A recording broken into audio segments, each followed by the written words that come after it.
Golden Pages Library proudly presents the complete audiobook of the Nicomachean Ethics by Aristotle. Introduction. The Ethics of Aristotle is one half of a single treatise, of which his Politics is the other half. Both deal with one and the same subject. This subject is what Aristotle calls in one place the philosophy of human affairs, but more frequently political or social science. In the two works taken together, we have their author's whole theory of human conduct or practical activity. That is, of all human activity which is not directed merely to knowledge or truth. The two parts of this treatise are mutually complementary, but in a literary sense, each is independent and self-contained. The proem to the Ethics is an introduction to the whole subject, not merely to the first part. The last chapter of the Ethics points forward to the Politics, and sketches for that part of the treatise the order of inquiry to be pursued, an order which in the actual treatise is not adhered to. The principle of distribution of the subject matter between the two works is far from obvious and has been much debated. Not much can be gathered from their titles, which in any case were not given to them by their author. Nor do these titles suggest any very compact unity in the works to which they are applied. The plural forms which survive so oddly in English, ethics, politics, were intended to indicate the treatment within a single work of a group of connected questions. The unity of the first group arises from their centering round the topic of character, that of the second from their connection with the existence and life of the city or state. We have thus to regard the ethics as dealing with one group of problems and the politics with a second, both falling within the wide compass of political science. Each of these groups falls into subgroups which roughly correspond to the several books in each work.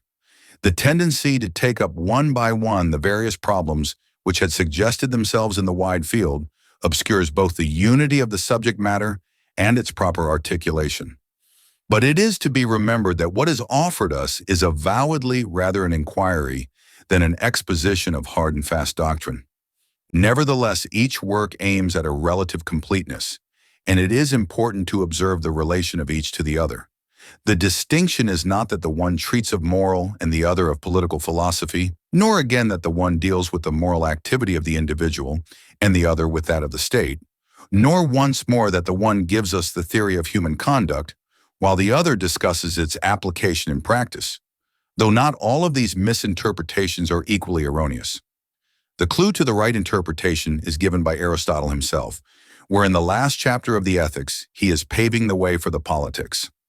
In the Ethics, he has not confined himself to the abstract or isolated individual, but has always thought of him, or we might say, in his social and political context, with a given nature due to race and heredity and in certain surroundings. So viewing him, he has studied the nature and formation of his character, all that he can make himself or be made by others to be. Especially, he has investigated the various admirable forms of human character and the mode of their production. But all this, though it brings more clearly before us what goodness or virtue is and how it is to be reached, remains mere theory or talk. By itself, it does not enable us to become, or to help others to become, good. For this it is necessary to bring into play the great force of the political community or state, of which the main instrument is law. Hence arises the demand for the necessary complement to the Ethics, i.e., a treatise devoted to the questions which center around the inquiry. By what organization of social or political forces, by what laws or institutions can we best secure the greatest amount of good character? We must, however, remember that the production of good character is not the end of either individual or state action. That is the aim of the one and the other, because good character is the indispensable condition and chief determinant of happiness, itself the goal of all human doing. The end of all action, individual or collective, is the greatest happiness of the greatest number. There is, Aristotle insists, no difference of kind between the good of one and the good of many or all. The sole difference is one of amount or scale. This does not mean simply that the state exists to secure, in larger measure, the objects of degree which the isolated individual attempts, but is too feeble to secure without it. On the contrary, it rather insists that whatever good society alone enables a man to secure have always had to the individual, whether he realized it or not, the value which, when so secured, he recognizes them to possess. The best and happiest life for the individual is that which the state renders possible, and this it does mainly by revealing to him the value of new objects of desire and educating him to appreciate them. To Aristotle or to Plato, the state is, above all, a large and powerful educative agency which gives the individual increased opportunities of self-development and greater capacities for the enjoyment of life. Looking forward, then, to the life of the state as that which aids support and combines the efforts of the individual to obtain happiness, Aristotle draws no hard and fast distinction between the spheres of action of man as individual and man as citizen. Nor does the division of his discussion into the ethics and the politics rest upon any such distinction. The distinction implied is rather between two stages in the life of the civilized man: the stage of preparation for the full life of the adult citizen and the stage of the actual exercise or enjoyment of citizenship. Hence, the ethics, where his attention is directed upon the formation of character, is largely and centrally a treatise on moral education. It discusses especially those admirable human qualities which fit a man for life in an organized civic community, which makes him a good citizen, and considers how they can be fostered or created and their opposites prevented. This is the kernel of the ethics, and all the rest is subordinate to this main interest and purpose. Yet the rest is not irrelevant. The whole situation in which character grows and operates is concretely conceived. There is a basis of what we should call psychology, sketched in firm outlines. The deeper presuppositions and the wider issues of human character and conduct are not ignored, and there is no little of what we should call metaphysics. But neither the psychology nor the metaphysics is elaborated, and only so much is brought forward as appears necessary to put the main facts in their proper perspective and setting. It is this combination of width of outlook with close observation of the concrete facts of conduct which gives its abiding value to the work and justifies the view of it as containing Aristotle's moral philosophy. Nor is it important merely as summing up the moral judgments and speculations of an age now long past. It seizes and dwells upon those elements and features in human practice which are most essential and permanent, and it is small wonder that so much in it survives in our own ways of regarding conduct and speaking of it. Thus it still remains one of the classics of moral philosophy, nor is its value likely soon to be exhausted. As was pointed out above, the Proem, Book 1, chapters 1 to 3, is a prelude to the treatment of the whole subject covered by the ethics and the politics together. It sets forth the purpose of the inquiry, describes the spirit in which it is to be undertaken, and what ought to be the expectation of the reader, and lastly states the necessary conditions of studying it with profit. The aim of it is the acquisition and propagation of a certain kind of knowledge, science. But this knowledge and the thinking which brings it about are subsidiary to a practical end. The knowledge aimed at is of what is best for man and of the conditions of its realization. Such knowledge is that which in its consummate form we find in great statesmen, enabling them to organize and administer their states and regulate by law the life of the citizens to their advantage and happiness. But it is the same kind of knowledge which on a smaller scale secures success in the management of the family or of private life. It is characteristic of such knowledge that it should be deficient in exactness, in precision of statement, and closeness of logical concatenation. We must not look for a mathematics of conduct. The subject matter of human conduct is not governed by necessary and uniform laws, but this does not mean that it is subject to no laws. There are general principles at work in it, and these can be formulated in rules, which rules can be systematized or unified. It is all important to remember that practical or moral rules are only general and always admit of exceptions, and that they arise not from the mere complexity of the facts, but from the liability of the facts to a certain unpredictable variation. At their very best, practical rules state probabilities, not certainties. A relative constancy of connection is all that exists, but it is enough to serve as a guide in life. Aristotle here holds the balance between a misleading hope of reducing the subject matter of conduct to a few simple, rigorous, abstract principles, with conclusions necessarily issuing from them, and the view that it is the field of operation of inscrutable forces acting without predictable regularity. He does not pretend to find in it absolute uniformities or to deduce the details from his principles. Hence, too, he insists on the necessity of experience as the source or test of all that he has to say. Moral experience, the actual possession and exercise of good character, is necessary truly to understand moral principles and profitably to apply them. The mere intellectual apprehension of them is not possible, or if possible, profitless. The ethics is addressed to students who are presumed both to have enough general education to appreciate these points, and also to have a solid foundation of good habits. More than that is not required for the profitable study of it.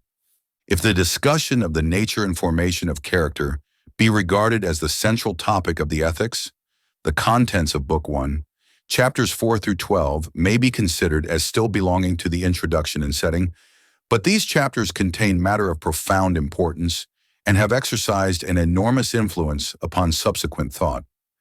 They lay down a principle which governs all Greek thought about human life, viz., that it is only intelligible when viewed as directed towards some end or good. This is the Greek way of expressing that all human life involves an ideal element, something which it is not yet, and which under certain conditions it is to be. In that sense, Greek moral philosophy is essentially idealistic. Further, it is always assumed that all human practical activity is directed or oriented to a single end, and that that end is knowable or definable in advance of its realization.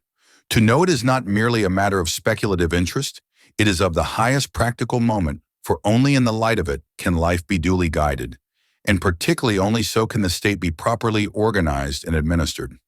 This explains the stress laid throughout by Greek moral philosophy upon the necessity of knowledge as a condition of the best life. This knowledge is not, though it includes knowledge of the nature of man and his circumstances, it is knowledge of what is best, of man's supreme end or good. But this end is not conceived as presented to him by a superior power, nor even as something which ought to be. The presentation of the moral ideal as duty is almost absent.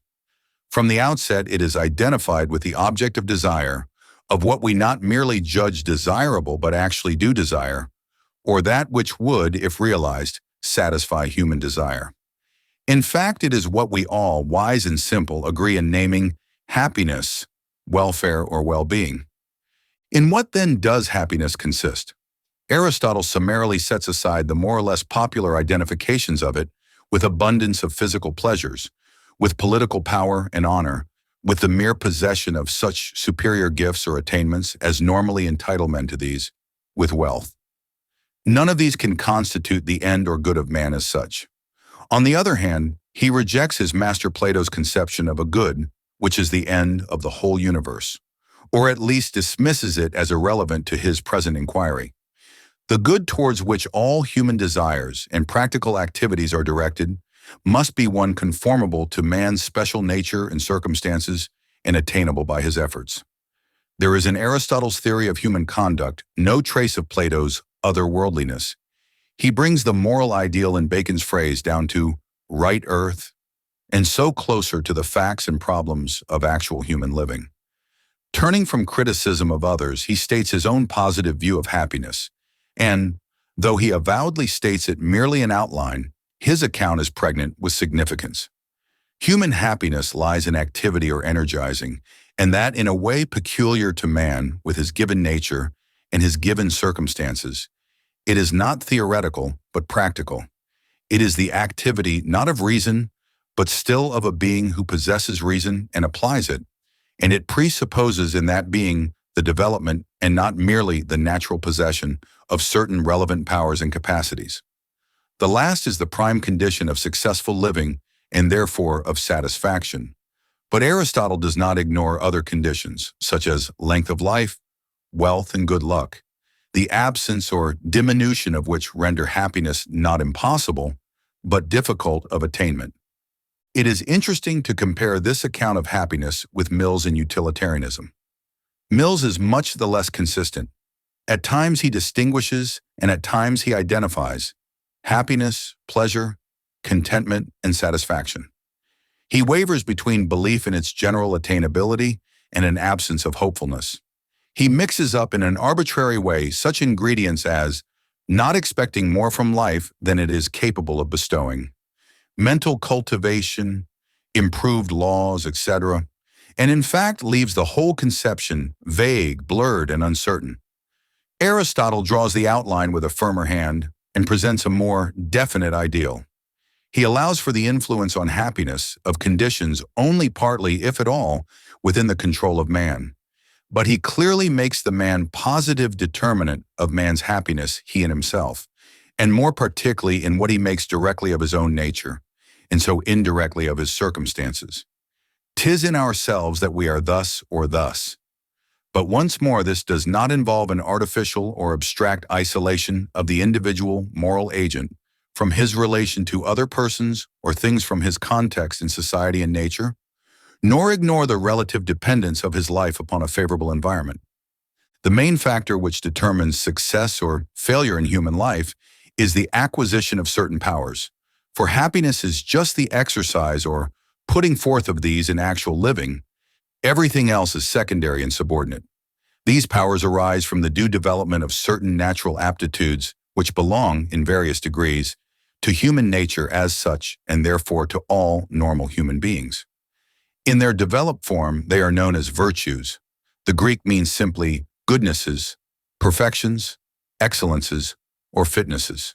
Some of them are physical, but others are psychical, and among the latter some, and these distinctively or peculiarly human, are rational, i.e., presuppose the possession and exercise of mind or intelligence. These last fall into two groups, which Aristotle distinguishes as goodnesses of intellect and goodnesses of character. They have in common that they all excite in us admiration and praise of their possessors, and that they are not natural endowments, but acquired characteristics, but they differ in important ways. 1. The former are excellences or developed powers of the reason as such, of that in us which sees and formulates laws, rules, regularities, systems, and is content in the vision of them, while the latter involve a submission or obedience to such rules of something in us which is in itself capricious and irregular, but capable of regulation, viz. Our instincts and feelings. 2. The former are acquired by study and instruction, the latter by discipline. The latter constitute character, each of them as a moral virtue, literally a goodness of character, and upon them primarily depends the realization of happiness. This is the case at least for the great majority of men, and for all men their possession is an indispensable basis of the best, i.e., the most desirable life. They form the chief or central subject matter of the ethics.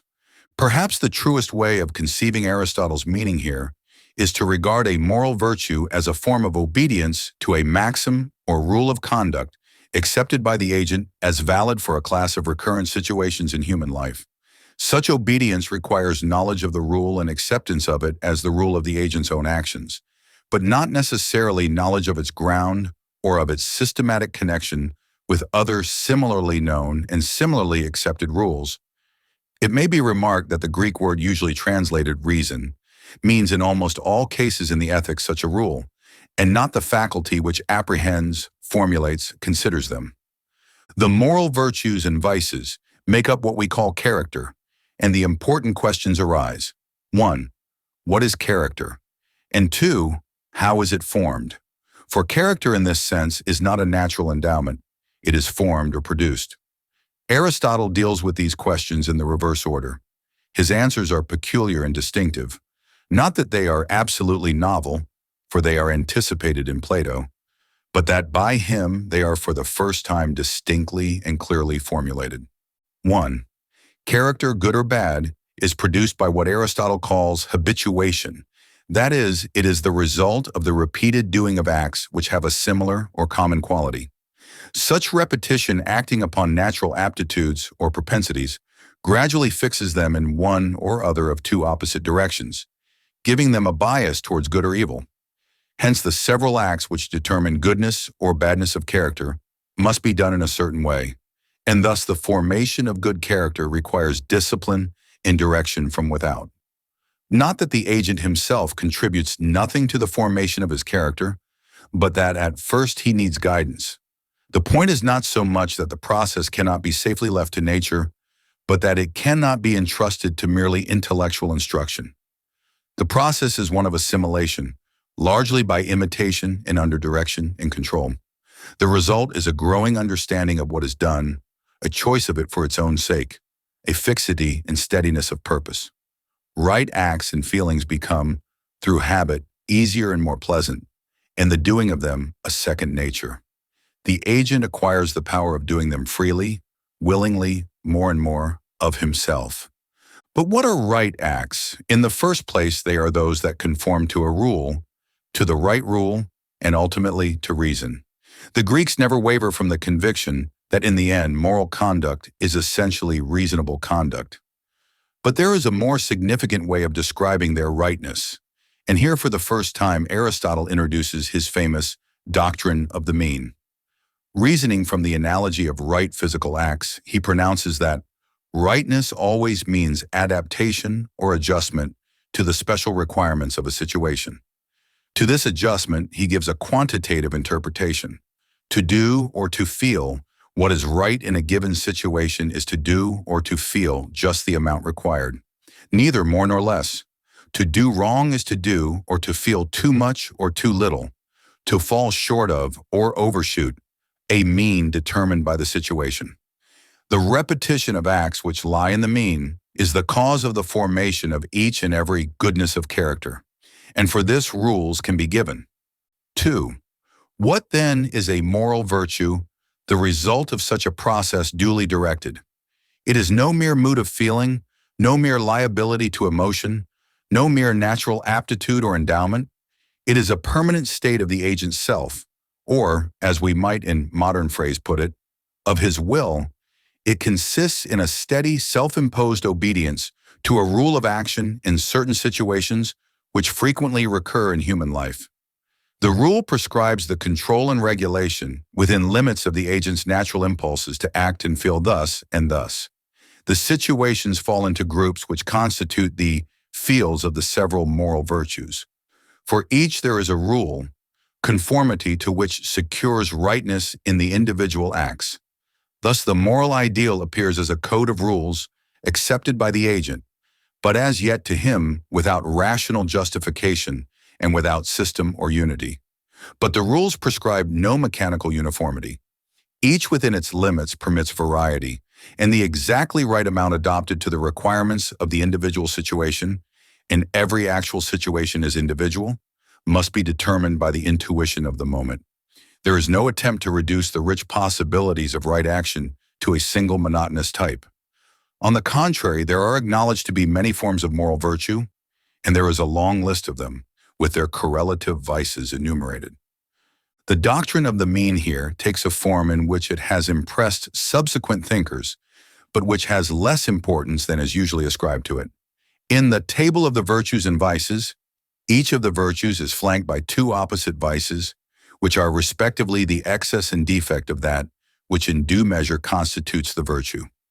Aristotle tries to show that this is the case in regard to every virtue named and recognized as such. But his treatment is often forced, and the endeavor is not very successful. Except as a convenient principle of arrangement of the various forms of praiseworthy or blameworthy characters, generally acknowledged as such by Greek opinion, this form of the doctrine is of no great significance. Books 3 to 5 are occupied with a survey of the moral virtues and vices. These seem to have been undertaken in order to verify in detail the general account, but this aim is not kept steadily in view. Nor is there any well-considered principle of classification. What we find is a sort of portrait gallery of the various types of moral excellence which the Greeks of the author's age admired and strove to encourage. The discussion is full of acute, interesting, and sometimes profound observations. Some of the types are those which are and will be admired at all times, but others are connected with peculiar features of Greek life which have now passed away. The most important is that of justice or the just man, to which we may later return. But the discussion is preceded by an attempt to elucidate some difficult and obscure points in the general account of moral virtue and action, Book 3, chapters 1 to 5. This section is concerned with the notion of responsibility. The discussion designedly excludes what we may call the metaphysical issues of the problem, which here present themselves, it moves on the level of thought of the practical man, the statesman, and the legislator. Coercion and ignorance of relevant circumstances render acts involuntary and exempt their doer from responsibility. Otherwise, the act is voluntary and the agent responsible. Choice or preference of what is done and inner consent to the deed are to be presumed. Neither passion nor ignorance of the right rule can extenuate responsibility. But there is a difference between acts done voluntarily and acts done of set choice or purpose. The latter imply deliberation. Deliberation involves thinking. Thinking out means to ends. In deliberate acts, the whole nature of the agent consents to and enters into the act, and in a peculiar sense they are his. They are him in action, and the most significant evidence of what he is. Aristotle is unable wholly to avoid allusion to the metaphysical difficulties, and what he does here say upon them is obscure and unsatisfactory. But he insists upon the importance in moral action of the agent's inner consent, and on the reality of his individual responsibility. For his present purpose, the metaphysical difficulties are irrelevant. The treatment of justice in Book 5 has always been a source of great difficulty to students of the ethics. Almost more than any other part of the work, it has exercised influence upon medieval and modern thought upon the subject. The distinctions and divisions have become part of the stock and trade of would-be philosophic jurists. And yet, oddly enough, most of these distinctions have been misunderstood, and the whole purport of the discussion misconceived. Aristotle is here dealing with justice in a restricted sense, viz., as that special goodness of character which is required of every adult citizen and which can be produced by early discipline or habituation. It is the temper or habitual attitude demanded of the citizen for the due exercise of his functions as taking part in the administration of the civic community, as a member of the judicature and executive. The Greek citizen was only exceptionally and at rare intervals, if ever, a lawmaker, while at any moment he might be called upon to act as a judge, juryman or arbitrator, or as an administrator. For the work of a legislator, far more than the moral virtue of justice or fair-mindedness was necessary. These were requisite to the rarer and higher intellectual virtue of practical wisdom. Then here, too, the discussion moves on a low level, and the raising of fundamental problems is excluded. Hence, distributive justice is concerned not with the large question of the distribution of political power and privileges among the constituent members or classes of the state, but with the smaller questions of the distribution among those of casual gains, and even with the division among private claimants of a common fund or inheritance, while corrective justice is concerned solely with the management of legal redress. The whole treatment is confused by the unhappy attempt to give a precise mathematical form to the principles of justice in the various fields distinguished. Still, it remains an interesting first endeavor to give greater exactness to some of the leading conceptions of jurisprudence. Book 6 appears to have in view two aims. 1. To describe goodness of intellect and discover its highest form or forms. 2. To show how this is related to goodness of character, and so to conduct generally. As all thinking is either theoretical or practical, goodness of intellect has two supreme forms, theoretical and practical wisdom. The first, which apprehends the eternal laws of the universe, has no direct relation to human conduct. The second is identical with that master science of human life, of which the whole treatise, consisting of the ethics and the politics, is an exposition. It is this science which supplies the right rules of conduct. Taking them as they emerge in and from practical experience, it formulates them more precisely and organizes them into a system where they are all seen to converge upon happiness. The mode in which such knowledge manifests itself is in the power to show that such and such rules of action follow from the very nature of the end or good for man. It presupposes and starts from a clear conception of the end and the wish for it as conceived, and it proceeds by a deduction which is deliberation writ large. In the man of practical wisdom, this process has reached its perfect result, and the code of right rules is apprehended as a system with a single principle, and so as something wholly rational or reasonable. He has not on each occasion to seek and find the right rule applicable to the situation. He produces it at once from within himself, and can at need justify it by exhibiting its rationale. i.e., its connection with the end. This is the consummate form of reason applied to conduct, but there are minor forms of it, less independent or original, but nevertheless of great value, such as the power to think out the proper cause of policy in novel circumstances, or the power to see the proper line of treatment to follow in a court of law. The form of the thinking which enters into conduct is that which terminates in the production of a rule which declares some means to the end of life. The process presupposes a clear and just apprehension of the nature of that end, such as the ethics itself endeavors to supply, b, a correct perception of the conditions of action, at least is impossible except to a man whose character has been duly formed by discipline. It arises only in a man who has acquired moral virtue. For such action and feeling as forms bad character blinds the eye of the soul and corrupts the moral principle. And the place of practical wisdom is taken by that parody of itself which Aristotle calls cleverness, the wisdom of the unscrupulous man of the world. Thus, true practical wisdom and true goodness of character are interdependent. Neither is genuinely possible or completely present without the other. This is Aristotle's contribution to the discussion of the question, so central in Greek moral philosophy, of the relation of the intellectual and the passionate factors in conduct.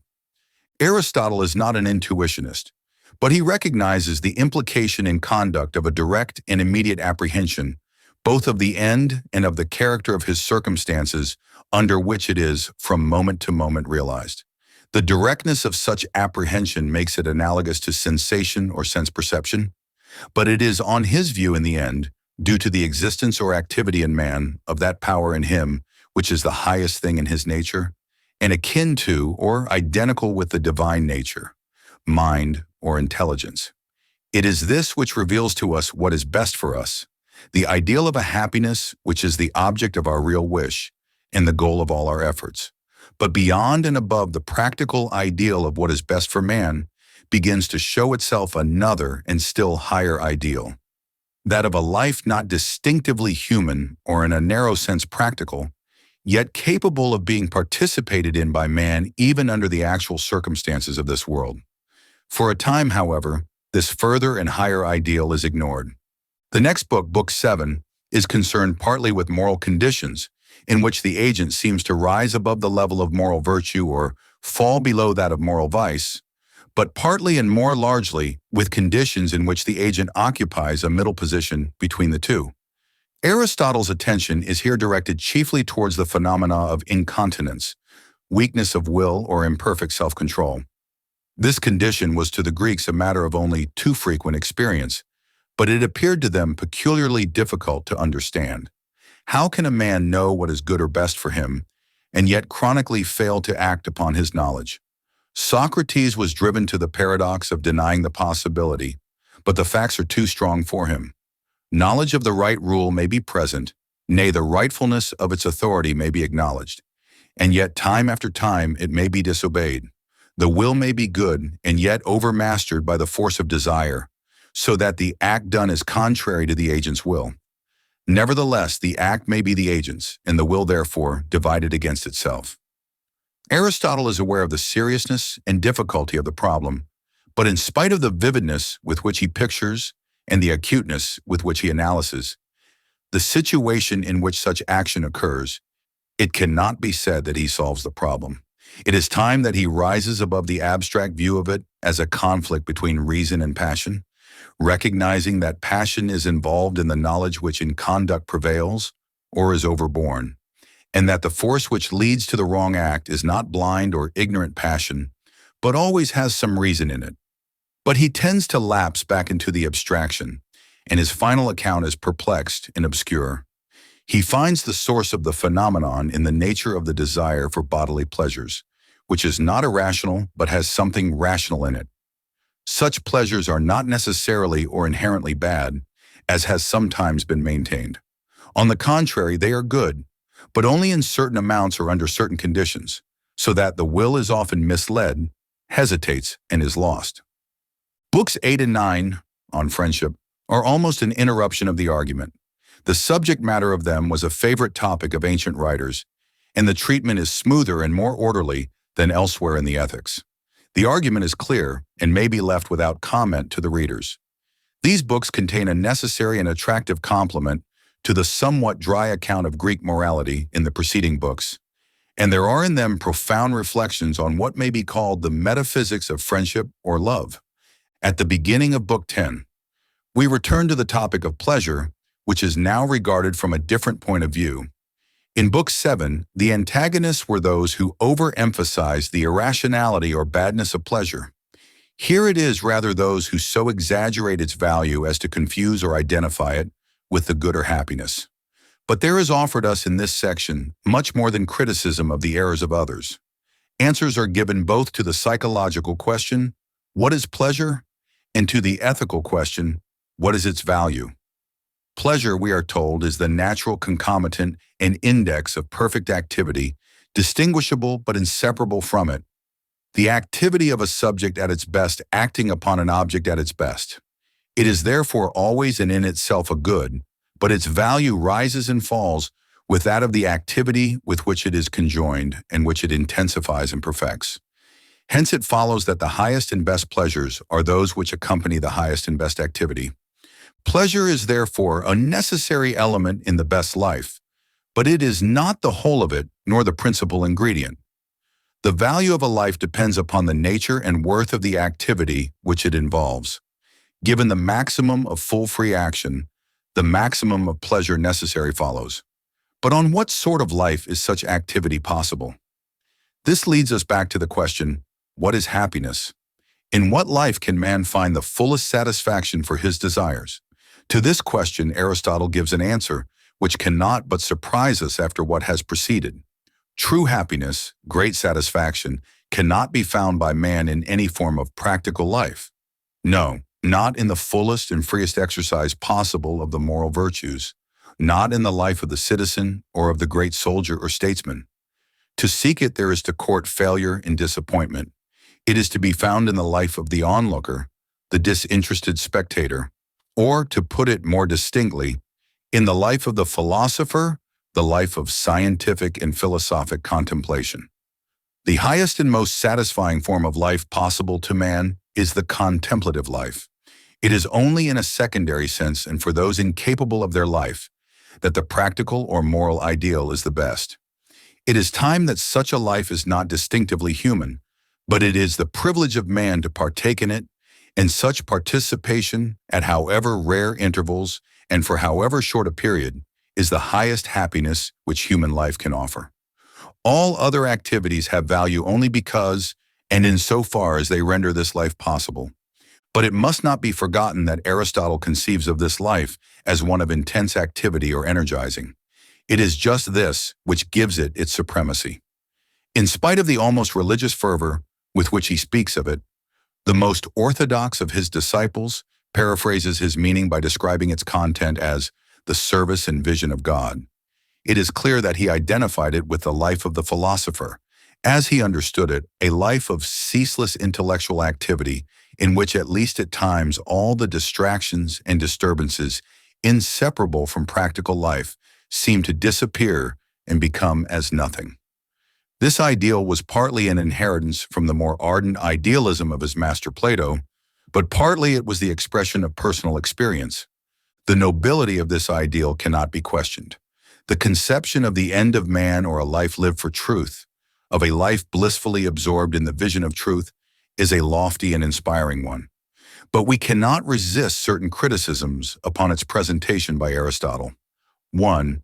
The relation of it to the lower ideal of practice is left somewhat obscure. 2. It is described in such a way as renders its realization possible only to a gifted few and under exceptional circumstances. 3. It seems in various ways, as regards its content, to be unnecessarily and unjustifiably limited. But it must be borne in mind that this is a first endeavor to determine its principle, and that similar failures have attended the attempts to describe the religious or the spiritual ideals of life, which have continually been suggested by the apparently inherent limitations of the practical or moral life, which is the subject of moral philosophy. The moral ideal, to those who have most deeply reflected on it, leads to the thought of an ideal beyond and above it, which alone gives it meaning, but which seems to escape from definite conception by man. The richness and variety of this ideal ceaselessly invite, but as ceaselessly defy, our attempts to imprison it in a definite formula or portray it in detailed imagination. Yet the thought of it is and remains inexpungible from our minds. This conception of the best life is not forgotten in the politics. The end of life in the state is itself well-living and well-doing, a life which helps to produce the best life. The great agency in the production of such life is the state operating through law, which is reason backed by force. For its greatest efficiency, there is required the development of a science of legislation. The main drift of what he says here is that the most desirable thing would be that the best reason of the community should be embodied in its laws. But so far as that is not possible, it still is true that anyone who would make himself and others better must become a miniature legislator, must study the general principles of law, morality, and education. The conception of politichy with which he opened the Ethics would serve as a guide to a father educating his children, as well as to the legislator legislating for the state. Finding in his predecessors no developed doctrine on this subject, Aristotle proposes himself to undertake the construction of it and sketches in advance the program of the politics in the concluding sentence of the Ethics. His ultimate object is to answer the questions: what is the best form of polity? How should each be constituted? And what laws and customs should it adopt and employ? Not till this answer is given will the philosophy of human affairs be complete. On looking back, it will be seen that the discussion of the central topic of the nature and formation of character has expanded into a philosophy of human conduct, merging at its beginning and end into metaphysics. The result is a moral philosophy set against a background of political theory and general philosophy. The most characteristic features of this moral philosophy are due to the fact of its essentially teleological view of human life and action. 1. Every human activity, but especially every human practical activity, is directed towards a simple end discoverable by reflection, and this end is conceived of as the object of universal human desire, as something to be enjoyed, not as something which ought to be done or enacted. Aristotle's moral philosophy is not hedonistic, but it is eudaimonistic. The end is the enjoyment of happiness, not the fulfillment of duty. 2. Every human practical activity derives its value from its efficiency as a means to that end. It is good or bad, right or wrong, as it conduces or fails to conduce to happiness. Thus, his moral philosophy is essentially utilitarian or prudential. Right action presupposes thought or thinking, partly on the development of a clearer and distincter conception of the end of desire, partly as the deduction from that of rules which state the normally effective conditions of its realization. The thinking involved in right conduct is calculation. Calculation of means to an end fixed by nature and for knowable action itself is at its best just the realization of a scheme preconceived and thought out beforehand, commending itself by its inherent attractiveness or promise of enjoyment. This view has the great advantage of exhibiting morality as essentially reasonable, but the accompanying disadvantage of lowering it into a somewhat prosaic and unideal prudentialism. Nor is it saved from this by the tacking on to it, by a sort of afterthought, of the second and higher ideal, an addition which ruins the coherence of the account without really transmuting its substance. The source of our dissatisfaction with the whole theory lies deeper than in its tendency to identify the end with the maximum of enjoyment or satisfaction, or to regard the goodness or badness of acts and feelings as lying solely in their efficacy to produce such a result. It arises from the application to morality of the distinction of means and end. For this distinction, for all its plausibility and usefulness in ordinary thought and speech, cannot finally be maintained in morality, and this is vital to its character. Everything is both means and end, and so neither in distinction or separation, and all thinking about it which presupposes the finality of this distinction wanders into misconception and error. The thinking which really matters in conduct is not a thinking which imaginatively forecasts ideals which promise to fulfill desire or calculates means to their attainment. That is sometimes useful, sometimes harmful, and always subordinate, but thinking which reveals to the agent the situation in which he is to act, Both, that is, the universal situation on which as man he always and everywhere stands, and the ever-varying and ever-novel situation in which he, as this individual, here and now, finds himself. In such knowledge of given or historic fact lie the natural determinants of his conduct. In such knowledge alone lies the condition of his freedom and his good. But this does not mean that moral philosophy has not still much to learn from Aristotle's Ethics. The work still remains one of the best introductions to a study of its important subject matter. It spreads before us a view of the relevant facts. It reduces them to manageable compass and order. It raises some of the central problems and makes acute and valuable suggestions towards their solution. Above all, it perpetually incites to renewed and independent reflection upon them. J.A. Smith. Aristotle's Ethics. Book 1. Chapter 1. Every art and every science reduced to a teachable form, and in like manner every action and moral choice, aims, it is thought, at some good, for which reason a common and by no means a bad description of the chief good is that which all things aim at. Now there plainly is a difference in the ends proposed, for in some cases they are acts of working, and in others certain works are tangible results beyond and beside the acts of working. And where there are certain ends beyond and beside the actions, the works are in their nature better than the acts of working. Again, since actions and arts and sciences are many, the ends likewise come to be many. Of the healing art, for instance, health; of the shipbuilding art, a vessel; of the military art, victory; and of domestic management, wealth, are respectively the ends. And whatever of such actions, arts, or sciences range under some one faculty, as under that of horsemanship, the art of making bridles, and all that are connected with the manufacture of horse furniture in general, this itself again, and every action connected with war under the military art, and in the same way others under others. In all such, the ends of the master arts are more choice-worthy than those ranging under them, because it is with a view to the former that the latter are pursued. And in this comparison it makes no difference whether the acts of working are themselves the ends of the actions, or something further beside them, as is the case in the arts and sciences we have been just speaking of. Since then of all things which may be done, there is some one end which we desire for its own sake, and with a view to which we desire everything else. And since we do not choose in all instances with a further end in view, for then men would go on without limit, and so the desire would be unsatisfied and fruitless, this plainly must be the chief good, i.e., the best thing of all. Surely then, even with reference to actual life and conduct, the knowledge of it must have great weight, and like archers, with a mark in view, we shall be more likely to hit upon what is right. And if so, we ought to try to describe, in outline at least, what it is and of which of the sciences and faculties it is the end. Now one would naturally suppose it to be the end of that which is most commanding and most inclusive. And to this description, politiki plainly answers. For this it is that determines which of the sciences should be in the communities, and which kind individuals are to learn, and what degree of proficiency is to be required. Again, we see also ranging under this the most highly esteemed faculties, such as the art military and that of domestic management and rhetoric. Well then, since this uses all the other practical sciences, and moreover lays down rules as to what men are to do, and from what to abstain, the end of this must include the ends of the rest, and so must be the good of man.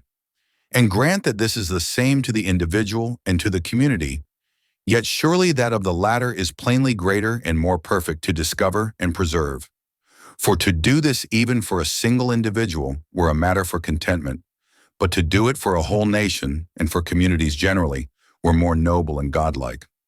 Such then are the objects proposed by our treatise, which is of the nature of politiki. And I conceive I shall have spoken on them satisfactorily, if they be made as distinctly clear as the nature of the subject matter will admit. For exactness must not be looked for in all discussions alike, any more than in all works of handicraft. Now the notions of nobleness and justice, with the examination of which politiki is concerned, admit of variation and error to such a degree that they are supposed by some to exist conventionally only, and not in the nature of things? But then again, the things which are allowed to be goods admit of a similar error, because harm comes to many from them. For before now some have perished through wealth, and others through valor. We must be content then, in speaking of such things and from such data, to set forth the truth roughly and in outline. In other words, since we are speaking of general matter and from general data, to draw also conclusions merely general. And in the same spirit should each person receive what we say. For the man of education will seek exactness so far in each subject as the nature of the thing admits, it being plainly much the same absurdity to put up with a mathematician who tries to persuade instead of proving, and to demand strict demonstrative reasoning of a rhetorician. Now each man judges well what he knows, and of these things he is a good judge. On each particular matter then he is a good judge who has been instructed in it, and in a general way the man of general mental cultivation. Hence the young man is not a fit student of moral philosophy, for he has no experience in the actions of life, while all that is said presupposes and is concerned with these. And in the next place, since he is apt to follow the impulses of his passions, he will hear as though he heard not, and to no profit, the end in view being practice and not mere knowledge. And I draw no distinction between young in years and youthful in temper and disposition, the defect to which I allude being no direct result of the time, but of living at the beck and call of passion, and following each object as it rises. For to them that are such the knowledge comes to be unprofitable, as to those of imperfect self-control. But to those who form their desires and act in accordance with reason, to have knowledge on these points must be very profitable. Let thus much suffice by way of preface on these 3 points. The student, the spirit in which our observations should be received, and the object which we propose. Chapter 2. And now resuming the statement with which we commenced, since all knowledge and moral choice grasps at good of some kind or another, what good is that which we say politically aims at? Or in other words, what is the highest of all the goods which are the objects of action? So far as name goes, there is a pretty general agreement. For happiness, both the multitude and the refined few call it, and living well and doing well, they conceive to be the same with being happy. But about the nature of this happiness, men dispute, and the multitude do not in their account of it agree with the wise. For some say it is some one of those things which are palpable and apparent, as pleasure or wealth or honor. In fact, some one thing, some another. Nay, oftentimes the same man gives a different account of it. For when ill, he calls it health. When poor, wealth, and conscious of their own ignorance, men admire those who talk grandly and above their comprehension. Some again held it to be something by itself, other than and beside these many good things, which is in fact to all these the cause of their being good. Now to sift all the opinions would be perhaps rather a fruitless task, so it shall suffice to sift those which are most generally current, or are thought to have some reason in them. And here we must not forget the difference between reasoning from principles and reasoning to principles. For with good cause did Plato too doubt about this, and inquire whether the right road is from principles or to principles, just as in the race course from the judges to the further end, or vice versa. Of course, we must begin with what is known, but then this is of 2 kinds, what we do know and what we may know. Perhaps then, as individuals, we must begin with what we do know. Hence the necessity that he should have been well trained in habits, who is to study, with any tolerable chance of profit, the principles of nobleness and justice and moral philosophy generally.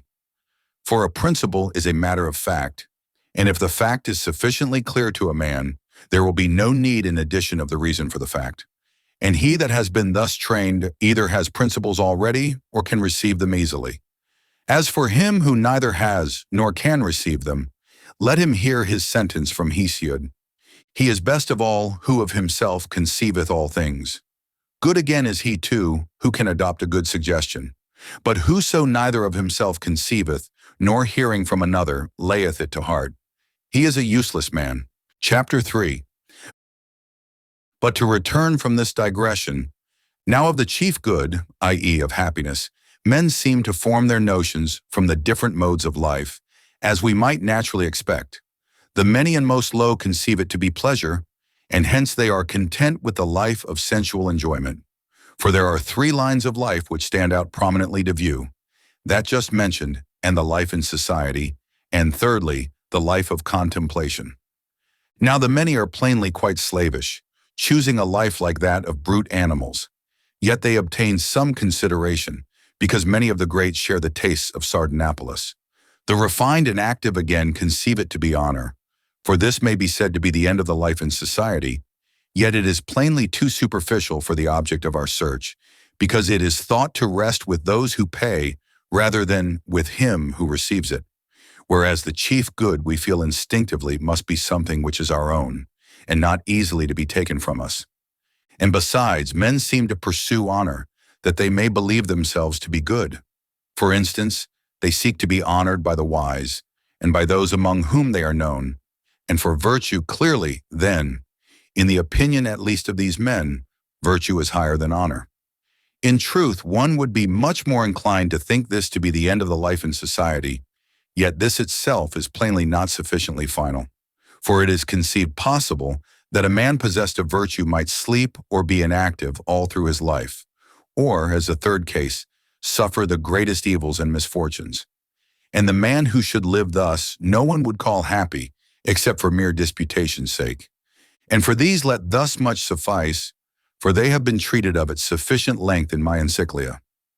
A third line of life is that of contemplation, concerning which we shall make our examination in the following pages. As for the life of money-making, it is one of constraint, and wealth manifestly is not the good we are seeking, because it is for use, that is, for the sake of something further. And hence one would rather conceive the forementioned ends to be the right ones, for men rest content with them for their own sakes. Yet clearly they are not the objects of our search either, though many words have been wasted on them. So much then for these. Again, the notion of one universal good, the same, that is, in all things, it is better perhaps we should examine and discuss the meaning of it, though such an inquiry is unpleasant, because they are friends of ours who have introduced these edi.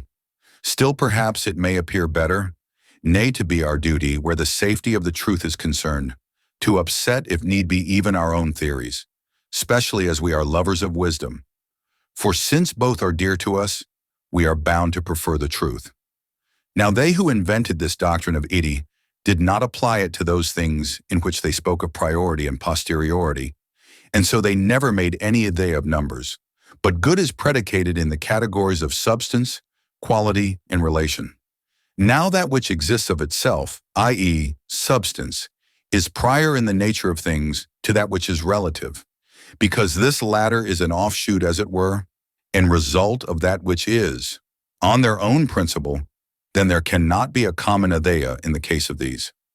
In the next place, since good is predicated in as many ways as there are modes of existence, for it is predicated in the category of substance, as God, intellect, and in that of quality as the virtues, and in that of quantity as the mean, and in that of relation as the useful, and in that of time as opportunity, and in that of place as abode, and other such like things, it manifestly cannot be something common and universal and one in all. Else it would not have been predicated in all the categories, but in one only. Thirdly, since those things which range under one idea are also under the cognizance of one science, there would have been, on their theory, only one science taking cognizance of all goods collectively. But in fact there are many even for those which range under one category. For instance, of opportunity or seasonableness, which I have before mentioned as being in the category of time. The science is, in war, generalship, in disease, medical science, and of the mean, which I quoted before as being in the category of quantity, in food, the medical science, and in labor or exercise, the gymnastic science. A person might fairly doubt also what in the world they mean by very, this, that, or the other, since as they would themselves allow, the account of the humanity is one and the same in the very man, and in any individual man. For so far as the individual and the very man are both man, they will not differ at all. And if so, then very good and any particular good will not differ, insofar as both are good. Nor will it do to say that the eternity of the very good makes it to be more good. For what has lasted white ever so long is no whiter than what lasts but for a day. Number.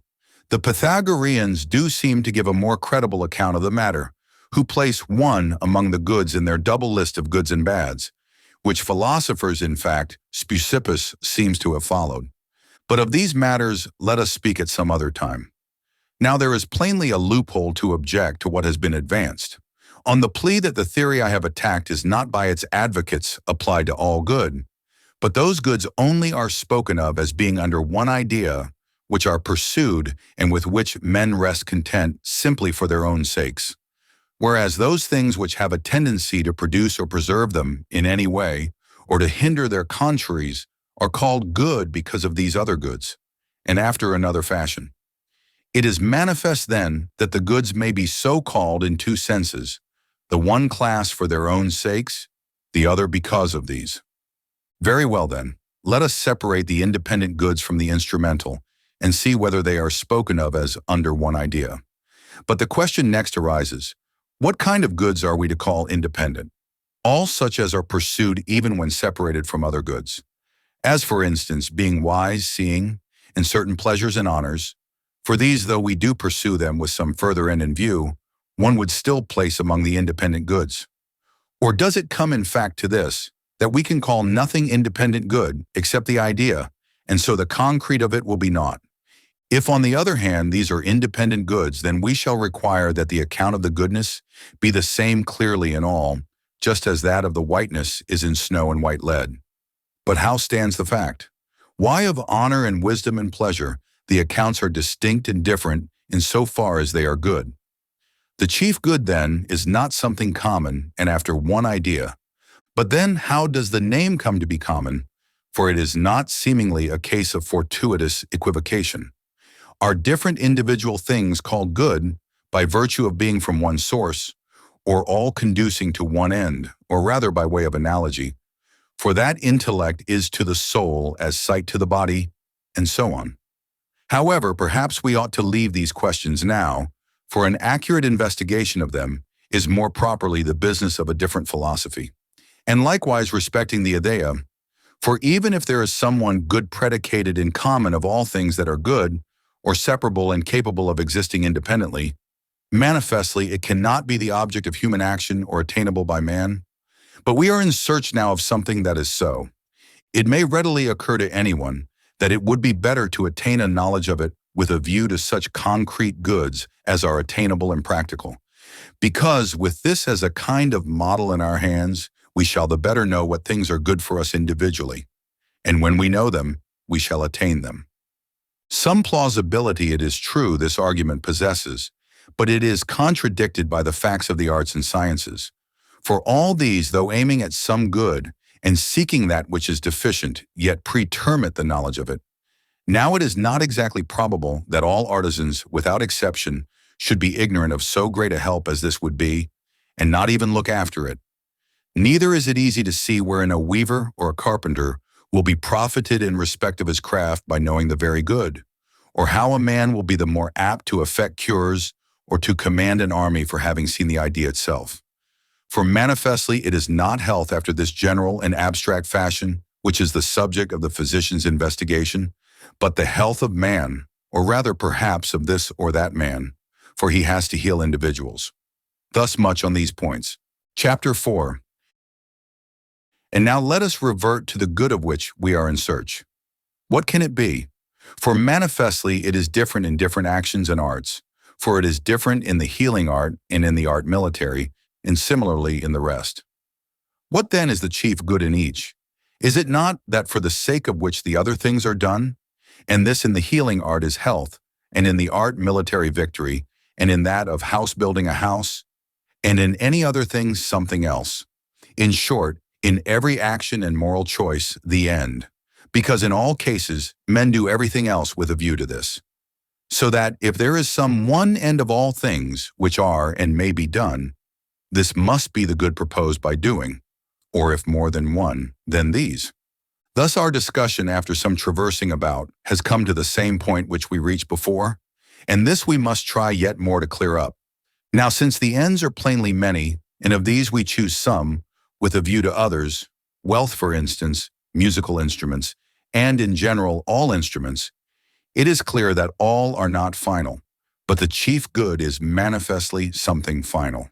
And so, if there is someone only which is final, this must be the object of our search. But if several, then the most final of them will be it. Now that which is an object of pursuit in itself we call more final than that which is so with a view to something else. That again which is never an object of choice with a view to something else than those which are so both in themselves and with a view to this ulterior object. And so by the term absolutely final, we denote that which is an object of choice always in itself and never with a view to any other. And of this nature happiness is mostly thought to be, for this we choose always for its own sake, and never with a view to anything further. Whereas honor, pleasure, intellect, in fact every excellence we choose for their own sakes.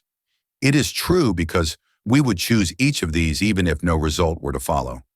But we choose them also with a view to happiness, conceiving that through their instrumentality we shall be happy. But no man chooses happiness with a view to them, nor in fact with a view to any other thing whatsoever. The same result is seen to follow also from the notion of self-sufficiency, a quality thought to belong to the final good. Now by sufficient for self, we mean not for a single individual living a solitary life, but for his parents also, and children and wife, and in general friends and countrymen. For man is by nature adapted to a social existence. But of these, of course, some limit must be fixed. For if one extends it to parents and descendants and friends, there is no end to it. This point, however, must be left for future investigation. For the present, we define that to be self-sufficient, which taken alone makes life choice-worthy, and to be in want of nothing. Now of such kind we think happiness to be, and further, to be most choice-worthy of all things, not being reckoned with any other thing, for if it were so reckoned, it is plain we must then allow it, with the addition of ever so small a good, to be more choice-worthy than it was before. Because what is put to it becomes an addition of so much more good, and of goods the greater is ever the more choice-worthy. So then happiness is manifestly something final and self-sufficient, being the end of all things which are and may be done. Chapter 5. But it may be to call happiness the chief good is a mere truism, and what is wanted is some clearer account of its real nature. Now this object may be easily attained when we have discovered what is the work of man. For as in the case of flute player, statuary, or artisan of any kind, or more generally all who have any work or course of action, their chief good and excellence is thought to reside in their work. So it would seem to be with man, if there is any work belonging to him. Are we then to suppose that while carpenter and cobbler have certain works and courses of action, man as man has none, but is left by nature without a work? Or would not one rather hold that as eye, hand, and foot, and generally each of his members, has manifestly some special work, so too the whole man, as distinct from all these, has some work of his own? What then can this be? Not mere life, because that plainly is shared with him, even by vegetables, and we want what is peculiar to him.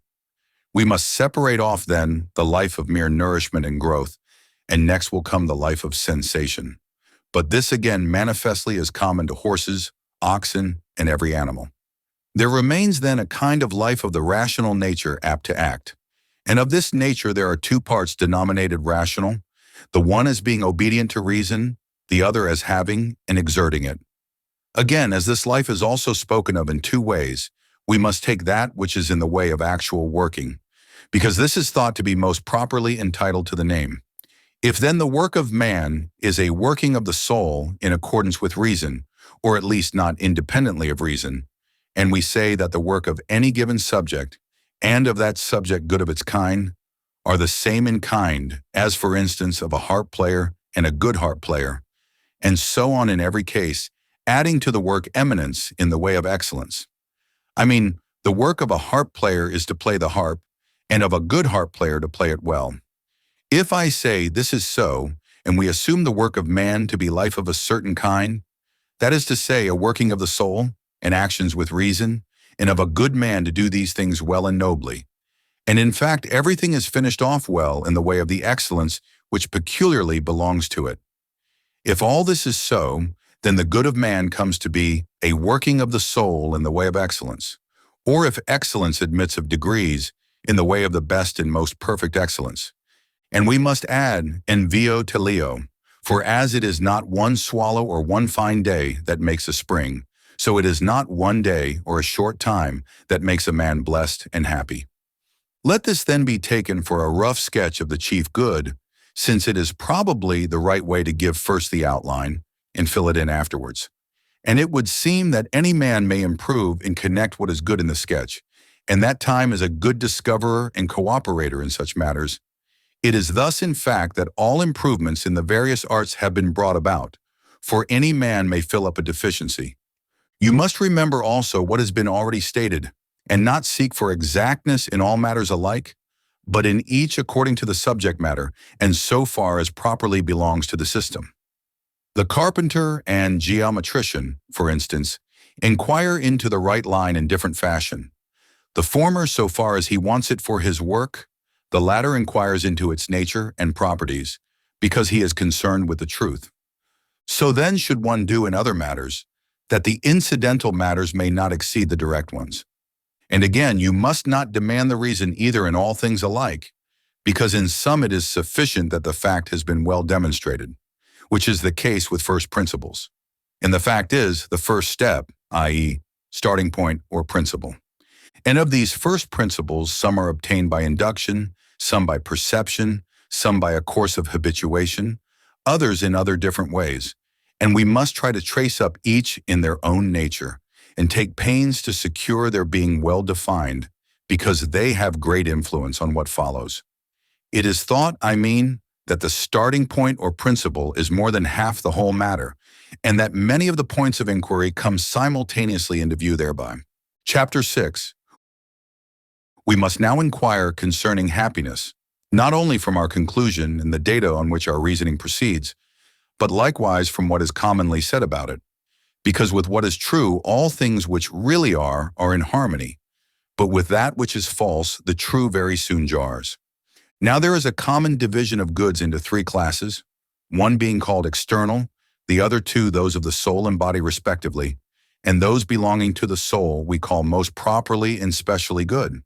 Well, in our definition, we assume that the actions and workings of the soul constitute happiness, and these, of course, belong to the soul. And so our account is a good one, at least according to this opinion, which is of ancient date and accepted by those who profess philosophy. Rightly, too, are certain actions and workings said to be the end, for thus it is brought into the number of the goods of the soul instead of the external. Agreeing also with our definition is the common notion that the happy man lives well and does well, for it has been stated by us to be pretty much a kind of living well and doing well. And further, the points required in happiness are found in combination in our account of it. For some think it is virtue, others practical wisdom, others a kind of scientific philosophy, others that it is these, or else some one of them, in combination with pleasure, or at least not independently of it, while others again take in external prosperity. Of these opinions, some rest on the authority of numbers or antiquity, others on that of few, and those men of note. And it is not likely that either of these classes should be wrong in all points, but be right at least in some one, or even in most. Now with those who assert it to be virtue, excellence, or some kind of virtue, our account agrees, for working in the way of excellence surely belongs to excellence. And there is perhaps no unimportant difference between conceiving of the chief good as in possession or as in use, in other words, as a mere state or as a working. For the state or habit may possibly exist in the subject without affecting any good, as for instance, in him who is asleep or in any other way inactive. But the working cannot so, for it will of necessity act and act well. And as at the Olympic Games, it is not the finest and strongest men who are crowned, but they who enter the lists, for out of these the prize men are selected. So too in life, of the honorable and the good, it is they who act who rightly win the prizes. Their life too is in itself pleasant, for the feeling of pleasure is a mental sensation, and that is to each pleasant of which he is said to be fond. A horse, for instance, to him who is fond of horses, and a sight to him who is fond of sights. And so in like manner just acts to him who is fond of justice, and more generally the things in accordance with virtue to him who is fond of virtue. Now in the case of the multitude of men, the things which they individually esteem pleasant clash, because they are not such by nature. Whereas to the lovers of nobleness, those things are pleasant which are such by nature. But the actions in accordance with virtue are of this kind, so that they are pleasant both to the individuals and also in themselves.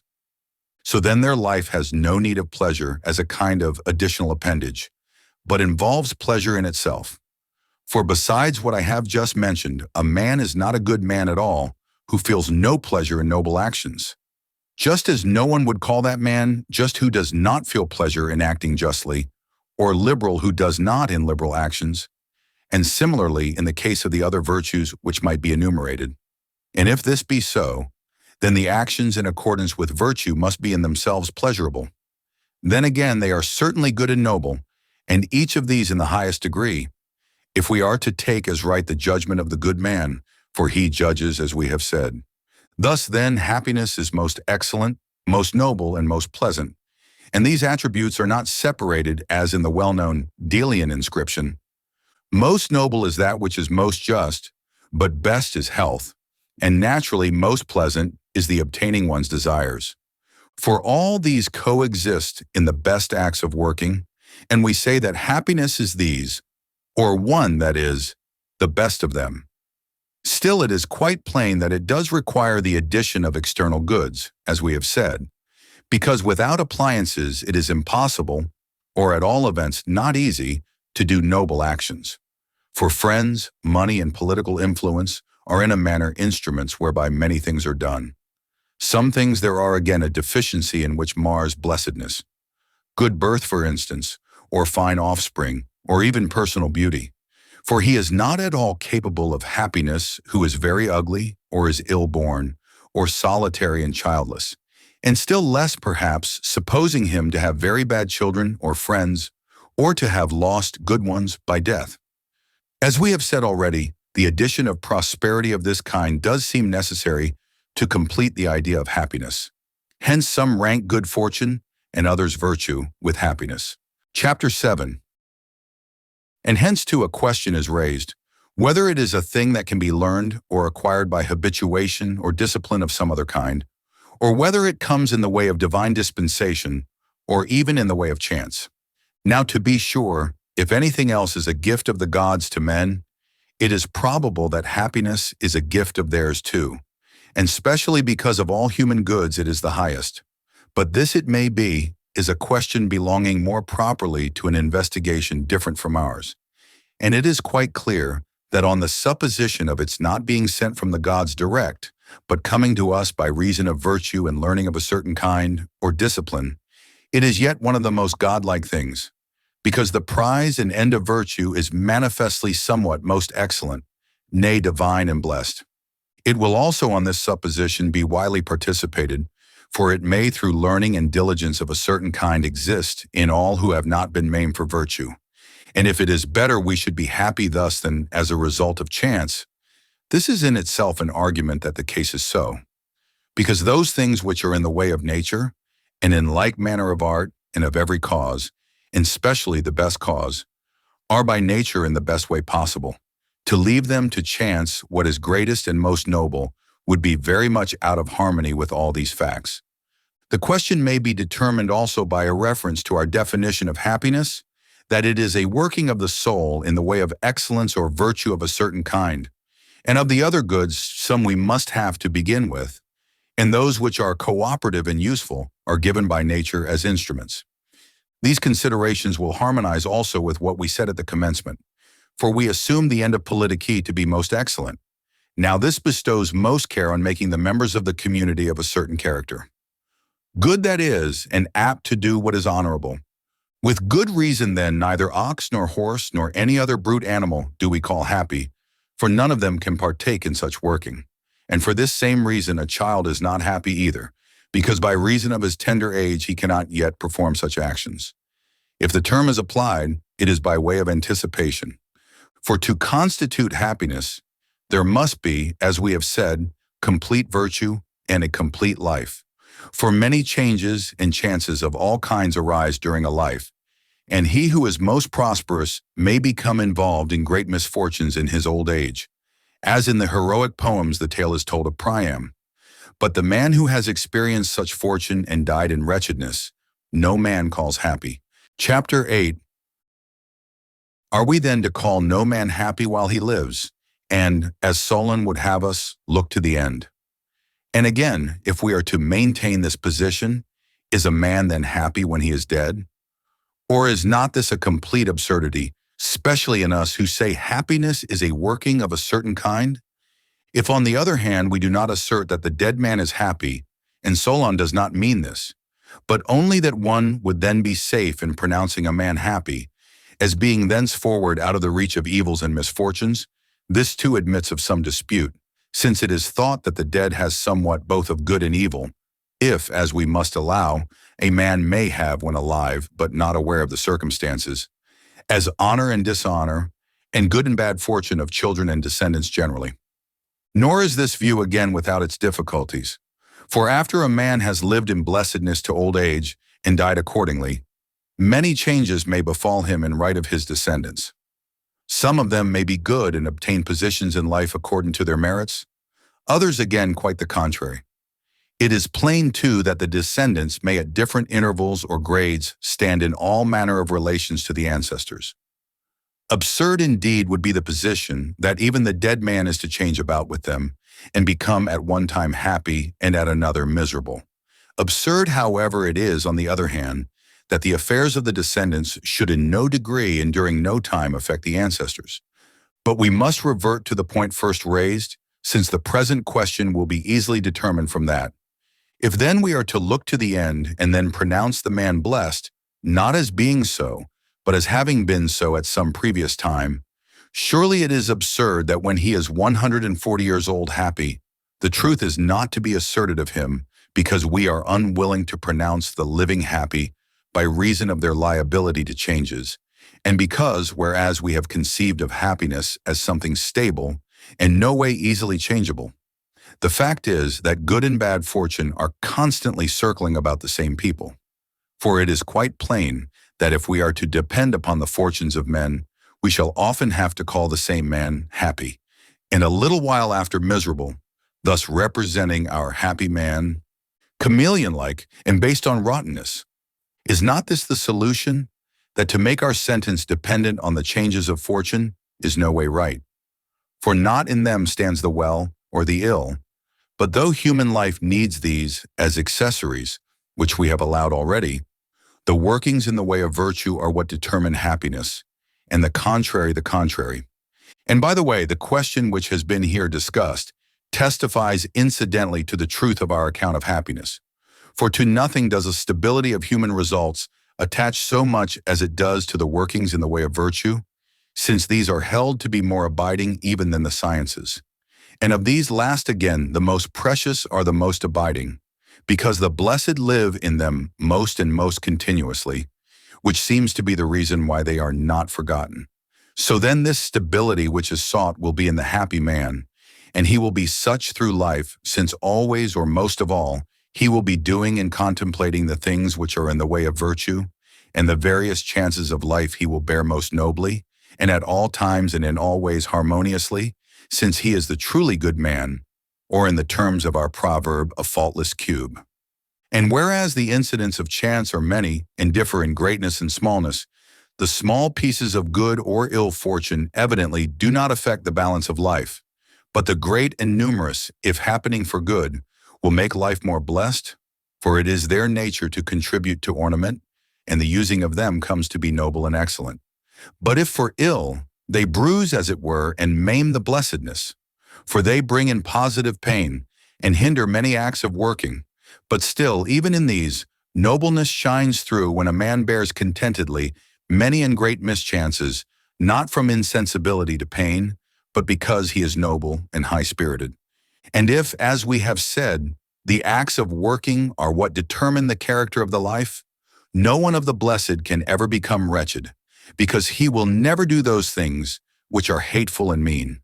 For the man who is truly good and sensible bears all fortunes, we presume, becomingly, and always does what is noblest under the circumstances, just as a good general employs to the best advantage the force he has with him. Or a good shoemaker makes the handsomest shoe he can out of the leather which has been given him, and all other good artisans likewise. And if this be so, wretched never can the happy man come to be. I do not mean to say he will be blessed should he fall into fortunes like those of Priam. Nor in truth is he shifting and easily changeable, for on the one hand from his happiness he will not be shaken easily, nor by ordinary mischances, but if at all, by those which are great and numerous. And on the other, after such mischances he cannot regain his happiness in a little time, but if at all, in a long and complete period, during which he has made himself master of great and noble things. Why then should we not call happy the man who works in the way of perfect virtue and is furnished with external goods sufficient for acting his part in the drama of life, and this during no ordinary period, but such as constitutes a complete life as we have been describing it? Or we must add that not only is he to live so, but his death must be in keeping with such life, since the future is dark to us, and happiness we assume to be in every way an end and complete. And, if this be so, we shall call them among the living blessed, who have and will have the things specified, but blessed as men. On these points then, let it suffice to have done thus much. Chapter 9. Now that the fortunes of their descendants and friends generally contribute nothing towards forming the condition of the dead, is plainly a very heartless notion, and contrary to the current opinions. But since things which befall are many and differ in all kinds of ways, and some touch more nearly, others less, to go into minute particular distinctions would evidently be a long and endless task. And so it may suffice to speak generally and in outline. If then, as of the misfortunes which happen to oneself, some have a certain weight and turn the balance of life, while others are, so to speak, lighter, so it is likewise with those which befall all our friends alike.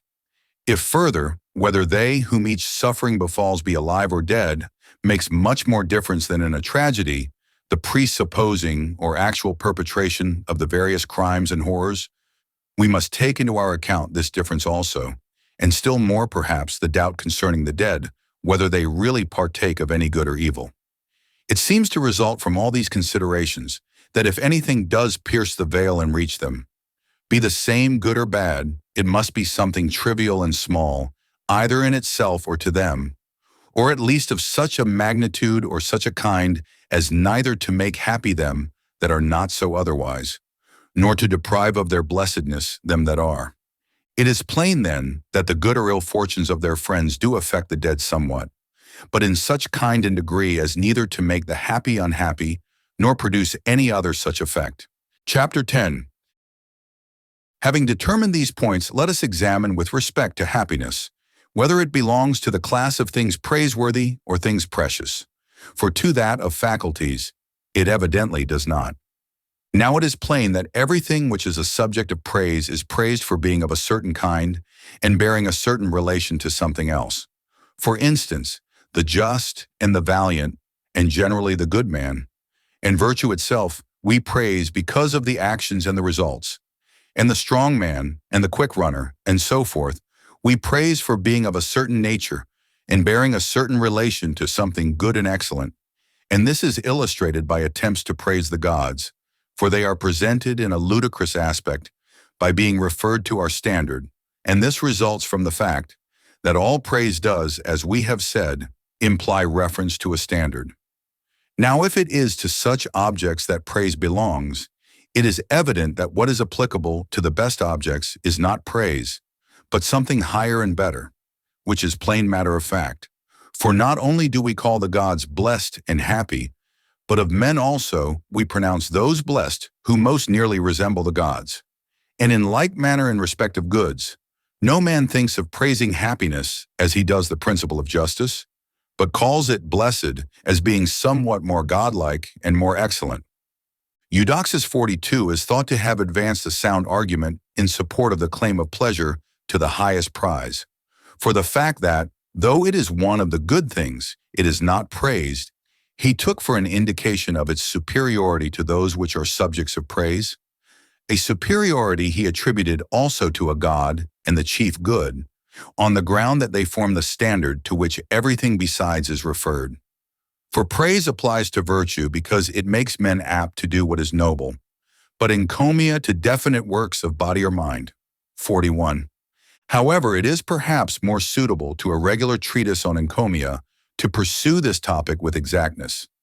It is enough for our purpose that from what has been said, it is evident that happiness belongs to the class of things precious and final, and it seems to be so also because of its being a starting point, which it is, in that with a view to it, we all do everything else that is done. Now the starting point and cause of good things we assume to be something precious and divine. Chapter 11. Moreover, since happiness is a kind of working of the soul in the way of perfect excellence, we must inquire concerning excellence, for so probably shall we have a clearer view concerning happiness. And again, he who is really a statesman is generally thought to have spent most pains on this, for he wishes to make the citizens good and obedient to the laws.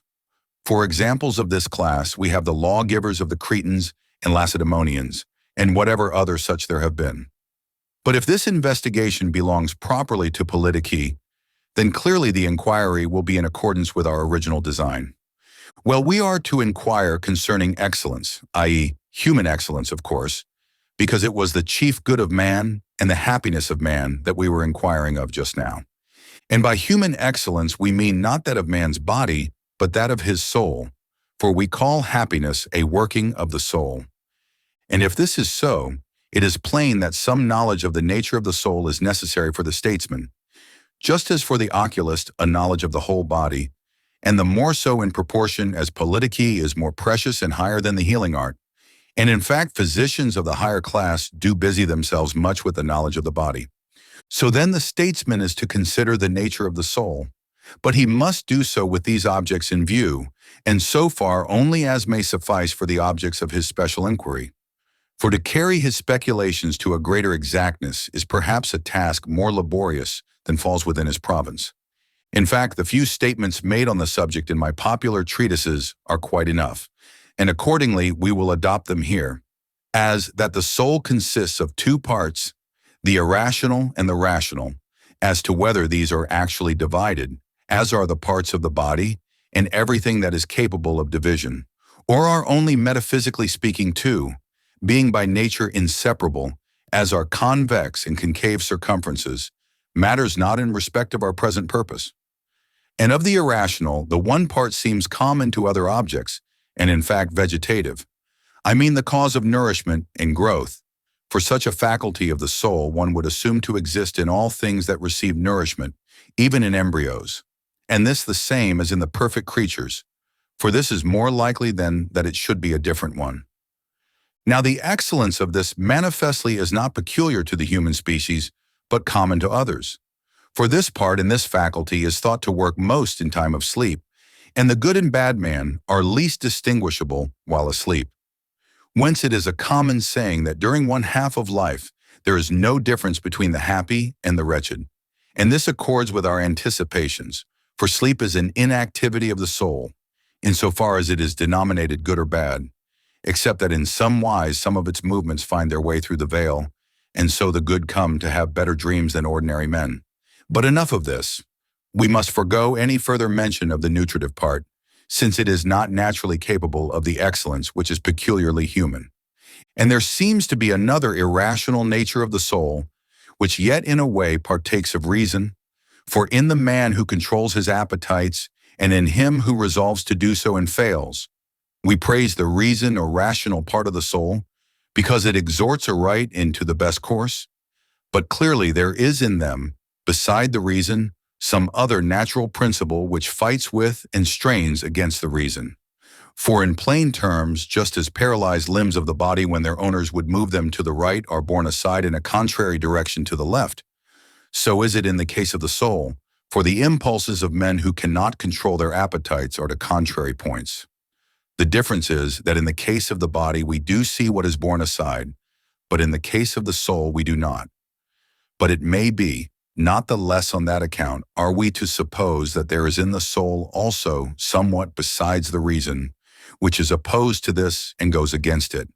As to how it is different, that is irrelevant. But of reason this too does evidently partake, as we have said.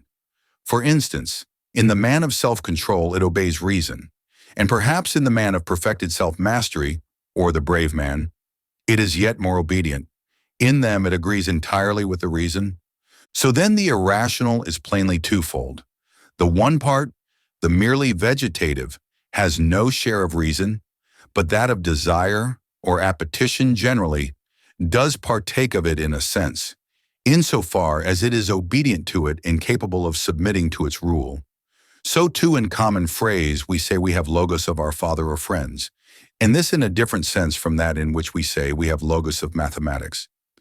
Now that the irrational is in some way persuaded by the reason, admonition, and every act of rebuke and exhortation indicate.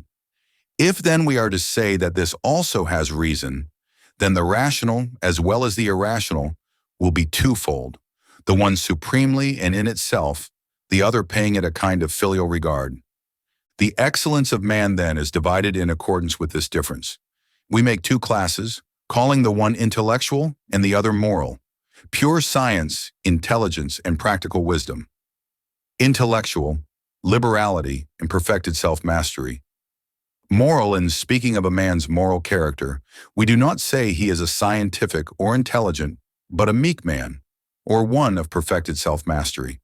And we praise the man of science in right of his mental state, and of these such as are praiseworthy we call excellences. Book 2. Chapter 1. Well, human excellence is of two kinds, intellectual and moral. Now the intellectual springs originally, and is increased subsequently, from teaching for the most part that is, and needs therefore experience and time. Whereas the moral comes from custom, and so the Greek term denoting it is but a slight deflection from the term denoting custom in that language.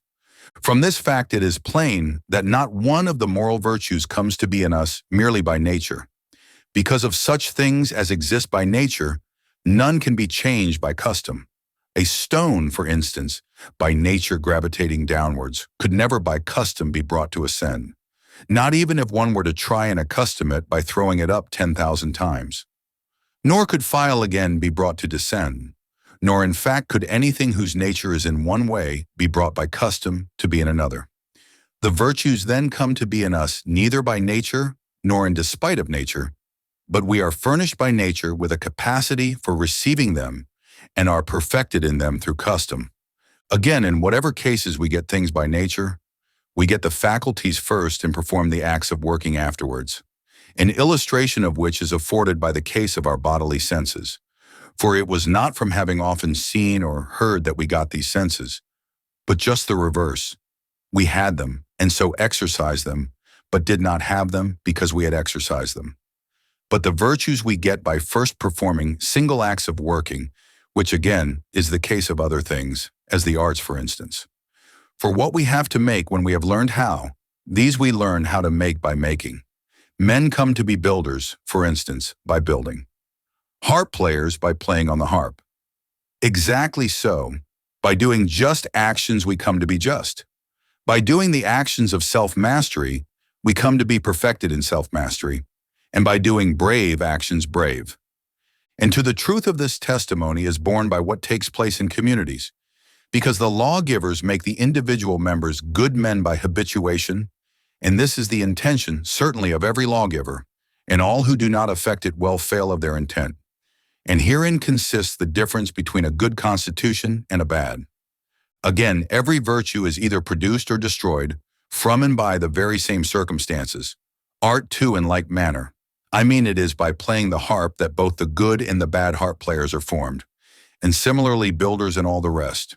By building well, men will become good builders. By doing it badly, bad ones. In fact, if this had not been so, there would have been no need of instructors, but all men would have been at once good or bad in their several arts without them.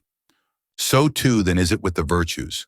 For by acting in the various relations in which we are thrown with our fellow men, we come to be some just, some unjust. and by acting in dangerous positions and being habituated to feel fear or confidence, we come to be some brave, others cowards. Similarly is it also with respect to the occasions of lust and anger.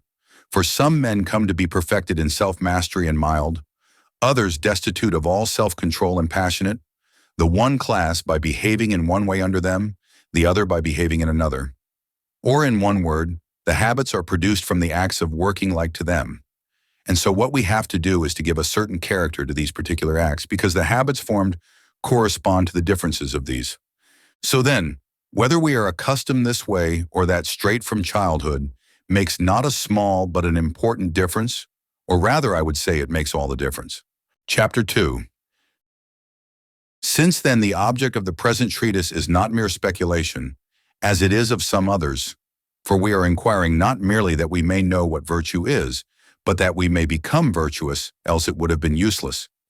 We must consider as to the particular actions how we are to do them, because, as we have just said, the quality of the habits that shall be formed depends on these. Now that we are to act in accordance with right reason is a general maxim, and may for the present be taken for granted.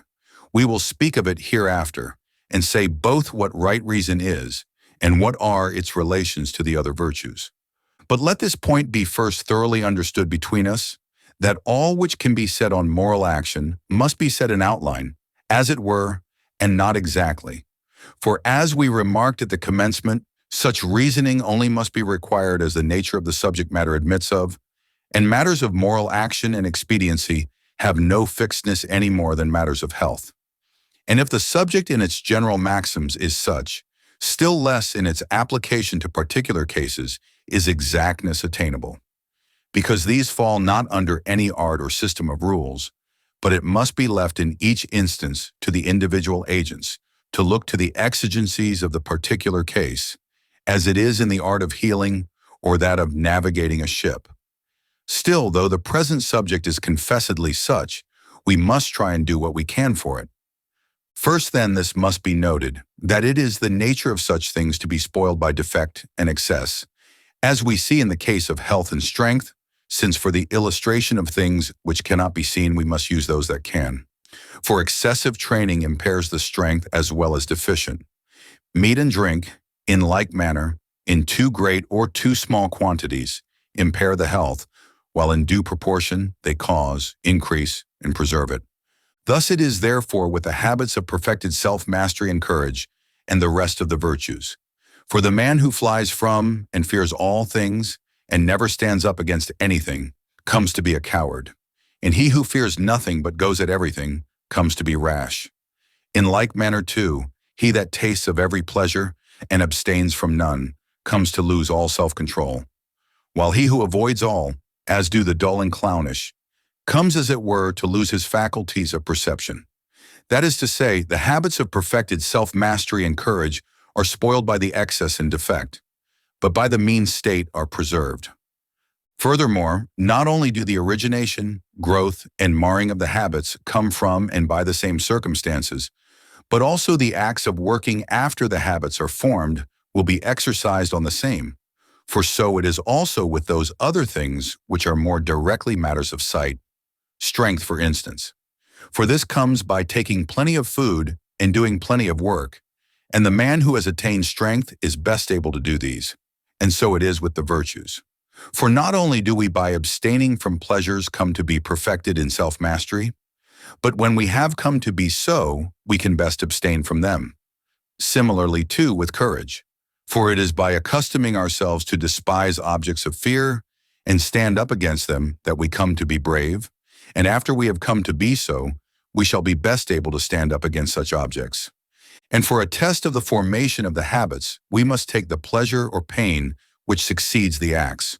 For he is perfected in self-mastery, who not only abstains from the bodily pleasures, but is glad to do so.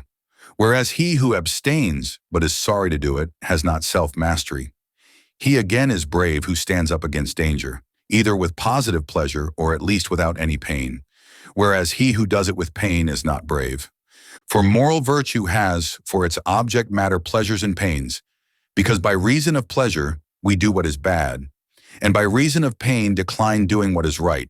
For which cause, as Plato observes, men should have been trained straight from their childhood to receive pleasure and pain from proper objects, for this is the right education. Again, since virtues have to do with actions and feelings, and on every feeling and every action pleasure and pain follow, here again is another proof that virtue has, for its object matter, pleasure and pain. The same is shown also by the fact that punishments are effected through the instrumentality of these, because they are of the nature of remedies, and it is the nature of remedies to be the contraries of the ills they cure. Again, to quote what we said before, every habit of the soul by its very nature has relation to, and exerts itself upon, things of the same kind as those by which it is naturally deteriorated or improved. Now such habits do come to be vicious by reason of pleasures and pains, that is, by men pursuing or avoiding respectively, either such as they ought not, or at wrong times, or in wrong manner, and so forth, for which reason, by the way, some people define the virtues as certain states of impassibility and utter quietude, but they are wrong because they speak without modification, instead of adding as they ought not, and when, and so on. Virtue then is assumed to be that habit which is such, in relation to pleasures and pains, as to effect the best results, and vice the contrary. The following considerations may also serve to set this in a clear light. There are principally three things moving us to choice, and three to avoidance: the honorable, the expedient, the pleasant, and their three contraries: the dishonorable, the hurtful, and the painful. Now the good man is apt to go right, and the bad man wrong, with respect to all these, of course, but most specially with respect to pleasure. Because not only is this common to him with all animals, but also it is a concomitant of all those things which move to choice, since both the honorable and the expedient give an impression of pleasure. Again, it grows up with us all from infancy, and so it is a hard matter to remove from ourselves this feeling, ingrained as it is into our very life. Again, we adopt pleasure and pain, some of us more and some less, as the measure even of actions. For this cause, then, our whole business must be with them, since to receive right or wrong impressions of pleasure and pain is a thing of no little importance in respect of the actions. Once more, it is harder, as Heraclitus says, to fight against pleasure than against anger. Now it is about that which is more than commonly difficult that art comes into being, and virtue too, because in that which is difficult, the good is of a higher order. And so for this reason too, both virtue and moral philosophy generally must wholly busy themselves respecting pleasures and pains, because he that uses these well will be good, he that does so ill will be bad.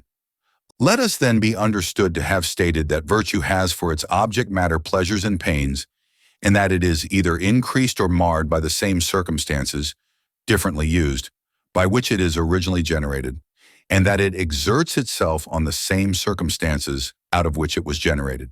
Chapter 3. Now I can conceive a person perplexed as to the meaning of our statement, that men must do just actions to become just, and those of self-mastery to acquire the habit of self-mastery. For, he would say, if men are doing the actions, they have the respective virtues already, just as men are grammarians or musicians when they do the actions of either art.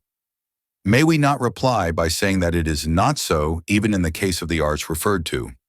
Because a man may produce something grammatical either by chance or the suggestion of another, but then only will he be a grammarian when he not only produces something grammatical, but does so grammarian-wise, i.e., in virtue of the grammatical knowledge he himself possesses.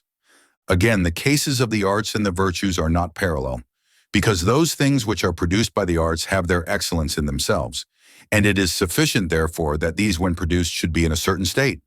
But those which are produced in the way of the virtues are, strictly speaking, actions of a certain kind, say of justice or perfected self-mastery, not merely if in themselves they are in a certain state, but if also he who does them being himself in a certain state, first if knowing what he is doing, next if with deliberate preference, and with such preference for the thing's own sake, and thirdly if being himself stable and unapt to change.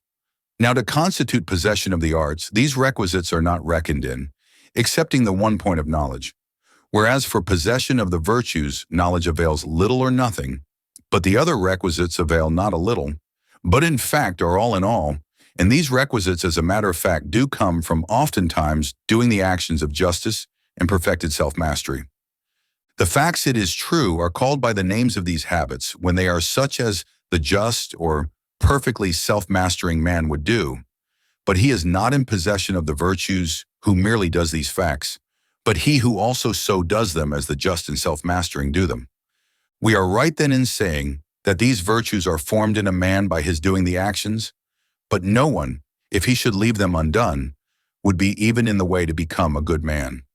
Yet people in general do not perform these actions, but taking refuge in talk, they flatter themselves they are philosophizing, and that they will so be good men, acting in truth very like those sick people who listen to the doctor with great attention but do nothing that he tells them.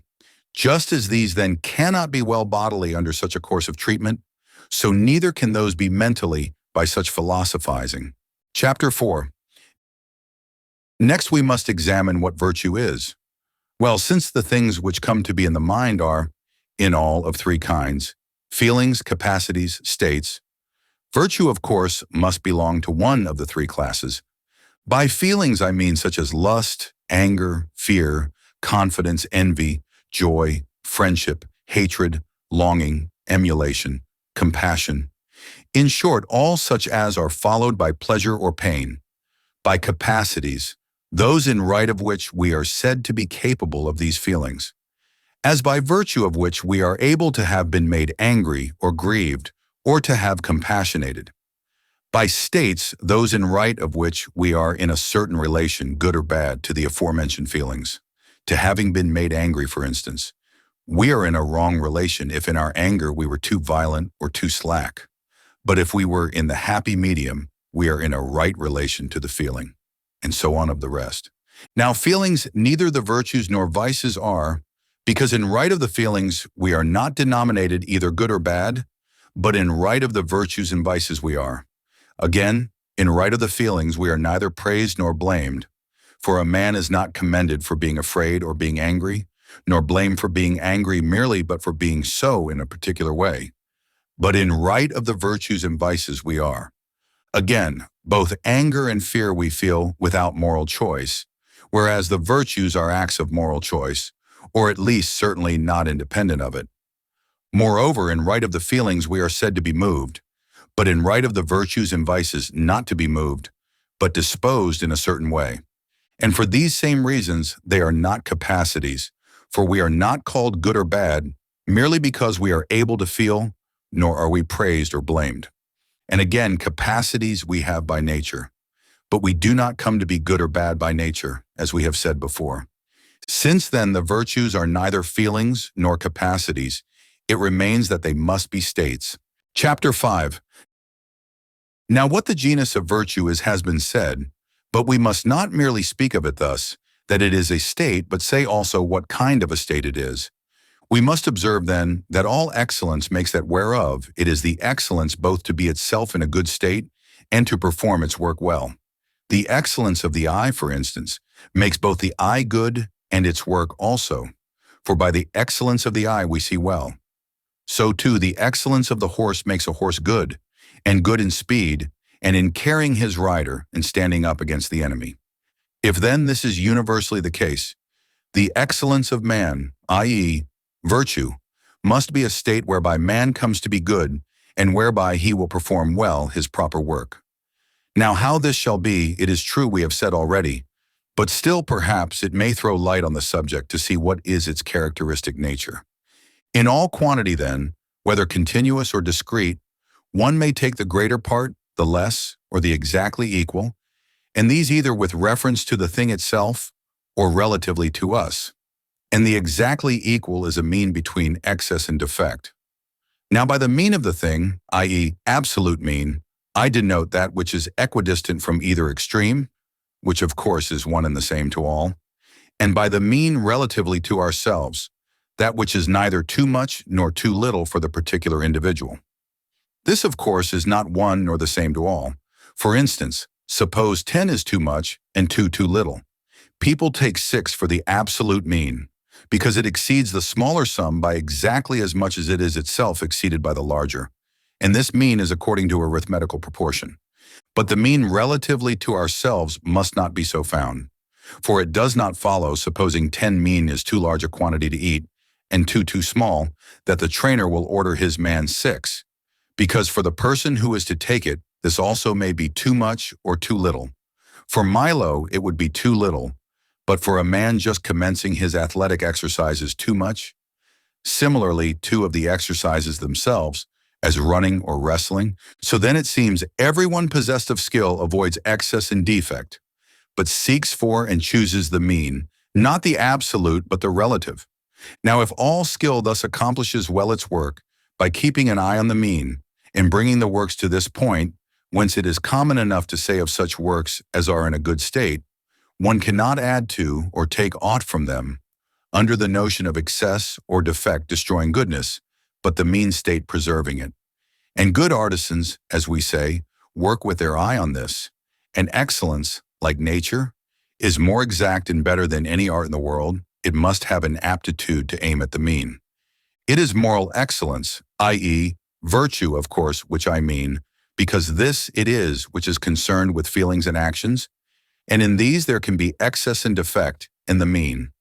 It is possible, for instance, to feel the emotions of fear, confidence, lust, anger, compassion, and pleasure and pain, generally too much or too little, and in either case wrongly. But to feel them when we ought, on what occasions, towards whom, why, and as we should do, is the mean, or in other words, the best state, and this is the property of virtue. In like manner, too, with respect to the actions, there may be excess and defect in the mean. Now virtue is concerned with feelings and actions, in which the excess is wrong and the defect is blamed, but the mean is praised and goes right.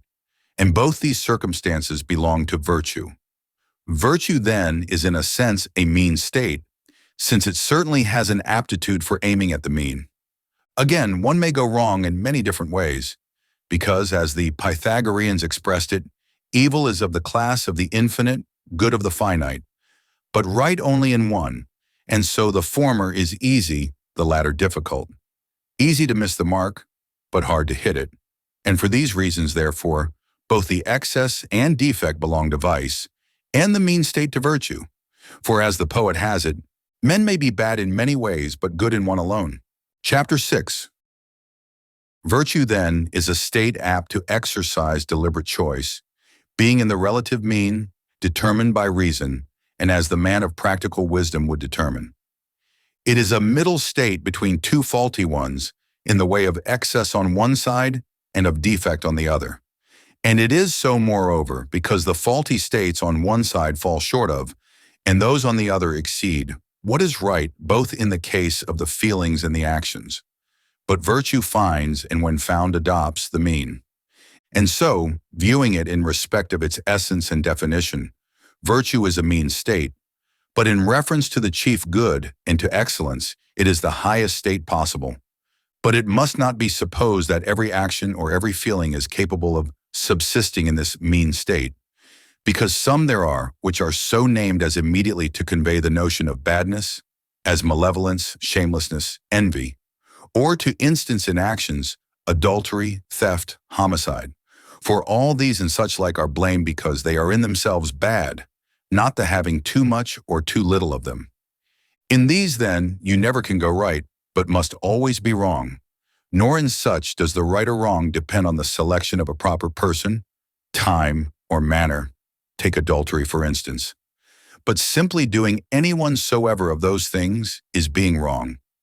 You might as well require that there should be determined a mean state, an excess and a defect in respect of acting unjustly, being cowardly, or giving up all control of the passions. For at this rate, there will be of excess and defect a mean state, of excess, excess, and of defect, defect. But just as of perfected self-mastery and courage, there is no excess and defect, because the mean is in one point of view the highest possible state, so neither of those faulty states can you have a mean state, excess, or defect. But howsoever done they are wrong. You cannot, in short, have of excess and defect a mean state, nor of a mean state excess and defect. Chapter 7.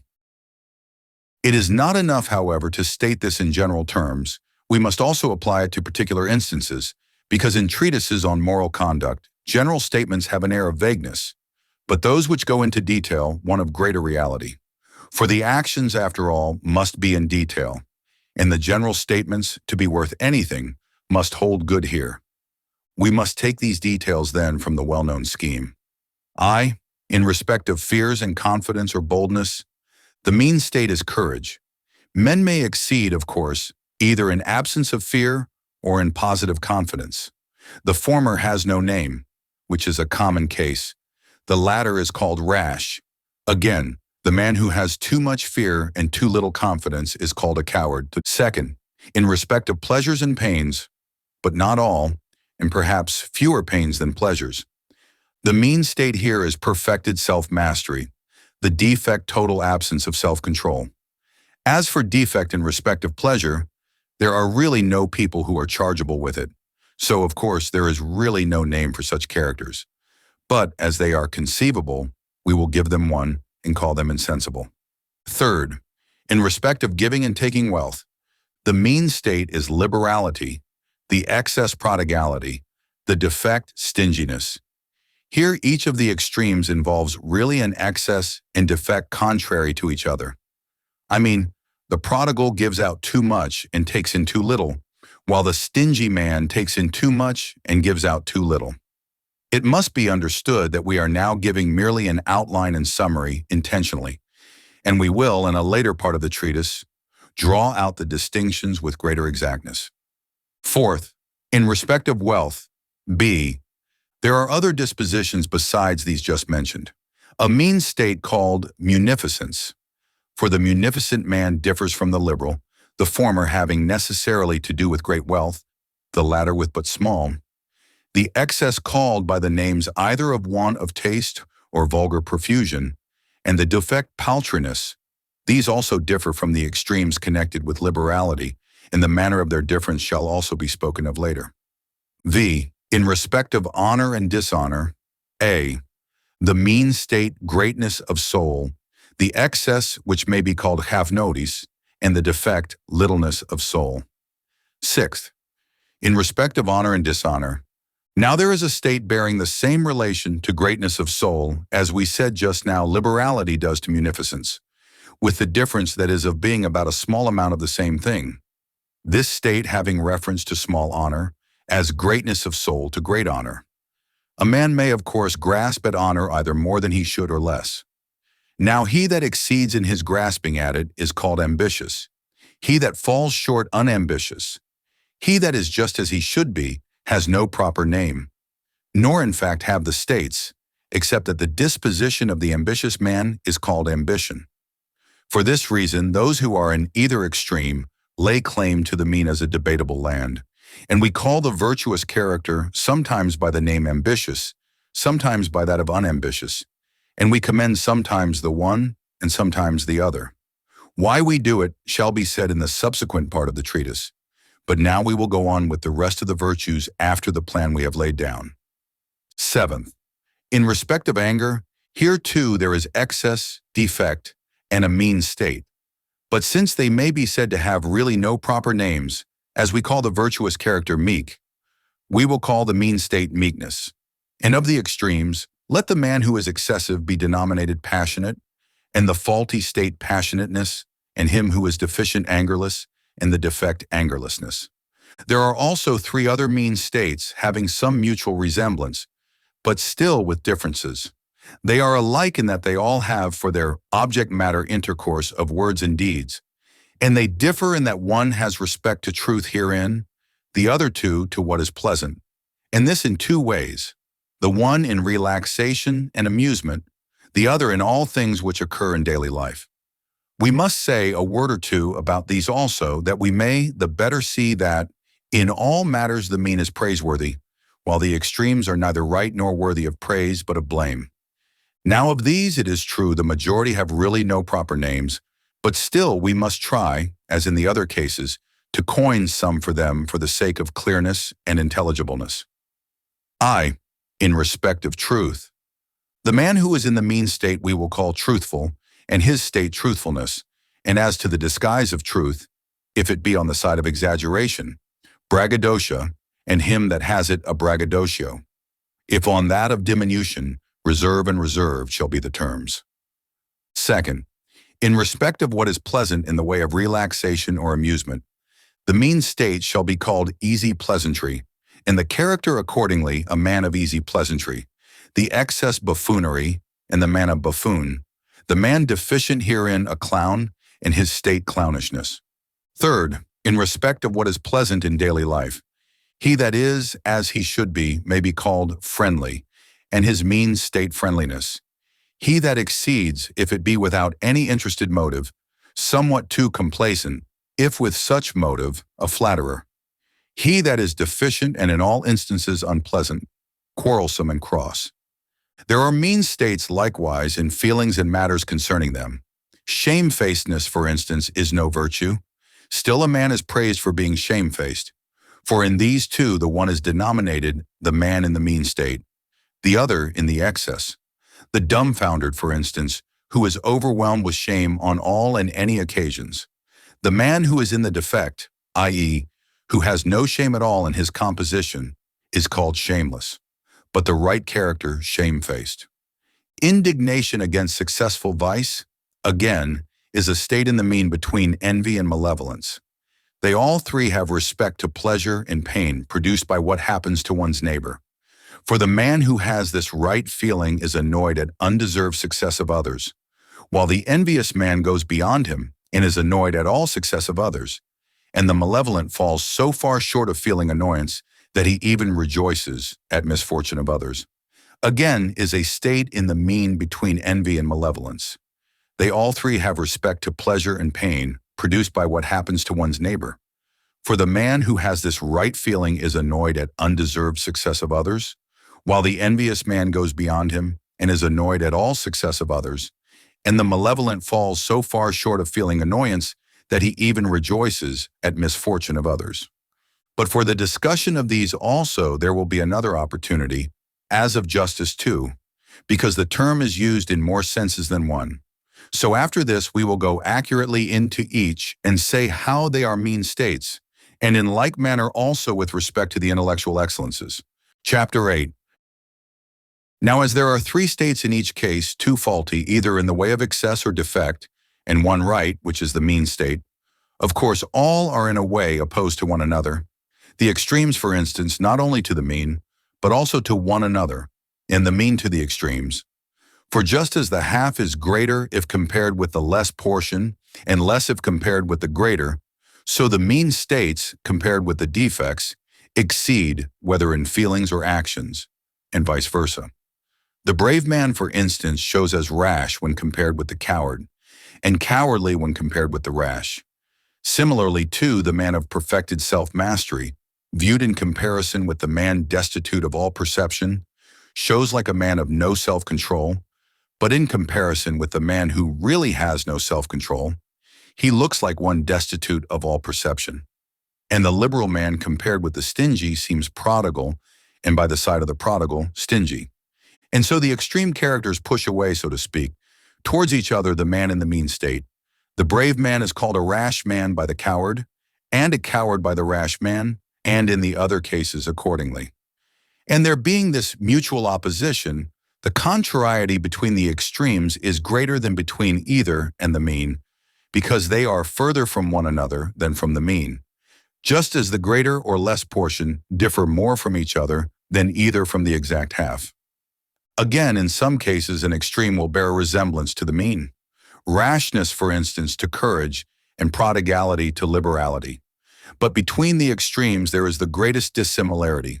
Now things which are furthest from one another are defined to be contrary, and so the further off, the more contrary will they be. Further of the extremes in some cases the excess, and in others the defect, is most opposed to the mean. To courage, for instance, not rashness, which is the excess, but cowardice, which is the defect. Whereas to perfected self-mastery, not insensibility, which is the defect, but absence of all self-control, which is the excess. And for this there are two reasons to be given. One from the nature of the thing itself, because from the one extreme being nearer and more like the mean, we do not put this against it, but the other.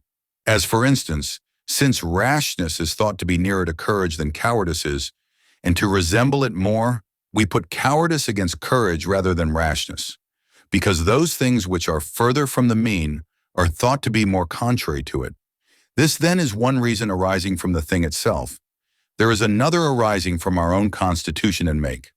For in each man's own case, those things give the impression of being more contrary to the mean to which we individually have a natural bias.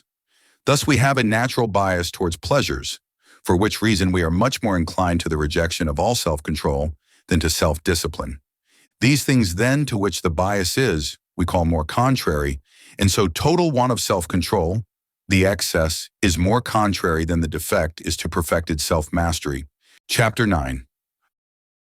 Now that moral virtue is a mean state, and how it is so, and that it lies between two faulty states, one in the way of excess and another in the way of defect, and that it is so because it has an aptitude to aim at the mean both in feelings and actions, all this has been set forth fully and sufficiently. And so it is hard to be good, for surely hard it is in each instance to find the mean, just as to find the mean point or center of a circle is not what any man can do, but only he who knows how. Just so to be angry, to give money and be expensive, is what any man can do, and easy. But to do these to the right person, in due proportion, at the right time, with a right object, and in the right manner, this is not as before what any man can do, nor is it easy. And for this cause goodness is rare, and praiseworthy and noble. Therefore he who aims at the mean should make it his first care to keep away from that extreme which is more contrary than the other to the mean. Just as Calypso in Homer advises Ulysses, "Clear of this smoke and surge thy bark direct." Because of the two extremes the one is always more, and the other less, erroneous.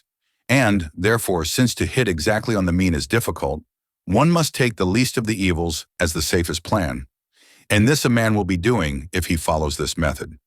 We ought also to take into consideration our own natural bias, which varies in each man's case, and will be ascertained from the pleasure and pain arising in us.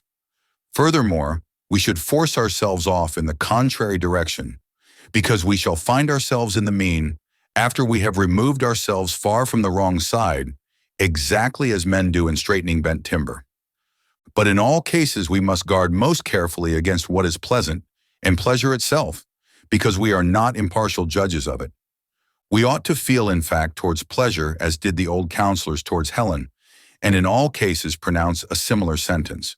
For so by sending it away from us, we shall err the less. Well, to speak very briefly, these are the precautions by adopting which we shall be best able to attain the mean. Still, perhaps, after all, it is a matter of difficulty, and especially in the particular instances. It is not easy, for instance, to determine exactly in what manner, with what persons, for what causes, and for what length of time, one ought to feel anger.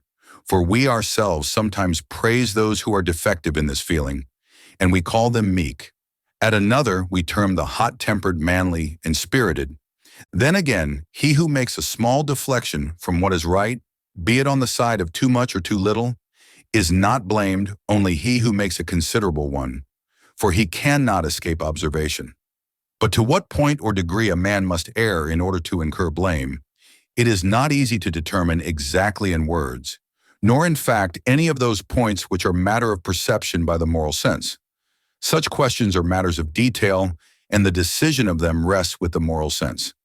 At all events, thus much is plain, that the mean state is in all things praiseworthy, and that practically we must deflect sometimes towards excess, sometimes towards defect, because this will be the easiest method of hitting on the mean, that is, on what is right. Book 3. Chapter 1. Now, since virtue is concerned with the regulation of feelings and actions, and praise and blame arise upon such as are voluntary, while for the involuntary allowance is made, and sometimes compassion is excited, it is perhaps a necessary task for those who are investigating the nature of virtue to draw out the distinction between what is voluntary and what involuntary. And it is certainly useful for legislators with respect to the assigning of honors and punishments. Involuntary actions, then, are thought to be of two kinds, being done either on compulsion or by reason of ignorance. An action is, properly speaking, compulsory when the origination is external to the agent, being such that in it the agent, perhaps we may more properly say the patient, contributes nothing, as if a wind were to convey you anywhere, or men having power over your person. But when actions are done, either from fear of greater evils or from some honorable motive, as, for instance, if you were ordered to commit some base act by a despot who had your parents or children in his power, and they were to be saved upon your compliance or die upon your refusal, in such cases there is room for a question whether the actions are voluntary or involuntary.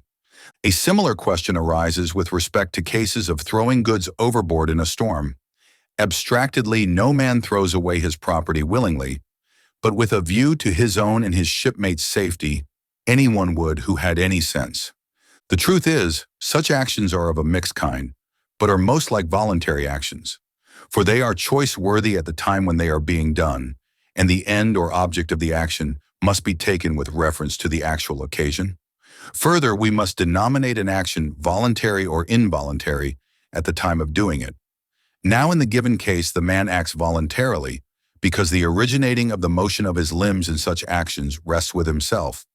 And where the origination is in himself, it rests with himself to do or not to do.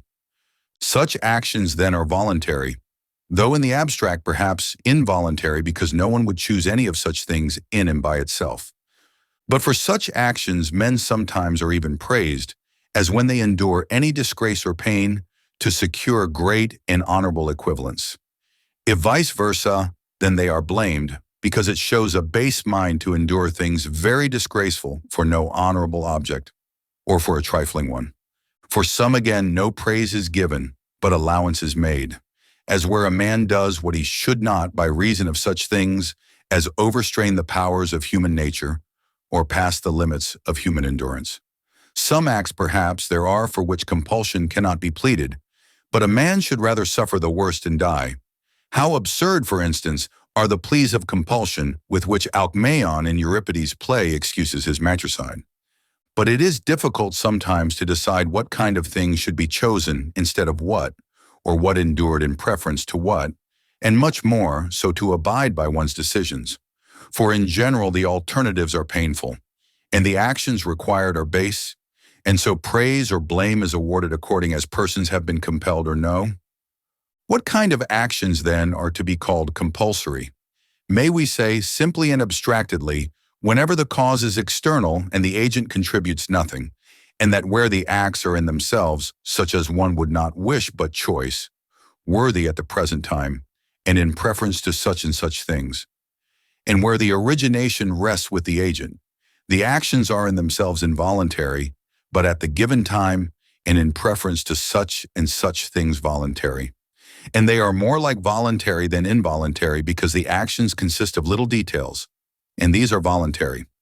But what kind of things one ought to choose instead of what, it is not easy to settle, for there are many differences in particular instances. But suppose a person should say, things pleasant and honorable exert a compulsive force, for that they are external and do compel. At that rate, every action is on compulsion, because these are universal motives of action. Again, they who act on compulsion and against their will do so with pain, but they who act by reason of what is pleasant or honorable act with pleasure. It is truly absurd for a man to attribute his actions to external things instead of to his own capacity for being easily caught by them, or, again, to ascribe the honorable to himself and the base ones to pleasure. So then that seems to be compulsory, whose origination is from without, the party compelled contributing nothing. Chapter 2. Now every action of which ignorance is the cause is not voluntary, but that only is involuntary which is attended with pain and remorse. For clearly the man who has done anything by reason of ignorance, but is not annoyed at his own action, cannot be said to have done it with his will, because he did not know he was doing it, nor again against his will, because he is not sorry for it. So then of the class acting by reason of ignorance, He who feels regret afterwards is thought to be an involuntary agent, and him that has no such feeling, since he certainly is different from the other, we will call a not voluntary agent. For as there is a real difference, it is better to have a proper name. Again, there seems to be a difference between acting because of ignorance and acting with ignorance. For instance, we do not usually assign ignorance as the cause of the actions of the drunken or angry man, but either the drunkenness or the anger, yet they act not knowingly, but with ignorance. Again, every bad man is ignorant what he ought to do and what to leave undone, and by reason of such error, men become unjust and wholly evil. Again, we do not usually apply the term involuntary when a man is ignorant of his own true interest, because ignorance, which affects moral choice, constitutes depravity, but not involuntariness. Nor does any ignorance of principle, because for this men are blamed, but ignorance in particular details, wherein consists the action and wherewith it is concerned. For in these there is both compassion and allowance, because he who acts in ignorance of any of them acts in a proper sense involuntarily. It may be as well, therefore, to define these particular details, what they are and how many, viz., who acts, what he is doing, with respect to what or in what, sometimes with what, as with what instrument, and with what result, as that of preservation, for instance, and how, as whether softly or violently. All these particulars in one and the same case no man in his senses could be ignorant of, plainly not of the agent, being himself. But what he is doing a man may be ignorant, as men in speaking say a thing escape them unawares, or as Aeschylus did with respect to the mysteries, that he was not aware that it was unlawful to speak of them, or as in the case of that catapult accident, the other day the man said he discharged it merely to display its operation. Or a person might suppose a sun to be an enemy, as Merope did, or that the spear really pointed was rounded off, or that the stone was a pumice, or in striking with a view to save might kill, or might strike when merely wishing to show another, as people do in sham fighting. Now, since ignorance is possible in respect to all these details in which the action consists, he that acted in ignorance of any of them is thought to have acted involuntarily, and he most so who was in ignorance as regards the most important, which are thought to be those in which the action consists and the result. Further, not only must the ignorance be of this kind to constitute an action involuntary, but it must be also understood that the action is followed by pain and regret. Chapter 3. Now, since all involuntary action is either upon compulsion or by reason of ignorance, voluntary action would seem to be that whose origination is in the agent, he being aware of the particular details in which the action consists. For it may be, men are not justified by calling those actions involuntary which are done by reason of anger or lust, because in the first place, if this be so, no other animal but man, and not even children, can be said to act voluntarily. Next, is it meant that we never act voluntarily when we act from lust or anger, or that we act voluntarily in doing what is right and involuntarily in doing what is discreditable? The latter supposition is absurd, since the cause is one and the same. Then as to the former, it is a strange thing to maintain actions to be involuntary, which we are bound to grasp at. Now there are occasions on which anger is a duty, and there are things which we are bound to lust after, health, for instance, and learning. Again, whereas actions strictly involuntary are thought to be attended with pain, those which are done to gratify lust are thought to be pleasant. Again, how does the involuntariness make any difference between wrong actions done from deliberate calculation and those done by reason of anger? For both ought to be avoided, and the irrational feelings are thought to be just as natural to man as reason. And so, of course, must be such actions of the individual as are done from anger and lust. It is absurd then to class these actions among the involuntary. Chapter 4. Having thus drawn out the distinction between voluntary and involuntary action, our next step is to examine into the nature of moral choice, because this seems most intimately connected with virtue, and to be a more decisive test of moral character than a man's acts are. Now, moral choice is plainly voluntary, but the two are not coextensive, voluntary being the more comprehensive term. For first, children and all other animals share in voluntary action, but not in moral choice. And next, sudden actions we call voluntary, but do not ascribe them to moral choice. Nor do they appear to be right who say it is lust or anger, or wish or opinion of a certain kind. Because in the first place, moral choice is not shared by the irrational animals, while lust and anger are. Next, the man who fails of self-control acts from lust, but not from moral choice. The man of self-control, on the contrary, from moral choice, not from lust. Again, whereas lust is frequently opposed to moral choice, lust is not to lust. Lastly, the object matter of lust is the pleasant and the painful, but of moral choice neither the one nor the other. Still less can it be anger, because actions done from anger are thought generally to be least of all consequent on moral choice. Nor is it wish either, though appearing closely connected with it, because in the first place, moral choice has not for its objects impossibilities, and if a man were to say he chose them, he would be thought to be a fool. But wish may have impossible things for its objects, immortality for instance. Wish again may be exercised on things in the accomplishment of which one's self could have nothing to do, as the success of any particular actor or athlete. But no man chooses things of this nature, only such as he believes he may himself be instrumental in procuring. Further, wish has for its object the end, rather, but moral choice the means to the end. For instance, we wish to be healthy, but we choose the means which will make us so. Or happiness again we wish for, and commonly say so. But to say we choose is not an appropriate term, because in short, the province of moral choice seems to be those things which are in our own power. Neither can it be opinion, for opinion is thought to be unlimited in its range of objects, and to be exercised as well upon things eternal and impossible as on those which are in our own power. Again, opinion is logically divided into true and false, not into good and bad as moral choice is.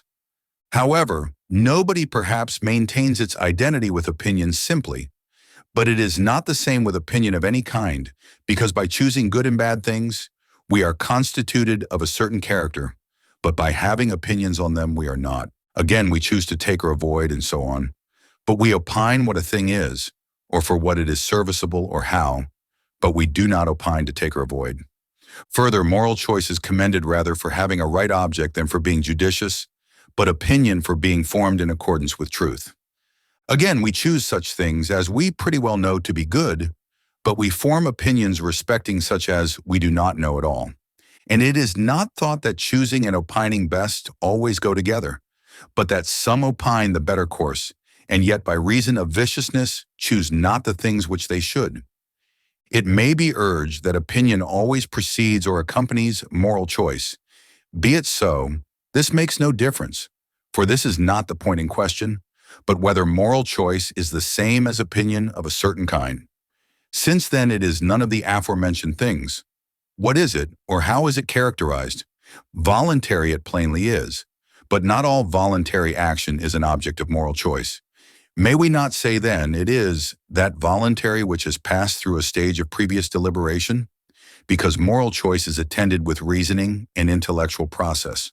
The etymology of its Greek name seems to give a hint of it, being when analyzed chosen in preference to somewhat else. Chapter 5. Well then, do men deliberate about everything, and is anything soever the object of deliberation, or are there some matters with respect to which there is none? It may be as well perhaps to say that by object of deliberation is meant such matter as a sensible man would deliberate upon, not what any fool or madman might. Well, about eternal things no one deliberates, as for instance the universe, or the incommensurability of the diameter inside of a square. Nor again about things which are in motion, but which always happen in the same way, either necessarily, or naturally, or from some other cause, as the solstices or the sunrise. Nor about those which are variable, as drought and rains, nor fortuitous matters as finding of treasure. Nor in fact even about all human affairs. No Lacedaemonian, for instance, deliberates as to the best course for the Scythian government to adopt, because in such cases we have no power over the result. But we do deliberate respecting such practical matters as are in our own power, which are what are left after all our exclusions. I have adopted this division because causes seem to be divisible into nature, necessity, chance, and moreover intellect, and all human powers. And as man in general deliberates about what man in general can affect, so individuals do about such practical things as can be affected through their own instrumentality. Again, we do not deliberate respecting such arts or sciences as are exact and independent, as, for instance, about written characters, because we have no doubt how they should be formed. But we do deliberate on all buck things as are usually done through our own instrumentality, but not invariably in the same way. As, for instance, about matters connected with the healing art or with money-making. And again, more about piloting ships than gymnastic exercises, because the former has been less exactly determined and so forth, and more about arts than sciences, because we more frequently doubt respecting the former. So then deliberation takes place in such matters as are under general laws, but still uncertain how in any given case they will issue, i.e., in which there is some indefiniteness. And for great matters, we associate coadjutors in council, distrusting our ability to settle them alone. Further, we deliberate not about ends, but means to ends. No physician, for instance, deliberates whether he will cure, nor orator whether he will persuade, nor statesman whether he will produce a good constitution, nor in fact any man in any other function about his particular end. But having set before them a certain end, they look how and through what means it may be accomplished. If there is a choice of means, they examine further which are easiest and most creditable, or if there is but one means of accomplishing the object, then how it may be through this. This again through what, till they come to the first cause. And this will be the last found. For a man engaged in a process of deliberation seems to seek and analyze, as a man to solve a problem, analyses the figure given him. And plainly not every search is deliberation, those in mathematics to wit, but every deliberation is a search, and the last step in the analysis is the first in the constructive process. And if in the course of their search men come upon an impossibility, they give it up. If money, for instance, be necessary but cannot be got. But if the thing appears possible, they then attempt to do it. And by possible, I mean what may be done through our own instrumentality. Of course, what may be done through our friends is through our own instrumentality in a certain sense, because the origination in such cases rests with us. And the object of search is sometimes the necessary instruments, sometimes the method of using them, and similarly in the rest sometimes through what, and sometimes how, or through what. So it seems, as has been said, that man is the originator of his actions, and deliberation has for its object whatever may be done through one's own instrumentality, and the actions are with a view to other things. And so it is, not the end, but the means to ends on which deliberation is employed.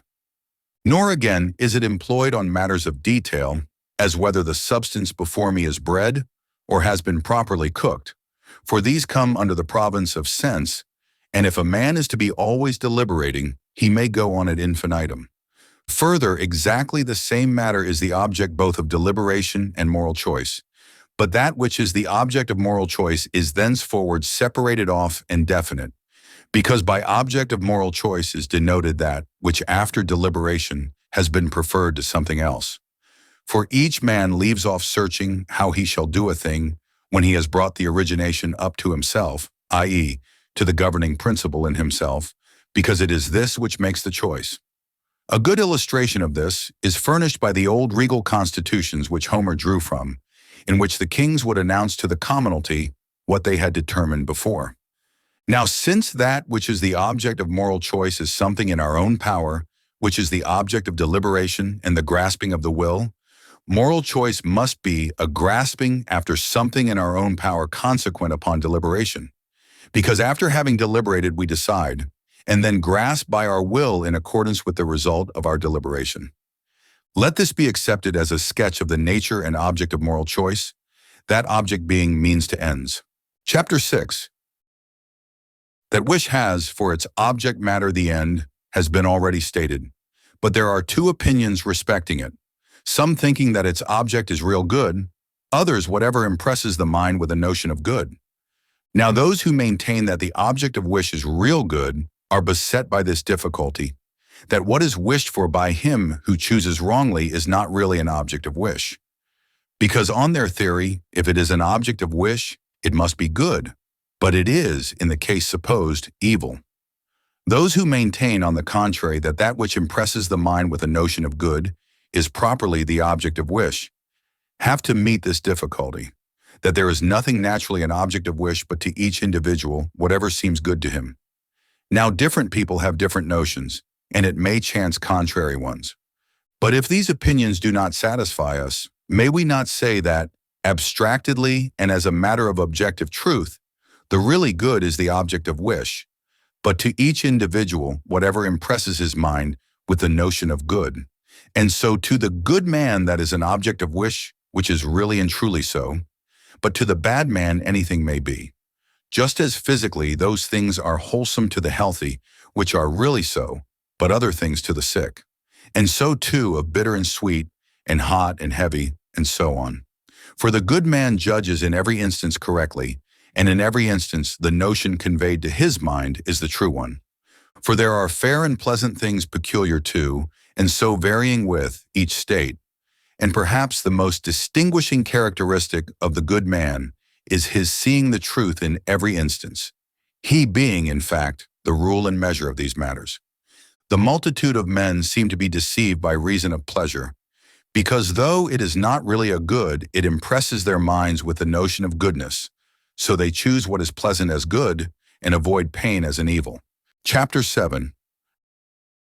Now since the end is the object of wish and the means to the end of deliberation and moral choice, the actions regarding these matters must be in the way of moral choice, i.e. voluntary. But the acts of working out the virtues are such actions, and therefore virtue is in our power. And so too is vice, because wherever it is in our power to do it is also in our power to forbear doing, and vice versa. Therefore, if the doing, being in a given case creditable, is in our power, so too is the forbearing, which is in the same case discreditable, and vice versa.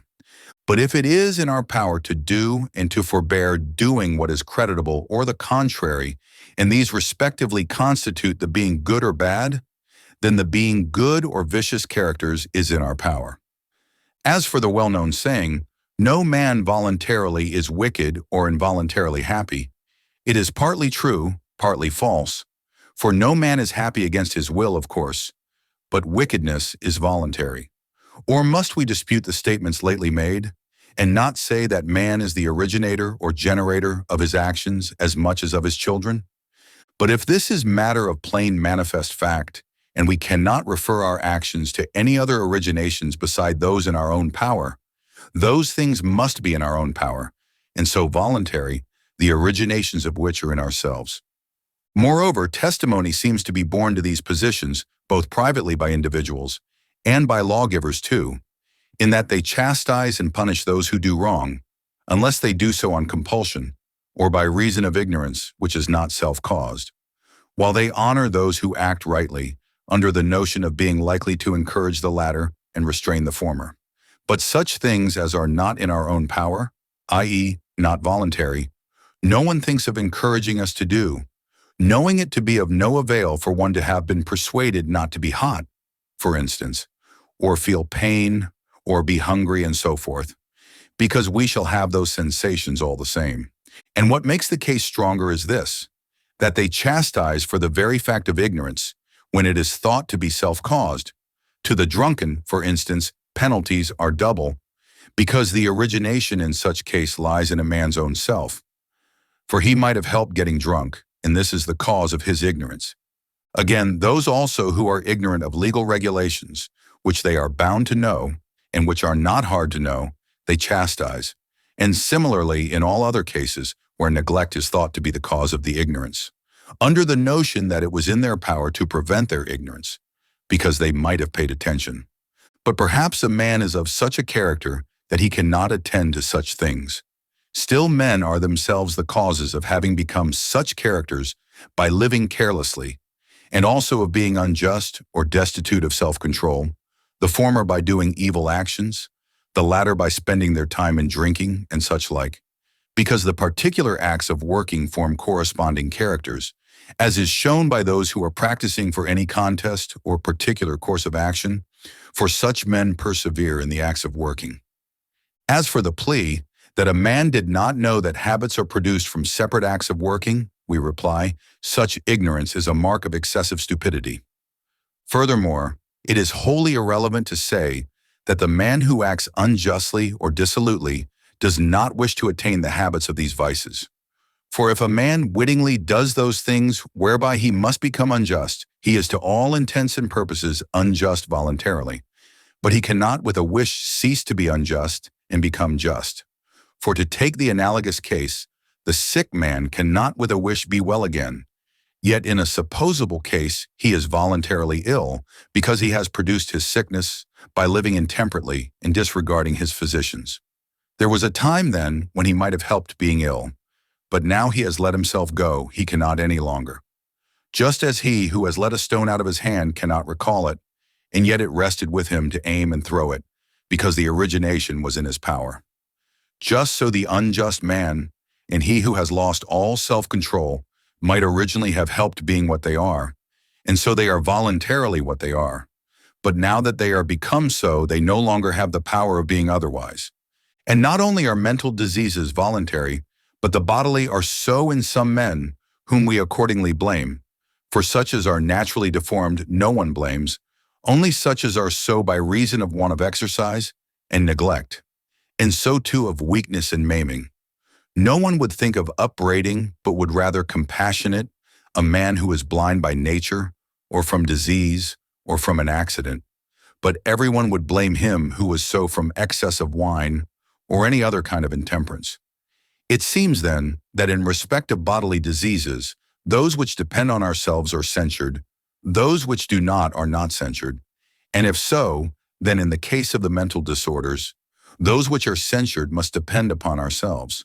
But suppose a man to say that, by our own admission, all men aim at that which conveys to their minds an impression of good, and that men have no control over this impression, but that the end impresses each with a notion correspondent to his own individual character, that to be sure if each man is in a way the cause of his own moral state, so he will be also of the kind of impression he receives.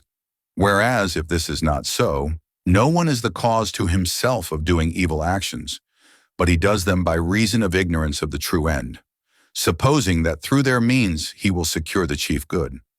Further, that this aiming at the end is no matter of one's own choice, but one must be born with a power of mental vision, so to speak, whereby to judge fairly and choose that which is really good. And he is blessed by nature who has this naturally well, because it is the most important thing and the fairest, and what a man cannot get or learn from another, but will have such as nature has given it. And for this to be so given well and fairly would be excellence of nature in the highest and truest sense. If all this be true, how will virtue be a whit more voluntary than vice?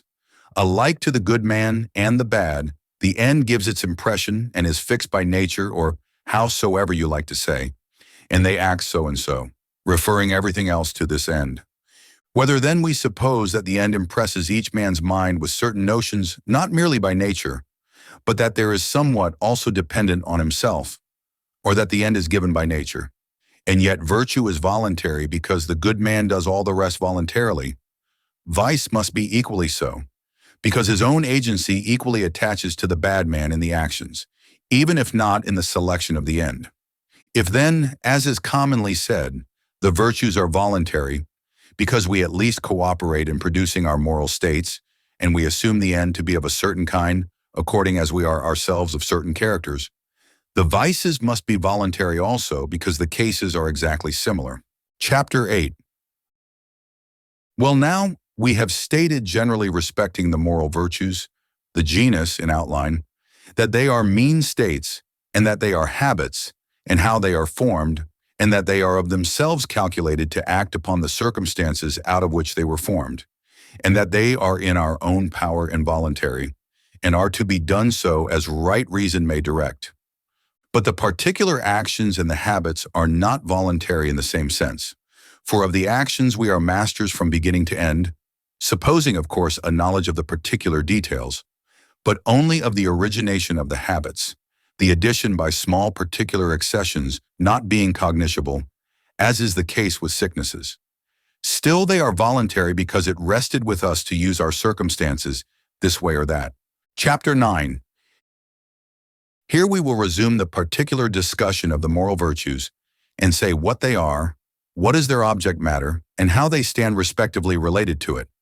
Of course their number will be thereby shown. First then, of courage. Now that it is a mean state, in respect of fear and boldness, has been already said. Further, the objects of our fears are obviously things fearful, or, in a general way of statement, evils, which accounts for the common definition of fear, viz. Expectation of evil. Of course, we fear evils of all kinds, disgrace, for instance, poverty, disease, desolateness, death. But not all these seem to be the object matter of the brave man, because there are things which to fear is right and noble, and not to fear is base. Disgrace, for example, since he who fears this is a good man and has a sense of honor, and he who does not fear it is shameless.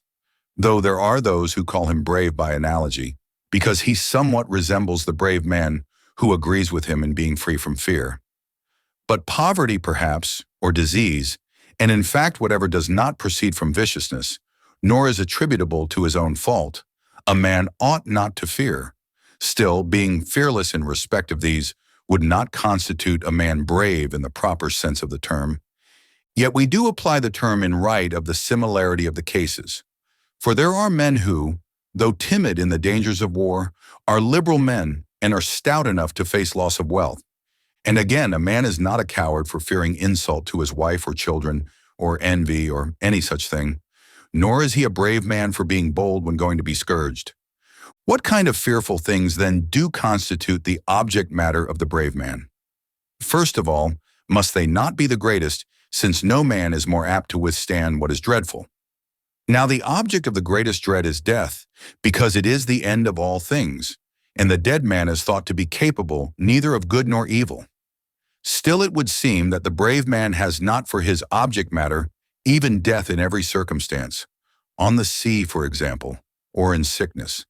In what circumstances, then? Must it not be in the most honorable? Now such is death in war, because it is death in the greatest and most honorable danger, and this is confirmed by the honors awarded in communities and by monarchs. He then may be most properly denominated brave, who is fearless in respect of honorable death and such sudden emergencies as threaten death. Now such specially are those which arise in the course of war.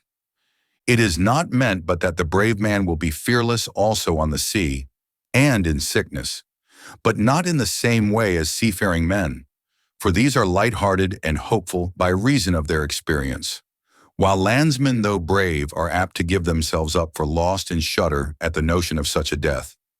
To which it should be added that courage is exerted in circumstances which admit of doing something to help oneself, or in which death would be honorable. Now neither of these requisites attach to destruction by drowning or sickness. Chapter 10. Again, fearful is a term of relation, the same thing not being so to all, and there is, according to common parlance, somewhat so fearful as to be beyond human endurance. This, of course, would be fearful to every man of sense. But those objects which are level to the capacity of man differ in magnitude and admit of degrees. So too the objects of confidence or boldness. Now the brave man cannot be frighted from his propriety, but of course only so far as he is man. Fear such things indeed he will, but he will stand up against them as he ought and as right reason may direct, with a view to what is honorable, because this is the end of the virtue.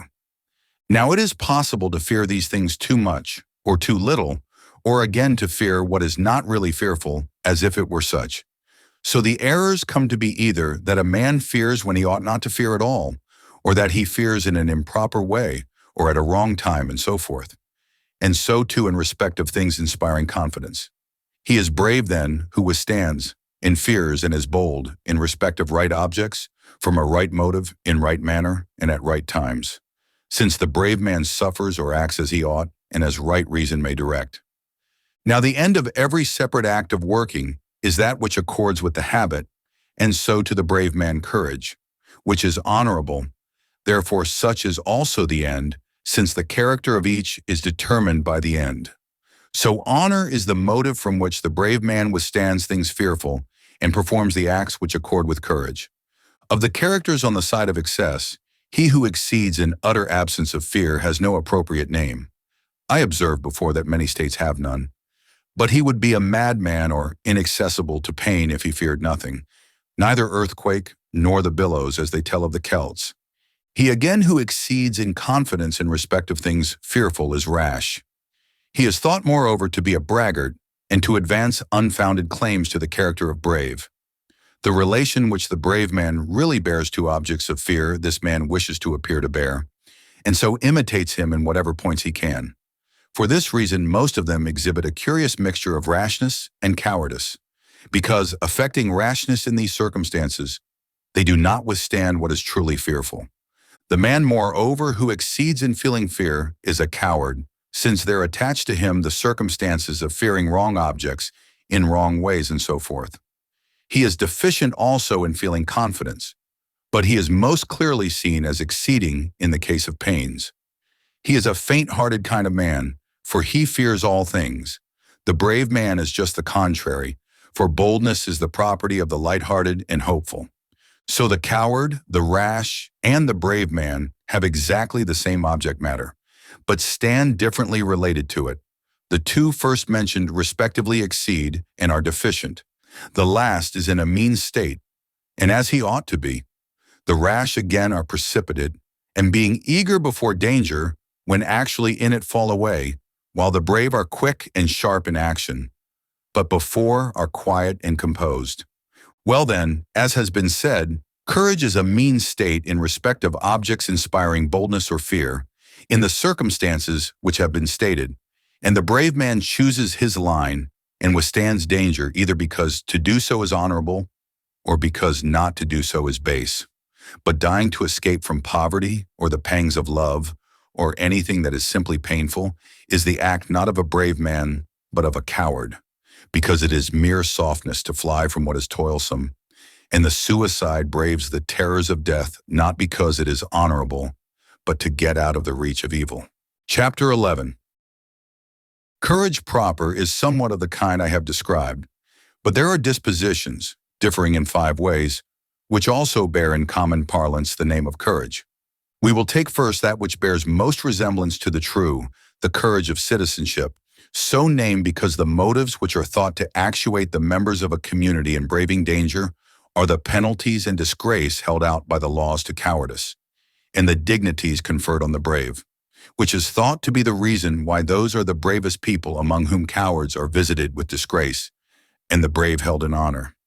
Such is the kind of courage Homer exhibits in his characters. Diomed and Hector, for example. The latter says, "Polydamas will be the first to fix disgrace upon me."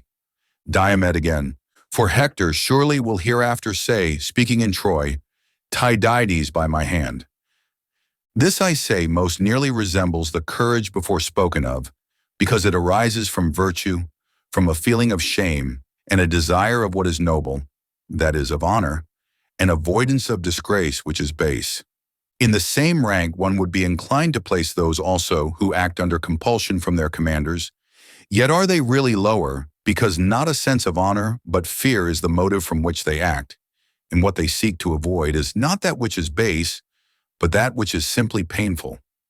Commanders do in fact compel their men sometimes, as Hector says, to quote Homer again, "But whomsoever I shall find cowering afar from the fight, the teeth of dogs he shall by no means escape."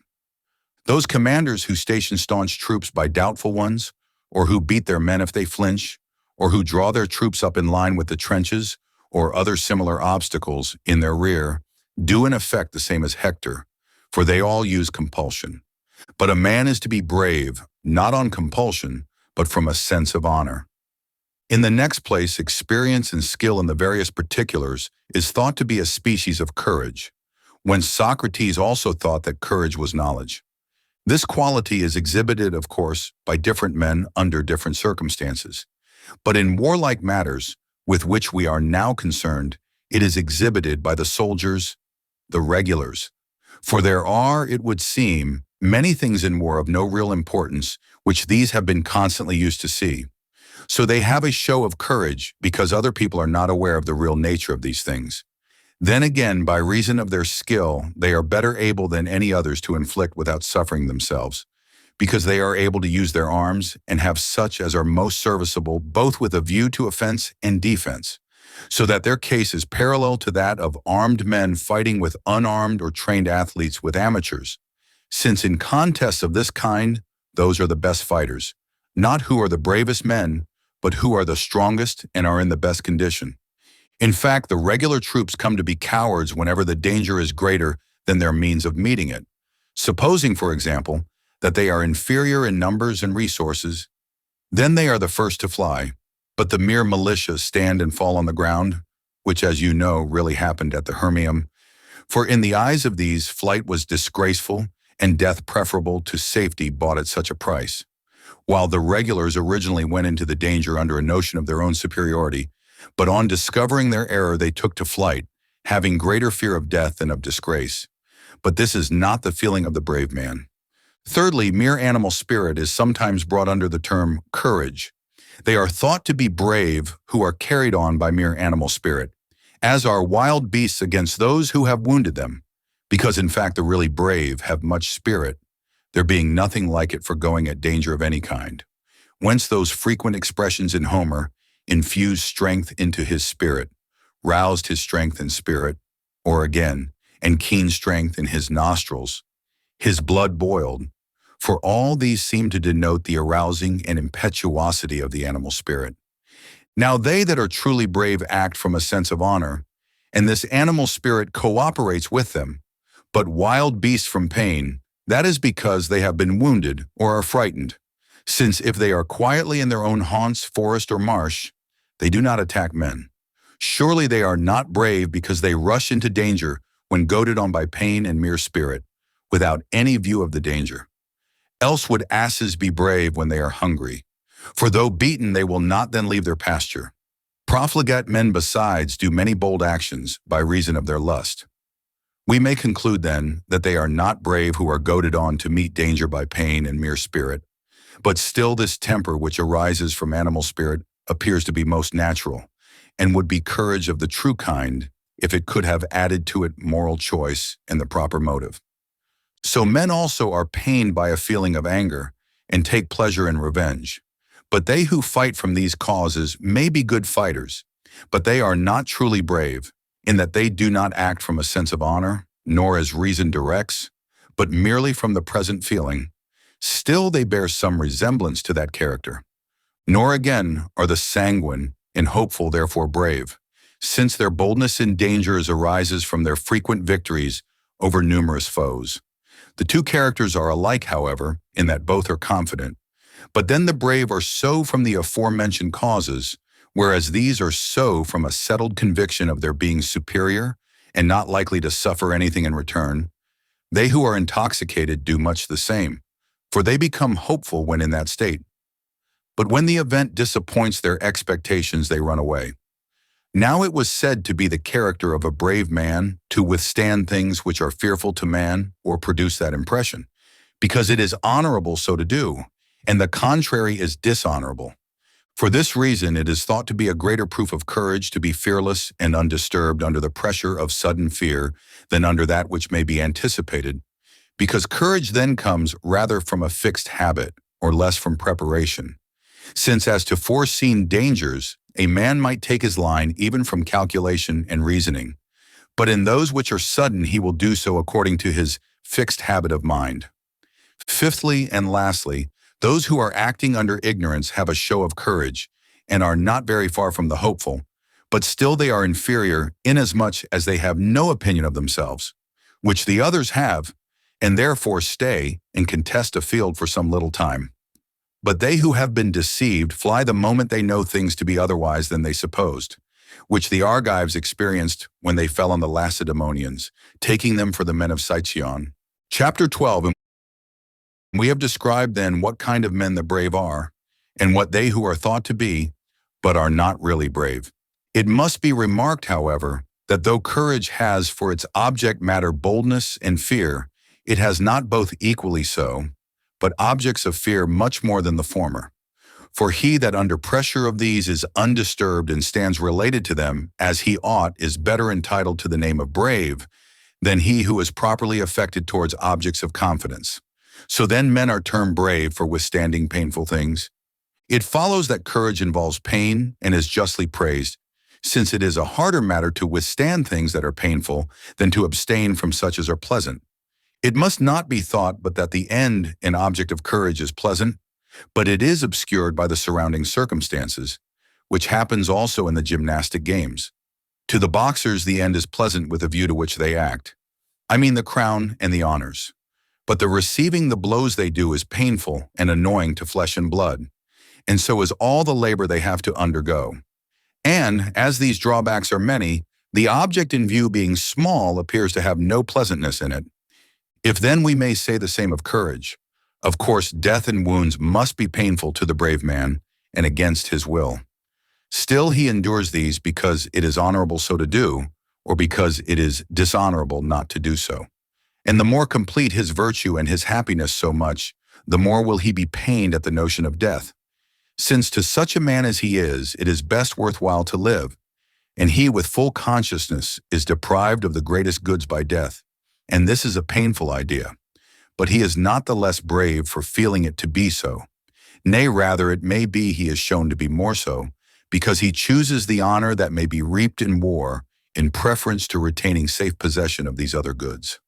The fact is that to act with pleasure does not belong to all the virtues, except so far as a man realizes the end of his actions. But there is perhaps no reason why not such men should make the best soldiers, but those who are less truly brave but have no other good to care for, these being ready to meet danger and bartering their lives against small gain. Let thus much be accepted as sufficient on the subject of courage, the true nature of which it is not difficult to gather, in outline at least, from what has been said. Chapter 13. Next let us speak of perfected self-mastery, which seems to claim the next place to courage, since these two are the excellences of the irrational part of the soul. That it is a mean state, having for its object matter pleasures, we have already said, pains being in fact its object matter in a less degree and dissimilar manner. The state of utter absence of self-control has plainly the same object matter.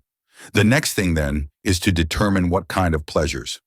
Let pleasures then be understood to be divided into mental and bodily, instances of the former being love of honor or of learning. It being plain that each man takes pleasure in that of these two objects which he has a tendency to like, his body being no way affected, but rather his intellect. Now men are not called perfectly self-mastering or wholly destitute of self-control in respect of pleasures of this class, nor in fact in respect of any which are not bodily. Those, for example, who love to tell long stories and are prosy and spend their days about mere chance matters, we call gossips, but not wholly destitute of self-control, nor again those who are pained at the loss of money or friends. It is bodily pleasures, then, which are the object matter of perfected self-mastery, but not even all these indifferently.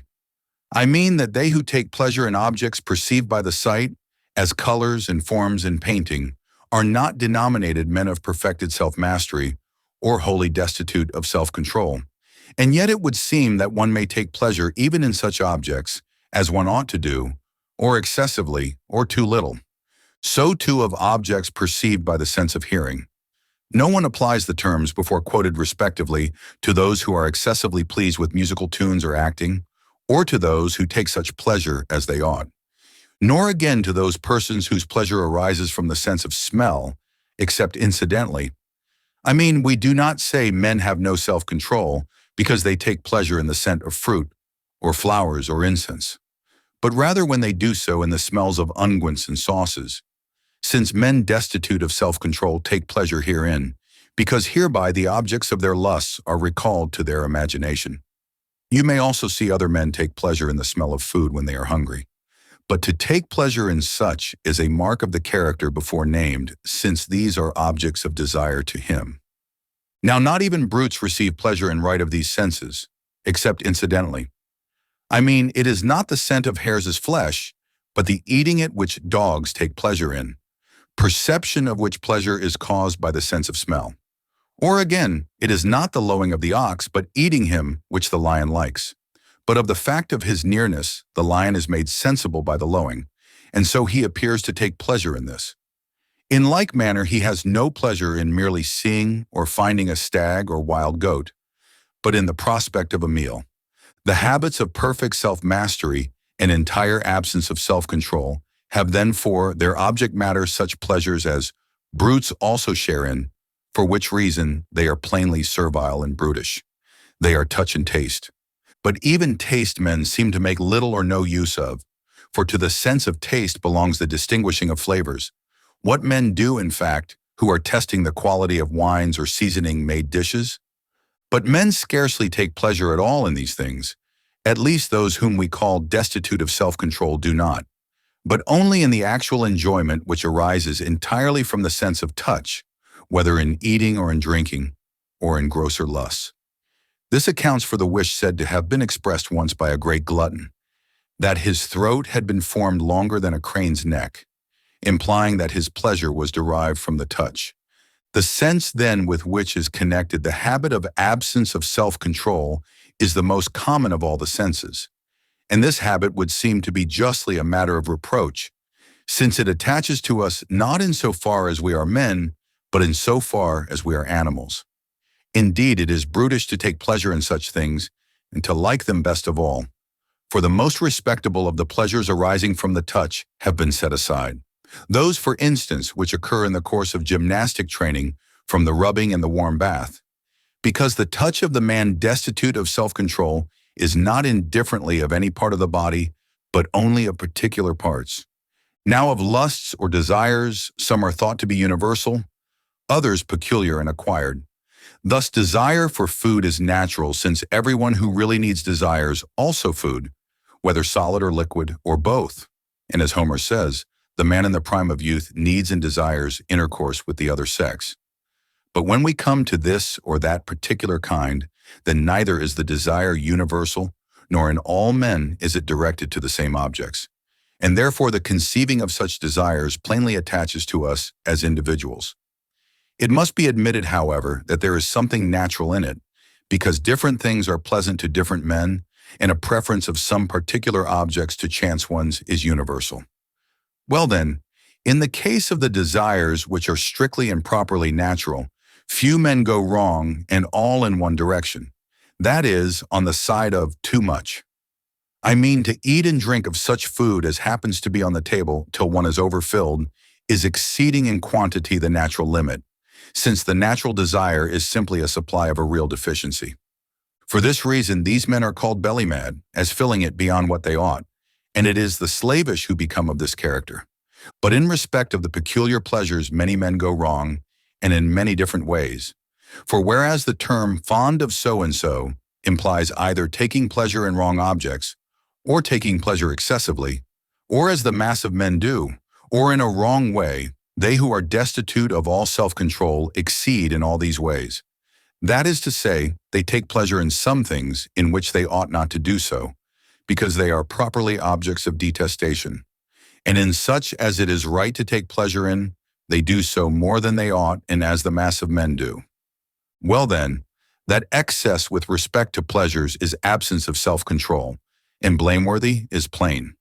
But viewing these habits on the side of pains, we find that a man is not said to have the virtue for withstanding them, as in the case of courage, nor the vice for notwithstanding them, but the man destitute of self-control is such, because he is pained more than he ought to be at not obtaining things which are pleasant, and thus his pleasure produces pain to him.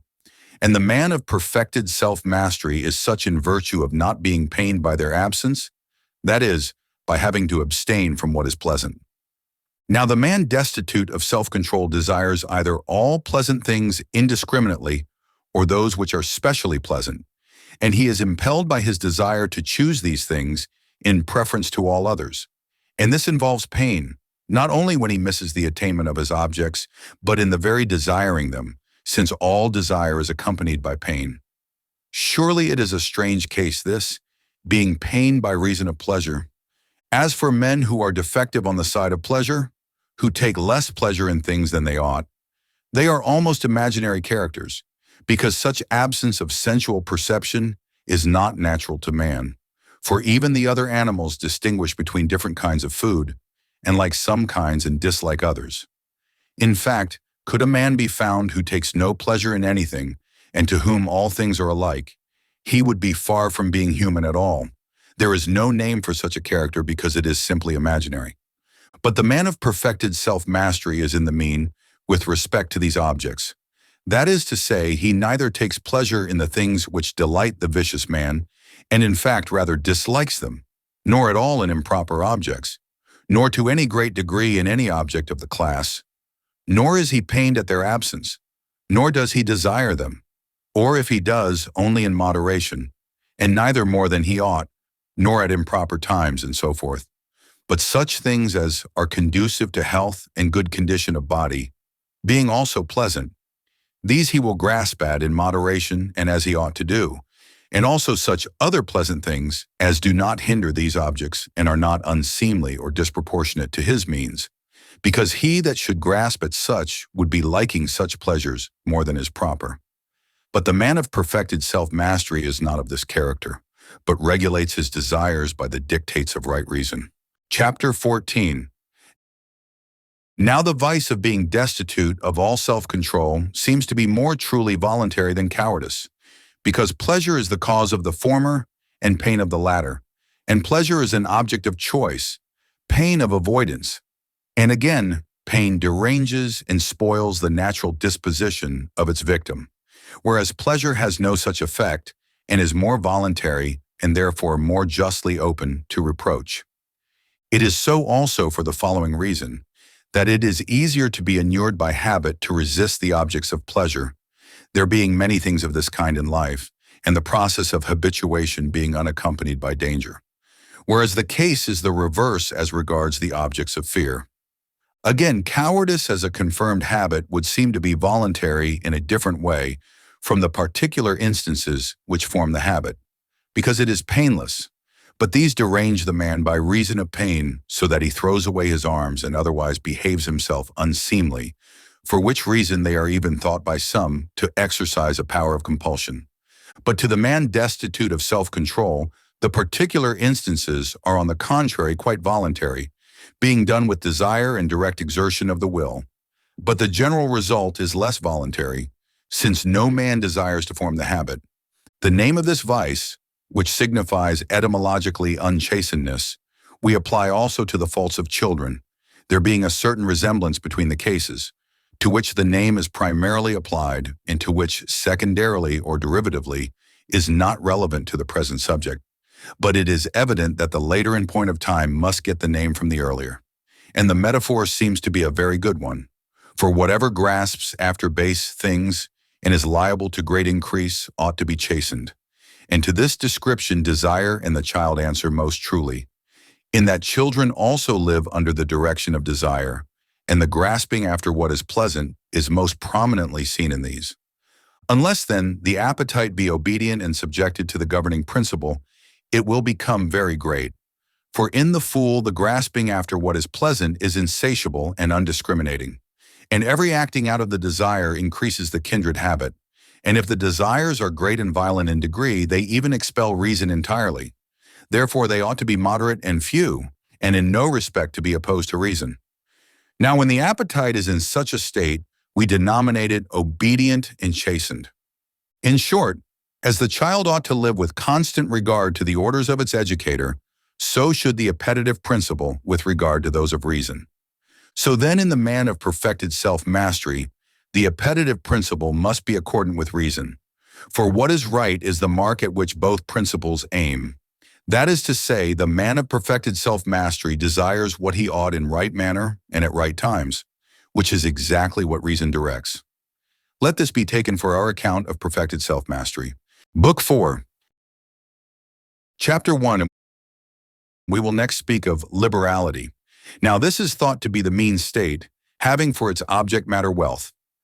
I mean, the liberal man is praised not in the circumstances of war, nor in those which constitute the character of perfected self-mastery, nor again in judicial decisions, but in respect of giving and receiving wealth, chiefly the former. By the term wealth, I mean all those things whose worth is measured by money. Now the states of excess and defect in regard of wealth are respectively prodigality and stinginess. The latter of these terms we attach invariably to those who are over-careful about wealth, but the former we apply sometimes with a complex notion. That is to say, we give the name to those who fail of self-control and spend money on the unrestrained gratification of their passions. And this is why they are thought to be most base, because they have many vices at once.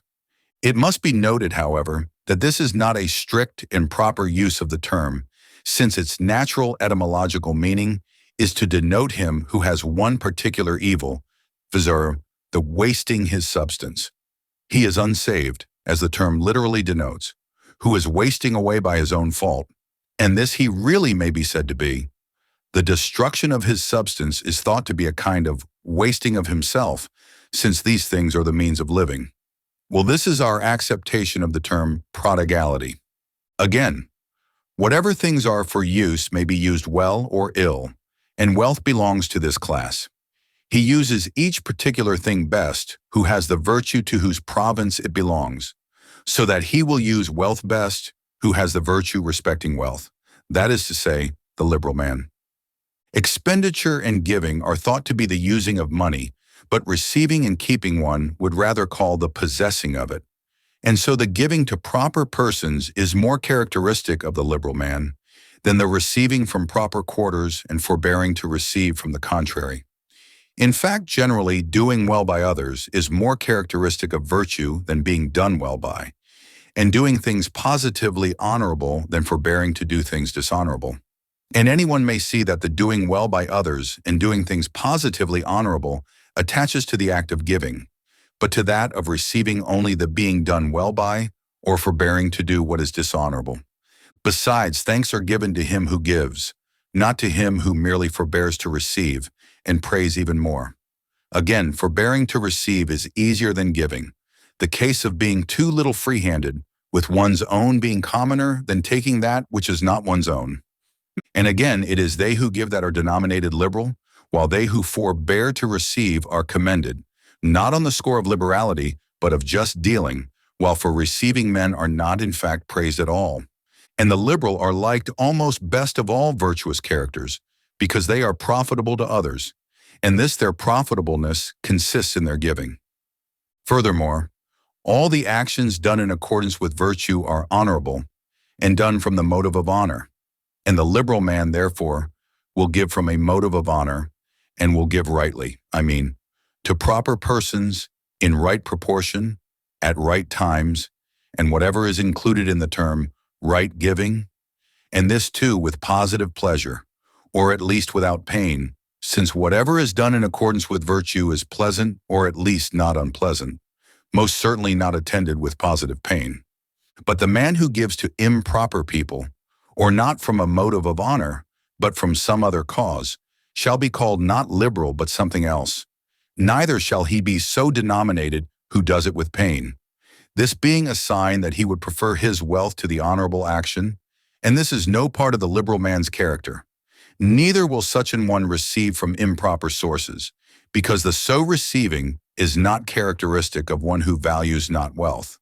Nor again will he be apt to ask, because one who does kindnesses to others does not usually receive them willingly, but from proper sources, his own property for instance, he will receive, doing this not as honorable but as necessary, that he may have somewhat to give. Neither will he be careless of his own, since it is his wish through these to help others in need. Nor will he give to chance people, that he may have wherewith to give to those to whom he ought at right times and on occasions when it is honorable so to do. Again, it is a trait in the liberal man's character even to exceed very much in giving so as to leave too little for himself, it being characteristic of such an one not to have a thought of self. Now, liberality is a term of relation to a man's means, for the liberalness depends not on the amount of what is given, but on the moral state of the giver, which gives in proportion to his means. There is then no reason why he should not be the more liberal man who gives the less amount if he has less to give out of. Again, They are thought to be more liberal who have inherited, not acquired for themselves, their means, because in the first place they have never experienced want, and next all people love most their own works, just as parents do and poets. It is not easy for the liberal man to be rich, since he is neither apt to receive nor to keep but to lavish, and values not wealth for its own sake, but with a view to giving it away. Hence it is commonly charged upon fortune that they who most deserve to be rich are least so. Yet this happens reasonably enough. It is impossible he should have wealth who does not take any care to have it, just as in any similar case. Yet he will not give to improper people, nor at wrong times, and so on, because he would not then be acting in accordance with liberality, and if he spent upon such objects, would have nothing to spend on those on which he ought. For as I have said before, he is liberal who spends in proportion to his means and on proper objects, while he who does so in excess is prodigal. This is the reason why we never call despots prodigal, because it does not seem to be easy for them by their gifts and expenditure to go beyond their immense possessions. To sum up then, since liberality is a mean state in respect of the giving and receiving of wealth, the liberal man will give and spend on proper objects, and in proper proportion, in great things and in small alike, and all this with pleasure to himself. Also he will receive from right sources and in right proportion, because as the virtue is a mean state in respect of both, he will do both as he ought, and, in fact, upon proper giving, follows the correspondent receiving, while that which is not such is contrary to it. Now those which follow one another come to coexist in the same person, those which are contraries plainly do not. Again, should it happen to him to spend money beyond what is needful, or otherwise than as well, he will be vexed, but only moderately and as he ought. For feeling pleasure and pain at right objects and in right manner is a property of virtue. The liberal man is also a good man to have for a partner in respect of wealth, for he can easily be wronged, since he values not wealth, and is more vexed at not spending where he ought to have done so than at spending where he ought not, and he relishes not the maxim of Simonides. Chapter 2.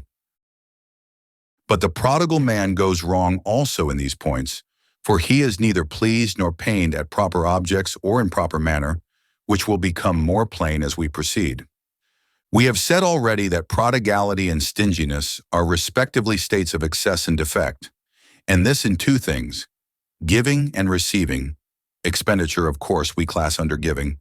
Well now, prodigality exceeds in giving and forbearing to receive and is deficient in receiving, while stinginess is deficient in giving and exceeds in receiving, but it is in small things. The two parts of prodigality, to be sure, do not commonly go together.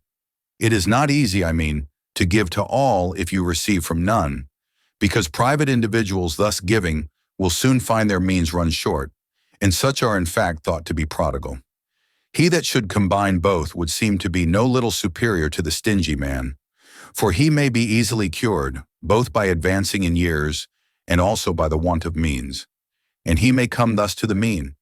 He has, you see, already the facts of the liberal man. He gives and forbears to receive, only he does neither in right manner or well.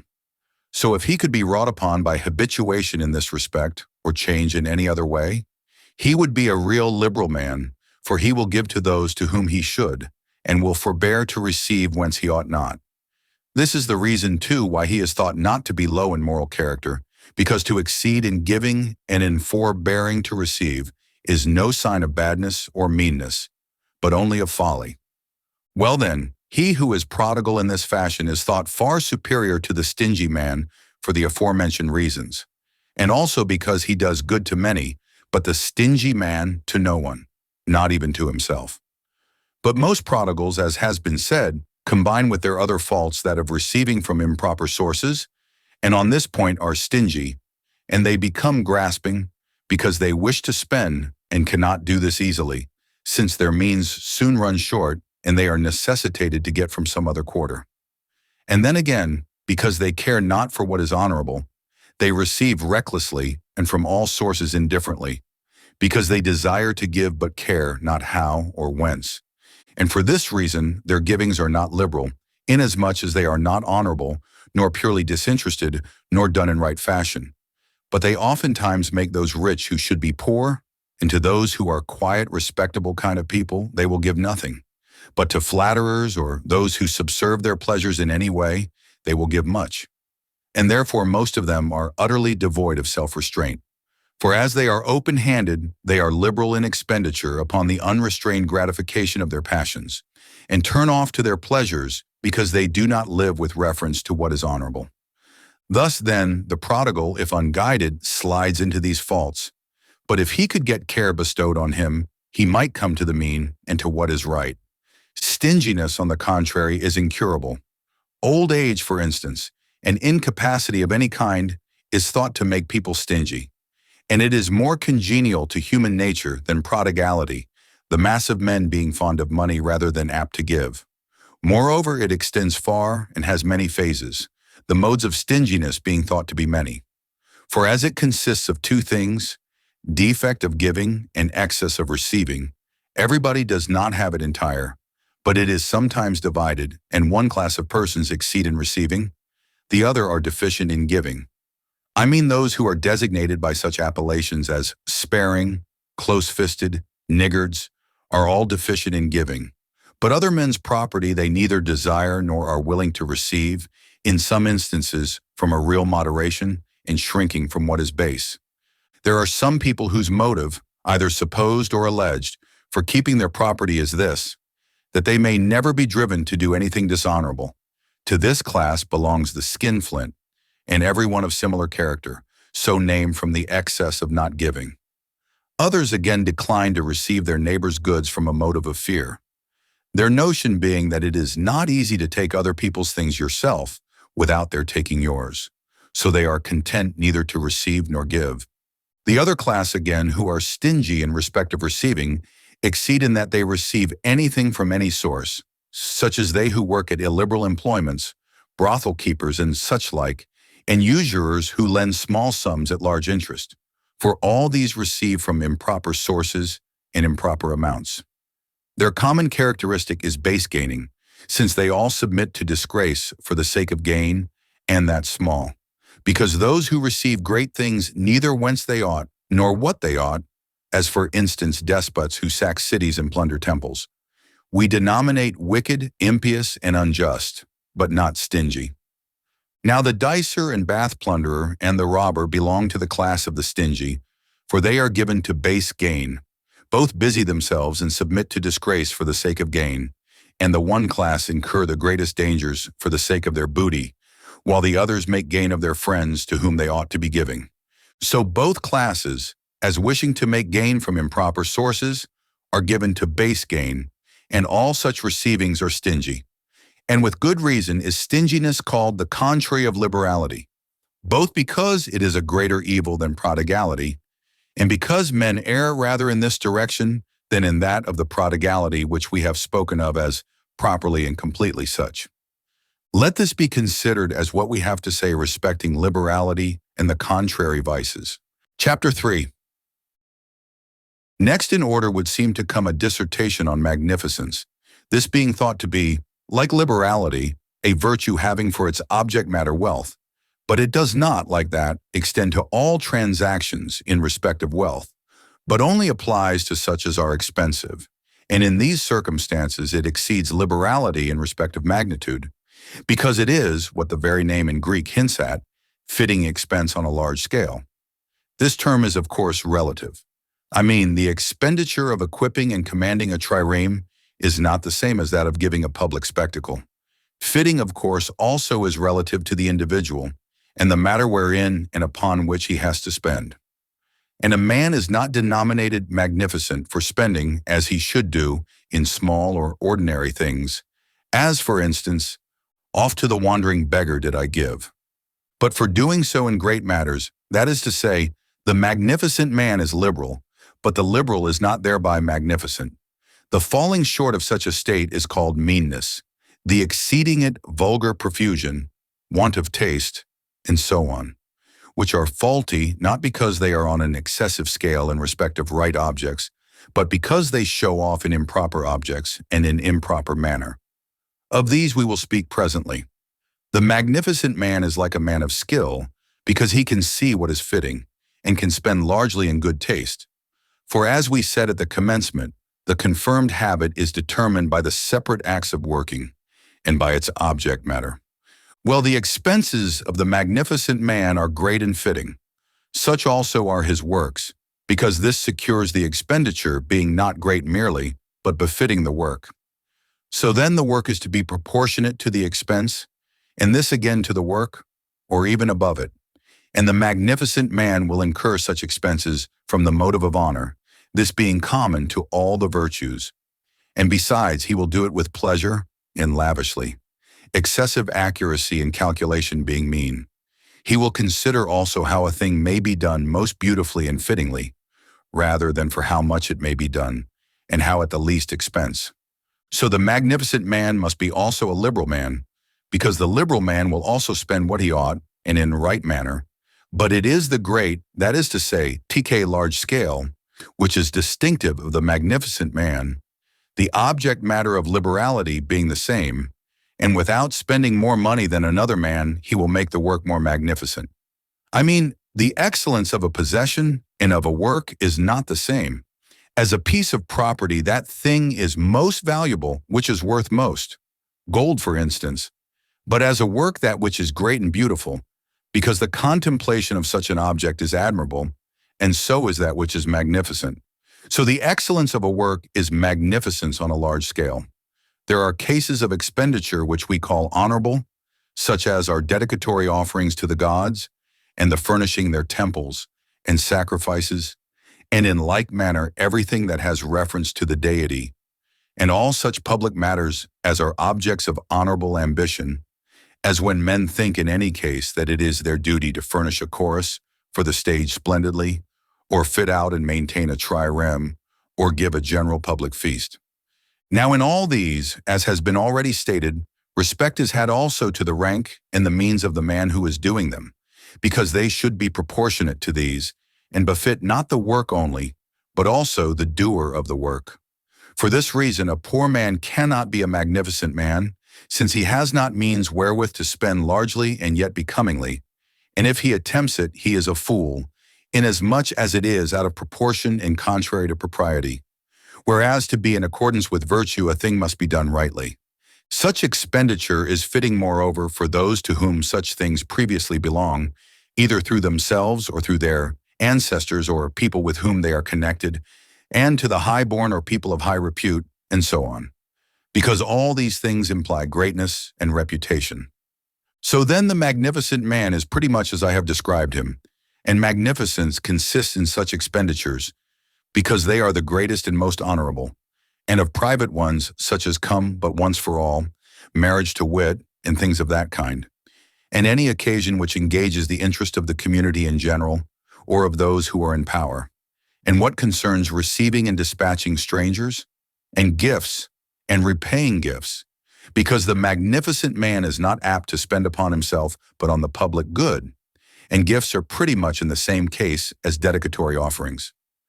It is characteristic also of the magnificent man to furnish his house suitably to his wealth, for this also in a way reflects credit, and again to spend rather upon such works as are of long duration, these being most honorable. And again, propriety in each case, because the same things are not suitable to gods and men, nor in a temple and a tomb. And again, in the case of expenditures, each must be great of its kind, and great expense on a great object is most magnificent.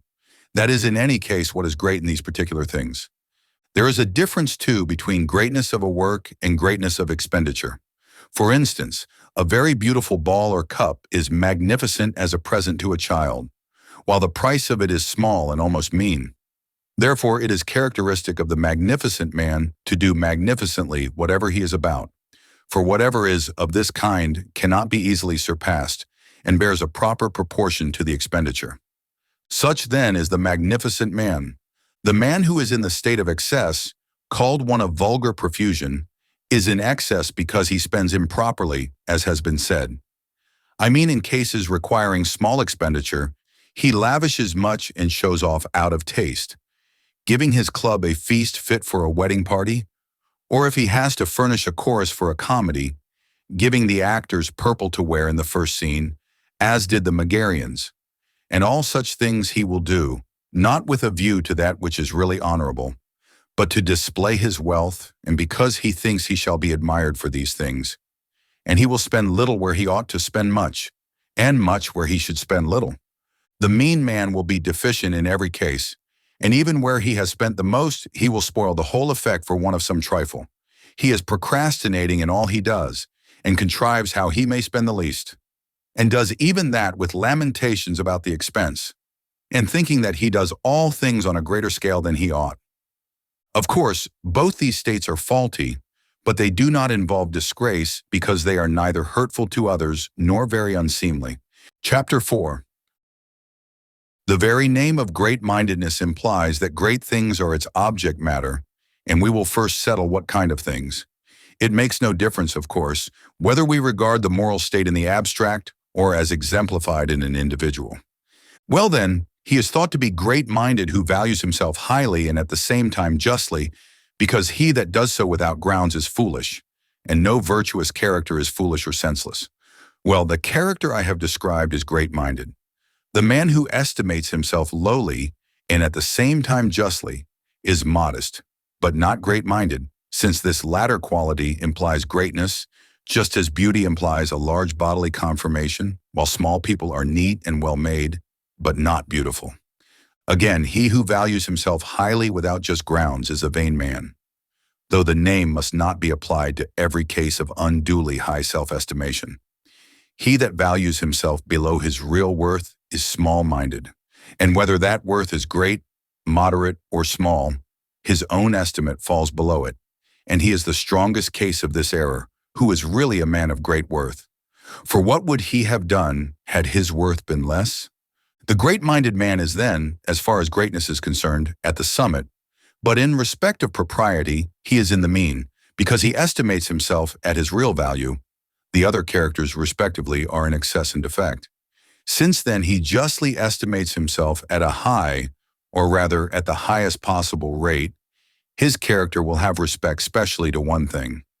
This term rate has reference, of course, to external goods, and of these we should assume that to be the greatest which we attribute to the gods, and which is the special object of desire to those who are in power, and which is the prize proposed to the most honorable actions.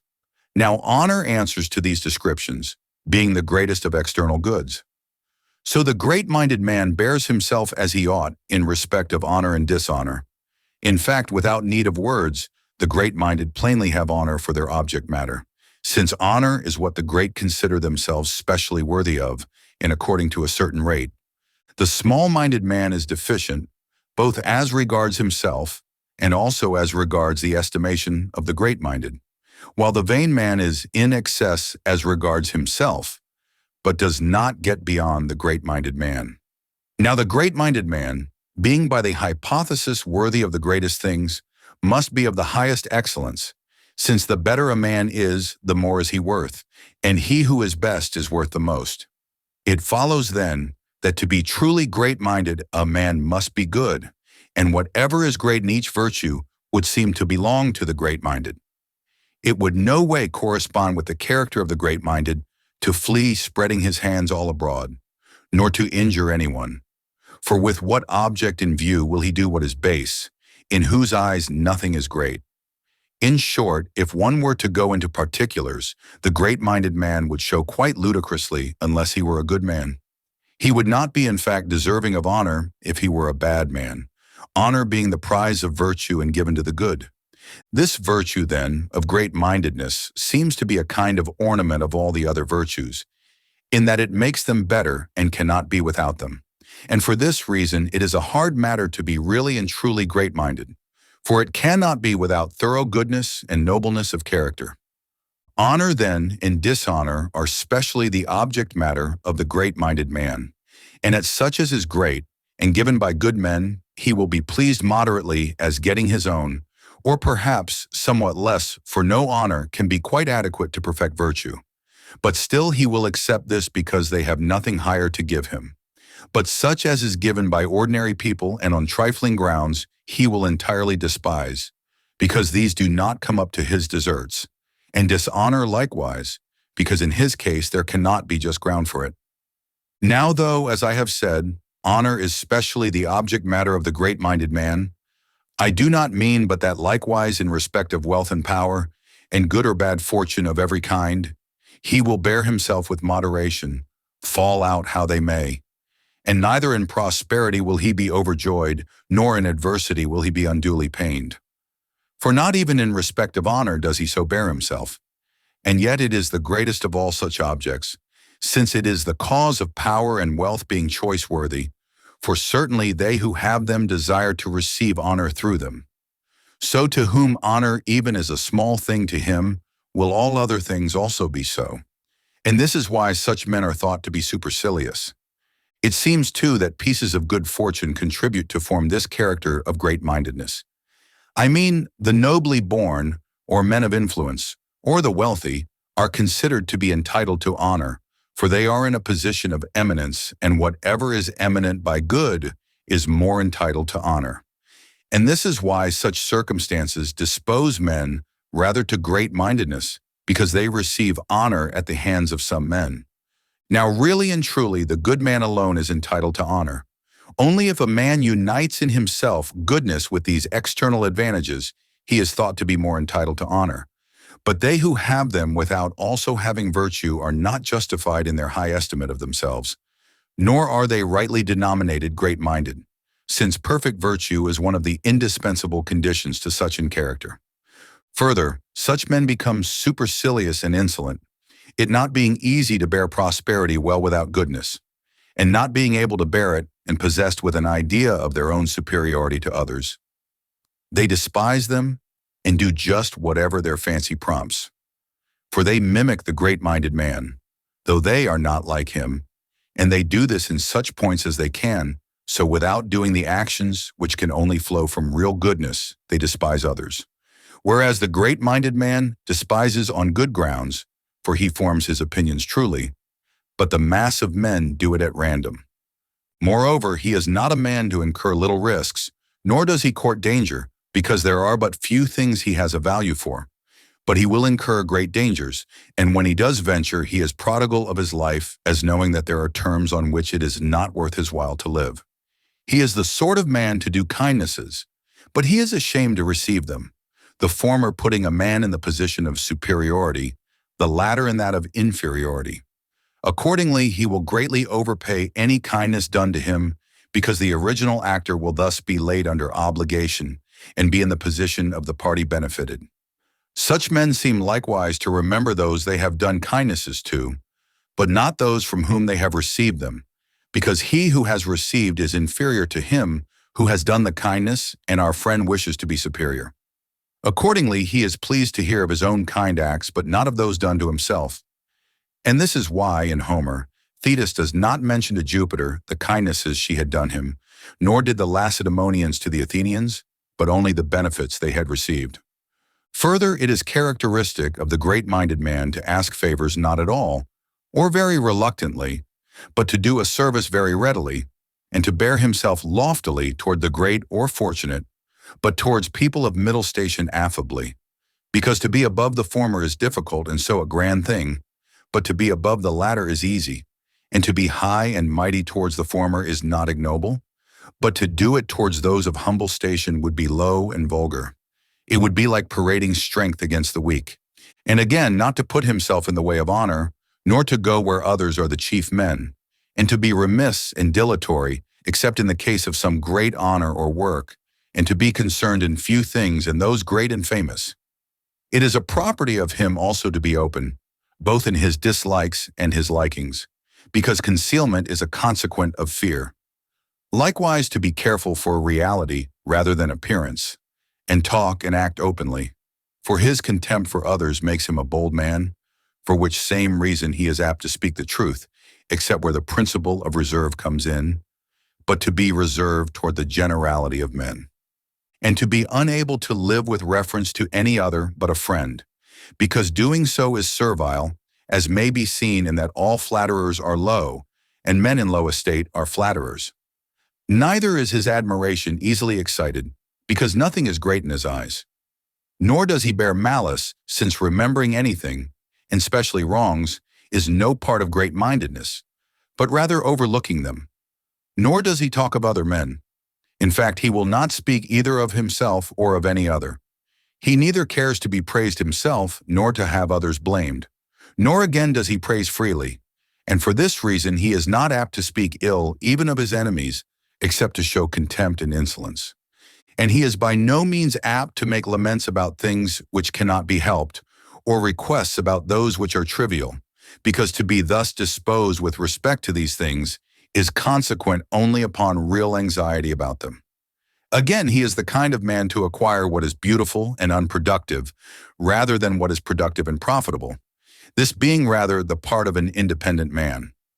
Also, slow motion, deep-toned voice, and deliberate style of speech are thought to be characteristic of the great-minded man.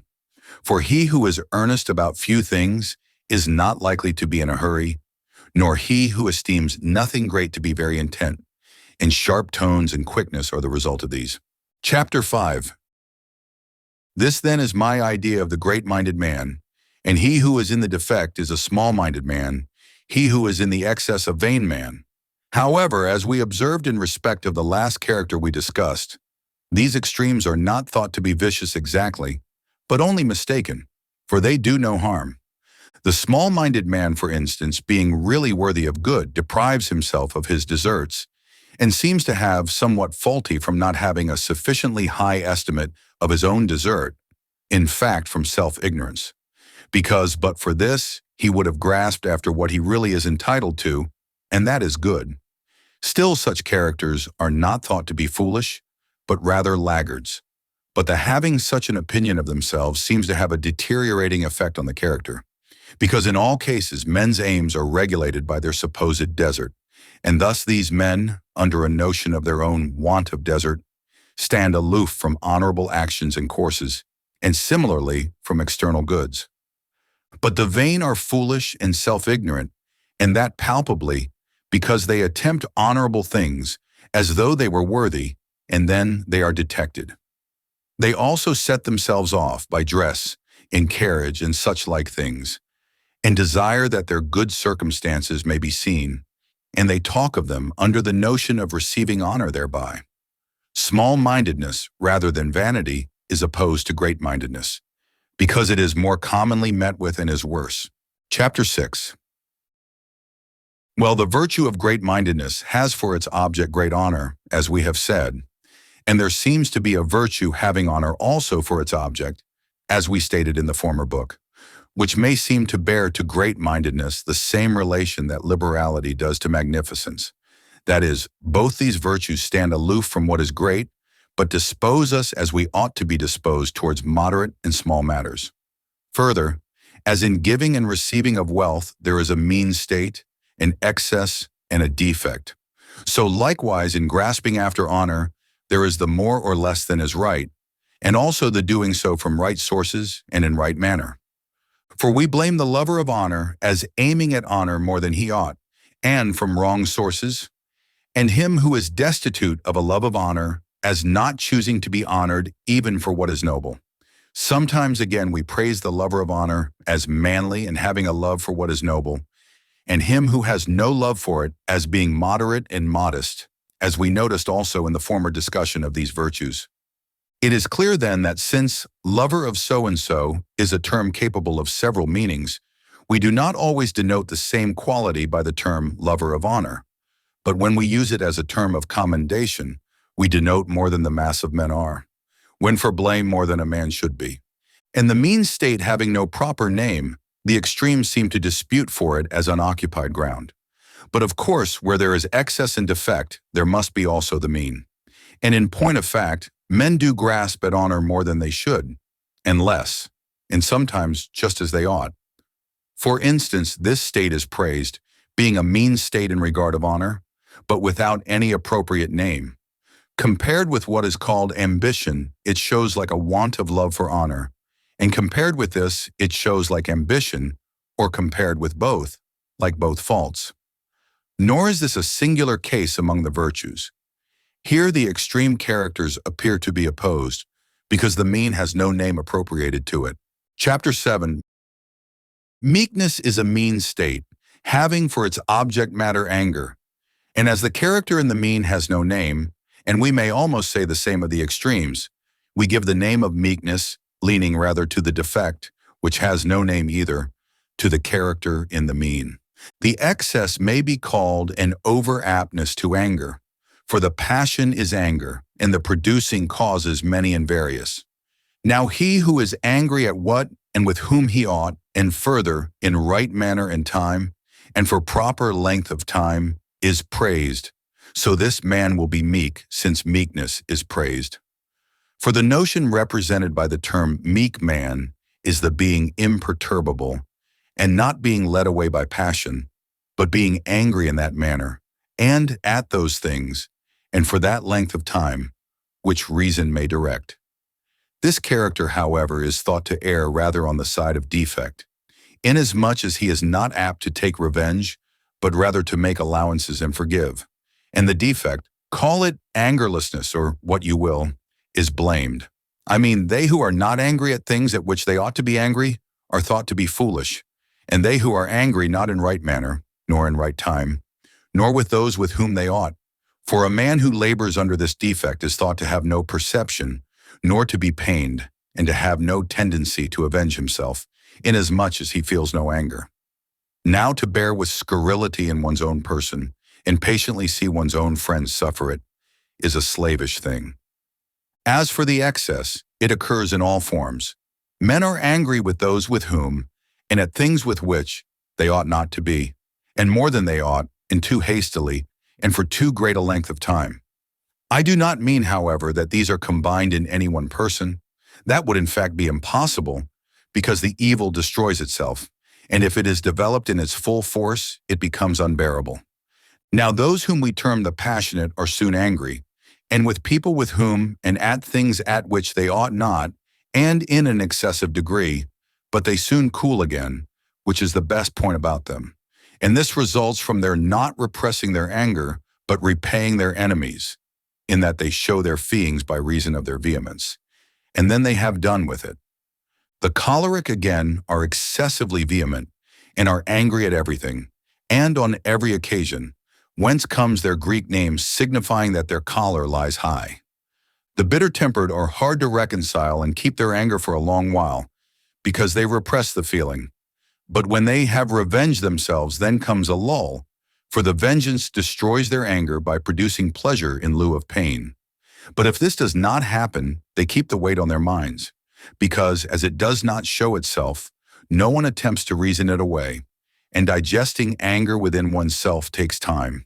Such men are very great nuisances to themselves and to their best friends. Again, we call those cross-grained who are angry at wrong objects, and in excessive degree, and for too long a time, and who are not appeased without vengeance or at least punishing the offender.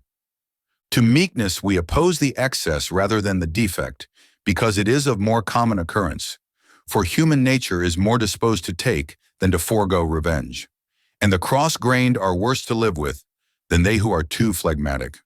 Now from what has been here said, that is also plain which was said before. I mean, it is no easy matter to define how, and with what persons, and at what kind of things, and how long one ought to be angry, and up to what point a person is right or is wrong. For he that transgresses the strict rule only a little, whether on the side of too much or too little, is not blamed. Sometimes we praise those who are deficient in the feeling and call them meek. Sometimes we call the irritable-spirited as being well qualified for government. So it is not easy to lay down, in so many words, for what degree or kind of transgression a man is blamable, because the decision is in particulars, and rests therefore with the moral sense. Thus much, however, is plain that the mean state is praiseworthy, in virtue of which we are angry with those with whom, and at those things with which we ought to be angry, and in right manner and so on, while the excesses and defects are blamable, slightly so if only slight, more so if greater, and when considerable very blamable. It is clear, therefore, that the mean state is what we are to hold to. And this then is to be taken as our account of the various moral states which have anger for their object matter. Chapter 8. Next, as regards social intercourse and interchange of words and acts, Some men are thought to be over-complacent who, with a view solely to giving pleasure, agree to everything and never oppose, but think their line is to give no pain to those they are thrown amongst. They, on the other hand, are called cross and contentious, who take exactly the contrary line to these, and oppose in everything, and have no care at all whether they give pain or not. Now it is quite clear, of course, that the states I have named are blamable, and that the mean between them is praiseworthy, in virtue of which a man will let pass what he ought as he ought, and also will object in like manner. However, this state has no name appropriated, but it is most like friendship, since the man who exhibits it is just the kind of man whom we would call the amiable friend, with the addition of strong, earnest affection. But then this is the very point in which it differs from friendship, that it is quite independent of any feeling or strong affection for those among whom the man mixes. I mean that he takes everything as he ought, not from any feeling of love or hatred, but simply because his natural disposition leads him to do so. He will do it alike to those whom he does know, and those whom he does not, and those with whom he is intimate, and those with whom he is not. Only in each case as propriety requires, because it is not fitting to care alike for intimates and strangers, nor again to pain them alike. It has been stated in a general way that his social intercourse will be regulated by propriety, and his aim will be to avoid giving pain and to contribute to pleasure, but with a constant reference to what is noble and expedient. His proper object matter seems to be the pleasures and pains which arise out of social intercourse, but whenever it is not honorable or even hurtful to him to contribute to pleasure, in these instances he will run counter and prefer to give pain. Or if the things in question involve unseemliness to the doer, and this not inconsiderable, or any harm, whereas his opposition will cause some little pain, here he will not agree, but will run counter. Again, he will regulate differently his intercourse with great men, and with ordinary men, and with all people according to the knowledge he has of them, and in like manner, taking in any other differences which may exist, giving to each his due, and in itself preferring to give pleasure and cautious not to give pain, but still guided by the results, I mean by what is noble and expedient, according as they preponderate. Again, he will inflict trifling pain with a view to consequent pleasure. Well, the man bearing the mean character is pretty well such as I have described him, but he has no name appropriated to him. Of those who try to give pleasure, the man who simply and disinterestedly tries to be agreeable is called over-complacent. He who does it with a view to secure some profit in the way of wealth, or those things which wealth may procure, is a flatterer. I have said before that the man who is always non-content is cross and contentious. Here the extremes have the appearance of being opposed to one another, because the mean has no appropriate name. Chapter 9. The mean state, which steers clear of exaggeration, has pretty much the same object matter as the last we described, and likewise has no name appropriated to it. Still, it may be as well to go over these states, because in the first place, by a particular discussion of each, we shall be better acquainted with the general subject of moral character, and next we shall be the more convinced that the virtues are mean states, by seeing that this is universally the case. In respect then of living in society, those who carry on this intercourse with a view to pleasure and pain have been already spoken of. We will now go on to speak of those who are true or false, alike in their words and deeds, and in the claims which they advance. Now the exaggerator is thought to have a tendency to lay claim to things reflecting credit on him, both when they do not belong to him at all, and also in greater degree than that in which they really do. Whereas the reserved man, on the contrary, denies those which really belong to him, or else depreciates them, while the mean character, being a plain, matter-of-fact person, is truthful in life and word, admitting the existence of what does really belong to him, and making it neither greater nor less than the truth. It is possible, of course, to take any of these lines either with or without some further view, but in general men speak and act and live each according to his particular character and disposition, unless indeed a man is acting from any special motive. Now, since falsehood is in itself low and blamable, while truth is noble and praiseworthy, it follows that the truthful man, who is also in the mean, is praiseworthy, and the two who depart from strict truth are both blamable, but especially the exaggerator. We will now speak of each, and first of the truthful man. I call him truthful because we are not now meaning the man who is true in his agreements, nor in such matters as amount to justice or injustice. This would come within the province of a different virtue. But in such as do not involve any such serious difference as this, the man we are describing is true in life and word simply because he is in a certain moral state. And he that is such must be judged to be a good man. For he that has a love for truth as such, and is guided by it in matters indifferent, will be so likewise even more in such as are not indifferent. For surely he will have a dread of falsehood as base, since he shunned it even in itself. And he that is of such a character is praiseworthy, yet he leans rather to that which is below the truth, this having an appearance of being in better taste, because exaggerations are so hateful. As for the man who lays claim to things above what really belongs to him without any special motive, he is like a base man because he would not otherwise have taken pleasure in falsehood, but he shows as a fool rather than as a knave. But if a man does this with a special motive, suppose for honor or glory, as the braggart does, then he is not so very blameworthy.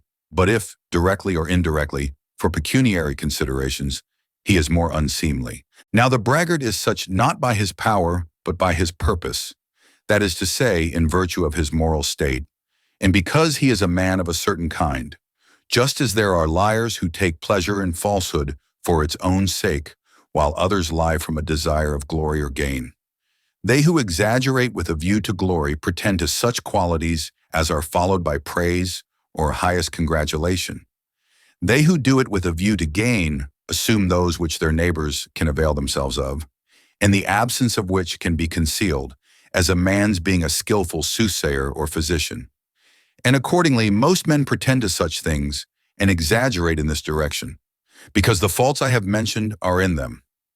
The reserved who depreciate their own qualities have the appearance of being more refined in their characters, because they are not thought to speak with a view to gain, but to avoid grandeur. One very common trait in such characters is their denying common current opinions, as Socrates used to do. There are people who lay claim falsely to small things, and things the falsity of their pretensions to which is obvious.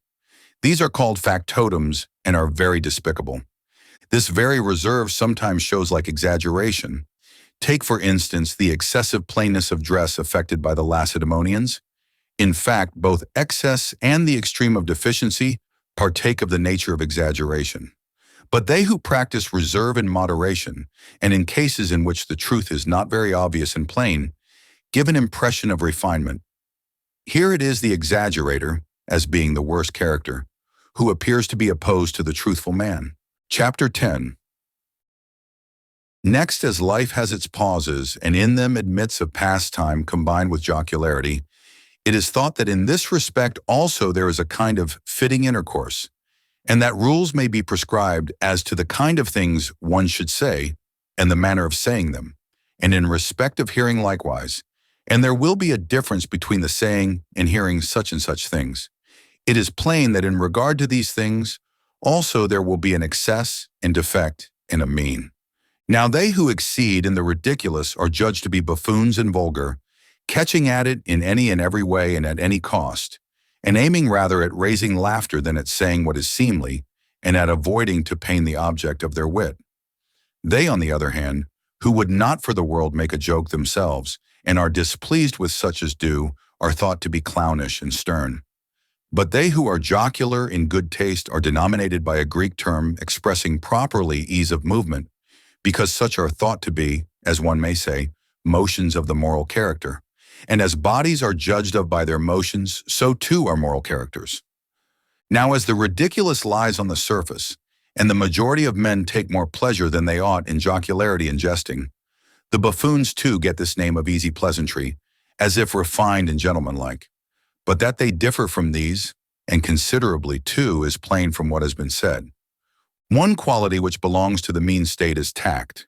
It is characteristic of a man of tact to say and listen to such things as are fit for a good man and a gentleman to say and listen to. For there are things which are becoming for such a one to say and listen to in the way of jocularity, and there is a difference between the jocularity of the gentleman and that of the vulgarian, and again between that of the educated and uneducated man. This you may see from a comparison of the old and new comedy. In the former, obscene talk made the fun. In the latter, it is rather innuendo, and this is no slight difference as regards decency. Well then, are we to characterize him who jests well by his saying what is becoming a gentleman, or by his avoiding to pain the object of his wit, or even by his giving him pleasure? Or will not such a definition be vague, since different things are hateful and pleasant to different men? Be this as it may, whatever he says, such things will he also listen to, since it is commonly held that a man will do what he will bear to hear. This must, however, be limited. A man will not do quite all that he will hear, because jesting is a species of scurrility, and there are some points of scurrility forbidden by law. It may be certain points of jesting should have been also so forbidden. So then the refined and gentlemanlike man will bear himself thus as being a law to himself. Such is the mean character, whether denominated the man of tact or of easy pleasantry. But the buffoon cannot resist the ridiculous, sparing neither himself nor anyone else, so that he can but raise his laugh, saying things of such kind as no man of refinement would say, and some which he would not even tolerate if said by others in his hearing. The clownish man is for such intercourse wholly useless. Inasmuch as contributing nothing jocose of his own, he is savage with all who do. Yet some pause and amusement in life are generally judged to be indispensable.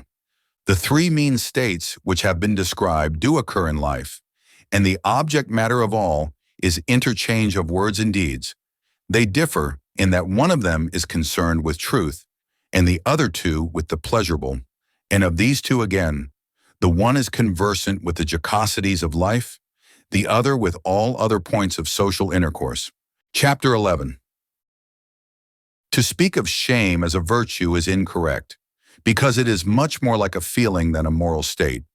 It is defined, we know, to be a kind of fear of disgrace, and its effects are similar to those of the fear of danger, for they who feel shame grow red, and they who fear death turn pale.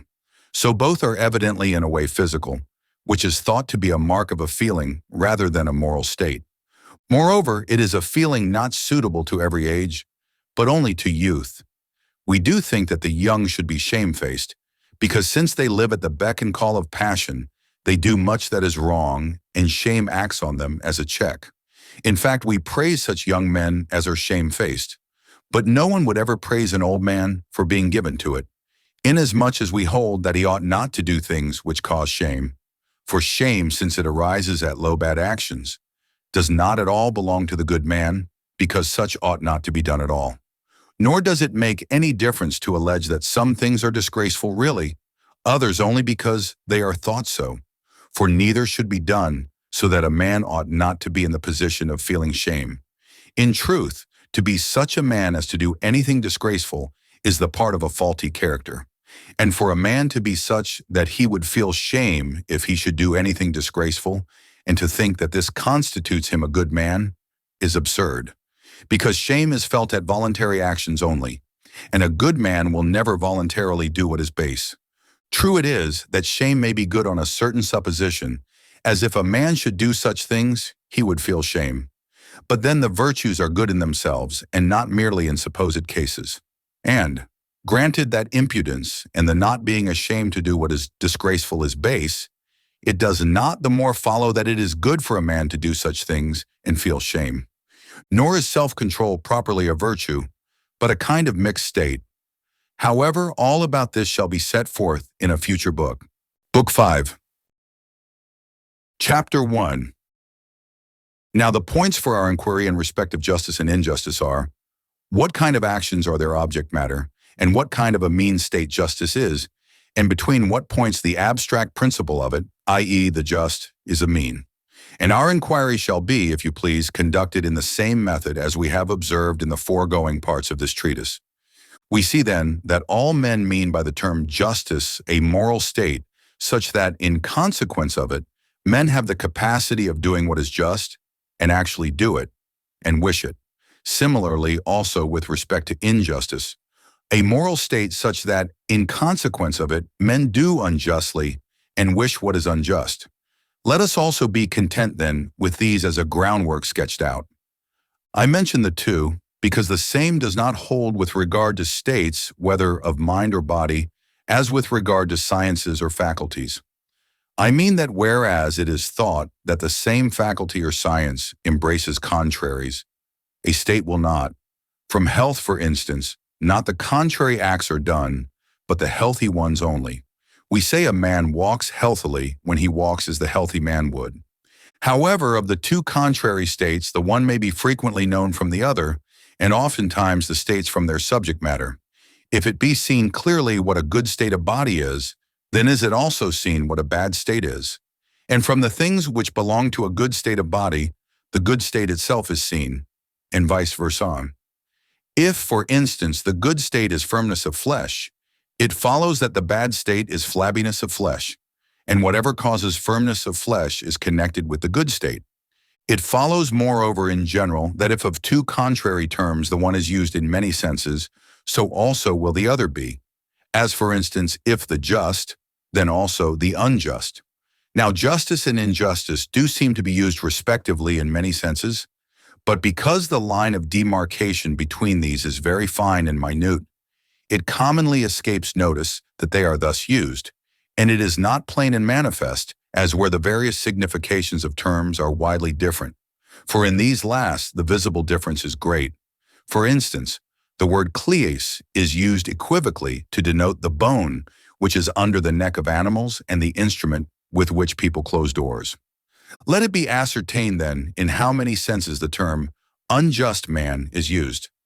Well, he who violates the law, and he who is a grasping man, and the unequal man, are all thought to be unjust, and so manifestly the just man will be, the man who acts according to law, and the equal man.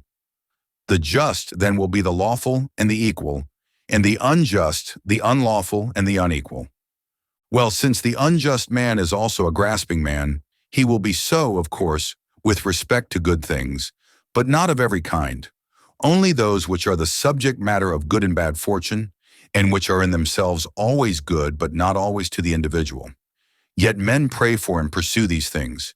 This they should not do, but pray that things which are in the abstract good may be so also to them, and choose what is good for themselves.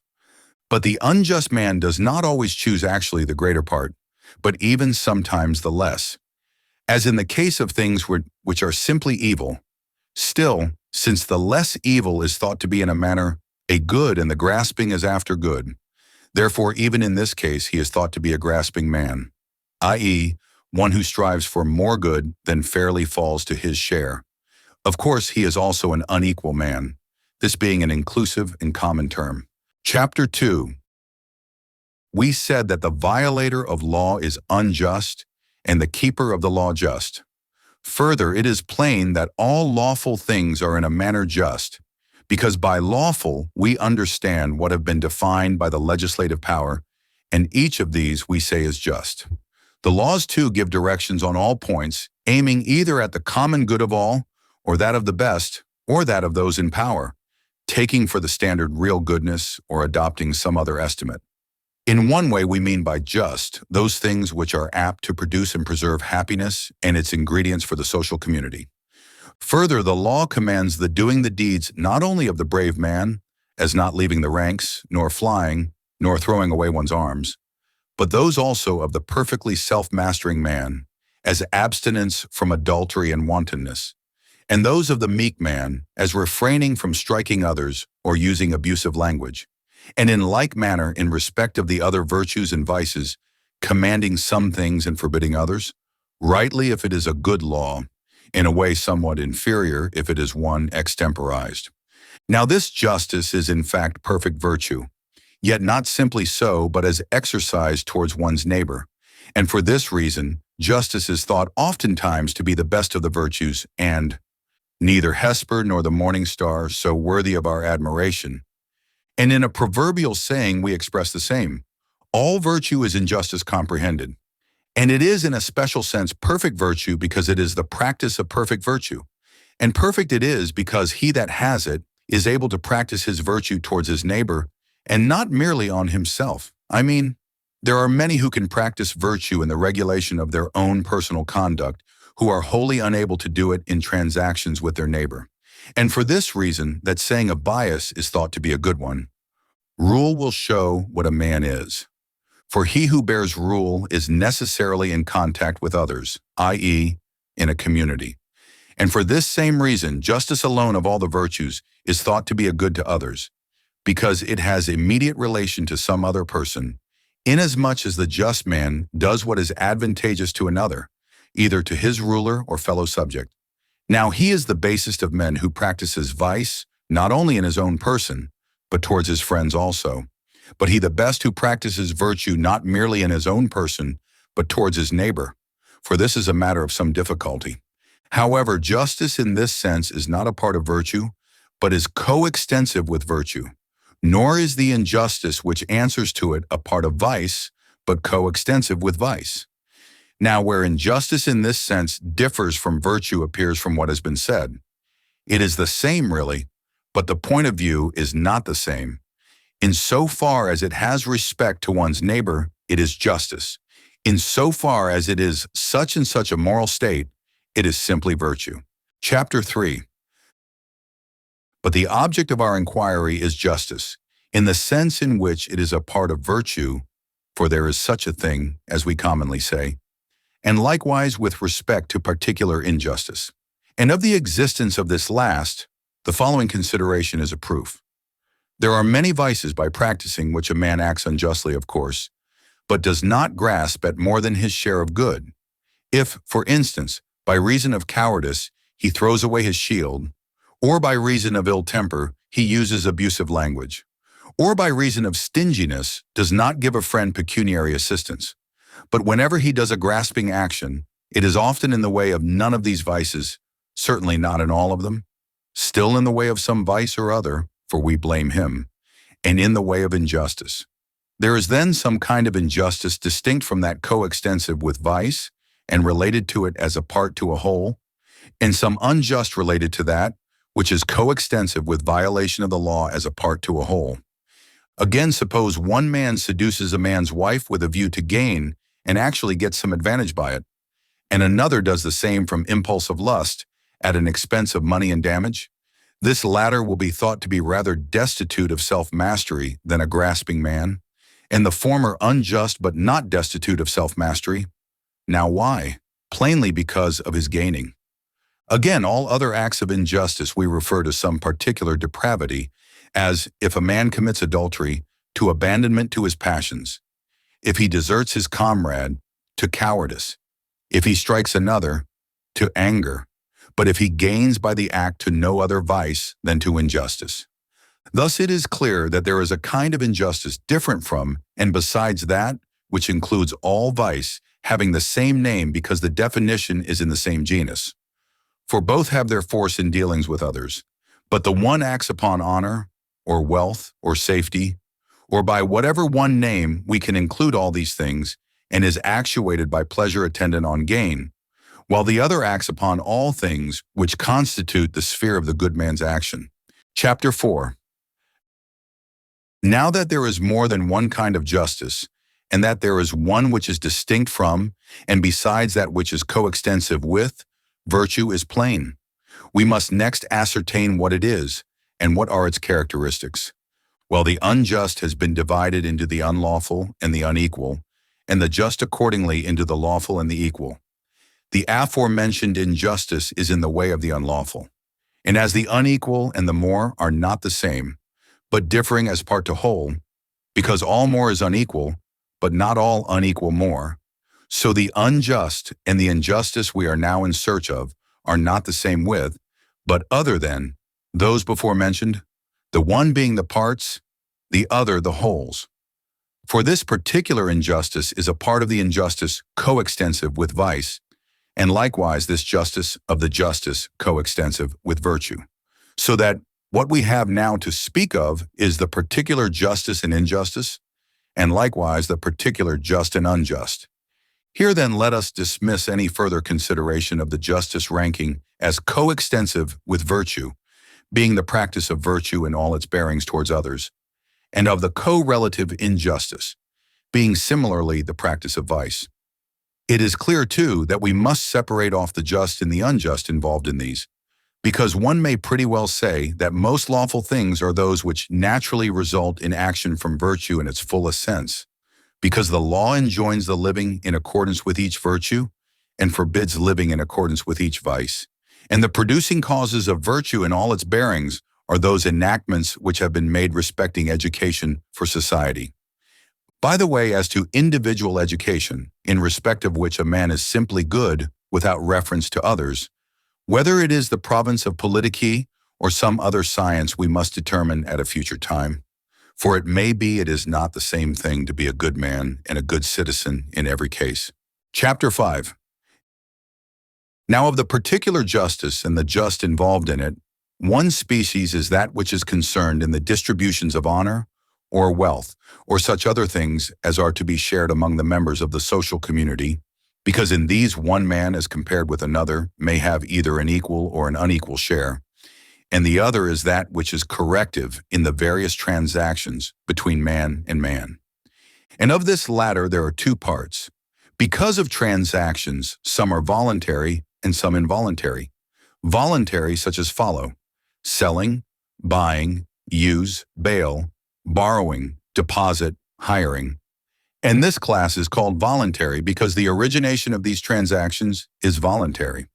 The involuntary again are either such as affect secrecy, as theft, adultery, poisoning, pimping, kidnapping of slaves, assassination, false witness, or accompanied with open violence, as insult, bonds, death, plundering, maiming, foul language, slanderous abuse. Chapter 6. Well, the unjust man we have said is unequal, and the abstract unjust unequal. Further, it is plain that there is some mean of the unequal, that is to say, the equal or exact half, because in whatever action there is the greater, and the less there is also the equal, i.e., the exact half. If then the unjust is unequal, the just is equal, which all must allow without further proof. And as the equal is a mean, the just must be also a mean. Now the equal implies two terms at least. It follows then that the just is both a mean and equal, and these to certain persons, and insofar as it is a mean, between certain things, that is, the greater and the less, and so far as it is equal between two, and in so far as it is just, it is so to certain persons. The just then must imply four terms at least, for those to which it is just are two, and the terms representing the things are two. And there will be the same equality between the terms representing the persons as between those representing the things, because as the latter are to one another, so are the former. For if the persons are not equal, they must not have equal shares. In fact, this is the very source of all the quarreling and wrangling in the world, when either they who are equal have and get awarded to them things not equal, or being not equal, those things which are equal. Again, the necessity of this equality of ratios is shown by the common phrase according to rate, for all agree that the just in distributions ought to be according to some rate. But what that rate is to be, all do not agree. The Democrats are for freedom, oligarchs for wealth, others for nobleness of birth, and the aristocratic party for virtue. The just, then, is a certain proportionable thing, for proportion does not apply merely to number in the abstract, but to number generally, since it is equality of ratios and implies four terms at least. That this is the case in what may be called discrete proportion is plain and obvious. But it is true also in continual proportion, for this uses the one term as two and mentions it twice. Thus ABC may be expressed. ABBC, in the first B is named twice, and so, if, as in the second, B is actually written twice, the proportionals will be four.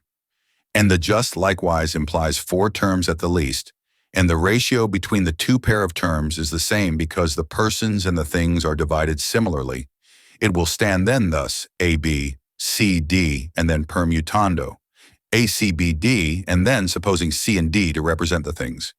A plus C, B pa D, AB, the distribution in fact consisting in putting together these terms thus, And if they are put together so as to preserve this same ratio, the distribution puts them together justly. So then the joining together of the first and third and second and fourth proportionals is the just in the distribution, and this just is the mean relatively to that which violates the proportionate, for the proportionate is a mean and the just is proportionate. Now mathematicians call this kind of proportion geometrical, for in geometrical proportion, the whole is to the whole as each part to each part. Furthermore, this proportion is not continual, because the person and thing do not make up one term. The just then is this proportionate, and the unjust that which violates the proportionate.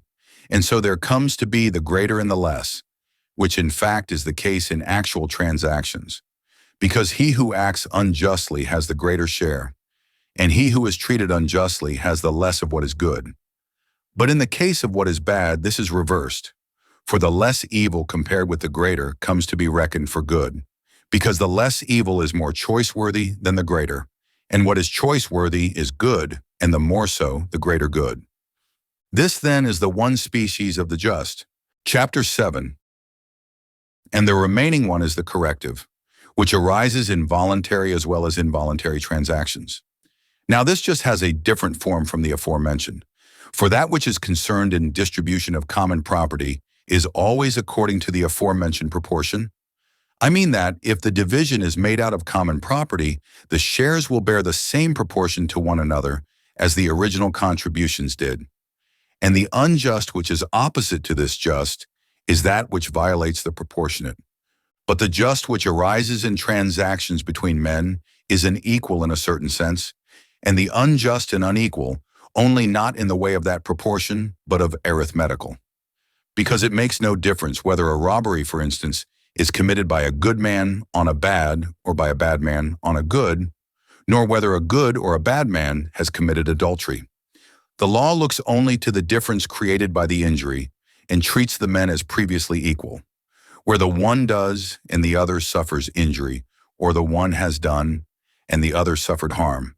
And so this unjust, being unequal, the judge endeavors to reduce to equality again, because really when the one party has been wounded and the other has struck him, or the one kills and the other dies, the suffering and the doing are divided into unequal shares.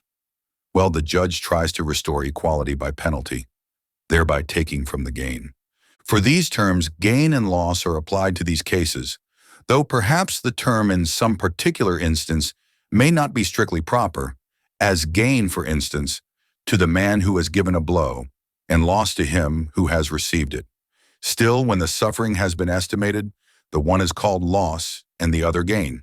And so the equal is a mean between the more and the less, which represent gain and loss in contrary ways. I mean, that the more of good and the less of evil is gain, the less of good and the more of evil is loss, between which the equal was stated to be a mean, which equal we say is just. And so the corrective just must be the mean between loss and gain. And this is the reason why, upon a dispute arising, men have recourse to the judge. Going to the judge is in fact going to the just, for the judge is meant to be the personification of the just. 13. And men seek a judge as one in the mean, which is expressed in a name given by some to judges, Mesidi or middlemen, under the notion that if they can hit on the mean, they shall hit on the just. The just is then surely a mean, since the judge is also. So it is the office of a judge to make things equal, and the line, as it were, having been unequally divided, he takes from the greater part that by which it exceeds the half, and adds this on to the less. And when the whole is divided into two exactly equal portions, then men say they have their own, when they have gotten the equal, and the equal is a mean between the greater and the less according to arithmetical equality. This, by the way, accounts for the etymology of the term by which we in Greek express the ideas of just and judge. Dikaion quasi dikaion, that is in two parts, and dikastis quasi dikastis, he who divides into two parts. For when from one of two equal magnitudes somewhat has been taken and added to the other, this latter exceeds the former by twice that portion. If it had been merely taken from the former and not added to the latter, then the latter would have exceeded the former only by that one portion. But in the other case, the greater exceeds the mean by one, and the mean exceeds also by one that magnitude from which the portion was taken. By this illustration, then, we obtain a rule to determine what one ought to take from him who has the greater, and what to add to him who has the less. The excess of the mean over the less must be added to the less, and the excess of the greater over the mean be taken from the greater. Thus let there be 3 straight lines equal to one another. From one of them cut off a portion, and add as much to another of them. The whole line thus made will exceed the remainder of the first named line by twice the portion added, and will exceed the untouched line by that portion. 14. And these terms loss and gain are derived from voluntary exchange. That is to say, the having more than what was one's own is called gaining, and the having less than one's original stock is called losing. For instance, in buying or selling, or any other transactions which are guaranteed by law. But when the result is neither more nor less, but exactly the same as there was originally, 15 people say they have their own, and neither lose nor gain. So then, the just we have been speaking of is a mean between loss and gain arising in involuntary transactions. That is, it is the having the same after the transaction as one had before it took place. Chapter 8. There are people who have a notion that reciprocation is simply just, as the Pythagoreans said, for they define the just simply and without qualification as that which reciprocates with another. But this simple reciprocation will not fit on either to the distributive just or the corrective, and yet this is the interpretation they put on the Rhadamanthean rule of just. If a man should suffer what he hath done, then there would be straightforward justice. For in many cases differences arise, as for instance, suppose one in authority has struck a man, he is not to be struck in turn, or if a man has struck one in authority, he must not only be struck, but punished also. And again, the voluntariness or involuntariness of actions makes a great difference. But in dealings of exchange, such a principle of justice as this reciprocation forms the bond of union, but then it must be reciprocation according to proportion and not exact equality, because by proportionate reciprocity of action, the social community is held together. For either reciprocation of evil is meant, and if this be not allowed, it is thought to be a servile condition of things, or else reciprocation of good. And if this be not effected, then there is no admission to participation, which is the very bond of their union. And this is the moral of placing the temple of the graces, charitas, in the public streets, to impress the notion that there may be requital, this being peculiar to charis, because a man ought to requite with a good turn the man who has done him a favor, and then to become himself the originator of another charis, by doing him a favor. Now the acts of mutual giving in due proportion may be represented by the diameters of a parallelogram, at the 4 angles of which the parties and their wares are so placed that the side connecting the parties be opposite to that connecting the wares, and each party be connected by one side with his own ware, as in the accompanying diagram. The builder is to receive from the shoemaker of his ware, and to give him of his own. If then there be first proportionate equality, and then the reciprocation takes place, there will be the just result which we are speaking of. If not, there is not the equal, nor will the connection stand. For there is no reason why the ware of the one may not be better than that of the other, and therefore before the exchange is made, they must have been equalized. And this is so also in the other arts. For they would have been destroyed entirely if there were not a correspondence in point of quantity and quality between the producer and the consumer. For we must remember, no dealing arises between 2 of the same kind. 2 physicians, for instance, but say between a physician and agriculturist, or, to state it generally, between those who are different and not equal. But these, of course, must have been equalized before the exchange can take place. It is therefore indispensable that all things which can be exchanged should be capable of comparison, and for this purpose money has come in and comes to be a kind of medium, for it measures all things, and so likewise the excess and defect. For instance, how many shoes are equal to a house or a given quantity of food? As then the builder to the shoemaker, so many shoes must be to the house, or food if instead of a builder, an agriculturist be the exchanging party. For unless there is this proportion, there cannot be exchange or dealing, and this proportion cannot be unless the terms are in some way equal. Hence the need, as was stated above, of some one measure of all things. Now this is really and truly the demand for them, which is the common bond of all such dealings. For if the parties were not in want at all, or not similarly of one another's wares, there would either not be any exchange, or at least not the same. And money has come to be, by general agreement, a representative of demand. And the account of its Greek name nomisma is this, that it is what it is not naturally, but by custom or law, nomos. And it rests with us to change its value, or make it wholly useless. Very well then, there will be reciprocation when the terms have been equalized so as to stand in this proportion. Agriculturist, shoemaker. Wares of shoemaker. Wares of agriculturist. But you must bring them to this form of proportion when they exchange. Otherwise, the one extreme will combine both exceedings of the mean, but when they have exactly their own, then they are equal and have dealings, because the same equality can come to be in their case.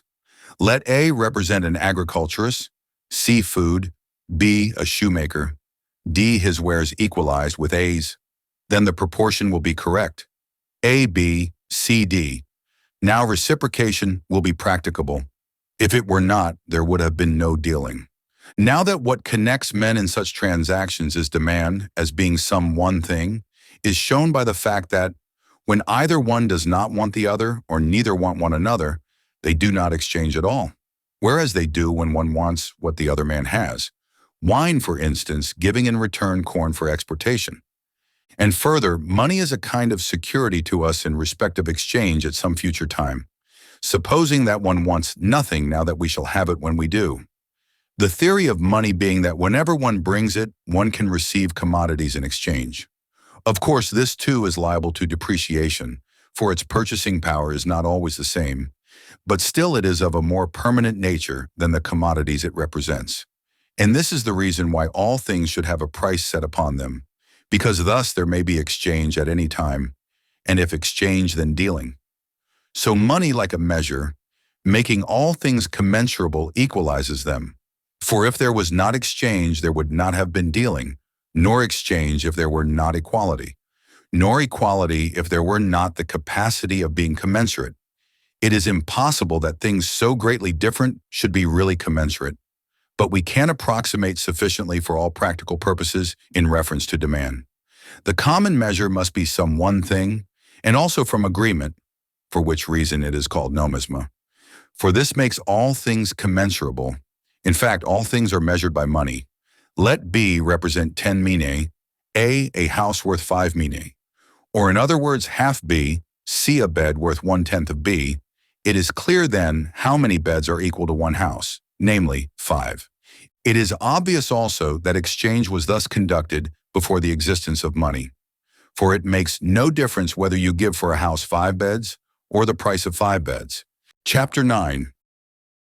We have now said then what the abstract just and unjust are, and these having been defined, it is plain that just acting is a mean between acting unjustly and being acted unjustly towards, the former being equivalent to having more, and the latter to having less.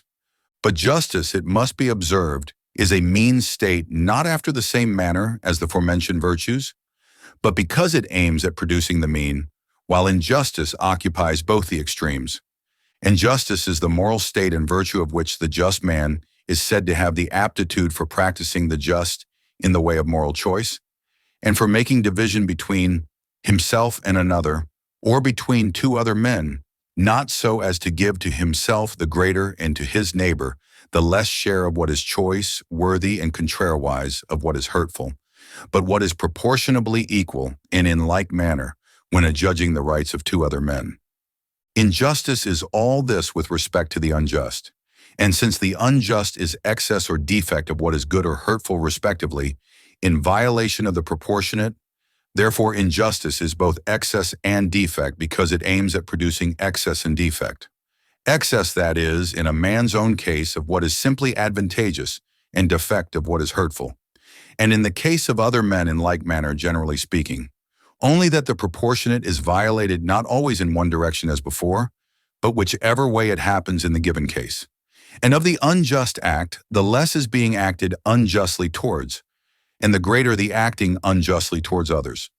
Let this way of describing the nature of justice and injustice, and likewise the just and the unjust generally, be accepted as sufficient. Chapter 10. Again, since a man may do unjust acts and not yet have formed a character of injustice, the question arises whether a man is unjust in each particular form of injustice, say a thief or adulterer or robber, by doing acts of a given character. We may say, I think, that this will not of itself make any difference. A man may, for instance, have had connection with another's wife, knowing well with whom he was sinning, but he may have done it not of deliberate choice but from the impulse of passion. Of course he acts unjustly, but he has not necessarily formed an unjust character. That is, he may have stolen, yet not be a thief, or committed an act of adultery, but still not be an adulterer, and so on in other cases which might be enumerated. Of the relation which reciprocation bears to the just we have already spoken, and here it should be noticed that the just which we are investigating is both the just in the abstract and also as exhibited in social relations, which latter arises in the case of those who live in communion with a view to independence and who are free and equal either proportionately or numerically. It follows then that those who are not in this position have not among themselves a social just, but still just of some kind and resembling that other. For just implies mutually acknowledged law, and law the possibility of injustice. For adjudication is the act of distinguishing between the just and the unjust. And among whomsoever there is the possibility of injustice among these, there is that of acting unjustly. But it does not hold conversely that injustice attaches to all among whom there is the possibility of acting unjustly, since by the former we mean giving oneself the larger share of what is abstractedly good and the less of what is abstractedly evil. This, by the way, is the reason why we do not allow a man to govern, but principle, because a man governs for himself and comes to be a despot. But the office of a ruler is to be guardian of the just and therefore of the equal. Well then, since he seems to have no peculiar personal advantage, supposing him a just man, for in this case he does not allot to himself the larger share of what is abstractedly good, unless it falls to his share proportionately, for which reason he really governs for others. And so justice, men say, is a good not to oneself so much as to others, as was mentioned before. Therefore some compensation must be given him, as there actually is in the shape of honor and privilege. And wherever these are not adequate, their rulers turn into despots. But the just which arises in the relations of master and father is not identical with, but similar to, these, because there is no possibility of injustice towards those things which are absolutely one's own. And a slave or child, so long as this last is of a certain age and not separated into an independent being, is, as it were, part of a man's self, and no man chooses to hurt himself, for which reason there cannot be injustice towards one's own self. Therefore neither is there the social unjust or just, which was stated to be in accordance with law, and to exist between those among whom law naturally exists, and these were said to be they to whom belongs equality of ruling and being ruled. Hence also there is just rather between a man and his wife than between a man and his children or slaves. This is in fact the just arising in domestic relations, and this too is different from the social just. Further, this last mentioned just is of two kinds, natural and conventional, the former being that which has everywhere the same force and does not depend upon being received or not, the latter being that which originally may be this way or that indifferently, but not after enactment. For instance, the price of ransom being fixed at a mina, the sacrificing a goat instead of 2 sheep, and again, all cases of special enactment, as the sacrificing to Brasidas as a hero. In short, all matters of special decree. But there are some men who think that all the justs are of this latter kind, and on this ground, whatever exists by nature, they say, is unchangeable and has everywhere the same force. Fire, for instance, burns not here only but in Persia as well, but the just they see changed in various places. Now this is not really so, and yet it is in a way, though among the gods perhaps by no means. Still even amongst ourselves there is somewhat existing by nature. allowing that everything is subject to change, still there is that which does exist by nature and that which does not. And nay, we may go further and say that it is practically plain what among things which can be otherwise does exist by nature, and what does not but is dependent upon enactment and conventional, even granting that both are alike subject to be changed. And the same distinctive illustration will apply to this and other cases. The right hand is naturally the stronger. Still, some men may become equally strong in both. A parallel may be drawn between the just, which depend upon convention and expedience, and measures. For wine and corn measures are not equal in all places, but where men buy they are large, and where these same sell again they are smaller. Well, in like manner, the just which are not natural, but of human invention, are not everywhere the same, for not even the forms of government are. And yet there is one only which by nature would be best in all places. Chapter 11. Now of justs and lawfuls, each bears to the acts which embody and exemplify it, the relation of an universal to a particular, the acts being many, but each of the principles only singular, because each is an universal. And so there is a difference between an unjust act in the abstract unjust, and the just act in the abstract just. I mean, a thing is unjust in itself, by nature or by ordinance. Well, when this has been embodied in act, there is an unjust act, but not till then, only some unjust thing, and similarly of a just act. Perhaps dikaiophragma is more correctly the common or generic term for just act. The word dikaioma, which I have here used, meaning generally and properly the act corrective of the unjust act. Now as to each of them, what kinds there are, and how many, and what is their object matter, we must examine afterwards. For the present we proceed to say that, the justs and the unjust being what have been mentioned, a man is said to act unjustly or justly when he embodies these abstracts in voluntary actions. But when in involuntary, then he neither acts unjustly or justly except accidentally.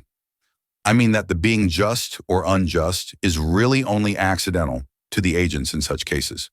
So both unjust and just actions are limited by the being voluntary or the contrary. For when an embodying of the unjust is voluntary, then it is blamed and is at the same time also an unjust action.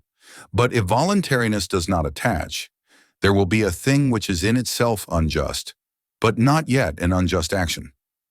By voluntary I mean, as we stated before, whatsoever of things in his own power a man does with knowledge, and the absence of ignorance as to the person to whom, or the instrument with which, or the result with which he does, as for instance, whom he strikes, what he strikes him with, and with what probable result. And each of these points again, not accidentally nor by compulsion, as supposing another man were to seize his hand and strike a third person with it. Here, of course, the owner of the hand acts not voluntarily, because it did not rest with him to do or leave undone. Or again, it is conceivable that the person struck may be his father, and he may know that it is a man, or even one of the present company whom he is striking, but not know that it is his father. And let these same distinctions be supposed to be carried into the case of the result, and in fact the whole of any given action. In fine then, that is involuntary, which is done through ignorance, or which, not resulting from ignorance, is not in the agent's control, or is done on compulsion. I mention these cases because there are many natural things which we do and suffer knowingly, but still no one of which is either voluntary or involuntary, growing old or dying, for instance.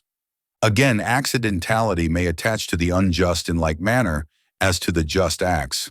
For instance, a man may have restored what was deposited with him, but against his will and from fear of the consequences of a refusal. We must not say that he either does what is just or does justly, except accidentally. And in like manner, the man who through compulsion and against his will fails to restore a deposit must be said to do unjustly or to do what is unjust, accidentally only. Again, voluntary actions we do either from deliberate choice or without it. From it, when we act from previous deliberation. Without it, when without any previous deliberation. Since then hurts which may be done in transactions between man and man are threefold. Those mistakes which are attended with ignorance are, when a man either does a thing not to the man to whom he meant to do it, or not the thing he meant to do, or not with the instrument, or not with the result which he intended. Either he did not think he should hit him at all, or not with this, or this is not the man he thought he should hit, or he did not think this would be the result of the blow, but a result has followed which he did not anticipate. As, for instance, he did it not to wound, but merely to prick him, or it is not the man whom, or the way in which he meant. Now when the hurt has come about contrary to all reasonable expectation, it is a misadventure. When though not contrary to expectation, yet without any viciousness, it is a mistake. For a man makes a mistake when the origination of the cause rests with himself. He has a misadventure when it is external to himself.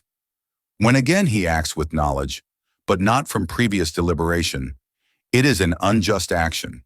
For instance, whatever happens to men from anger or other passions which are necessary or natural. For when doing these hurts or making these mistakes, they act unjustly, of course, and their actions are unjust. Still, they are not yet confirmed unjust or wicked persons by reason of these, because the hurt did not arise from depravity in the doer of it.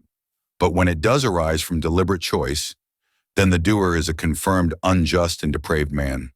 And on this principle, acts done from anger are fairly judged not to be from malice prepense, because it is not the man who acts in wrath who is the originator really, but he who causes wrath. And again, the question at issue in such cases is not respecting the fact, but respecting the justice of the case, the occasion of anger being a notion of injury. I mean that the parties do not dispute about the fact, as in questions of contract, where one of the two must be a rogue, unless real forgetfulness can be pleaded. But admitting the fact, they dispute on which side the justice of the case lies. The one who plotted against the other, i.e., the real aggressor, of course, cannot be ignorant, so that the one thinks there is injustice committed, while the other does not. Well then, a man acts unjustly if he has hurt another of deliberate purpose, and he who commits such acts of injustice is ipso facto an unjust character when they are in violation of the proportionate or the equal. And in like manner also a man is a just character when he acts justly of deliberate purpose, and he does act justly if he acts voluntarily. Then as for involuntary acts of harm, they are either such as are excusable or such as are not. Under the former head come all errors done not merely in ignorance, but from ignorance. Under the latter, all that are done not from ignorance, but in ignorance caused by some passion, which is neither natural nor fairly attributable to human infirmity. Chapter 12. Now a question may be raised whether we have spoken with sufficient distinctness as to being unjustly dealt with and dealing unjustly towards others.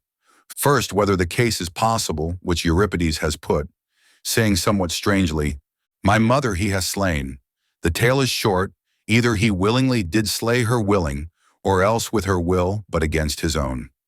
I mean then, is it really possible for a person to be unjustly dealt with his own consent? Or must every case of being unjustly dealt with be against the will of the sufferer, as every act of unjust dealing is voluntary? And next are cases of being unjustly dealt with to be ruled all one way, as every act of unjust dealing is voluntary? Or may we say that some cases are voluntary and some involuntary? Similarly also as regards being justly dealt with. All just acting is voluntary, so that it is fair to suppose that the being dealt with unjustly or justly must be similarly opposed as to being either voluntary or involuntary. Now as for being justly dealt with, the position that every case of this is voluntary is a strange one, for some are certainly justly dealt with without their will. The fact is, a man may also fairly raise this question, whether in every case he who has suffered what is unjust is therefore unjustly dealt with, or rather that the case is the same with suffering as it is with acting. Namely, that in both it is possible to participate in what is just, but only accidentally. Clearly, the case of what is unjust is similar, for doing things in themselves unjust is not identical with acting unjustly, nor is suffering them the same as being unjustly dealt with. So too of acting justly and being justly dealt with, since it is impossible to be unjustly dealt with unless someone else acts unjustly, or to be justly dealt with unless someone else acts justly. Now, if acting unjustly is simply hurting another voluntarily, by which I mean knowing whom you are hurting and wherewith, and how you are hurting him, and the man who fails of self-control voluntarily hurts himself, then this will be a case of being voluntarily dealt unjustly with, and it will be possible for a man to deal unjustly with himself. This, by the way, is one of the questions raised, whether it is possible for a man to deal unjustly with himself. Or again, a man may, by reason of failing of self-control, receive hurt from another man acting voluntarily, and so here will be another case of being unjustly dealt with voluntarily. The solution, I take it, is this. The definition of being unjustly dealt with is not correct, but we must add to the hurting with the knowledge of the person hurt, and the instrument and the manner of hurting him, the fact of its being against the wish of the man who is hurt. So then a man may be hurt and suffer what is in itself unjust voluntarily, but unjustly dealt with voluntarily no man can be. Since no man wishes to be hurt, not even he who fails of self-control, who really acts contrary to his wish. For no man wishes for that which he does not think to be good, and the man who fails of self-control does not what he thinks he ought to do. And again, he that gives away his own property, as Homer says Glaucus gave to Diomed, armor of gold for brass, armor worth 100 oxen for that which was worth but 9, is not unjustly dealt with because the giving rests entirely with himself, but being unjustly dealt with does not. There must be some other person who is dealing unjustly towards him. With respect to being unjustly dealt with, then, it is clear that it is not voluntary. Chapter 13. There remain yet 2 points on which we purpose to speak. First, is he chargeable with an unjust act, who in distribution has given the larger share to one party contrary to the proper rate, or he that has the larger share? Next, can a man deal unjustly by himself? In the first question, if the first named alternative is possible, and it is the distributor who acts unjustly and not he who has the larger share, then supposing that a person knowingly and willingly gives more to another than to himself here, is a case of a man dealing unjustly by himself, which in fact moderate men are thought to do, for it is a characteristic of the equitable man to take less than his due. Is not this the answer? That the case is not quite fairly stated because of some other good, such as credit or the abstract honorable. In the supposed case, the man did get the larger share. And again, the difficulty is solved by reference to the definition of unjust dealing. For the man suffers nothing contrary to his own wish, so that on this score at least, he is not unjustly dealt with, but if anything, he is hurt only.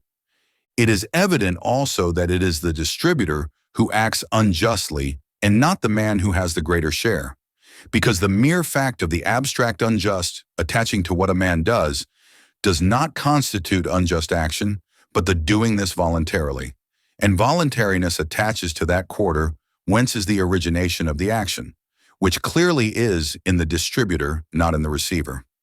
And again, the term doing is used in several senses.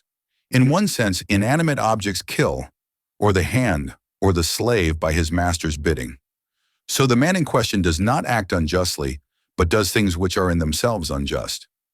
Again, suppose that a man has made a wrongful award in ignorance. In the eye of the law, he does not act unjustly, nor is his awarding unjust. But yet he is in a certain sense. For the just according to law and primary or natural just are not coincident.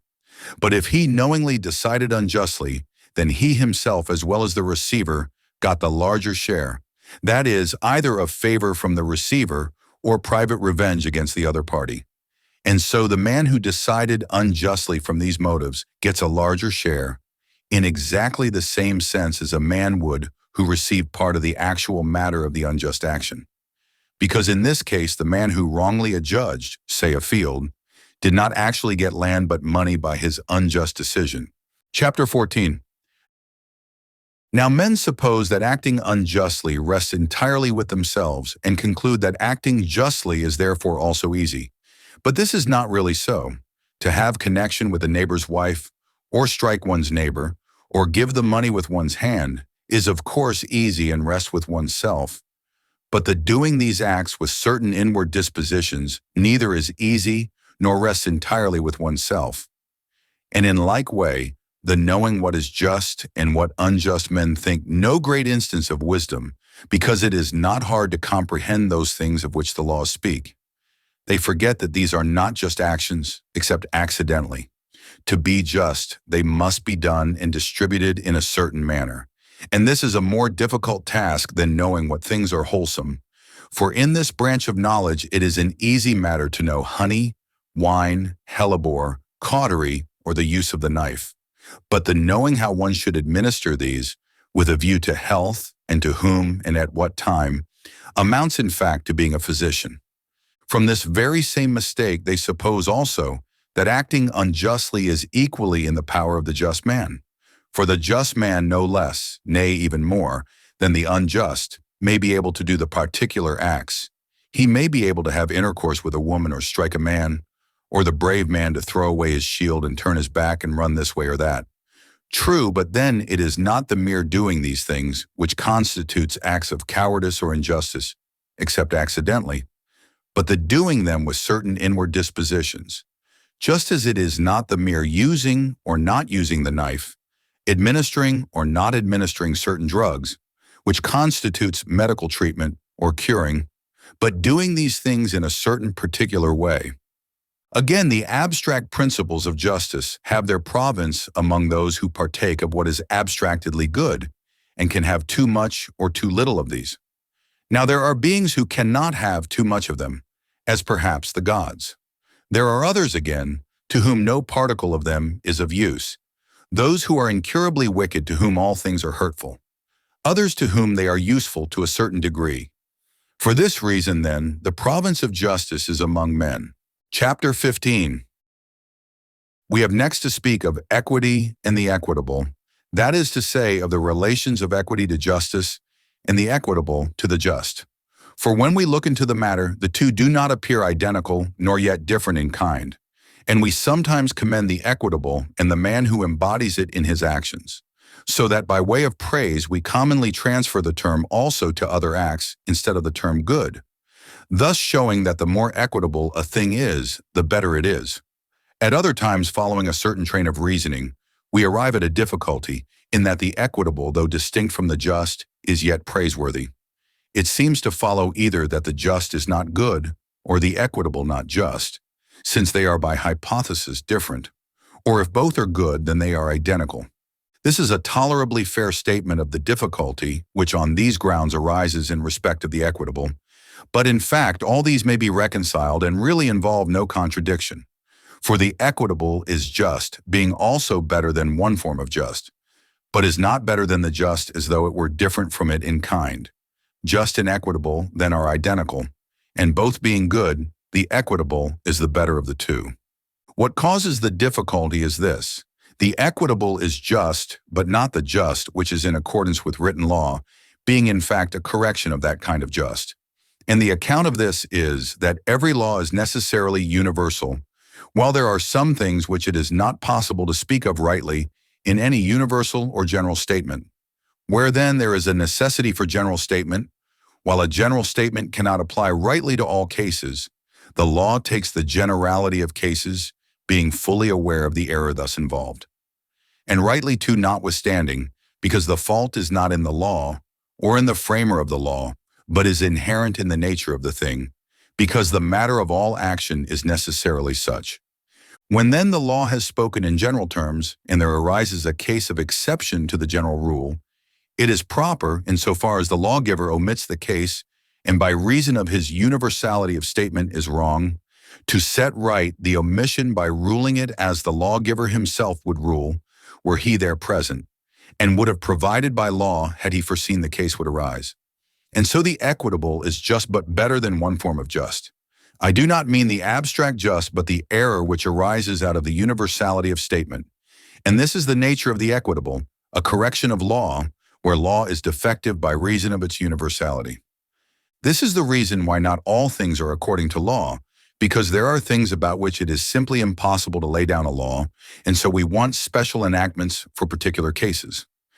For to speak generally, the rule of the undefined must be itself undefined also, just as the rule to measure lesbian building is made of lead, For this rule shifts according to the form of each stone and the special enactment according to the facts of the case in question. It is clear then what the equitable is, namely that it is just but better than one form of just, and hence it appears too who the equitable man is. He is one who has a tendency to choose and carry out these principles, and who is not apt to press the letter of the law on the worse side, but content to waive his strict claims, though backed by the law. And this moral state is equity, being a species of justice, not a different moral state from justice. Chapter 16.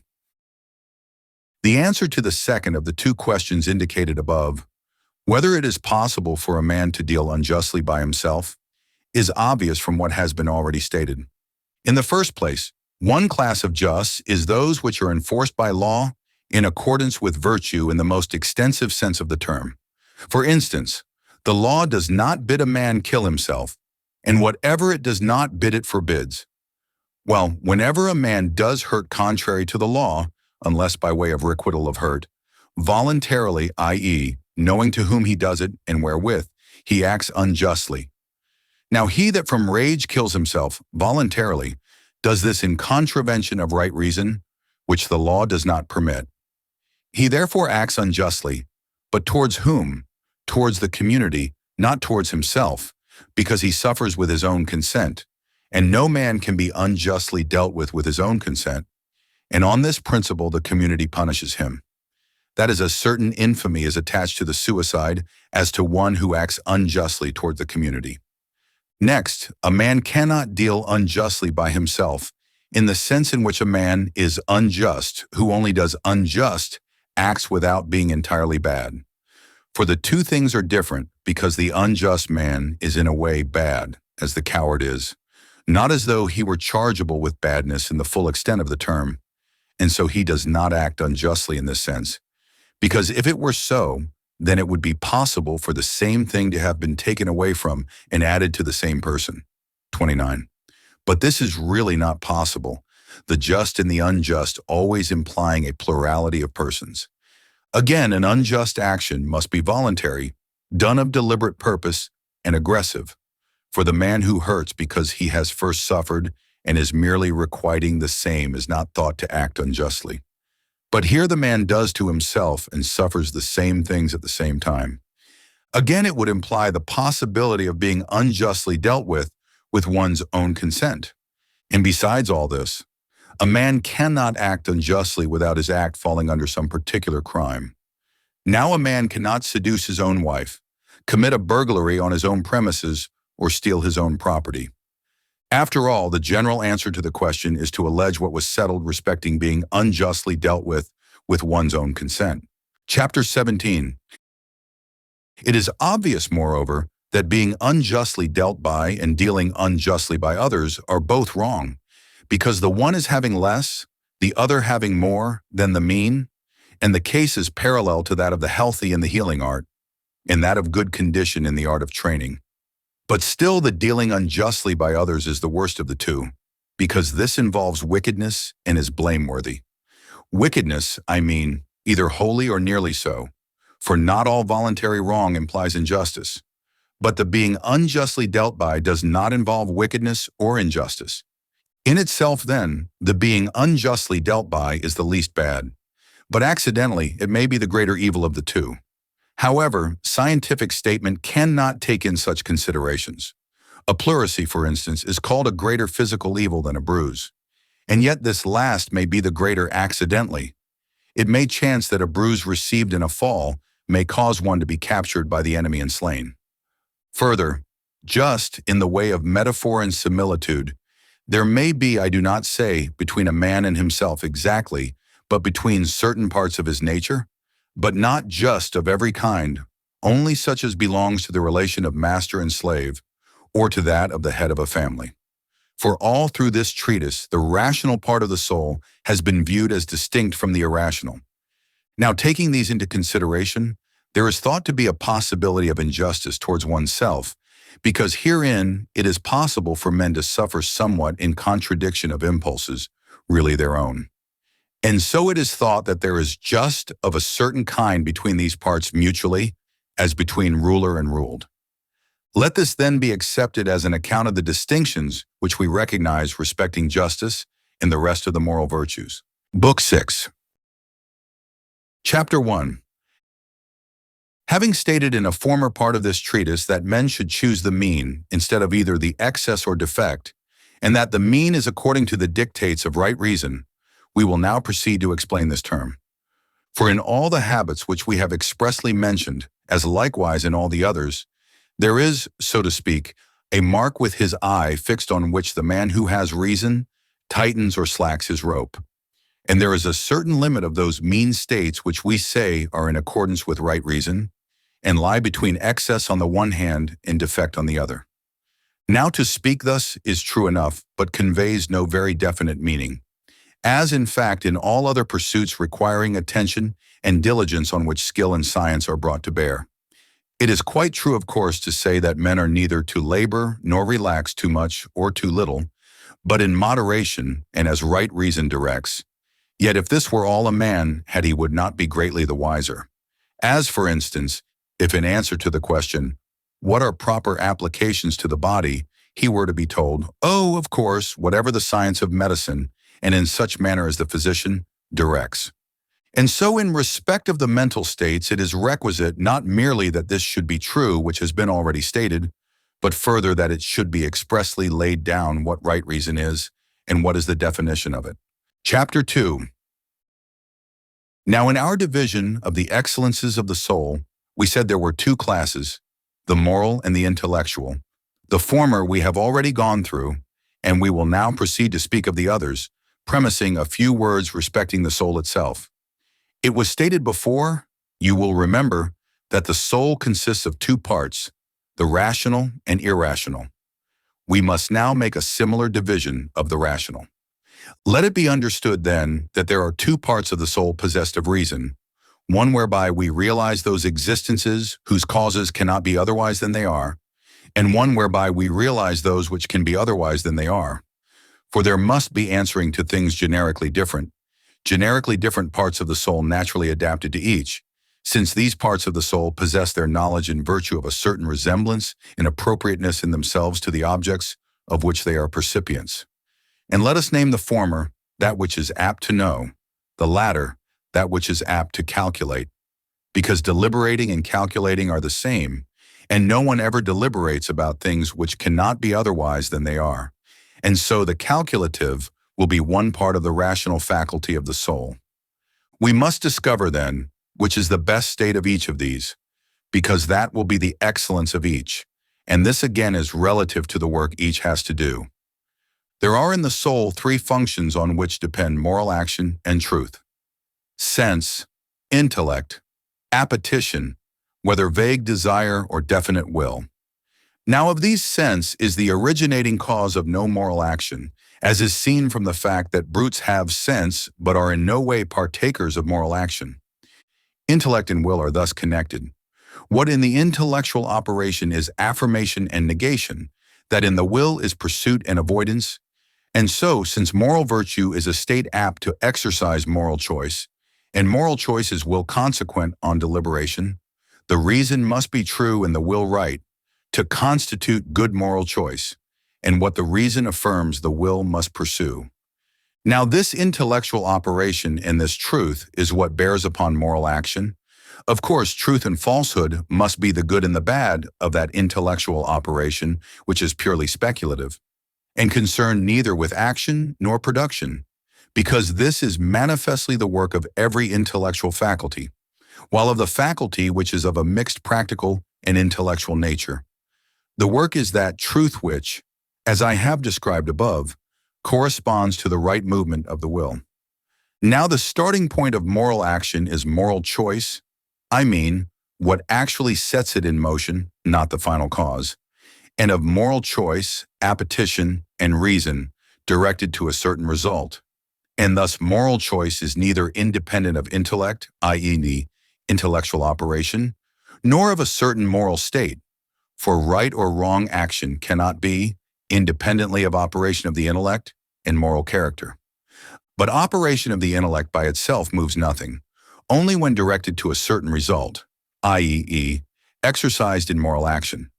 I say nothing of its being exercised in production, because this function is originated by the former. For everyone who makes with a view to somewhat further, and that which is or may be made is not an end in itself, but only relatively to somewhat else, and belonging to someone. Whereas that which is or may be done is an end in itself, because acting well is an end in itself, and this is the object of the will. And so moral choice is either intellect put in a position of willing, or appetition subjected to an intellectual process. And such a cause is man. But nothing which is done in past can be the object of moral choice.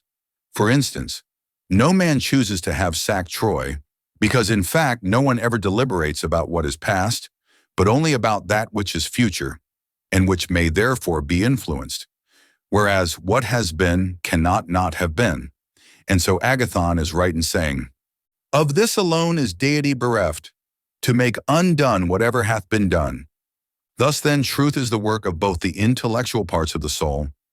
Those states, therefore, are the excellences of each, in which each will best attain truth." Chapter 3. Commencing then from the points stated above, we will now speak of these excellences again. Let those faculties whereby the soul attains truth in affirmation or negation be assumed to be in number 5, viz. Art, knowledge, practical wisdom, science, intuition. Supposition and opinion I do not include, because by these one may go wrong. What knowledge is plain from the following of considerations, if one is to speak accurately, instead of being led away by resemblances. For we all conceive that what we strictly speaking know cannot be otherwise than it is, because as to those things which can be otherwise than they are, we are uncertain whether they are or are not, the moment they cease to be within the sphere of our actual observation. So then, whatever comes within the range of knowledge is by necessity and therefore eternal, because all things are so which exist necessarily, and all eternal things are without beginning and indestructible. Again, all knowledge is thought to be capable of being taught, and what comes within its range capable of being learned. And all teaching is based upon previous knowledge, a statement you will find in the Analytics also. For there are 2 ways of teaching, by syllogism and by induction. In fact, induction is the source of universal propositions, and syllogism reasons from these universals. Syllogism then may reason from principles which cannot be themselves proved syllogistically, and therefore must by induction. So knowledge is a state or mental faculty apt to demonstrate syllogistically, etc., as in the Analytics, because a man, strictly and properly speaking, knows when he establishes his conclusion in a certain way, and the principles are known to him. For if they are not better known to him than the conclusion, such knowledge as he has will be merely accidental. Let thus much be accepted as a definition of knowledge. Chapter 4. Matter which may exist otherwise than it actually does in any given case, commonly called contingent, is of 2 kinds, that which is the object of making and that which is the object of doing. Now making and doing are 2 different things, as we show in the exoteric treatise. And so that state of mind, conjoined with reason, which is apt to do, is distinct from that also conjoined with reason, which is apt to make. And for this reason, they are not included one by the other. That is, doing is not making, nor making doing. Now, as architecture is an art, and is the same as a certain state of mind, conjoined with reason, which is apt to make, and as there is no art which is not such a state, nor any such state which is not an art, art, in its strict and proper sense, must be a state of mind, conjoined with true reason, apt to make. Now all art has to do with production and contrivance, and seeing how any of those things may be produced, which may either be or not be, and the origination of which rests with the maker and not with the thing made. And so neither things which exist or come into being necessarily, nor things in the way of nature, come under the province of art, because these are self-originating. And since making and doing are distinct, art must be concerned with the former and not the latter. And in a certain sense, art and fortune are concerned with the same things, as Agathon says, by the way, art fortune loves and is of her beloved. So art, as has been stated, is a certain state of mind, apt to make, conjoined with true reason. Its absence, on the contrary, is the same state conjoined with false reason, and both are employed upon contingent matter. Chapter 5. As for practical wisdom, we shall ascertain its nature by examining to what kind of persons we in common language ascribe it. It is thought then to be the property of the practically wise man to be able to deliberate well respecting what is good and expedient for himself, not in any definite line, as what is conducive to health or strength, but what to living well. A proof of this is that we call men wise in this or that, when they calculate well with a view to some good end, in a case where there is no definite rule. And so, in a general way of speaking, the man who is good at deliberation will be practically wise. Now no man deliberates respecting things which cannot be otherwise than they are, nor such as lie not within the range of his own action. And so, since knowledge requires strict demonstrative reasoning, of which contingent matter does not admit, I say contingent matter, because all matters of deliberation must be contingent, and deliberation cannot take place with respect to things which are necessarily. Practical wisdom cannot be knowledge nor art, nor the former, because what falls under the province of doing must be contingent, not the latter, because doing and making are different in kind. It remains then that it must be a state of mind true, conjoined with reason and apt to do, having for its object those things which are good or bad for man, because of making something beyond itself is always the object, but cannot be of doing, because the very well doing is in itself an end. For this reason we think Pericles and men of that stamp to be practically wise, because they can see what is good for themselves and for men in general, and we also think those to be such who are skilled in domestic management or civil government. In fact, this is the reason why we call the habit of perfected self-mastery by the name which in Greek it bears, etymologically signifying that which preserves the practical wisdom. For what it does preserve is the notion I have mentioned, i.e., of one's own true interest. For it is not every kind of notion which the pleasant and the painful corrupt and pervert, as, for instance, that the 3 angles of every rectilineal triangle are equal to 2 right angles, but only those bearing on moral action. For the principles of the matters of moral action are the final cause of them. Now to the man who has been corrupted by reason of pleasure or pain, the principle immediately becomes obscured. Nor does he see that it is his duty to choose an act in each instance, with a view to this final cause and by reason of it. For viciousness has a tendency to destroy the moral principle, and so practical wisdom must be a state conjoined with reason, true, having human good for its object, and apt to do. Then again, art admits of degrees of excellence, but practical wisdom does not, and in art he who goes wrong purposely is preferable to him who does so unwittingly, but not so in respect of practical wisdom or the other virtues. It plainly is then an excellence of a certain kind, and not an art. Now as there are 2 parts of the soul which have reason, it must be the excellence of the opinionative, which we called before calculative or deliberative, because both opinion and practical wisdom are exercised upon contingent matter. And further, it is not simply a state conjoined with reason, as is proved by the fact that such a state may be forgotten and so lost while practical wisdom cannot. Chapter 6. Now knowledge is a conception concerning universals and necessary matter, and there are of course certain first principles in all trains of demonstrative reasoning, that is of all knowledge, because this is connected with reasoning. That faculty then, which takes in the first principles of that which comes under the range of knowledge, cannot be either knowledge or art or practical wisdom. Not knowledge, because what is the object of knowledge must be derived from demonstrative reasoning, not either of the other 2, because they are exercised upon contingent matter only. Nor can it be science which takes in these, because the scientific man must in some cases depend on demonstrative reasoning.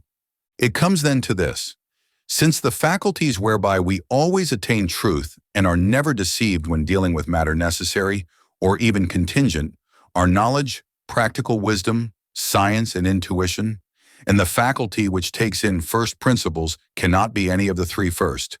The last, namely intuition, must be it which performs this function. Chapter 7. Science is a term we use principally in 2 meanings. In the first place, In the arts, we ascribe it to those who carry their arts to the highest accuracy. Phidias, for instance, we call a scientific or cunning sculptor. Polyclitus, a scientific or cunning statuary, meaning in this instance nothing else by science than an excellence of art. In the other sense, we think some to be scientific in a general way, not in any particular line or in any particular thing, just as Homer says of a man in his Margits. Him the gods made neither a digger of the ground, nor plowman, nor in any other way scientific. So it is plain that science must mean the most accurate of all knowledge. But if so, then the scientific man must not merely know the deductions from the first principles, but be in possession of truth respecting the first principles. So that science must be equivalent to intuition and knowledge. It is, so to speak, knowledge of the most precious objects with a head-on. I say of the most precious things because it is absurd to suppose politique or practical wisdom to be the highest, unless it can be shown that man is the most excellent of all that exists in the universe. Now, if healthy and good are relative terms differing when applied to men or to fish, but white and straight are the same always, men must allow that the scientific is the same always. But the practically wise varies, for whatever provides all things well for itself, to this they would apply the term practically wise and commit these matters to it, which is the reason, by the way, that they call some brutes practically wise, such that is as plainly have a faculty of forethought respecting their own subsistence. And it is quite plain that science and politique cannot be identical, because if men give the name of science to that faculty, which is employed upon what is expedient for themselves, there will be many instead of one, because there is not one and the same faculty employed on the good of all animals collectively, unless in the same sense as you may say, there is one art of healing with respect to all living beings. If it is urged that man is superior to all other animals, that makes no difference, for there are many other things more godlike in their nature than man, as, most obviously, the elements of which the universe is composed. It is plain, then, that science is the union of knowledge and intuition, and has for its objects those things which are most precious in their nature. Accordingly, Anaxagoras, Thales, and men of that stamp, people call scientific but not practically wise because they see them ignorant of what concerns themselves.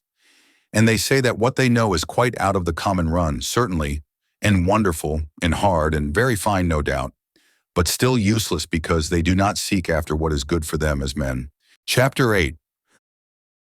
But practical wisdom is employed upon human matters, and such as are objects of deliberation, for we say that to deliberate well is most peculiarly the work of the man who possesses this wisdom. And no man deliberates about things which cannot be otherwise than they are, nor about any save those that have some definite end, and this end good, resulting from moral action. And the man to whom we should give the name of good in counsel, simply and without modification, is he who in the way of calculation has a capacity for attaining that of practical goods, which is the best for man. Nor again does practical wisdom consist in a knowledge of general principles only, but it is necessary that one should know also the particular details, because it is apt to act, and action is concerned with details, for which reason sometimes men who have not much knowledge are more practical than others who have. Among others, they who derive all they know from actual experience. Suppose a man to know, for instance, that light meats are easy of digestion and wholesome, but not what kinds of meat are light, he will not produce a healthy state. That man will have a much better chance of doing so. Who knows that the flesh of birds is light and wholesome? Since then practical wisdom is apt to act, one ought to have both kinds of knowledge, or, if only one, the knowledge of details rather than of principles. So there will be in respect of practical wisdom the distinction of supreme and subordinate. Further, politique and practical wisdom are the same mental state, but the point of view is not the same. Of practical wisdom exerted upon a community, that which I would call the supreme is the faculty of legislation. The subordinate, which is concerned with the details, generally has the common name politique, and its functions are action and deliberation. For the particular enactment is a matter of action, being the ultimate issue of this branch of practical wisdom, and therefore people commonly say that these men alone are really engaged in government, because they alone act. filling the same place relatively to legislators that workmen do to a master. Again, that is thought to be practical wisdom in the most proper sense, which has for its object the interest of the individual, and this usually appropriates the common name. The others are called respectively domestic management, legislation, executive government, divided into two branches, deliberative and judicial. Now, of course, knowledge for oneself is one kind of knowledge, but it admits of many shades of difference. And it is a common notion that the man who knows and busies himself about his own concerns merely is the man of practical wisdom, while they who extend their solicitude to society at large are considered meddlesome. Euripides has thus embodied this sentiment.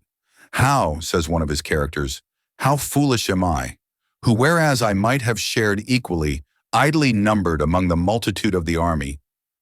For them that are busy and meddlesome Jove hates, because the generality of mankind seek their own good, and hold that this is their proper business. It is then from this opinion that the notion has arisen that such men are the practically wise. And yet it is just possible that the good of the individual cannot be secured independently of connection with a family or a community. And again, how a man should manage his own affairs is sometimes not quite plain, and must be made a matter of inquiry.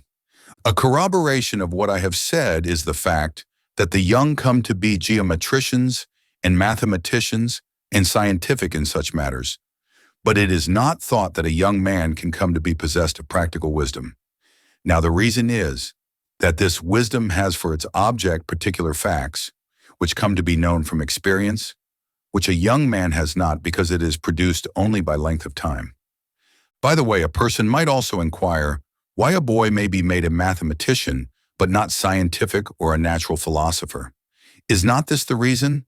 That mathematics are taken in by the process of abstraction, but the principles of science and natural philosophy must be gained by experiment, and the latter young men talk of, but do not realize, while the nature of the former is plain and clear. Again, in matter of practice, error attaches either to the general rule, in the process of deliberation, or to the particular fact.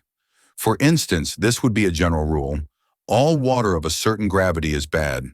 The particular fact: this water is of that gravity.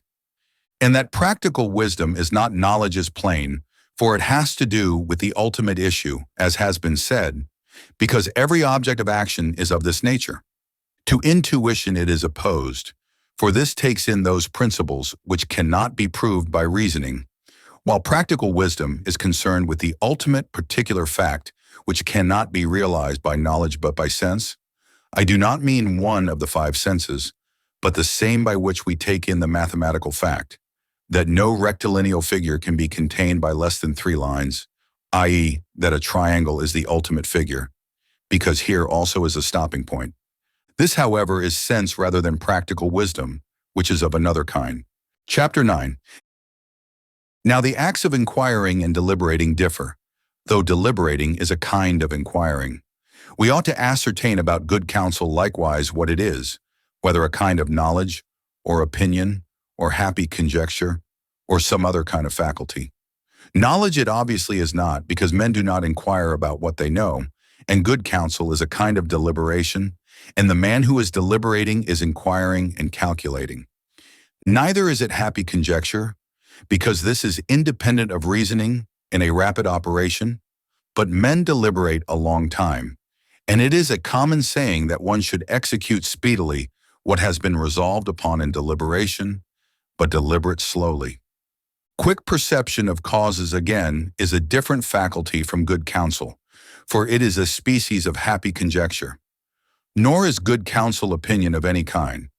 Well then, since he who deliberates ill goes wrong, and he who deliberates well does so rightly, it is clear that good counsel is rightness of some kind, but not of knowledge nor of opinion. For knowledge cannot be called right because it cannot be wrong, and rightness of opinion is truth. And again, all which is the object of opinion is definitely marked out. Still, however, good counsel is not independent of reason. Does it remain then that it is a rightness of intellectual operation simply because this does not amount to an assertion, and the objection to opinion was that it is not a process of inquiry, but already a definite assertion, whereas whosoever deliberates, whether well or ill, is engaged in inquiry and calculation. Well, good counsel is a rightness of deliberation, and so the first question must regard the nature and objects of deliberation. Now remember, rightness is an equivocal term. We plainly do not mean rightness of any kind whatever. The Acrates, for instance, or the bad man, will obtain by his calculation what he sets before him as an object, and so he may be said to have deliberated rightly in one sense, but will have attained a great evil. Whereas to have deliberated well is thought to be a good, because good counsel is rightness of deliberation of such a nature as is apt to attain good. But even this again you may get by false reasoning and hit upon the right effect, though not through right means. Your middle term being fallacious. And so neither will this be yet good counsel, in consequence of which you get what you ought but not through proper means. Again, one man may hit on a thing after long deliberation, another quickly, and so that before described will not be yet good counsel, but the rightness must be with reference to what is expedient, and you must have a proper end in view, pursue it in a right manner and right time. Once more, one may deliberate well either generally or towards some particular end. Good counsel in the general, then, is that which goes right towards that which is the end in a general way of consideration, in particular that which does so towards some particular end. Since then deliberating well is a quality of men possessed of practical wisdom, good counsel must be rightness in respect of what conduces to a given end, of which practical wisdom is the true conception. Chapter 10. There is, too, the faculty of judiciousness, and also its absence, in virtue of which we call men judicious or the contrary. Now, judiciousness is neither entirely identical with knowledge or opinion, for then all would have been judicious, nor is it any one specific science, as medical science, whose object matter is things wholesome, or geometry, whose object matter is magnitude.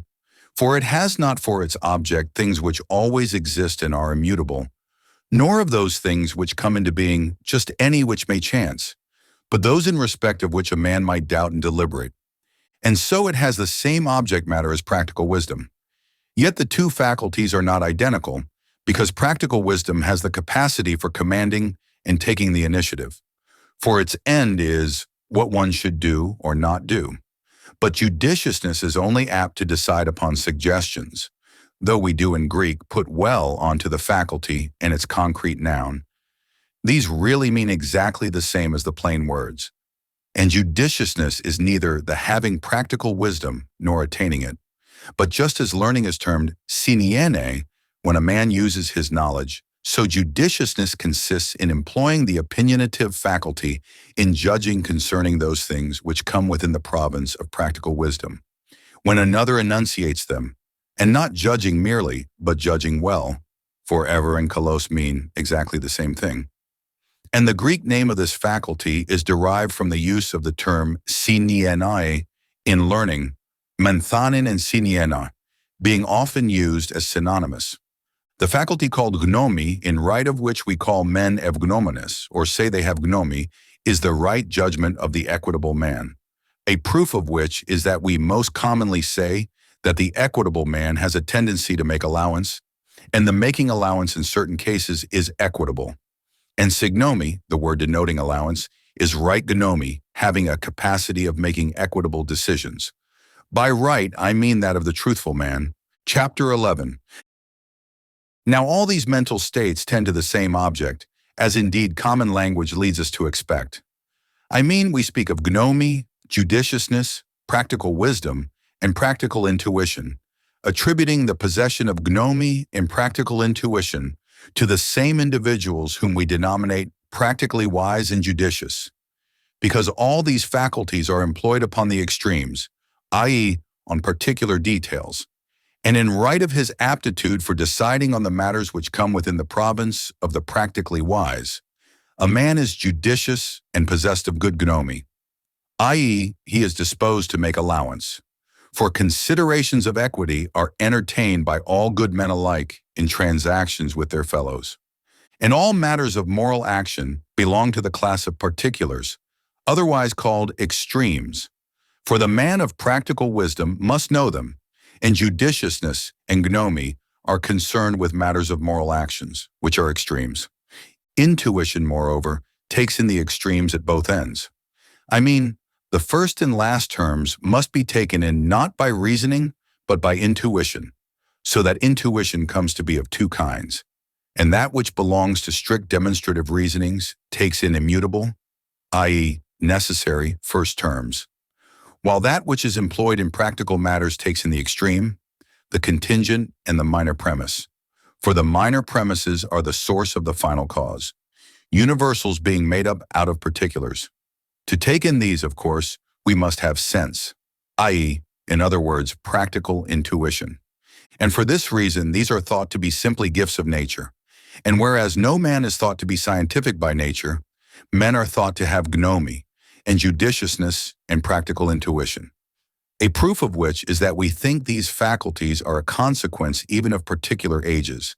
And this given age has practical intuition and gnome, we say, as if under the notion that nature is the cause. And thus intuition is both the beginning and end, because the proofs are based upon the one kind of extremes and concern the other. And so one should attend to the undemonstrable dicta and opinions of the skillful, the old, and the practically wise, no less than to those which are based on strict reasoning, because they see aright, having gained their power of moral vision from experience. Chapter 12. Well, we have now stated the nature and objects of practical wisdom and science respectively, and that they belong each to a different part of the soul. But I can conceive a person questioning their utility. Science, he would say, concerns itself with none of the causes of human happiness, for it has nothing to do with producing anything. Practical wisdom has this recommendation, I grant. But where is the need of it, since its province is those things which are just and honorable, and good for man, and these are the things which the good man as such does. But we are not a bit the more apt to do them, because we know them, since the moral virtues are habits. Just as we are not more apt to be healthy or in good condition from mere knowledge of what relates to these, I mean, of course, things so called not from their producing health, etc., but from their evidencing it in a particular subject.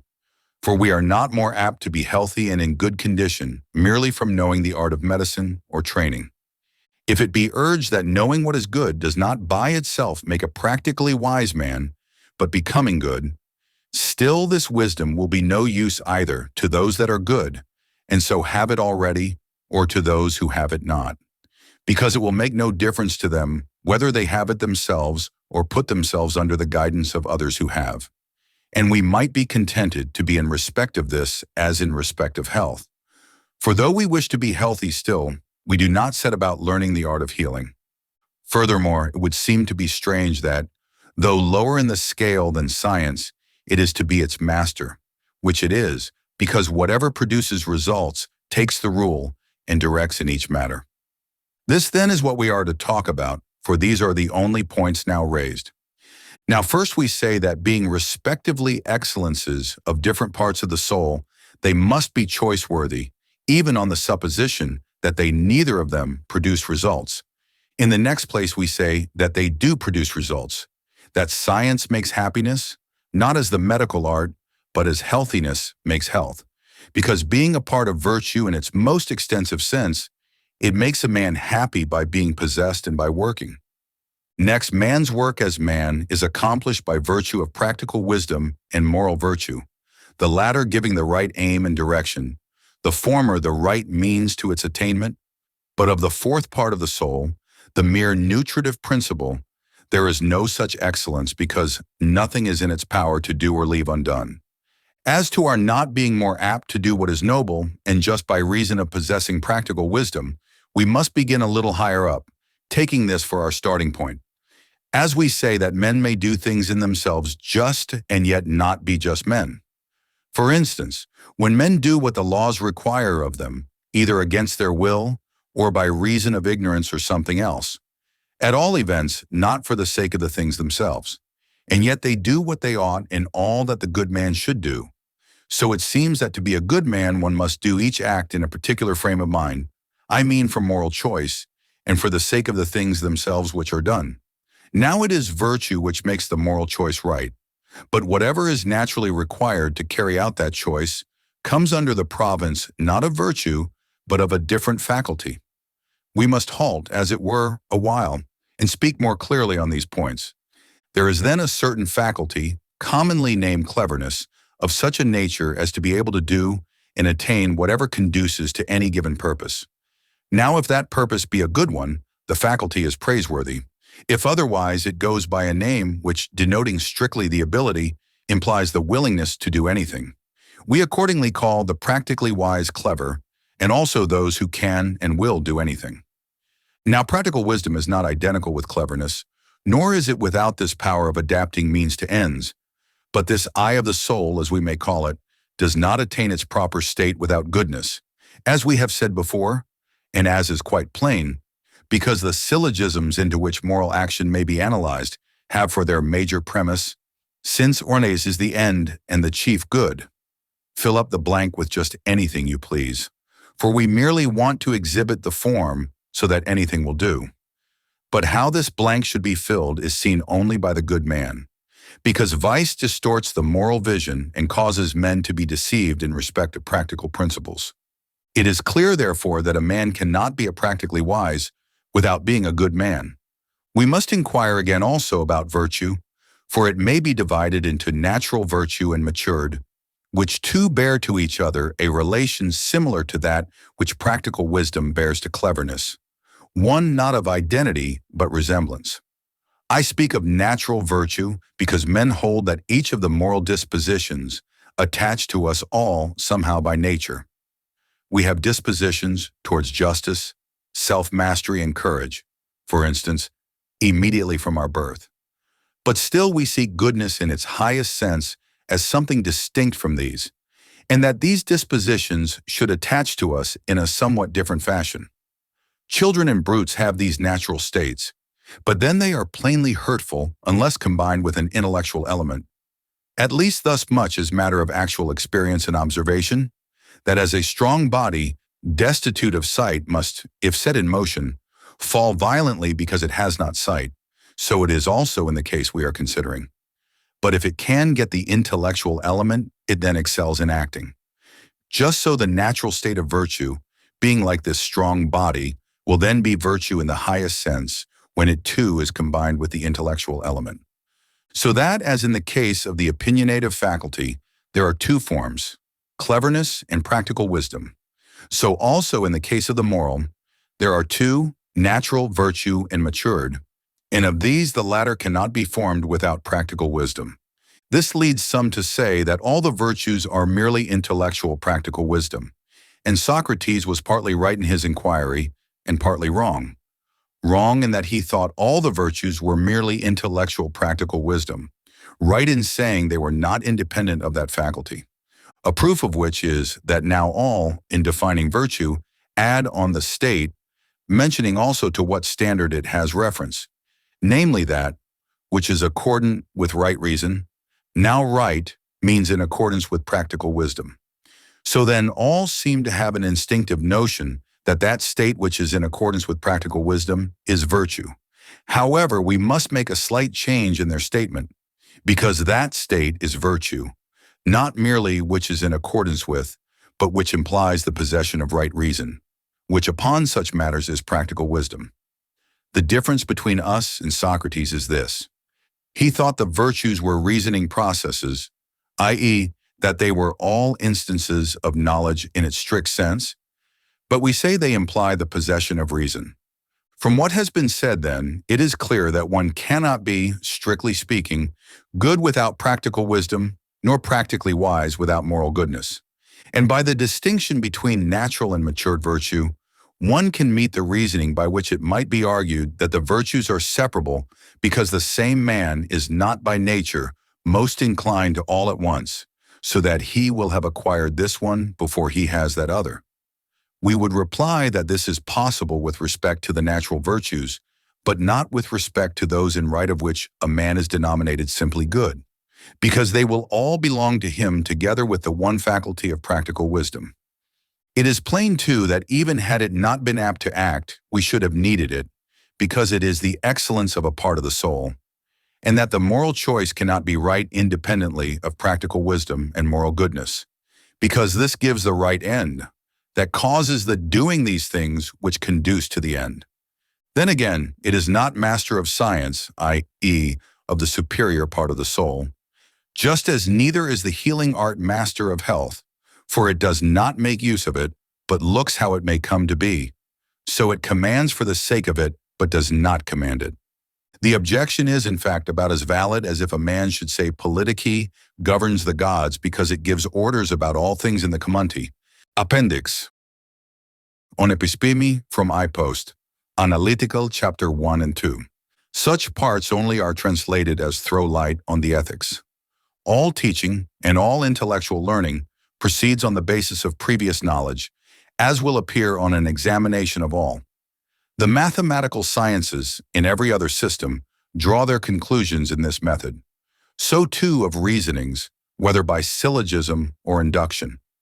For both teach through what is previously known, the former assuming the premises as from wise men, the latter proving universals from the evidentness of the particulars. In like manner, too, rhetoricians persuade, either through examples, which amounts to induction, or through enthymemes, which amounts to syllogism. Chapter 2. Well, we suppose that we know things, in the strict and proper sense of the word, when we suppose ourselves to know the cause by reason of which the thing is to be the cause of it, and that this cannot be otherwise. It is plain that the idea intended to be conveyed by the term knowing is something of this kind, because they who do not really know suppose themselves thus related to the matter in hand, and they who do know really are, so that of whatsoever there is properly speaking, knowledge this cannot be otherwise than it is. Whether or no there is another way of knowing we will say afterwards, but we do say that we know through demonstration, by which I mean a syllogism apt to produce knowledge, i.e., in right of which through having it we know. If knowledge then is such as we have described it, the knowledge produced by demonstrative reasoning must be drawn from premises true and first, and incapable of syllogistic proof, and better known, and prior in order of time, and causes of the conclusion, for so the principles will be akin to the conclusion demonstrated. Syllogism, of course, there may be without such premises, but it will not be demonstration because it will not produce knowledge. True they must be because it is impossible to know that which is not. First, that is indemonstrable because, if demonstrable, he cannot be said to know them, who has no demonstration of them, for knowing such things as are demonstrable is the same as having demonstration of them. Causes they must be, and better known, and prior in time, causes, because we then know when we are acquainted with the cause. And prior, if causes, and known beforehand, not merely comprehended in idea, but known to exist. The terms prior and better known bear two senses for prior by nature, and prior relatively to ourselves are not the same, nor better known by nature, and better known to us, I mean, by prior and better known relatively to ourselves, such things as are nearer to sensation, but abstractedly so, such as are further. Those are furthest which are most universal, those nearest which are particulars, and these are mutually opposed. And by first I mean principles akin to the conclusion, for principle means the same as first. And the principle or first step in demonstration is a proposition incapable of syllogistic proof, i.e., one to which there is none prior. Now of such syllogistic principles, I call that a thesis which you cannot demonstrate, and which is unnecessary with a view to learning something else. That which is necessary in order to learn something else is an axiom. Further, since one is to believe and know the thing by having a syllogism of the kind called demonstration, and what constitutes it to be such is the nature of the premises, it is necessary not merely to know before, but to know better than the conclusion, either all or at least some of the principles, because that which is the cause of a quality inhering in something else always inheres itself more, as the cause of our loving is itself more lovable. So since the principles are the cause of our knowing and behoving, we know and believe them more, because by reason of them we know also the conclusion following. Further, the man who is to have the knowledge which comes through demonstration must not merely know and believe his principles better than he does his conclusion, but he must believe nothing more firmly than the contradictories of those principles out of which the contrary fallacy may be constructed, since he who knows is to be simply and absolutely infallible. Book 7. Chapter 1. Next, we must take a different point to start from, and observe that of what is to be avoided in respect of moral character, there are three forms: vice, imperfect self-control, and brutishness. Of the two former, it is plain what the contraries are, for we call the one virtue, the other self-control.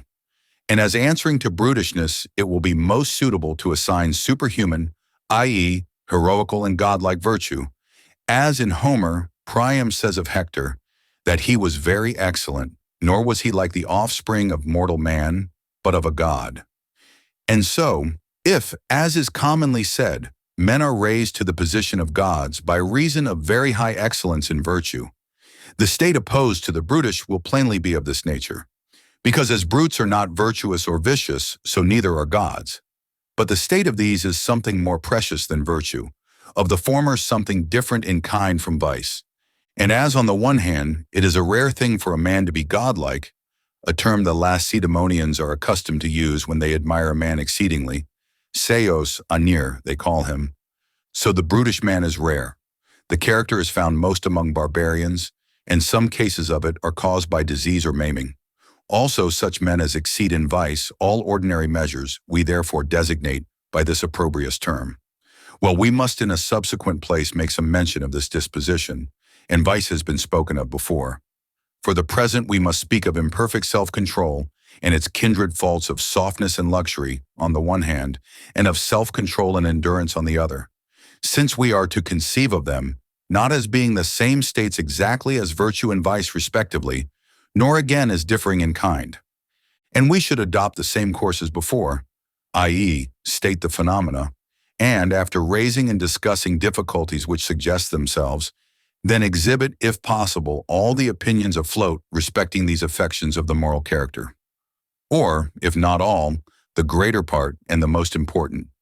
For we may consider we have illustrated the matter sufficiently when the difficulties have been solved, and such theories as are most approved are left as a residuum. The chief points may be thus enumerated. It is thought, that self-control and endurance belong to the class of things good and praiseworthy, while imperfect self-control and softness belong to that of things low and blameworthy. Second, that the man of self-control is identical with the man who is apt to abide by his resolution, and the man of imperfect self-control with him who is apt to depart from his resolution. Third, that the man of imperfect self-control does things at the instigation of his passions, knowing them to be wrong, while the man of self-control, knowing his lust to be wrong, refuses by the influence of reason to follow their suggestions. Form. That the man of perfected self-mastery unites the qualities of self-control and endurance. And some say that everyone who unites these is a man of perfect self-mastery, others do not. Some confound the two characters of the man who has no self-control and the man of imperfect self-control, while others distinguish between them. 6. It is sometimes said that the man of practical wisdom cannot be a man of imperfect self-control, sometimes that men who are practically wise and clever are of imperfect self-control. Again, men are said to be of imperfect self-control, not simply but with the addition of the thing wherein, as in respect of anger, of honor, and gain. These, then, are pretty well the common statements. Chapter 2. Now a man may raise a question as to the nature of the right conception in violation of which a man fails of self-control. That he can so fail when knowing in the strict sense what is right, some say is impossible. For it is a strange thing, as Socrates thought, that while knowledge is present in his mind, something else should master him and drag him about like a slave. Socrates, in fact, contended generally against the theory, maintaining there is no such state as that of imperfect self-control, for that no one acts contrary to what is best conceiving it to be best but by reason of ignorance what is best. With all due respect to Socrates, his account of the matter is at variance with plain facts, and we must inquire with respect to the affection, if it be caused by ignorance, what is the nature of the ignorance? For that the man so failing does not suppose his acts to be right before he is under the influence of passion is quite plain. There are people who partly agree with Socrates and partly not, that nothing can be stronger than knowledge they agree, but that no man acts in contravention of his conviction of what is better they do not agree. And so they say that it is not knowledge, but only opinion, which the man in question has, and yet yields to the instigation of his pleasures. But then, if it is opinion and not knowledge, that is it, the opposing conception be not strong, but only mild, as in the case of real doubt. The not abiding by it in the face of strong lusts would be excusable, but wickedness is not excusable, nor is anything which deserves blame. Well then, is it practical wisdom which in this case offers opposition, for that is the strongest principle? The supposition is absurd, for we shall have the same man uniting practical wisdom in imperfect self-control, and surely no single person would maintain that it is consistent with the character of practical wisdom to do voluntarily what is very wrong. And besides, we have shown before that the very mark of a man of this character is aptitude to act, as distinguished from mere knowledge of what is right, because he is a man conversant with particular details and possessed of all the other virtues. Again, if the having strong and bad lusts is necessary to the idea of the man of self-control, this character cannot be identical with the man of perfected self-mastery, because the having strong desires or bad ones does not enter into the idea of this latter character. And yet the man of self-control must have such, for suppose them good, then the moral state which should hinder a man from following their suggestions must be bad, and so self-control would not be in all cases good. Suppose them, on the other hand, to be weak and not wrong, it would be nothing grand, nor anything great, supposing them to be wrong and weak. Again, if self-control makes a man apt to abide by all opinions without exception, it may be bad, as suppose the case of a false opinion. And if imperfect self-control makes a man apt to depart from all without exception, we shall have cases where it will be good. Take that of Neoptolemus in the Philoctetes of Sophocles, for instance. He is to be praised for not abiding by what he was persuaded to by Ulysses, because he was pained at being guilty of falsehood. Or again, false sophistical reasoning presents a difficulty. For because men wish to prove paradoxes that they may be counted clever when they succeed, the reasoning that has been used becomes a difficulty. For the intellect is fettered. A man being unwilling to abide by the conclusion because it does not please his judgment, but unable to advance because he cannot disentangle the web of sophistical reasoning. Or again, it is conceivable on this supposition that folly joined with imperfect self-control may turn out, in a given case, goodness. For by reason of his imperfection of self-control, a man acts in a way which contradicts his notions. Now his notion is that what is really good is bad and ought not to be done, and so he will eventually do what is good and not what is bad. Again, on the same supposition, the man who, acting on conviction, pursues and chooses things because they are pleasant must be thought a better man than he who does so not by reason of a quasi-rational conviction, but of imperfect self-control, because he is more open to cure by reason of the possibility of his receiving a contrary conviction. But to the man of imperfect self-control would apply the proverb, "When water chokes, what should a man drink then?" For had he never been convinced at all in respect of what he does, then by a conviction in a contrary direction, he might have stopped in his course. But now, though he has had convictions, he notwithstanding acts against them. Again, if any and everything is the object matter of imperfect and perfect self-control, who is the man of imperfect self-control simply? Because no one unites all cases of it, and we commonly say that some men are so simply, not adding any particular thing in which they are so. Well, the difficulties raised are pretty near such as I have described them, and of these theories we must remove some and leave others as established, because the solving of a difficulty is a positive act of establishing something as true. Chapter 3. Now we must examine first whether men of imperfect self-control act with a knowledge of what is right or not. Next, if with such knowledge, in what sense? And next, what are we to assume is the object matter of the man of imperfect self-control and of the man of self-control? I mean, whether pleasure and pain of all kinds or certain definite ones, and as to self-control and endurance, whether these are designations of the same character or different. And in like manner, we must go into all questions which are connected with the present. But the real starting point of the inquiry is whether the two characters of self-control and imperfect self-control are distinguished by their object matter or their respective relations to it. I mean, whether the man of imperfect self-control is such simply by virtue of having such and such object matter, or not, but by virtue of his being related to it in such and such a way, or by virtue of both. Next, whether self-control and imperfect self-control are unlimited in their object matter, because he who is designated without any addition, a man of imperfect self-control, is not unlimited in his object matter, but has exactly the same as the man who has lost all self-control. Nor is he so designated because of his relation to this object matter merely, for then his character would be identical with that just mentioned, loss of all self-control, but because of his relation to it being such and such.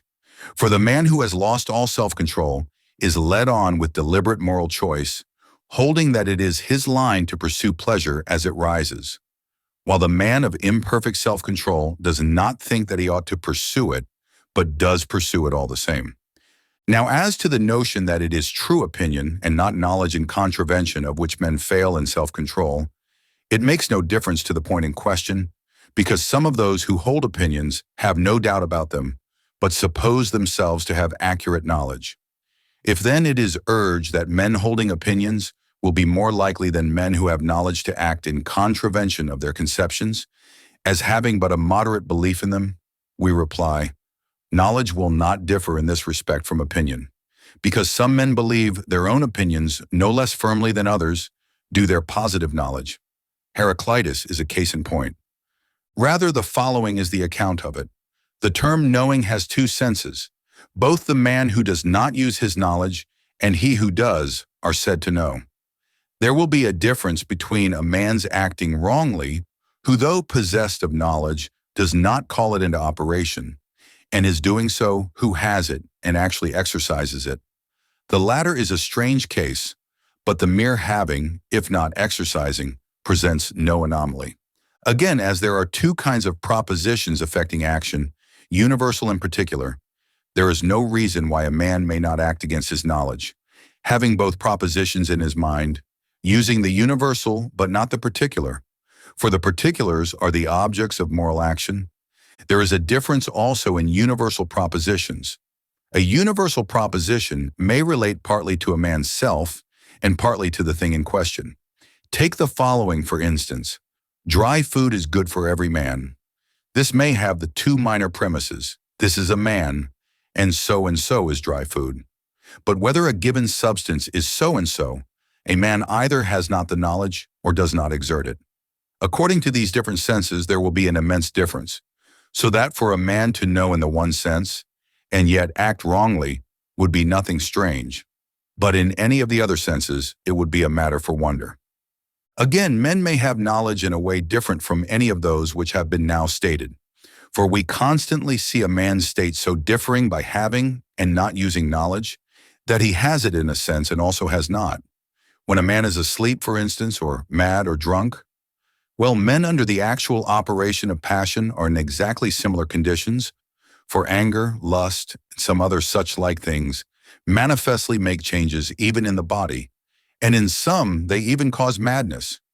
It is plain then that we must say the men of imperfect self-control are in a state similar to these, and their saying what embodies knowledge is no proof of their actually then exercising it, because they who are under the operation of these passions repeat demonstrations, or verses of Empedocles, just as children, when first learning, string words together, but as yet know nothing of their meaning, because they must grow into it, and this is a process requiring time, so that we must suppose these men who fail in self-control to say these moral sayings just as actors do. Furthermore, a man may look at the account of the phenomenon in the following way, from an examination of the actual working of the mind. All action may be analyzed into a syllogism, in which the one premise is an universal maxim and the other concerns particulars of which sense, moral or physical, as the case may be, is cognizant. Now, when one results from these two, it follows necessarily that, as far as theory goes, the mind must assert the conclusion, and in practical propositions the man must act accordingly. For instance, let the universal be, all that is sweet should be tasted. The particular, this is sweet. It follows necessarily that he who is able and is not hindered should not only draw, but put in practice the conclusion, this is to be tasted. When then there is in the mind one universal proposition forbidding to taste, and the other, all that is sweet is pleasant, with its minor, this is sweet, which is the one that really works, and desire happens to be in the man, the first universal bids him avoid this, but the desire leads him on to taste, for it has the power of moving the various organs, and so it results that he fails in self-control, in a certain sense under the influence of reason and opinion, not contrary in itself to reason, but only accidentally so, because it is the desire that is contrary to right reason, but not the opinion. And so for this reason, brutes are not accounted of imperfect self-control, because they have no power of conceiving universals, but only of receiving and retaining particular impressions.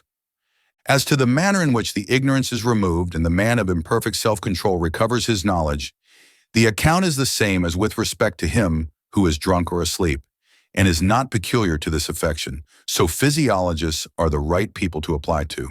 But whereas the minor premise of every practical syllogism is an opinion on matter cognizable by sense and determines the actions, he who is under the influence of passion either has not this, or so has it that his having does not amount to knowing, but merely saying, as a man when drunk might repeat Empedocles' verses.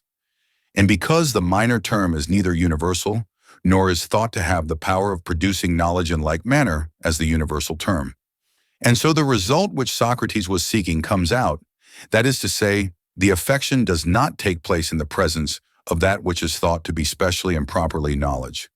Nor is this dragged about by reason of the affection, but in the presence of that knowledge which is conveyed by sense. Let this account then be accepted of the question respecting the failure in self-control, whether it is with knowledge and the manner in which such failure is possible or not, though a man possesses knowledge. Chapter 4.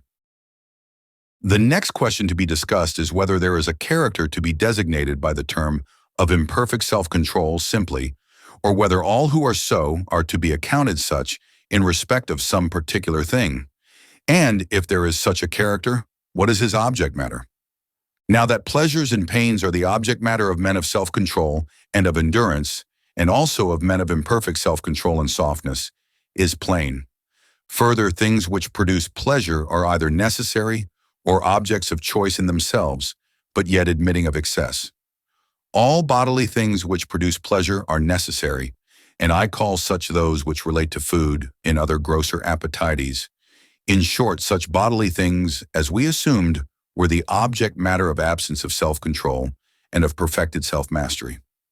The other class of objects are not necessary, but objects of choice in themselves. I mean, for instance, victory, honor, wealth, and such like good or pleasant things.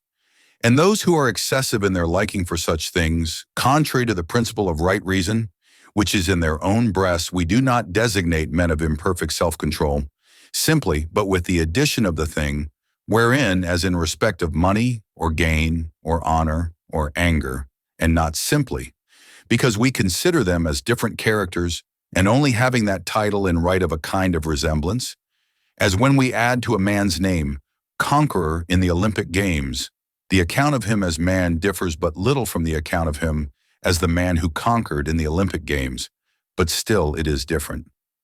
And a proof of the real difference between these so designated with an addition and those simply so called is this, that imperfect self-control is blamed, not as an error merely, but also as being a vice, either wholly or partially, but none of these other cases is so blamed. But of those who have for their object matter the bodily enjoyments, which we say are also the object matter of the man of perfected self-mastery and the man who has lost all self-control, he that pursues excessive pleasures and too much avoids things which are painful, as hunger and thirst, heat and cold, and everything connected with touch and taste, not from moral choice, but in spite of his moral choice and intellectual conviction, is termed a man of imperfect self-control, not with the addition of any particular object matter as we do in respect of want of control of anger, but simply. And a proof that the term is thus applied is that the kindred term soft is used in respect of these enjoyments, but not in respect of any of those others. And for this reason, we put into the same rank the man of imperfect self-control, the man who has lost it entirely, the man who has it, and the man of perfected self-mastery. But not any of those other characters, because the former have for their object matter the same pleasures and pains. But though they have the same object matter, they are not related to it in the same way, but two of them act upon moral choice, two without it. And so we should say that man is more entirely given up to his passions who pursues excessive pleasures and avoids moderate pains, being either not at all, or at least but little, urged by desire, than the man who does so because his desire is very strong.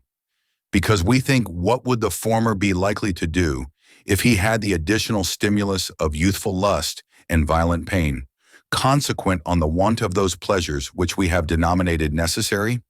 Well then, since of desires and pleasures there are some which are in kind honorable and good, because things pleasant are divisible, as we said before, into such as are naturally objects of choice, such as are naturally objects of avoidance, and such as are in themselves indifferent.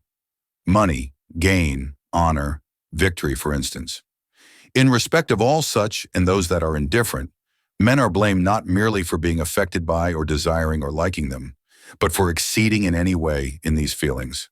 And so they are blamed whosoever in spite of reason are mastered by, that is, pursue any object, though in its nature noble and good. They, for instance, who are more earnest than they should be respecting honor, or their children or parents. Not but what these are good objects and men are praised for being earnest about them, but still they admit of excess. For instance, if anyone, as Niobe did, should fight even against the gods, or feel towards his father as Satyrus, who got therefrom the nickname of Philopater, because he was thought to be very foolish. Now depravity there is none in regard of these things, for the reason assigned above, that each of them in itself is a thing naturally choice-worthy, yet the excesses in respect of them are wrong and matter for blame. And similarly, there is no imperfect self-control in respect of these things, that being not merely a thing that should be avoided, but blameworthy. But because of the resemblance of the affection to the imperfection of self-control, the term is used with the addition in each case of the particular object matter, just as men call a man a bad physician or bad actor, whom they would not think of calling simply bad. As then in these cases we do not apply the term simply because each of the states is not a vice, but only like a vice in the way of analogy, so it is plain that in respect of imperfect self-control and self-control, we must limit the names to those states which have the same object matter as perfected self-mastery and utter loss of self-control, and that we do apply it to the case of anger only in the way of resemblance, for which reason, with an addition, we designate a man of imperfect self-control in respect of anger as of honor or of gain. Chapter 5. As there are some things naturally pleasant, and of these two kinds, those namely, which are pleasant generally, and those which are so relatively to particular kinds of animals and men, so there are others which are not naturally pleasant, but which come to be so in consequence either of maimings, or custom, or depraved natural tastes. And one may observe moral states similar to those we have been speaking of, having respectively these classes of things for their object matter. I mean the brutish, as in the case of the female who, they say, would rip up women with child and eat the fetus, or the tastes which are found among the savage tribes bordering on the Pontus, some liking raw flesh, and some being cannibals, and some lending one another their children to make feasts of. Or what is said of Phalaris. These are instances of brutish states, caused in some by disease or madness. Take, for instance, the man who sacrificed and ate his mother, or him who devoured the liver of his fellow servant. Instances again of those caused by disease or by custom would be plucking out of hair, or eating one's nails, or eating coals and earth. Now, wherever nature is really the cause, no one would think of calling men of imperfect self-control, nor in like manner, such as are in a diseased state through custom. The having any of these inclinations is something foreign to what is denominated vice, just as brutishness is. And when a man has them, his mastering them is not properly self-control, nor his being mastered by them, imperfection of self-control in the proper sense, but only in the way of resemblance. Just as we may say a man of ungovernable wrath fails of self-control in respect of anger, but not simply fails of self-control. For all excessive folly, cowardice, absence of self-control, or irritability are either brutish or morbid. The man, for instance, who is naturally afraid of all things, even if a mouse should stir, is cowardly after a brutish sort. There was a man again who, by reason of disease, was afraid of a cat, and of the fools, they who are naturally destitute of reason and live only by sense are brutish, as are some tribes of the far-off barbarians, while others who are so by reason of diseases, epileptic or frantic, are in morbid states. So then, of these inclinations, a man may sometimes merely have one without yielding to it. I mean, suppose that Phalaris had restrained his unnatural desire to eat a child, or he may both have and yield to it. As then vice, when such as belongs to human nature, is called vice simply, while the other is so called with the addition of brutish or morbid, but not simply vice, so manifestly there is brutish and morbid imperfection of self-control, but that alone is entitled to the name without any qualification, which is of the nature of utter absence of self-control, as it is found in man. Chapter 6. It is plain then that the object matter of imperfect self-control and self-control is restricted to the same as that of utter absence of self-control and that of perfected self-mastery, and that the rest is the object matter of a different species so named metaphorically and not simply. We will now examine the position that imperfect self-control in respect of anger is less disgraceful than that in respect of lusts. In the first place, it seems that anger does in a way listen to reason, but mishears it, as quick servants who run out before they have heard the whole of what is said and then mistake the order. Dogs, again, bark at the slightest stir before they have seen whether it be friend or foe. Just so anger, by reason of its natural heat and quickness, listening to reason, but without having heard the command of reason, rushes to its revenge. That is to say, reason or some impression on the mind shows there is insolence or contempt in the offender, and then anger, reasoning as it were that one ought to fight against what is such, fires up immediately, whereas lust, if reason or sense, as the case may be, merely says a thing is sweet, rushes to the enjoyment of it. And so anger follows reason in a manner, but lust does not and is therefore more disgraceful. Because he that cannot control his anger yields in a manner to reason, but the other to his lust and not to reason at all. Again, a man is more excusable for following such desires as are natural, just as he is for following such lusts as are common to all, and to that degree in which they are common. Now, anger and irritability are more natural than lust when in excess, and for objects not necessary. This was the ground of the defense the man made who beat his father. My father, he said, used to beat his, and his father his again, and this little fellow here, pointing to his child, will beat me when he is grown a man. It runs in the family. And the father, as he was being dragged along, bid his son leave off beating him at the door, because he had himself been used to drag his father so far and no farther. Again, characters are less unjust in proportion as they involve less insidiousness. Now the angry man is not insidious, nor is anger, but quite open. But lust is, as they say of Venus, Cyprus-born goddess, weaver of deceits, or Homer of the girdle called the cestus, persuasiveness, cheating e'en the subtlest mind. And so since this kind of imperfect self-control is more unjust, it is also more disgraceful than that in respect of anger, and is simply imperfect self-control, and vice in a certain sense. Again, no man feels pain in being insolent, but everyone who acts through anger does act with pain, and he who acts insolently does it with pleasure. If then those things are most unjust with which we have most right to be angry, then imperfect self-control arising from lust is more so than that arising from anger, because in anger there is no insolence.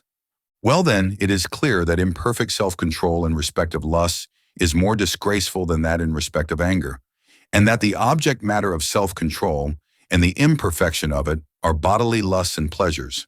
But of these last we must take into account the differences. For as was said at the commencement, some are proper to the human race, and natural both in kind and degree, others brutish, and others caused by maimings and diseases. Now the first of these only are the object matter of perfected self-mastery and utter absence of self-control, and therefore we never attribute either of these states to brutes, except metaphorically, and whenever any one kind of animal differs entirely from another in insolence, mischievousness, or veracity, because they have not moral choice or process of deliberation, but are quite different from that kind of creature, just as are madmen from other men. Brutishness is not so low in the scale as vice, yet it is to be regarded with more fear, because it is not that the highest principle has been corrupted, as in the human creature, but the subject has it not at all.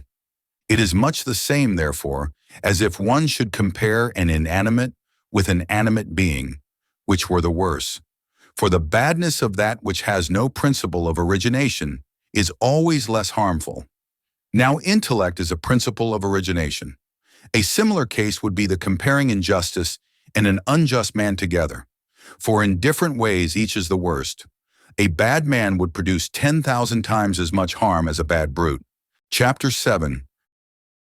Now with respect to the pleasures and pains which come to a man through touch and taste, and the desiring or avoiding such, which we determined before to constitute the object matter of the states of utter absence of self-control and perfected self-mastery, one may be so disposed as to yield to temptations to which most men would be superior, or to be superior to those to which most men would yield. In respect of pleasures, these characters will be respectively the man of imperfect self-control and the man of self-control, and, in respect of pains, the man of softness and the man of endurance. But the moral state of most men is something between the two, even though they lean somewhat to the worst characters. Again, since of the pleasures indicated some are necessary and some are not, others are so to a certain degree, but not the excess or defect of them, and similarly also of lusts and pains.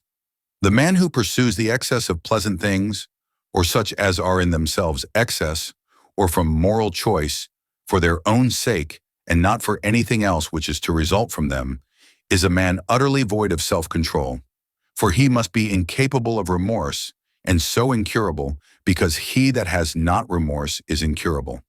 He that has too little love of pleasure is the opposite character, and the man of perfected self-mastery the mean character. He is of a similar character who avoids the bodily pains, not because he cannot, but because he chooses not to withstand them. But of the characters who go wrong without choosing so to do, the one is led on by reason of pleasure, the other because he avoids the pain it would cost him to deny his lust, and so they are different the one from the other. Now everyone would pronounce a man worse for doing something base without any impulse of desire, or with a very slight one, than for doing the same from the impulse of a very strong desire. For striking a man when not angry than if he did so in wrath, because one naturally says, what would he have done had he been under the influence of passion? And on this ground, by the by, the man utterly void of self-control is worse than he who has it imperfectly. However, of the two characters which have been mentioned, as included in that of utter absence of self-control, the one is rather softness, the other properly the man of no self-control.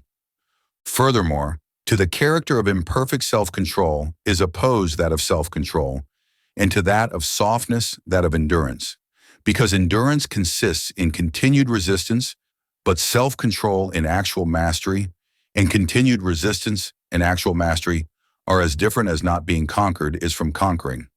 And so self-control is more choice-worthy than endurance.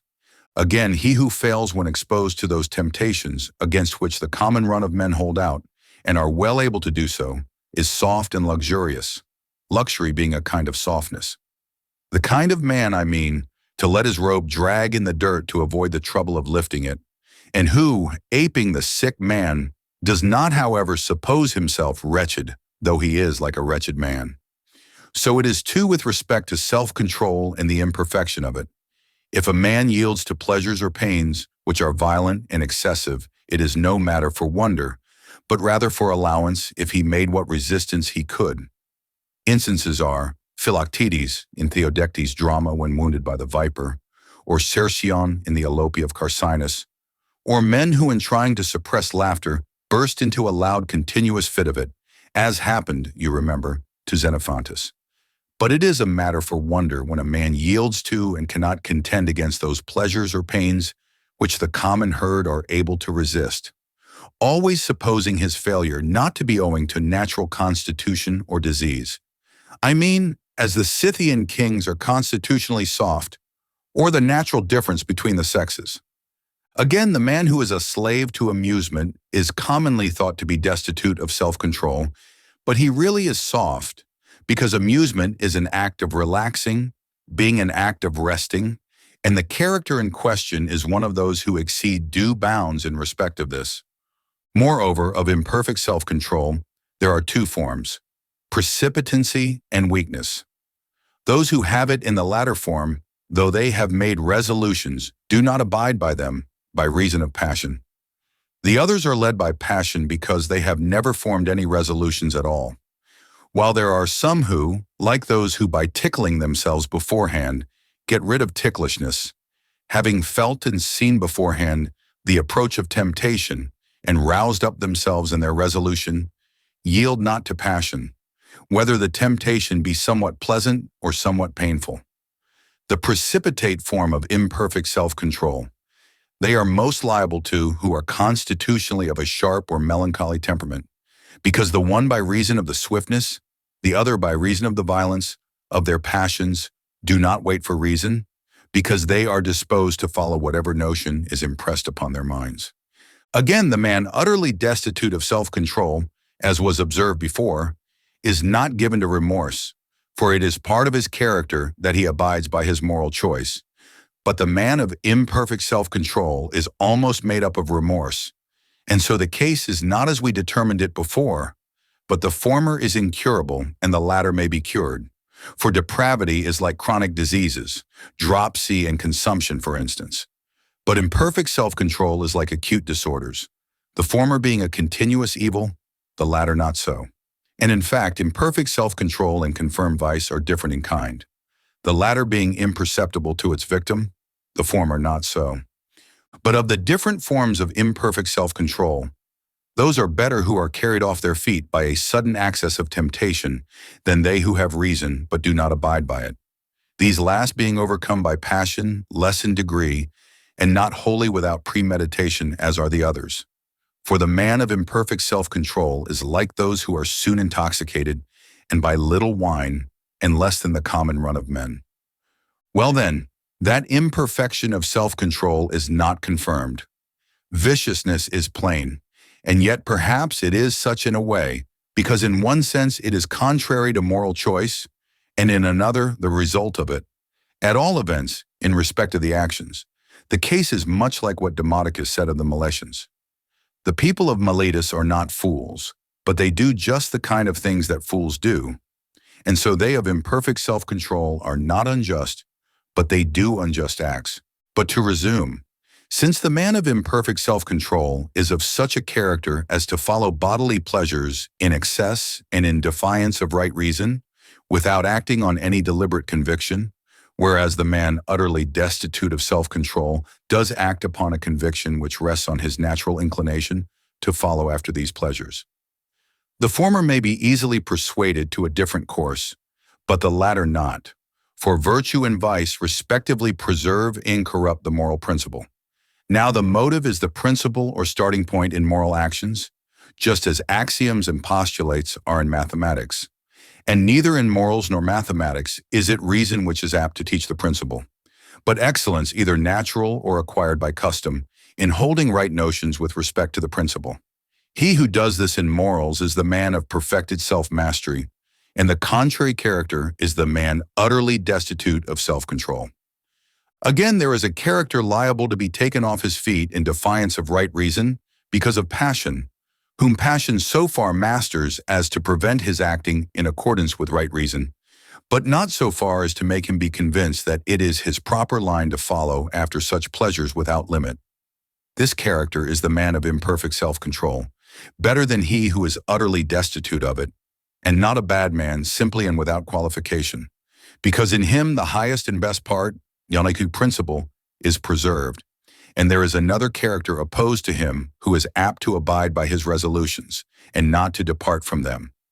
At all events, not at the instigation of passion. It is evident then from all this, that self-control is a good state and the imperfection of it a bad one. Chapter 8.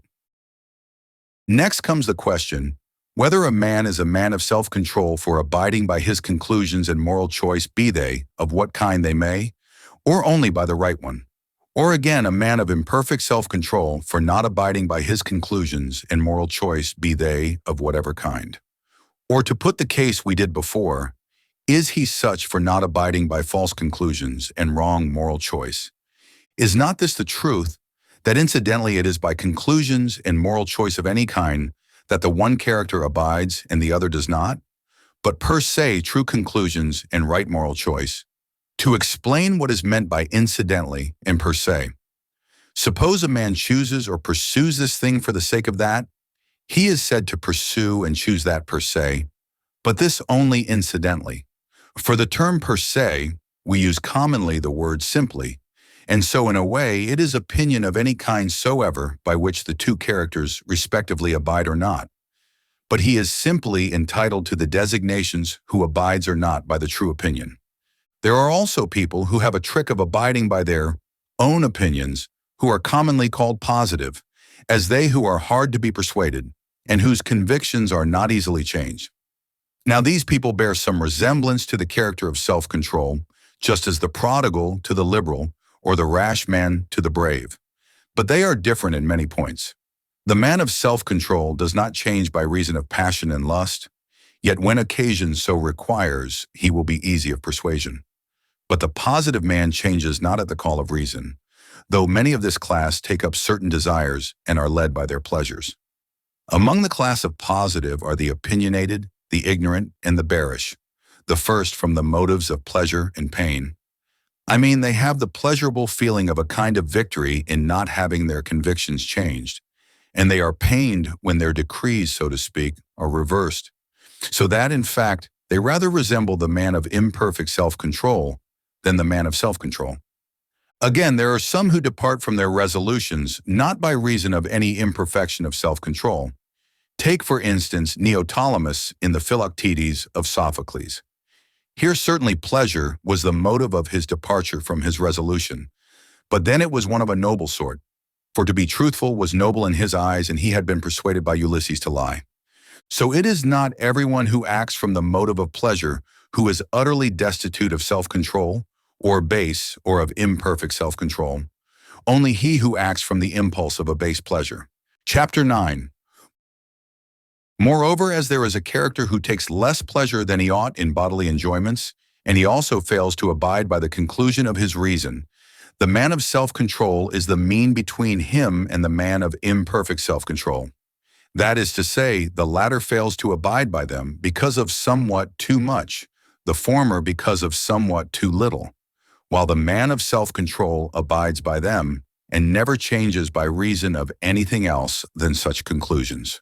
Now, of course, since self-control is good, both the contrary states must be bad, as indeed they plainly are. But because the one of them is seen in few persons and but rarely in them, self-control comes to be viewed as if opposed only to the imperfection of it, just as perfected self-mastery is thought to be opposed only to utter want of self-control. Again, as many terms are used in the way of similitude, so people have come to talk of the self-control of the man of perfected self-mastery in the way of similitude. For the man of self-control and the man of perfected self-mastery have this in common, that they do nothing against right reason on the impulse of bodily pleasures. But then the former has bad desires, the latter not, and the latter is so constituted as not even to feel pleasure contrary to his reason. The former feels but does not yield to it. Like again are the man of imperfect self-control, and he who is utterly destitute of it, though in reality distinct. Both follow bodily pleasures, but the latter under a notion that it is the proper line for him to take, his former without any such notion. And it is not possible for the same man to be at once a man of practical wisdom and of imperfect self-control, because the character of practical wisdom includes, as we showed before, goodness of moral character. And again, it is not knowledge merely, but aptitude for action, which constitutes practical wisdom. And of this aptitude, the man of imperfect self-control is destitute. But there is no reason why the clever man should not be of imperfect self-control. And the reason why some men are occasionally thought to be men of practical wisdom and yet of imperfect self-control is this, that cleverness differs from practical wisdom in the way I stated in a former book, and is very near it so far as the intellectual element is concerned, but differs in respect of the moral choice. Nor is the man of imperfect self-control like the man who both has and calls into exercise his knowledge, but like the man who, having it, is overpowered by sleep or wine. Again, he acts voluntarily, because he knows in a certain sense what he does and the result of it, but he is not a confirmed bad man, for his moral choice is good, so he is at all events only half bad. Nor is he unjust, because he does not act with deliberate intent. For of the two chief forms of the character, the one is not apt to abide by his deliberate resolutions, and the other, the man of constitutional strength of passion, is not apt to deliberate at all. So in fact, the man of imperfect self-control is like a community which makes all proper enactments and has admirable laws, only does not act on them, verifying the scoff of Anaxandrides. That state did will it, which cares not for laws. Whereas the bad man is like one which acts upon its laws, but then unfortunately they are bad ones. Imperfection of self-control and self-control, after all, are above the average state of men, because he of the latter character is more true to his reason, and the former less so than is in the power of most men. Again, of the two forms of imperfect self-control, that is more easily cured which they have who are constitutionally of strong passions, than that of those who form resolutions and break them, and they that are so through habituation than they that are so naturally. Since, of course, custom is easier to change than nature, because the very resemblance of custom to nature is what constitutes the difficulty of changing it. As Evenus says, "Practice, I say, my friend, doth long endure, and at the last is even very nature." We have now said then what self-control is, what imperfection of self-control, what endurance, and what softness, and how these states are mutually related. Appendix, Book 7, Chapters 12 to 15, Becker. To consider the subject of pleasure and pain falls within the province of the social science philosopher, since he it is who has to fix the master end, which is to guide us in dominating any object absolutely evil or good. But we may say more. An inquiry into their nature is absolutely necessary. First, because we maintain that moral virtue and moral vice are both concerned with pains and pleasures. Next, because the greater part of mankind assert that happiness must include pleasure, which, by the way, accounts for the word they use, makarios, Karen being the root of that word. Now, some hold that no one pleasure is good, either in itself or as a matter of result, because good and pleasure are not identical. Others that some pleasures are good, but the greater number bad. There is yet a third view. Granting that every pleasure is good, still the chief good cannot possibly be pleasure. In support of the first opinion, that pleasure is utterly not good, it is urged that 1. Every pleasure is a sensible process towards a complete state, but no such process is akin to the end to be attained, e.g., no process of building to the completed house. 2. The man of perfected self-mastery avoids pleasures. 3. The man of practical wisdom aims at avoiding pain, not at attaining pleasure. 4. Pleasures are an impediment to thought, and the more so, the more keenly they are felt. An obvious instance will readily occur. 5. Pleasure cannot be referred to any art, and yet every good is the result of some art. 6. Children and brutes pursue pleasures. In support of the second, that not all pleasures are good, that there are some base and matter of reproach, and some even hurtful, because some things that are pleasant produce disease. In support of the third, that pleasure is not the chief good, that it is not an end, but a process towards creating an end. This is, I think, a fair account of current views on the matter, but that the reasons alleged do not prove it either to be not good or the chief good is plain from the following considerations. First, good being either absolute or relative, of course the natures and states embodying it will be so too. Therefore also the movements and the processes of creation. So of those which are thought to be bad, some will be bad absolutely, but relatively not bad, perhaps even choice-worthy. Some not even choice-worthy relatively to any particular person, only at certain times or for a short time, but not in themselves choice-worthy. Others again are not even pleasures at all, though they produce that impression on the mind. All such I mean as imply pain, and whose purpose is cure. Those of sick people, for instance. Next, since good may be either an active working or a state, those kineses or geneses, which tend to place us in our natural state, are pleasant incidentally because of that tendency. But the active working is really in the desires excited in the remaining, sound, part of our state or nature. For there are pleasures which have no connection with pain or desire. The acts of contemplative intellect, for instance, in which case there is no deficiency in the nature or state of him who performs the acts. A proof of this is that the same pleasant thing does not produce the sensation of pleasure when the natural state is being filled up or completed as when it is already in its normal condition. In this latter case, what give the sensation are things pleasant per se. In the former, even those things which are contrary. I mean, you find people taking pleasure in sharp or bitter things, of which no one is naturally or in itself pleasant. Of course not therefore the pleasures arising from them, because it is obvious that as is the classification of pleasant things, such must be that of the pleasures arising from them.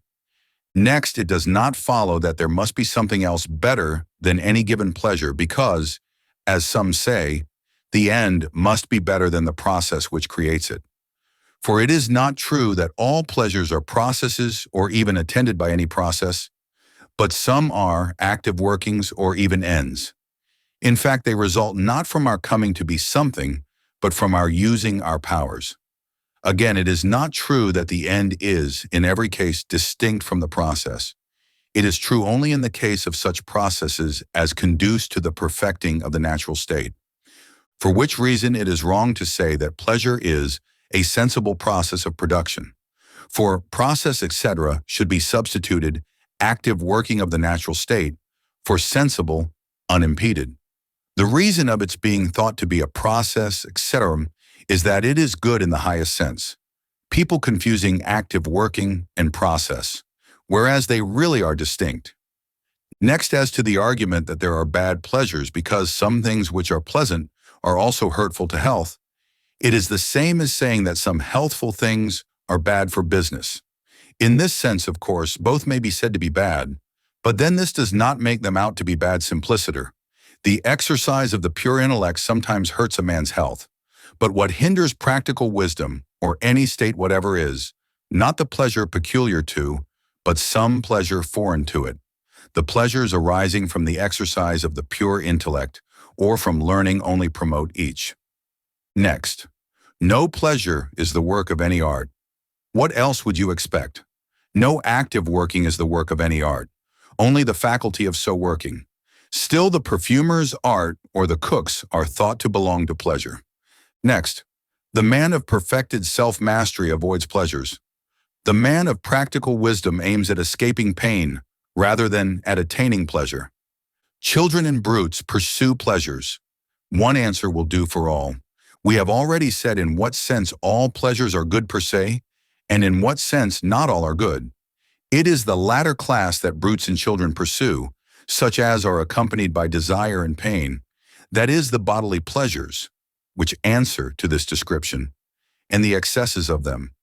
In short, those in respect of which the man utterly destitute of self-control is thus utterly destitute. And it is the absence of the pain arising from these pleasures that the man of practical wisdom aims at. It follows that these pleasures are what the man of perfected self-mastery avoids, for obviously he has pleasures peculiarly his own.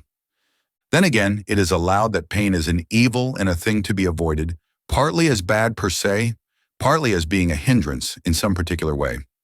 Now, the contrary of that which is to be avoided, qua it is to be avoided, i.e., evil, is good. Pleasure then must be a good. The attempted answer of Speusippus, that pleasure may be opposed and yet not contrary to pain, just as the greater portion of any magnitude is contrary to the less, but only opposed to the exact half, will not hold. For he cannot say that pleasure is identical with evil of any kind. Again, granting that some pleasures are low, there is no reason why some particular pleasure may not be very good, just as some particular science may be, although there are some which are low. Perhaps it even follows, since each state may have active working unimpeded, whether the active workings of all be happiness or that of some one of them, that this active working, if it be unimpeded, must be choice-worthy. Now pleasure is exactly this, so that the chief good may be pleasure of some kind, though most pleasures be, let us assume, low per se. And for this reason all men think the happy life is pleasant and interweave pleasure with happiness. Reasonably enough, because happiness is perfect, but no impeded active working is perfect, and therefore the happy man needs as an addition the goods of the body and the goods external and fortune, that in these points he may not be fettered. As for those who say that he who is being tortured on the wheel or falls into great misfortunes is happy provided only he be good, they talk nonsense whether they mean to do so or not. On the other hand, because fortune is needed as an addition, some hold good fortune to be identical with happiness, which it is not, for even this in excess is a hindrance, and perhaps then has no right to be called good fortune, since it is good only insofar as it contributes to happiness. The fact that all animals, brute and human alike, pursue pleasure is some presumption of its being in a sense the chief good.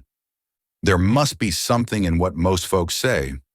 Only as one in the same nature or state neither is nor is thought to be the best, so neither do all pursue the same pleasure. Pleasure nevertheless all do. Nay further, what they pursue is, perhaps, not what they think nor what they would say they pursue, but really one and the same. For in all there is some instinct above themselves. But the bodily pleasures have received the name exclusively, because theirs is the most frequent form, and that which is universally partaken of. And so, because to many these alone are known, they believe them to be the only ones which exist. It is plain, too, that, unless pleasure and its active working be good, it will not be true that the happy man's life embodies pleasure.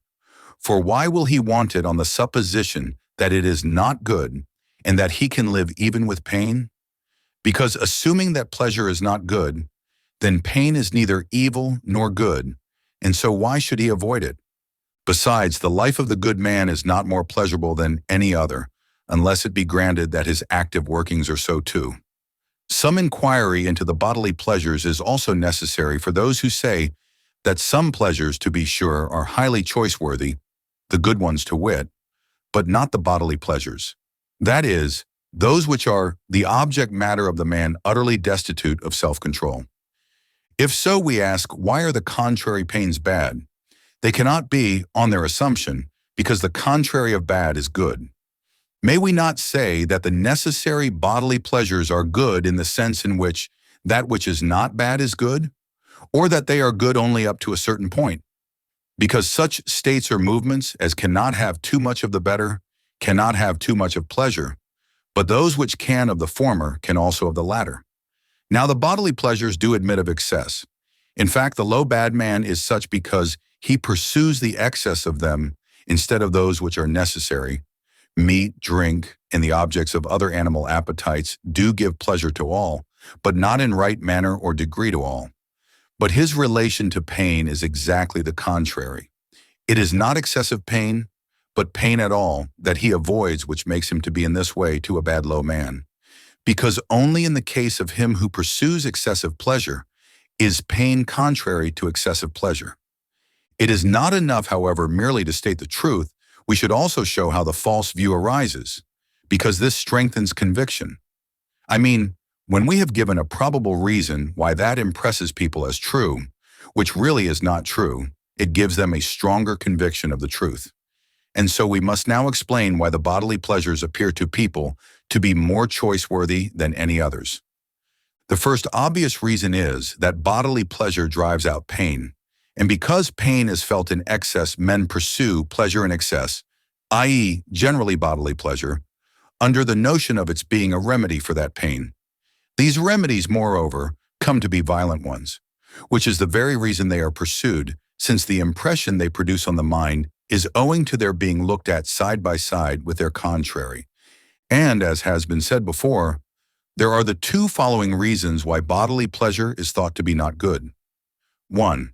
Some pleasures of this class are actings of a low nature, whether congenital as in brutes, or acquired by custom as in low bad men. 2. Others are in the nature of cures that is of some deficiency. Now, of course, it is better to have the healthy state originally than that it should accrue afterwards. But some pleasures result when natural states are being perfected. These, therefore, are good as a matter of result. Again, the very fact of their being violent causes them to be pursued by such as can relish no others. Such men, in fact, create violent thirst for themselves. If harmless ones, then we find no fault.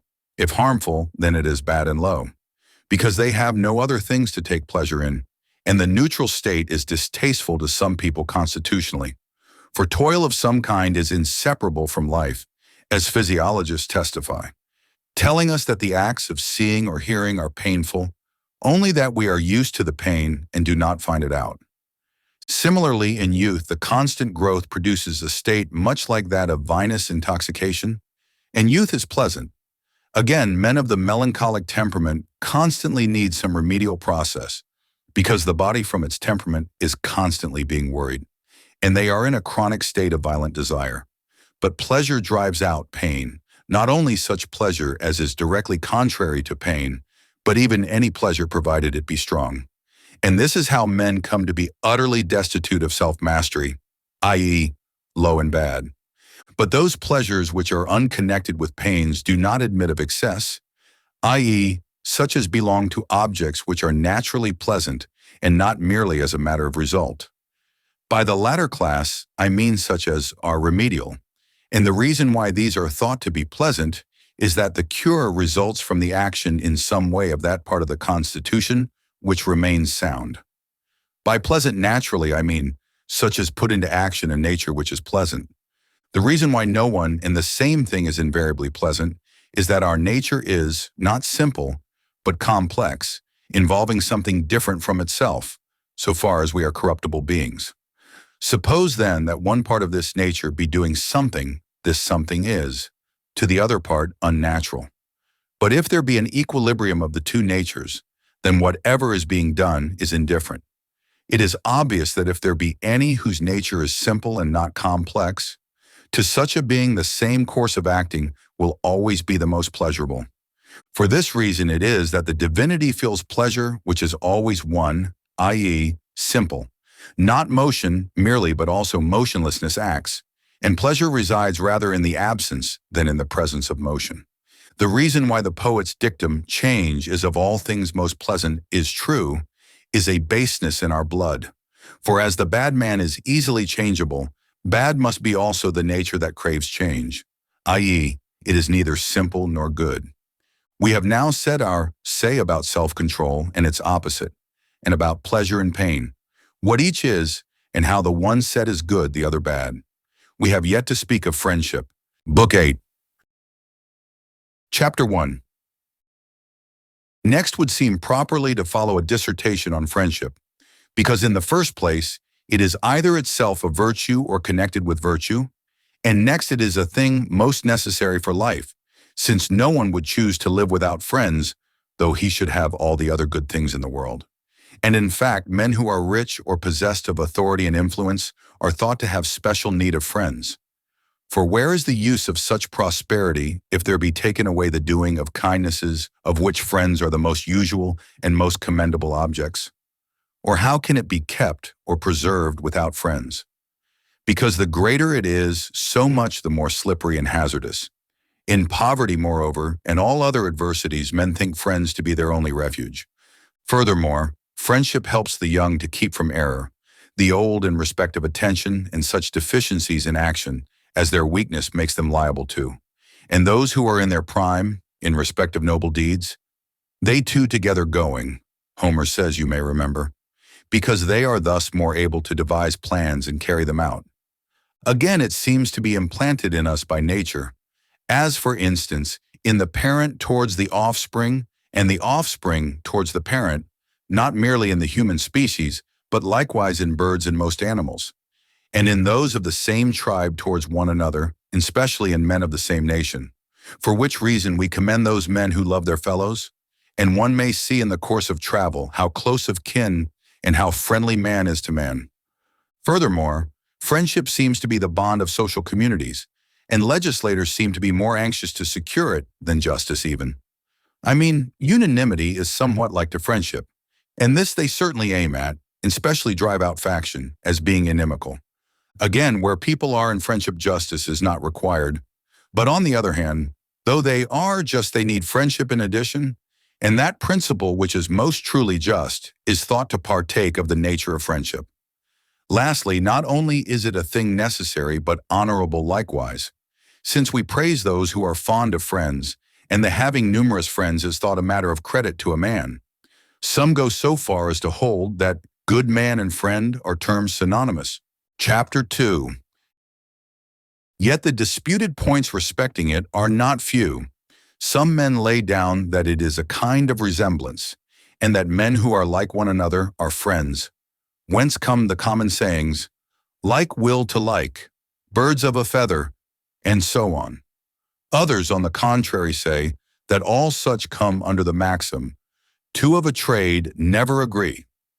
Again, some men push their inquiries on these points higher and reason physically, as Euripides, who says, the earth by drought consumed doth love the rain, and the great heaven, overcharged with rain, doth love to fall in showers upon the earth. Heraclitus again maintains that contrariety is expedient, and that the best agreement arises from things differing, and that all things come into being in the way of the principle of antagonism.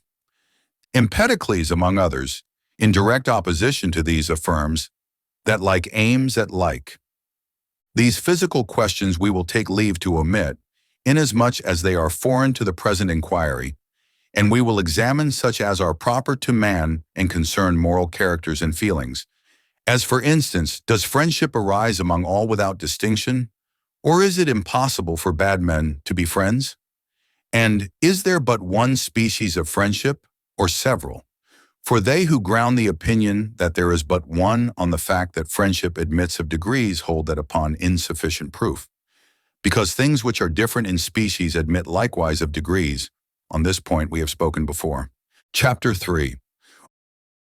Our view will soon be cleared on these points when we have ascertained what is properly the object matter of friendship.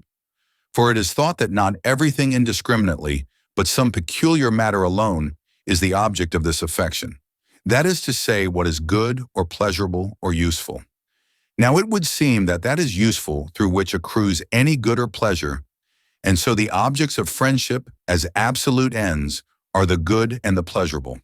A question here arises, whether it is good absolutely or that which is good to the individuals, for which men feel friendship, these two being sometimes distinct, and similarly in respect of the pleasurable. It seems then that each individual feels it towards that which is good to himself, and that abstractedly it is the real good which is the object of friendship, and to each individual that which is good to each. It comes then to this, that each individual feels friendship not for what is, but for that which conveys to his mind the impression of being good to himself. But this will make no real difference, because that which is truly the object of friendship will also convey this impression to the mind.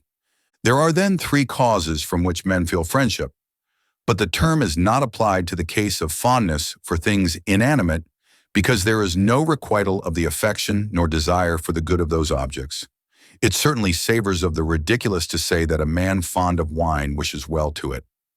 The only sense in which it is true being that he wishes it to be kept safe and sound for his own use and benefit.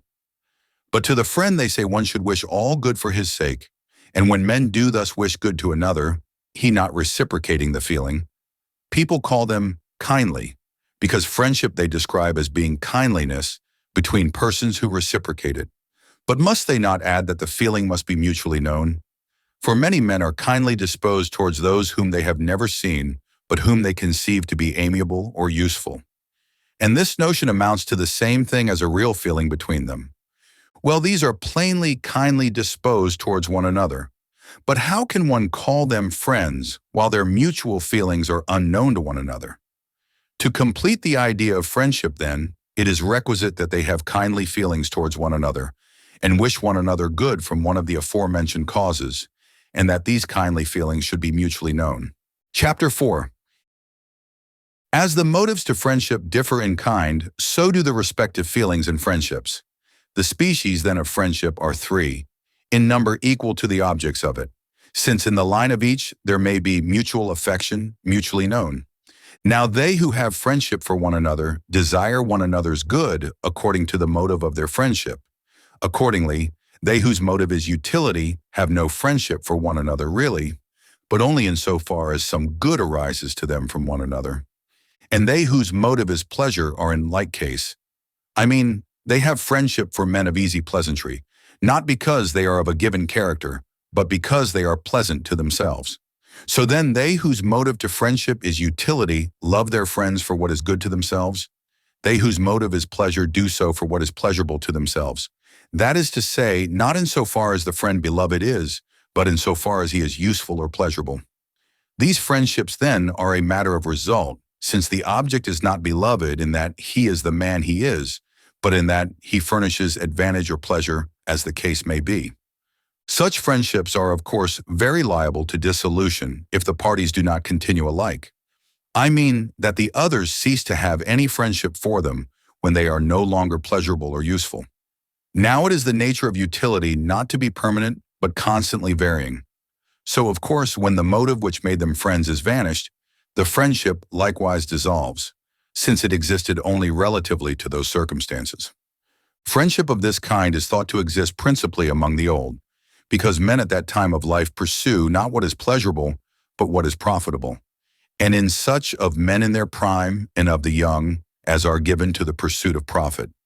They that are such have no intimate intercourse with one another, for sometimes they are not even pleasurable to one another, nor in fact do they desire such intercourse unless their friends are profitable to them, because they are pleasurable only insofar as they have hopes of advantage.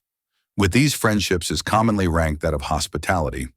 But the friendship of the young is thought to be based on the motive of pleasure, because they live at the beck and call of passion and generally pursue what is pleasurable to themselves and the object of the present moment. And as their age changes, so likewise do their pleasures. This is the reason why they form and dissolve friendships rapidly, since the friendship changes with the pleasurable object, and such pleasure changes quickly. The young are also much given up to love, this passion being, in great measure, a matter of impulse and based on pleasure, for which cause they conceive friendships and quickly drop them, changing often in the same day. But these wish for society and intimate intercourse with their friends, since they thus attain the object of their friendship. Chapter 5. That then is perfect friendship, which subsists between those who are good and whose similarity consists in their goodness. For these men wish one another's good in similar ways, insofar as they are good, and good they are in themselves. And those are specially friends who wish good to their friends for their sakes, because they feel thus towards them on their own account, and not as a mere matter of result. So the friendship between these men continues to subsist so long as they are good.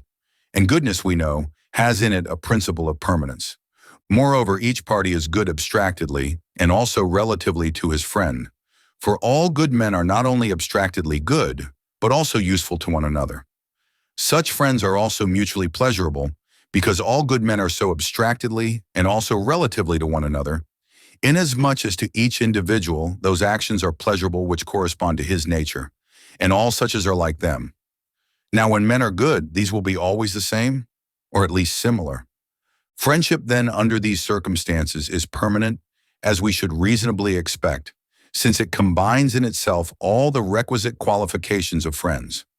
I mean, that friendship of whatever kind is based upon good or pleasure, either abstractedly or relatively to the person entertaining the sentiment of friendship, and results from a similarity of some sort, and to this kind belong all the aforementioned requisites in the parties themselves, because in this the parties are similar, and so on. Moreover, in it there is the abstractedly good and the abstractedly pleasant, and as these are specially the object matter of friendship, so the feeling and the state of friendship is found most intense and most excellent in men thus qualified. Rare it is probable friendships of this kind will be, because men of this kind are rare. Besides, all requisite qualifications being presupposed, there is further required time and intimacy. For as the proverb says, men cannot know one another till they have eaten the requisite quantity of salt together. Nor can they in fact admit one another to intimacy, much less be friends, till each has appeared to the other and been proved to be a fit object of friendship. They who speedily commence an interchange of friendly actions may be said to wish to be friends, but they are not so unless they are also proper objects of friendship and mutually known to be such. That is to say, a desire for friendship may arise quickly, but not friendship itself. Well, this friendship is perfect both in respect of the time and in all other points, and exactly the same and similar results accrue to each party from the other, which ought to be the case between friends. The friendship based upon the pleasurable is, so to say, a copy of this, since the good are sources of pleasure to one another, and that based on utility likewise, the good being also useful to one another. Between men thus connected, friendships are most permanent when the same result accrues to both from one another, pleasure, for instance, and not merely so, but from the same source, as in the case of two men of easy pleasantry, and not as it is in that of a lover in the object of his affection, these not deriving their pleasure from the same causes, but the former from seeing the latter, and the latter from receiving the attentions of the former. And when the bloom of youth fades, the friendship sometimes ceases also, because then the lover derives no pleasure from seeing, and the object of his affection ceases to receive the attentions which were paid before. In many cases, however, people so connected continue friends if, being of similar tempers, they have come from custom to like one another's disposition. Where people do not interchange pleasure but profit in matters of love, the friendship is both less intense in degree and also less permanent. In fact, they who are friends because of advantage commonly part when the advantage ceases, for in reality they never were friends of one another, but of the advantage. So then it appears that from motives of pleasure or profit, bad men may be friends to one another, or good men to bad men, or men of neutral character to one of any character whatever. But disinterestedly, for the sake of one another, plainly the good alone can be friends, because bad men have no pleasure even in themselves unless in so far as some advantage arises. And further, the friendship of the good is alone superior to calumny, it not being easy for men to believe a third person respecting one whom they have long tried and proved. There is between good men mutual confidence, and the feeling that one's friend would never have done one wrong, and all other such things as are expected in friendship really worthy the name. But in the other kinds there is nothing to prevent all such suspicions. I call them friendships, because since men commonly give the name of friends to those who are connected from motives of profit, which is justified by political language, for alliances between states are thought to be contracted with a view to advantage, and to those who are attached to one another by the motive of pleasure, as children are, we may perhaps also be allowed to call such persons friends, and say there are several species of friendship, primarily and specially that of the good, in that they are good, and the rest only in the way of resemblance. I mean, people connected otherwise are friends in that way in which there arises to them somewhat good in some mutual resemblance, because we must remember the pleasurable is good to those who are fond of it. These secondary friendships, however, do not combine very well. That is to say, the same persons do not become friends by reason of advantage and by reason of the pleasurable, for these matters of result are not often combined.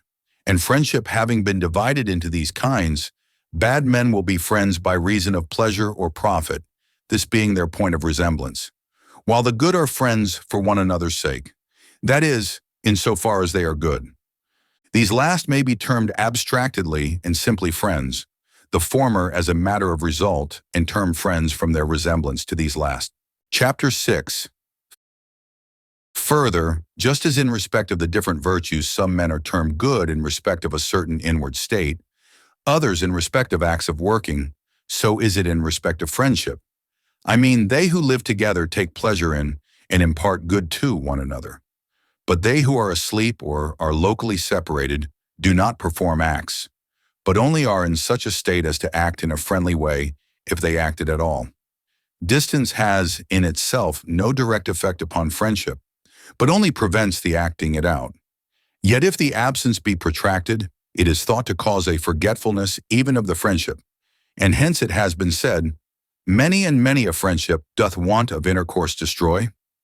Accordingly, neither the old nor the morose appear to be calculated for friendship, because the pleasurableness in them is small, and no one can spend his days in company with that which is positively painful or even not pleasurable, since to avoid the painful and aim at the pleasurable is one of the most obvious tendencies of human nature. They who get on with one another very fairly, but are not in habits of intimacy, are rather like people having kindly feelings towards one another than friends. Nothing being so characteristic of friends as the living with one another, because the necessitous desire assistance and the happy companionship, they being the last persons in the world for solitary existence.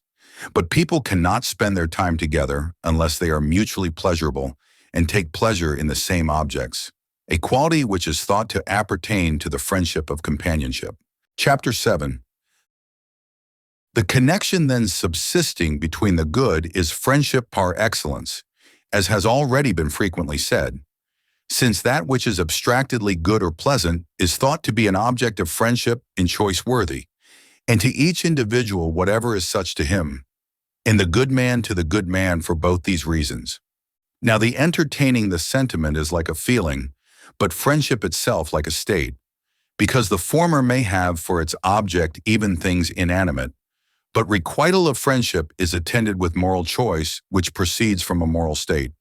And again, men wish good to the objects of their friendship for their sakes, not in the way of a mere feeling, but of moral state. And the good, in loving their friend, love their own good, inasmuch as the good man, when brought into that relation, becomes a good to him with whom he is so connected, so that either party loves his own good, and repays his friend equally both in wishing well and in the pleasurable. For equality is said to be a tie of friendship. Well, these points belong most to the friendship between good men, but between morose or elderly men, friendship is less apt to arise, because they are somewhat awkward-tempered and take less pleasure in intercourse and society, these being thought to be specially friendly and productive of friendship. And so young men become friends quickly, old men not so, because people do not become friends with any unless they take pleasure in them. And in like manner, neither do the morose. Yet men of these classes entertain kindly feelings towards one another. They wish good to one another and render mutual assistance in respect of their needs. But they are not quite friends, because they neither spend their time together nor take pleasure in one another, which circumstances are thought specially to belong to friendship. To be a friend to many people, in the way of the perfect friendship, is not possible, just as you cannot be in love with many at once. It is, so to speak, a state of excess which naturally has but one object. And besides, it is not an easy thing for one man to be very much pleased with many people at the same time, nor perhaps to find many really good. Again, a man needs experience, and to be in habits of close intimacy, which is very difficult. But it is possible to please many on the score of advantage and pleasure, because there are many men of the kind, and the services may be rendered in a very short time. Of the two imperfect kinds, that which most resembles the perfect is the friendship based upon pleasure, in which the same results accrue from both, and they take pleasure in one another or in the same objects, such as are the friendships of the young, because a generous spirit is most found in these. The friendship because of advantage is the connecting link of shopkeepers. Then again, the very happy have no need of persons who are profitable, but of pleasant ones they have because they wish to have people to live intimately with. And what is painful they bear for a short time indeed, but continuously no one could support it. Nay, not even the chief good itself, if it were painful to him individually. And so they look out for pleasant friends. Perhaps they ought to require such to be good also, and good moreover to themselves individually, because then they will have all the proper requisites of friendship. Men in power are often seen to make use of several distinct friends, for some are useful to them and others pleasurable.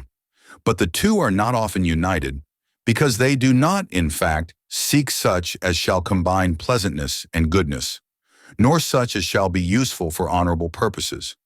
But with a view to attain what is pleasant, they look out for men of easy pleasantry, and again, for men who are clever at executing any business put into their hands.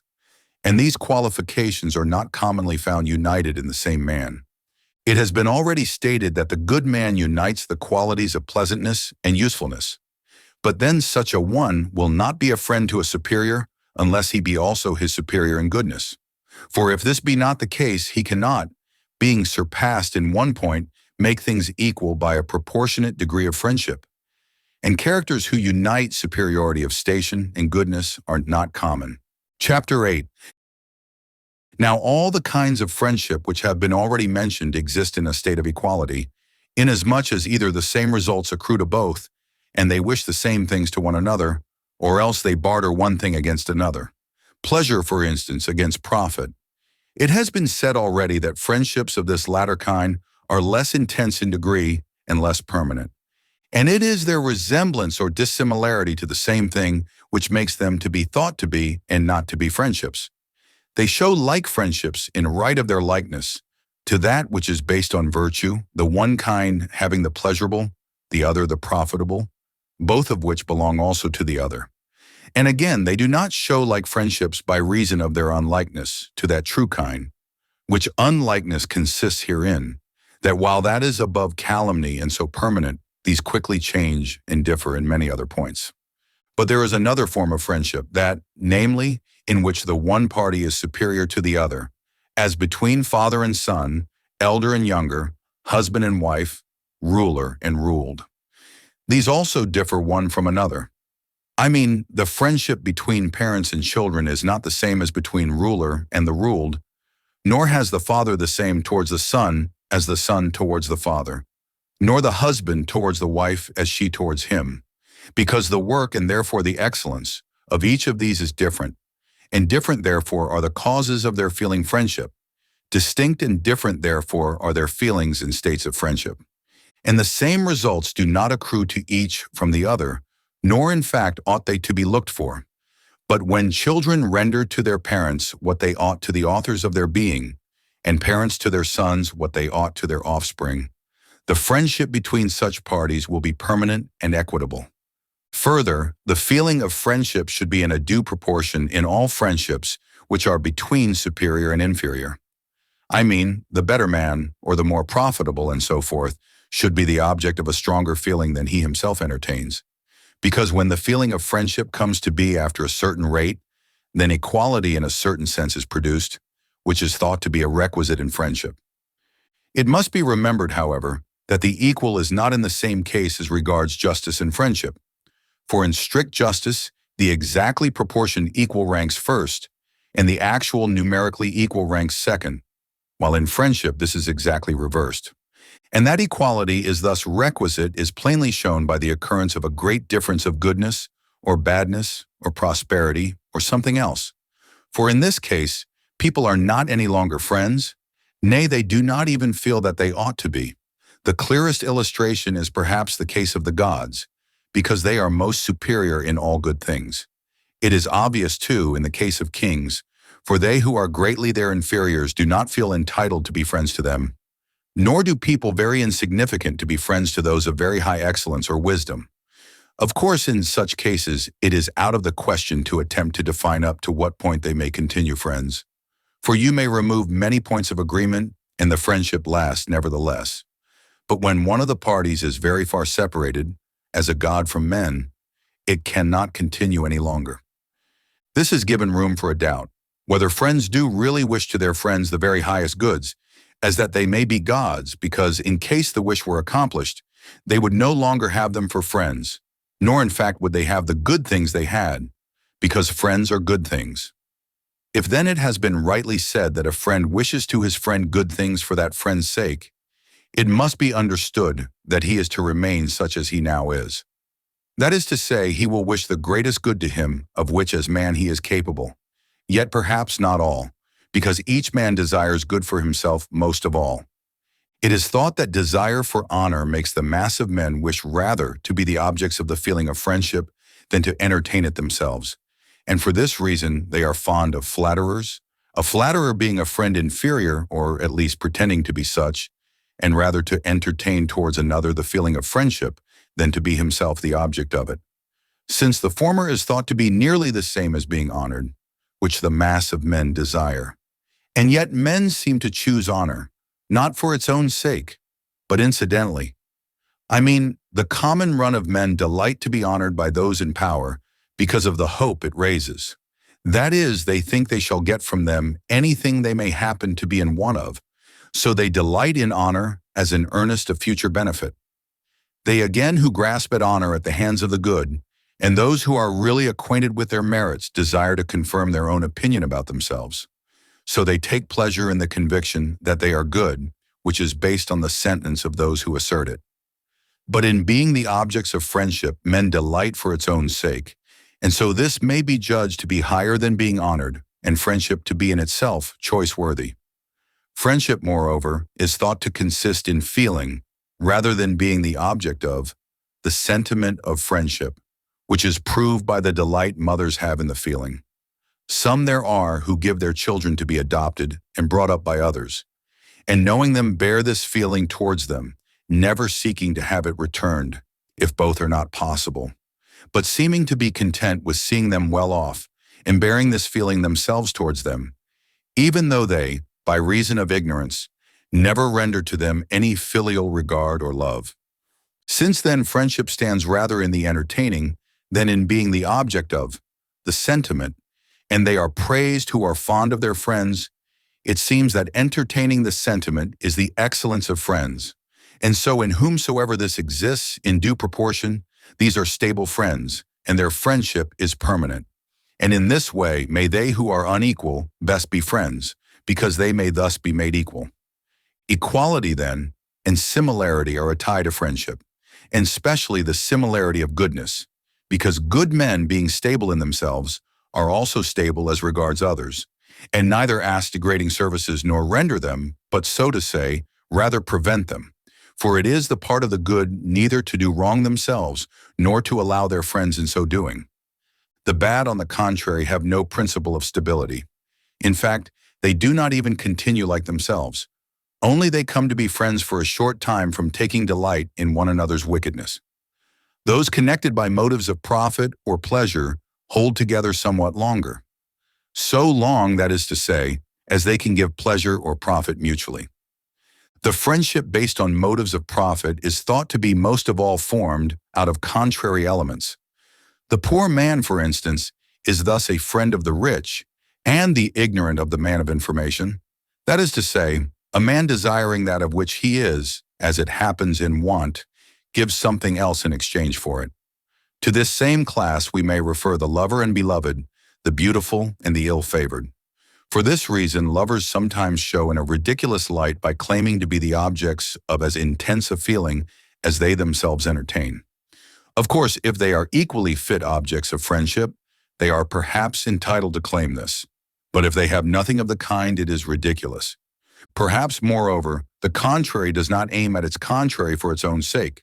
But incidentally, the mean is really what is grasped at, it being good for the dry, for instance, not to become wet, but to attain the mean, and so of the hot, etc. However, let us drop these questions, because they are in fact somewhat foreign to our purpose. Chapter 9. It seems too, as was stated at the commencement, that friendship and justice have the same object matter, and subsist between the same persons. I mean that in every communion there is thought to be some principle of justice, and also some friendship. Men address as friends, for instance, those who are their comrades by sea or in war, and in like manner also those who are brought into communion with them in other ways. And the friendship, because also the justice, is coextensive with the communion. This justifies the common proverb, the goods of friends are common, since friendship rests upon communion.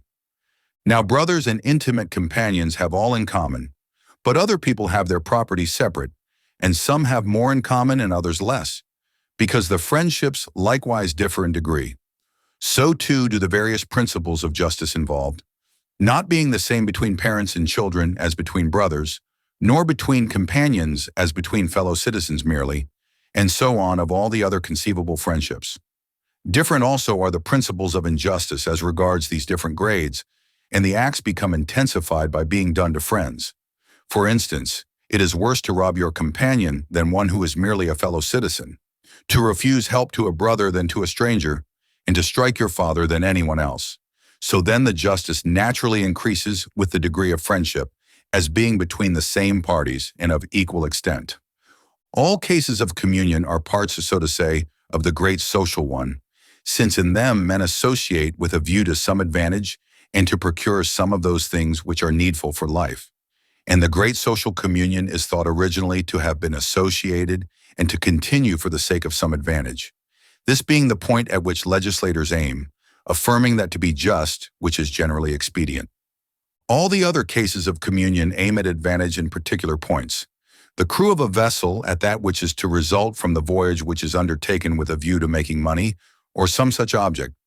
Comrades in war at that which is to result from the war, grasping either at wealth or victory, or it may be a political position, and those of the same tribe, or demos, in like manner. Some of them are thought to be formed for pleasure's sake, those, for instance, of bacchanals or club fellows, which are with a view to sacrifice or merely company. But all these seem to be ranged under the great social one, inasmuch as the aim of this is not merely the expediency of the moment, but for life and at all times, with a view to which the members of it institute sacrifices in their attendant assemblies, to render honor to the gods and procure for themselves respite from toil combined with pleasure. For it appears that sacrifices and religious assemblies in old times were made as a kind of first fruits after the ingathering of the crops, because at such seasons they had most leisure. So then it appears that all the instances of communion are parts of the great social one, and corresponding friendships will follow upon such communions. Chapter 10. Of political constitutions there are three kinds, and equal in number are the deflections from them, being, so to say, corruptions of them. The former are kingship, aristocracy, and that which recognizes the principle of wealth, which it seems appropriate to call timocracy. I give to it the name of a political constitution, because people commonly do so. Of these the best is monarchy, and timocracy the worst. From monarchy the deflection is despotism, both being monarchies but widely differing from each other. For the despot looks to his own advantage, but the king to that of his subjects. For he is in fact no king who is not thoroughly independent and superior to the rest in all good things. And he that is, this has no further wants. He will not then have to look to his own advantage, but to that of his subjects. For he that is not in such a position is a mere king elected by lot for the nonce. But despotism is on a contrary footing to this kingship, because the despot pursues his own good, and in the case of this, its inferiority is most evident, and what is worse is contrary to what is best. The transition to despotism is made from kingship, despotism being a corrupt form of monarchy.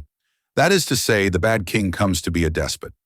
From aristocracy to oligarchy, the transition is made by the fault of the rulers in distributing the public property contrary to right proportion, and giving either all that is good or the greatest share to themselves, and the offices to the same persons always, making wealth their idol. Thus a few bear rule and they bad men in the place of the best. From timocracy the transition is to democracy, they being contiguous. For it is the nature of timocracy to be in the hands of a multitude, and all in the same grade of property are equal. Democracy is the least vicious of all, since herein the form of the constitution undergoes least change. Well, these are generally the changes to which the various constitutions are liable, being the least in degree and the easiest to make. Likenesses and, as it were, models of them one may find even in domestic life. For instance, the communion between a father and his sons presents the figure of kingship, because the children are the father's care, and hence Homer names Jupiter father because kingship is intended to be a paternal rule. Among the Persians, however, the father's rule is despotic, for they treat their sons as slaves. The relation of master to slaves is of the nature of despotism, because the point regarded herein is the master's interest. This now strikes me to be as it ought, but the Persian custom to be mistaken, because for different persons there should be different rules. Between husband and wife, the relation takes the form of aristocracy, because he rules by right and in such points only as the husband should, and gives to the wife all that befits her to have. Where the husband lords it in everything, he changes the relation into an oligarchy, because he does it contrary to right and not as being the better of the two. In some instances, the wives take the reins of government, being heiresses. Here the rule is carried on not in right of goodness, but by reason of wealth and power, as it is in oligarchies. Timocracy finds its type in the relation of brothers, they being equal except as to such differences as age introduces. For which reason, if they are very different in age, the friendship comes to be no longer a fraternal one, while democracy is represented specially by families which have no head, all being their equal, or in which the proper head is weak, and so every member does that which is right in his own eyes. Chapter 11. Attendant then on each form of political constitution, there plainly is friendship exactly coextensive with the principle of justice, that between a king and his subjects being in the relation of a superiority of benefit, inasmuch as he benefits his subjects, it being assumed that he is a good king and takes care of their welfare as a shepherd tends his flock. Whence Homer, to quote him again, calls Agamemnon shepherd of the people. And of this same kind is the paternal friendship, only that it exceeds the former in the greatness of the benefits done, because the father is the author of being, which is esteemed the greatest benefit, and of maintenance and education. These things are also, by the way, ascribed to ancestors generally. And by the law of nature, the father has the right of rule over his sons, ancestors over their descendants, and the king over his subjects. These friendships are also between superiors and inferiors, for which reason parents are not merely loved, but also honored. The principle of justice also between these parties is not exactly the same, but according to proportion, because so also is the friendship. Now between husband and wife there is the same friendship as in aristocracy, for the relation is determined by relative excellence, and the better person has the greater good, and each has what befits. So too also is the principle of justice between them. The fraternal friendship is like that of companions, because brothers are equal in much of an age, and such persons have generally like feelings and like dispositions.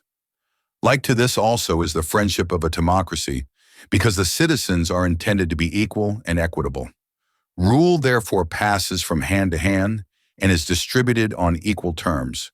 So too is the friendship accordingly. In the deflections from the constitutional forms, just as the principle of justice is but small, so is the friendship also, and least of all in the most perverted form. In despotism, there is little or no friendship, for generally wherever the ruler and the ruled have nothing in common, there is no friendship because there is no justice. But the case is as between an artisan and his tool, or between soul and body, and master and slave. All these are benefited by those who use them, but towards things inanimate there is neither friendship nor justice, nor even towards a horse or an ox, or a slave qua slave, because there is nothing in common. A slave as such is an animate tool, a tool an inanimate slave. Qua slave then, there is no friendship towards him, only qua man. For it is thought that there is some principle of justice between every man and every other who can share in law and be a party to an agreement, and so somewhat of friendship insofar as he is man. So in despotisms, the friendships and the principle of justice are inconsiderable in extent, but in democracies they are most considerable because they who are equal have much in common. Chapter 12.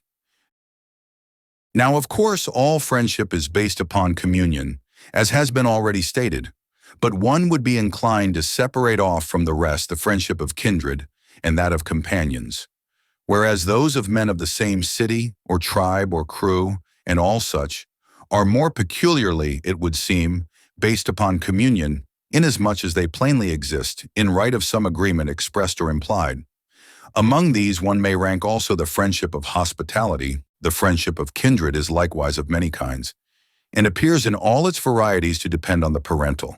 Parents, love their children as being a part of themselves.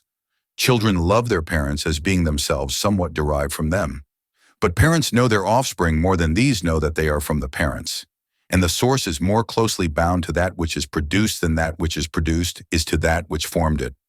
Of course, whatever is derived from oneself is proper to that from which it is so derived, as for instance a tooth or a hair, or any other thing whatever to him that has it. But the source to it is in no degree proper, or in an inferior degree at least. Then again, the greater length of time comes in. The parents love their offspring from the first moment of their being, but their offspring them only after a lapse of time when they have attained intelligence or instinct. These considerations serve also to show why mothers have greater strength of affection than fathers. Now parents love their children as themselves, since what is derived from themselves becomes a kind of other self by the fact of separation. But children their parents as being sprung from them. And brothers love one another from being sprung from the same. That is, their sameness with the common stock creates a sameness with one another. Whence come the phrases, same blood, root, and so on. In fact, they are the same in a sense, even in the separate, distinct individuals. Then again, the being brought up together and the nearness of age are a great help towards friendship. For a man likes one of his own age, and persons who are used to one another are companions, which accounts for the resemblance between the friendship of brothers and that of companions. And cousins and all other relatives derive their bond of union from these, that is to say, from their community of origin. And the strength of this bond varies according to their respective distances from the common ancestor. Further, the friendship felt by children towards parents and by men towards the gods is as towards something good and above them, because these have conferred the greatest possible benefits, in that they are the causes of their being and being nourished, and of their having been educated after they were brought into being. And friendship of this kind has also the pleasurable and the profitable more than that between persons unconnected by blood, in proportion as their life is also more shared in common. Then again, in the fraternal friendship, there is all that there is in that of companions, and more in the good, and generally in those who are alike, in proportion as they are more closely tied, and from their very birth have a feeling of affection for one another to begin with, and as they are more like in disposition who spring from the same stock, and have grown up together and been educated alike. And besides this, they have the greatest opportunities in respect of time for proving one another, and can therefore depend most securely upon the trial. Between husband and wife, there is thought to be friendship by a law of nature, man being by nature disposed to pair more than to associate in communities, in proportion as the family is prior in order of time and more absolutely necessary than the community. And procreation is more common to him with other animals. All the other animals have communion thus far, but human creatures cohabit not merely for the sake of procreation, but also with a view to life in general. 8, because in this connection, the works are immediately divided, and some belong to the man, others to the woman. Thus they help one the other, putting what is peculiar to each into the common stock. And for these reasons, this friendship is thought to combine the profitable and the pleasurable. It will be also based upon virtue if they are good people, because each has goodness, and they may take delight in this quality in each other. Children, too, are thought to be a tie. Accordingly, the childless sooner separate, for the children are a good common to both, and anything in common is a bond of union.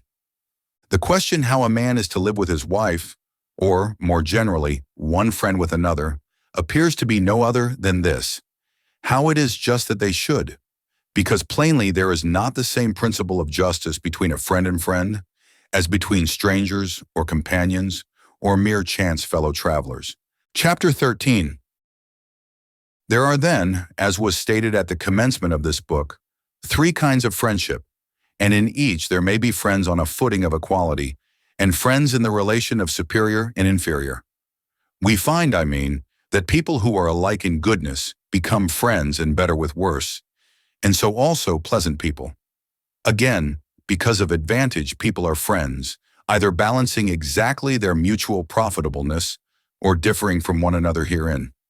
Well then, Those who are equal should in right of this equality be equalized also by the degree of their friendship and the other points.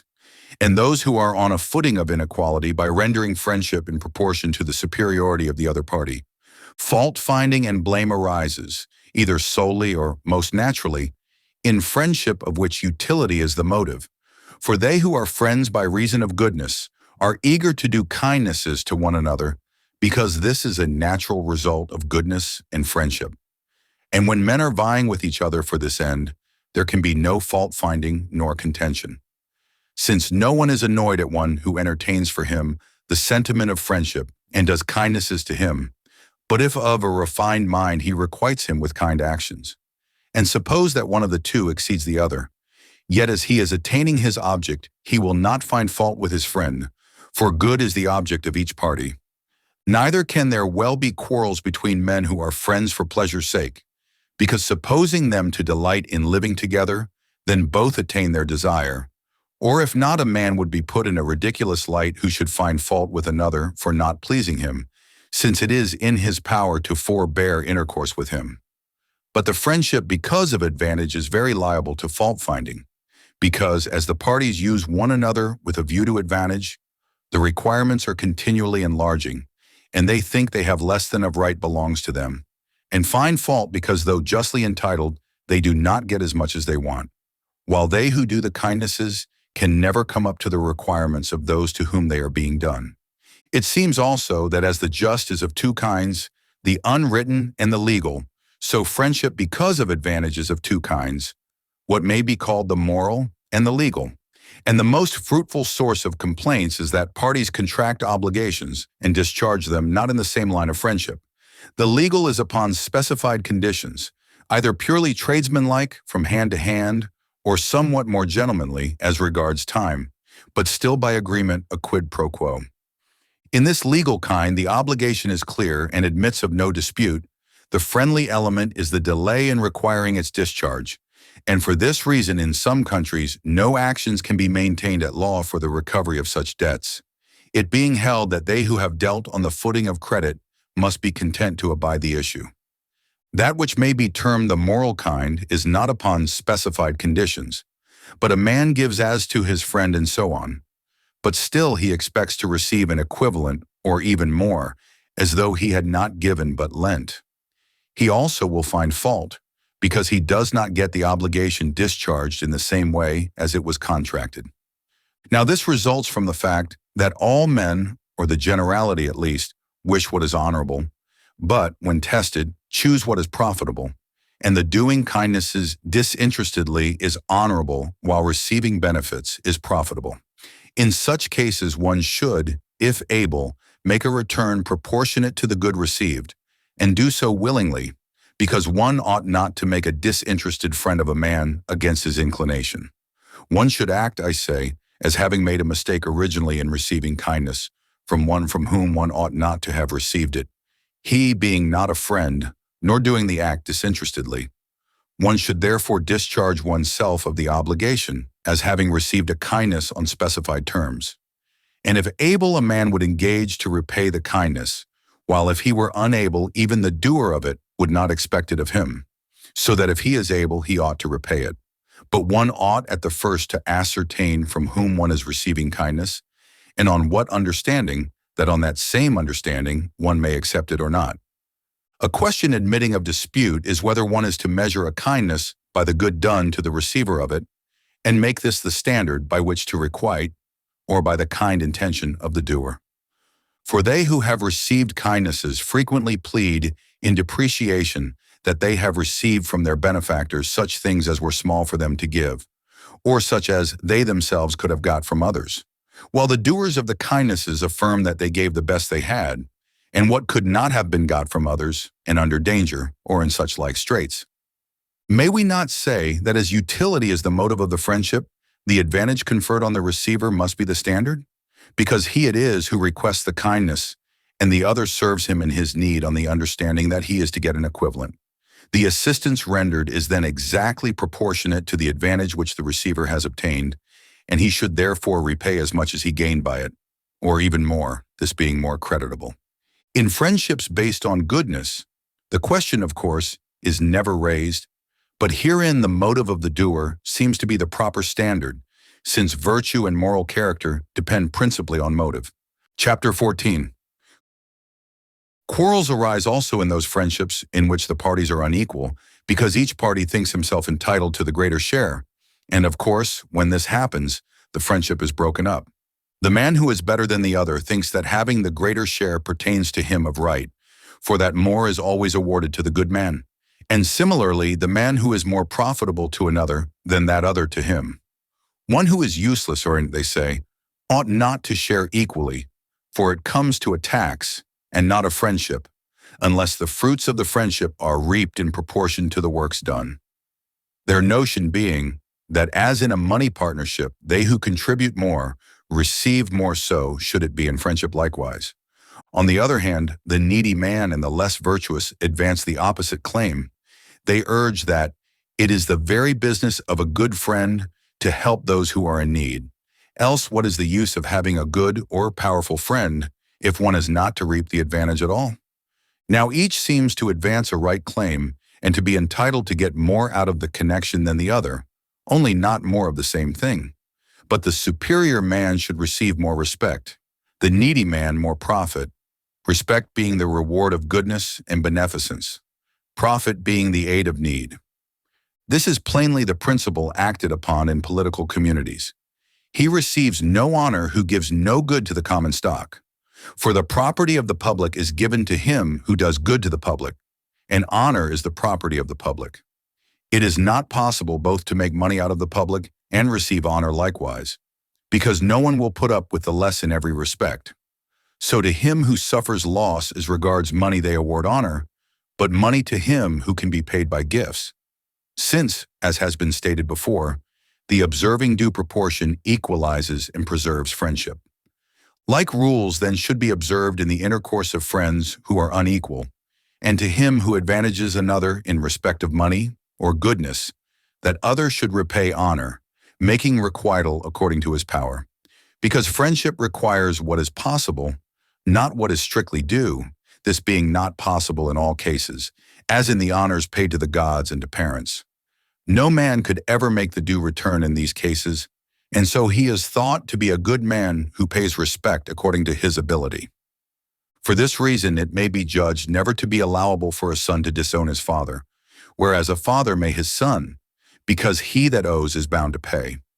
Now a son can never by anything he has done fully requite the benefits first conferred on him by his father, and so is always a debtor. But they to whom anything is owed may cast off their debtors, therefore the father may his son. But at the same time it must perhaps be admitted that it seems no father ever would sever himself utterly from a son, except in a case of exceeding depravity. Because independently of the natural friendship, it is like human nature not to put away from oneself the assistance which a son might render. But to the son, if depraved, assisting his father is a thing to be avoided, or at least one which he will not be very anxious to do. Most men being willing enough to receive kindness, but averse to doing it as unprofitable. Let thus much suffice on these points. Book 9. Chapter 1. Well, in all the friendships the parties to which are dissimilar, it is the proportionate which equalizes and preserves the friendship, as has been already stated. I mean, in the social friendship, the cobbler, for instance, gets an equivalent for his shoes after a certain rate, and the weaver and all others in like manner. Now in this case a common measure has been provided in money, and to this accordingly all things are referred, and by this are measured. But in the friendship of love, the complaint is sometimes from the lover that, though he loves exceedingly, his love is not requited, he having perhaps all the time nothing that can be the object of friendship. Again, oftentimes from the object of love, that he who as a suitor promised any and everything now performs nothing. These cases occur because the friendship of the lover for the beloved object is based upon pleasure, that of the other for him upon utility, and in one of the parties the requisite quality is not found. For as these are respectively the grounds of the friendship comes to be broken up because the motives to it cease to exist. The parties love not one another but qualities in one another, which are not permanent, and so neither are the friendships. whereas the friendship based upon the moral character of the parties, being independent and disinterested, is permanent, as we have already stated. Quarrels arise also when the parties realize different results and not those which they desire. For the not attaining one's special object is all one, in this case, with getting nothing at all. As in the well-known case where a man made promises to a musician, rising in proportion to the excellence of his music. But when the next morning the musician claimed the performance of his promises, he said that he had given him pleasure for pleasure. Of course, if each party had intended this, it would have been all right. But if the one desires amusement and the other gain, and the one gets his object but the other not, the dealing cannot be fair, because a man fixes his mind upon what he happens to want and will give so and so for that specific thing. The question then arises, who is to fix the rate? The man who first gives or the man who first takes? Because prima facie, the man who first gives seems to leave the rate to be fixed by the other party. This, they say, was in fact the practice of Protagoras. When he taught a man anything, he would bid the learner estimate the worth of the knowledge gained by his own private opinion, and then he used to take so much from him. In such cases, some people adopt the rule, with specified reward, a friend should be content. They are certainly fairly found fault with who take the money in advance and then do nothing of what they said they would do, their promises having been so far beyond their ability. For such men do not perform what they agreed. The sophists, however, are perhaps obliged to take this course, because no one would give a sixpence for their knowledge. These then, I say, are fairly found fault with, because they do not what they have already taken money for doing. In cases where no stipulation as to the respective services is made, they who disinterestedly do the first service will not raise the question, as we have said before, because it is the nature of friendship, based on mutual goodness, to be referenced to the intention of the other, the intention being characteristic of the true friend and of goodness. And it would seem the same rule should be laid down for those who are connected with one another as teachers and learners of philosophy. For here the value of the commodity cannot be measured by money, and in fact an exactly equivalent price cannot be set upon it. But perhaps it is sufficient to do what one can, as in the case of the gods or one's parents. But where the original giving is not upon these terms but avowedly for some return, the most proper course is perhaps for the requital to be such as both shall allow to be proportionate. And where this cannot be, then for the receiver to fix the value would seem to be not only necessary, but also fair. Because when the first giver gets that which is equivalent to the advantage received by the other, or to what he would have given to secure the pleasure he has had, then he has the value from him. For not only is this seen to be the course adopted in matters of buying and selling, but also in some places the law does not allow of actions upon voluntary dealings, on the principle that when one man has trusted another, he must be content to have the obligation discharged in the same spirit as he originally contracted it. That is to say, it is thought fairer for the trusted than for the trusting party to fix the value. For in general, those who have and those who wish to get things do not set the same value on them. What is their own and what they give in each case appears to them worth a great deal, but yet the return is made according to the estimate of those who have received first. It should perhaps be added that the receiver should estimate what he has received, not by the value he sets upon it now that he has it, but by that which he set upon it before he obtained it. Chapter 2. Questions also arise upon such points as the following: whether one's father has an unlimited claim on one's services and obedience, or whether the sick man is to obey his physician, or, in an election of a general, the warlike qualities of the candidates should be alone regarded.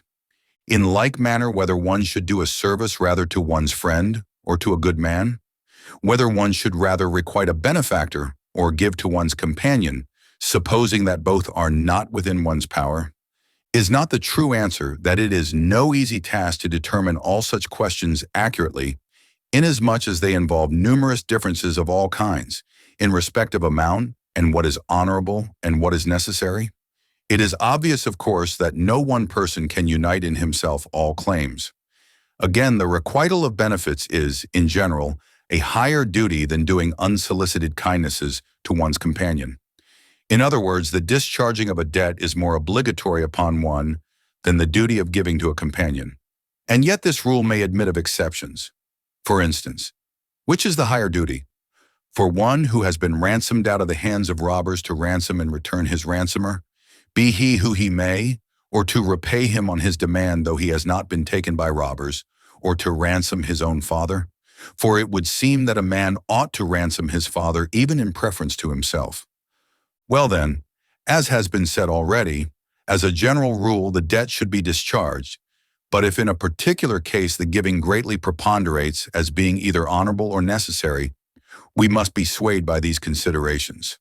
I mean, in some cases, the requital of the obligation previously existing may not be equal.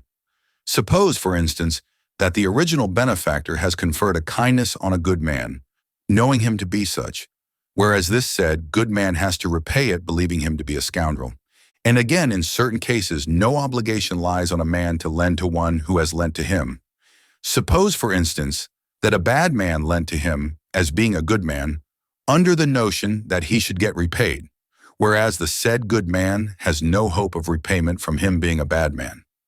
Either then the case is really as we have supposed it, and then the claim is not equal, or it is not so but supposed to be, and still in so acting people are not to be thought to act wrongly. In short, as has been oftentimes stated before, all statements regarding feelings and actions can be definite only in proportion as their object matter is so. It is, of course, quite obvious that all people have not the same claim upon one, nor are the claims of one's father unlimited, just as Jupiter does not claim all kinds of sacrifice without distinction. And since the claims of parents, brothers, companions, and benefactors are all different, we must give to each what belongs to and befits each. And this is seen to be the course commonly pursued. To marriages, men commonly invite their relatives, because these are from a common stock, and therefore all the actions in any way pertaining thereto are common also. And to funerals, men think that relatives ought to assemble in preference to other people, for the same reason.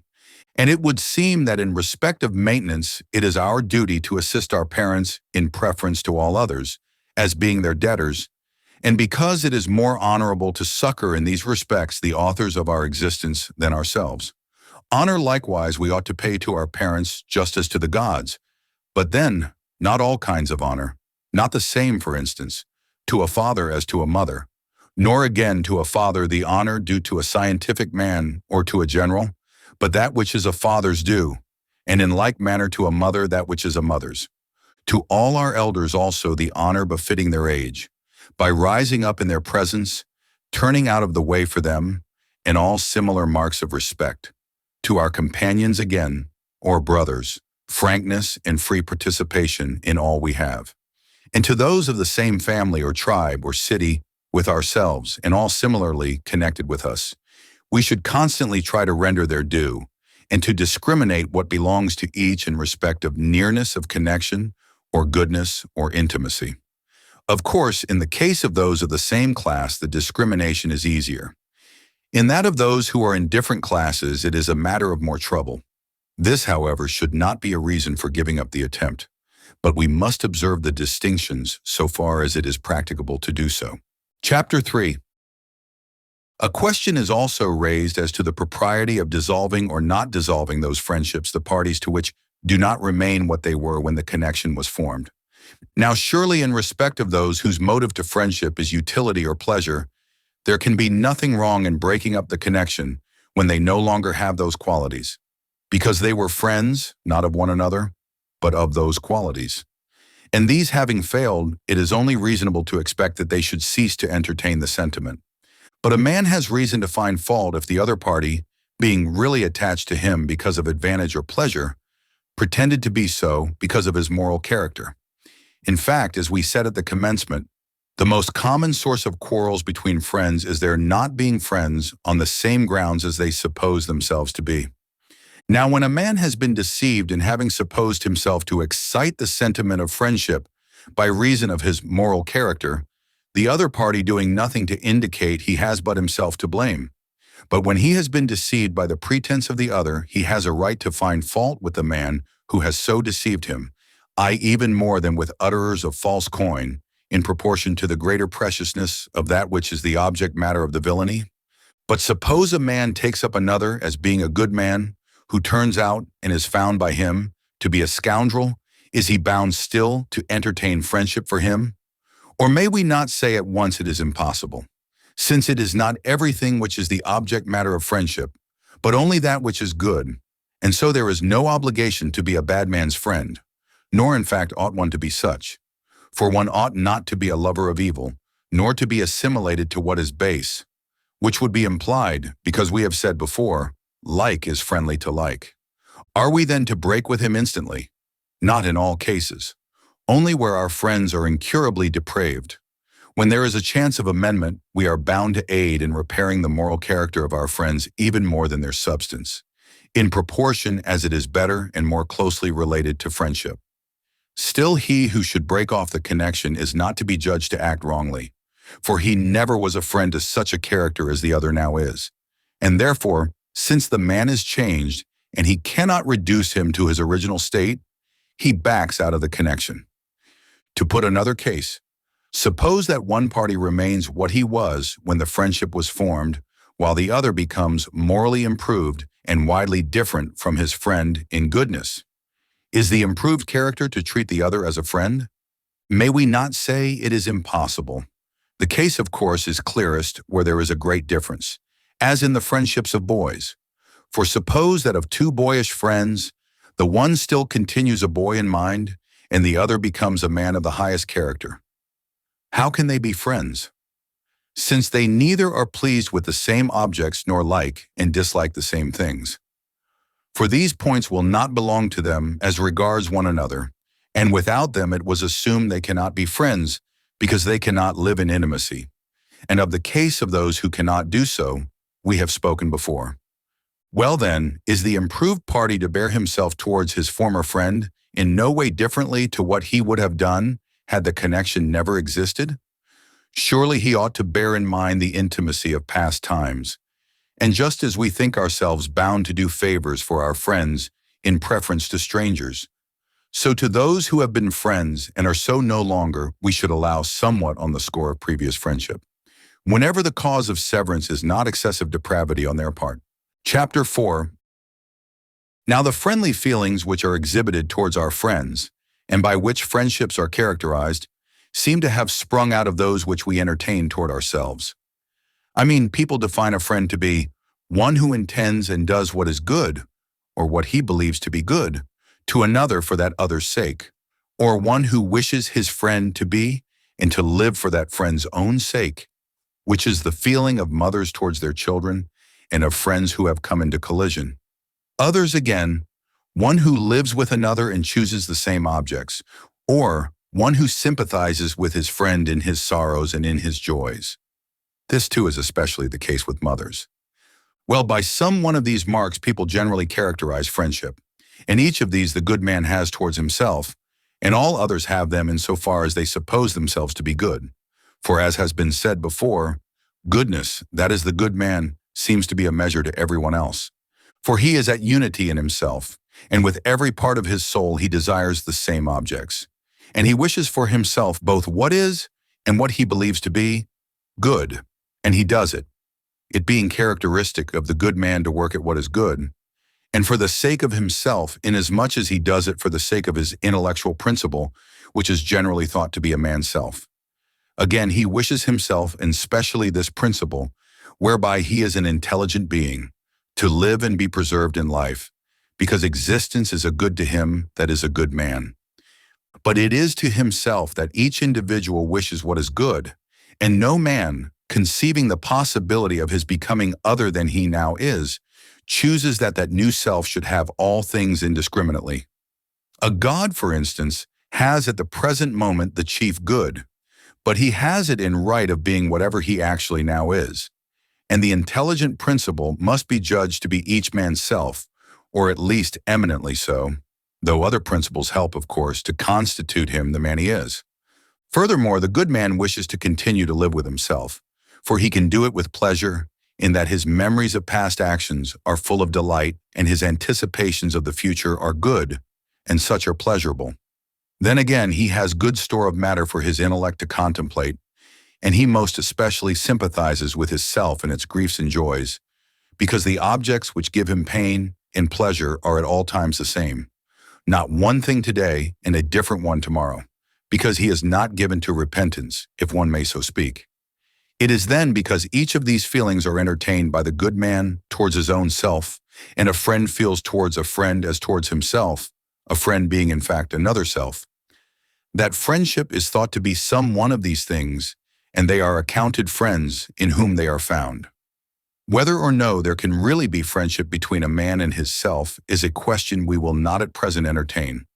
There may be thought to be friendship, insofar as there are two or more of the aforesaid requisites, and because the highest degree of friendship, in the usual acceptation of that term, resembles the feeling entertained by a man towards himself. But it may be urged that the aforesaid requisites are to all appearance found in the common run of men, though they are men of a low stamp.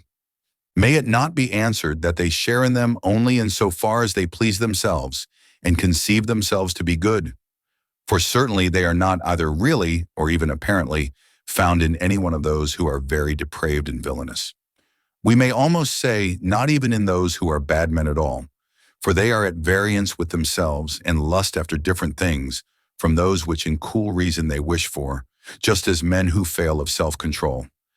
I mean, they choose things which, though hurtful, are pleasurable, in preference to those which in their own minds they believe to be good.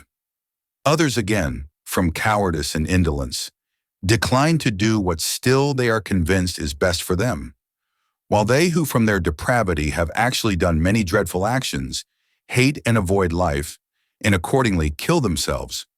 And the wicked seek others in whose company to spend their time, but fly from themselves because they have many unpleasant subjects of memory, and can only look forward to others like them when in solitude, but drown their remorse in the company of others. And as they have nothing to raise the sentiment of friendship, so they never feel it towards themselves.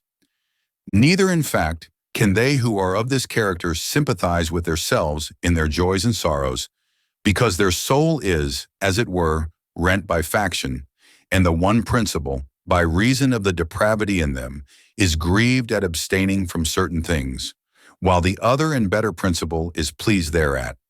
And the one drags them this way, and the other that way, as though actually tearing them asunder.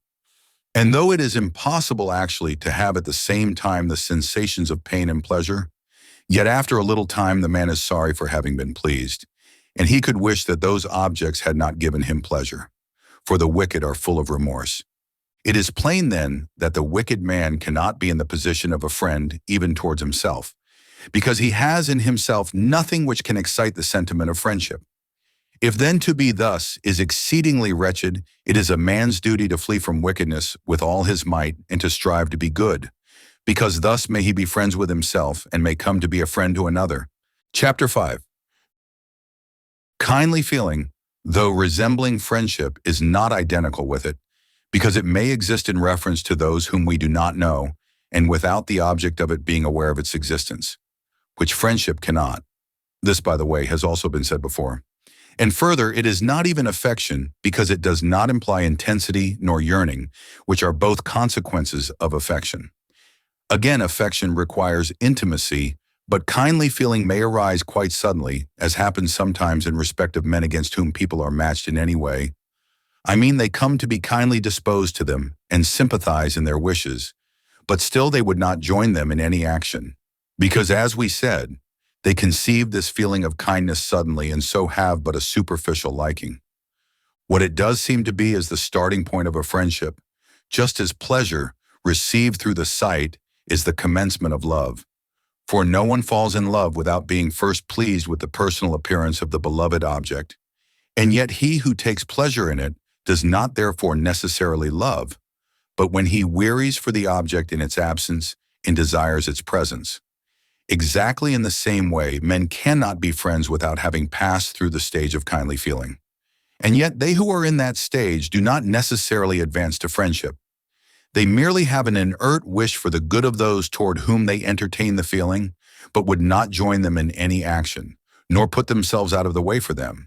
So that, in a metaphorical way of speaking, One might say that it is dormant friendship, and when it has endured for a space and ripened into intimacy comes to be real friendship.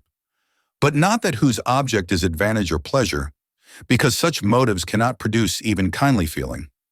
I mean, he who has received a kindness requites it by kindly feeling towards his benefactor, and is right in so doing.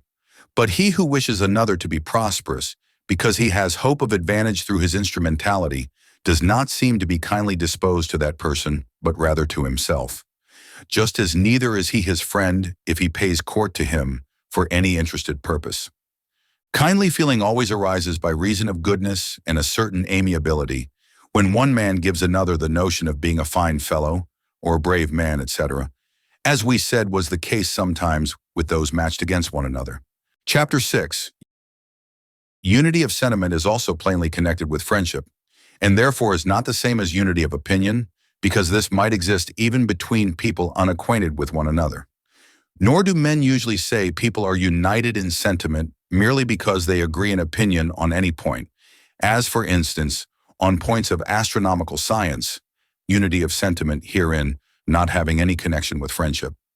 But they say that communities have unity of sentiment when they agree respecting points of expediency and take the same line and carry out what has been determined in common consultation. Thus we see that unity of sentiment has for its object matters of action, and such of these as are of importance, and of mutual, or in the case of single states, common interest. When, for instance, all agree in the choice of magistrates, or forming alliance with the Lacedaemonians, or appointing Pittacus ruler, that is to say, supposing he himself was willing. But when each wishes himself to be in power, as the brothers in the Phanisee, they quarrel and form parties. For plainly, unity of sentiment does not merely imply that each entertains the same idea, be it what it may, but that they do so in respect of the same object, as when both the populace and the sensible men of a state desire that the best men should be in office, because then all attain their object. Thus, unity of sentiment is plainly a social friendship, as it is also said to be, since it has for its object matter things expedient and relating to life. And this unity exists among the good, for they have it towards themselves and towards one another, being, if I may be allowed the expression, in the same position. I mean, the wishes of such men are steady and do not ebb and flow like the Euripus. And they wish what is just and expedient and aim at these things in common. The bad, on the contrary, can as little have unity of sentiment as they can be real friends, except to a very slight extent, desiring as they do unfair advantage in things profitable, while they shirk labor and service for the common good. And while each man wishes for these things for himself, he is jealous of and hinders his neighbor. And as they do not watch over the common good, it is lost. The result is that they quarrel while they are for keeping one another to work, but are not willing to perform their just share. Chapter 7. Benefactors are commonly held to have more friendship for the objects of their kindness than these for them, and the fact is made a subject of discussion and inquiry as being contrary to reasonable expectation. The account of the matter which satisfies most persons is that the one are debtors and the others creditors, and therefore that, as in the case of actual loans, the debtors wish their creditors out of the way while the creditors are anxious for the preservation of their debtors, so those who have done kindnesses desire the continued existence of the people they have done them to, under the notion of getting a return of their good offices, while these are not particularly anxious about requital. Epicharmus, I suspect, would very probably say that they who give this solution judge from their own baseness. Yet it certainly is like human nature, for the generality of men have short memories on these points and aim rather at receiving than conferring benefits. But the real cause, it would seem, rests upon nature, and the case is not parallel to that of creditors, because in this there is no affection to the persons, but merely a wish for their preservation with a view to the return, whereas, in point of fact, they who have done kindnesses feel friendship and love for those to whom they have done them, even though they neither are, nor can by possibility hereafter be, in a position to serve their benefactors. And this is the case also with artisans. Everyone, I mean, feels more affection for his own work than that work possibly could for him if it were animate. It is perhaps specially the case with poets, For these entertain very great affection for their poems, loving them as their own children. It is to this kind of thing I should be inclined to compare the case of benefactors. For the object of their kindness is their own work, and so they love this more than this loves its creator. And the account of this is that existence is to all a thing choice-worthy and an object of affection. Now we exist by acts of working, that is, by living and acting. He then that has created a given work exists, it may be said, by his act of working. Therefore he loves his work because he loves existence. And this is natural, for the work produced displays in act what existed before, potentially. Then again the benefactor has a sense of honor and right of his action, so that he may well take pleasure in him in whom this resides. But to him who has received the benefit, there is nothing honorable in respect of his benefactor. Only something advantageous, which is both less pleasant and less the object of friendship. Again, pleasure is derived from the actual working out of a present action, from the anticipation of a future one, and from the recollection of a past one. But the highest pleasure and special object of affection is that which attends on the actual working. Now the benefactor's work abides, for the honorable is enduring, but the advantage of him who has received the kindness passes away. Again, there is pleasure in recollecting honorable actions, but in recollecting advantageous ones, there is none at all or much less. By the way, though, the contrary is true of the expectation of advantage. Further, the feeling of friendship is like acting on another, but being the object of the feeling is like being acted upon. So then, entertaining the sentiment of friendship and all feelings connected with it, attend on those who, in the given case of a benefaction, are the superior party. Once more, all people value most what has cost them much labor in the production. For instance, people who have themselves made their money are fonder of it than those who have inherited it. And receiving kindness is, it seems, unlaborious, but doing it is laborious. And this is the reason why the female parents are most fond of their offspring. For their part in producing them is attended with most labor, and they know more certainly that they are theirs. This feeling would seem also to belong to benefactors. Chapter 8. A question is also raised as to whether it is right to love one's self best or someone else, because men find fault with those who love themselves best and call them in a disparaging way lovers of self. And the bad man is thought to do everything he does for his own sake merely, and the more so, the more depraved he is.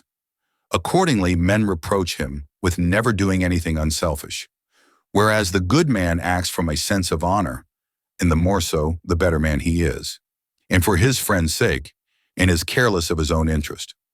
But with these theories, facts are at variance, and not unnaturally, for it is commonly said also that a man is to love most him who is most his friend, and he is most a friend who wishes good to him to whom he wishes it for that man's sake, even though no one knows. Now these conditions, and in fact all the rest by which a friend is characterized, belong specially to each individual in respect of his self. For we have said before that all the friendly feelings are derived to others from those which have self primarily for their object. And all the current proverbs support this view. For instance, one soul, the goods of friends are common, equality is a tie of friendship, the knee is nearer than the shin. For all these things exist specially with reference to a man's own self. He is specially a friend to himself, and so he is bound to love himself the most. It is with good reason questioned which of the two parties one should follow, both having plausibility on their side. Perhaps then, in respect of theories of this kind, the proper course is to distinguish and define how far each is true and in what way. If we could ascertain the sense in which each uses the term self-loving, this point might be cleared up.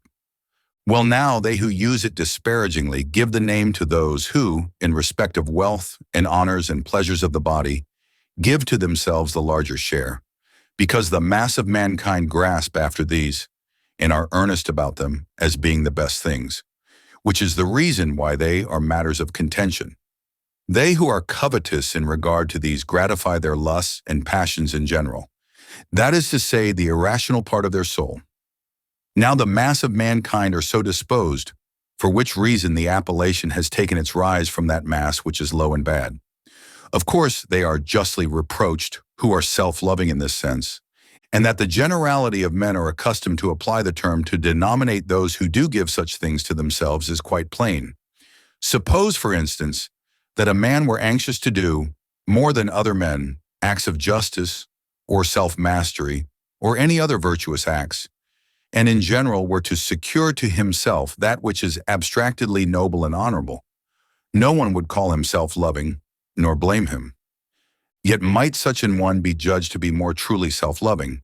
Certainly he gives to himself the things which are most noble and most good, and gratifies that principle of his nature which is most rightfully authoritative, and obeys it in everything.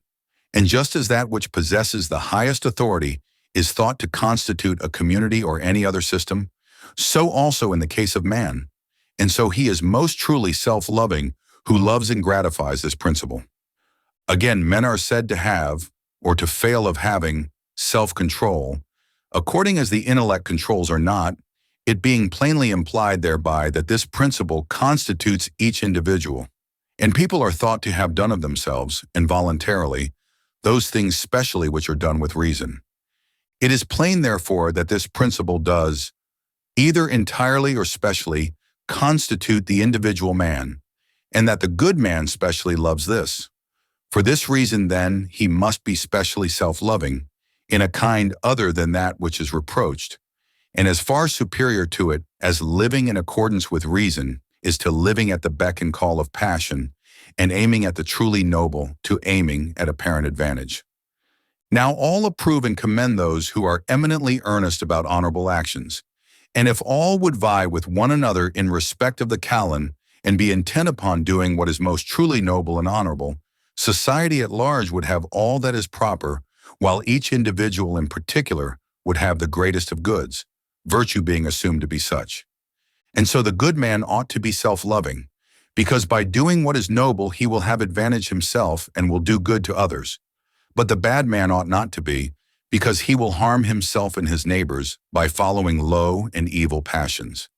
In the case of the bad man, what he ought to do and what he does are at variance.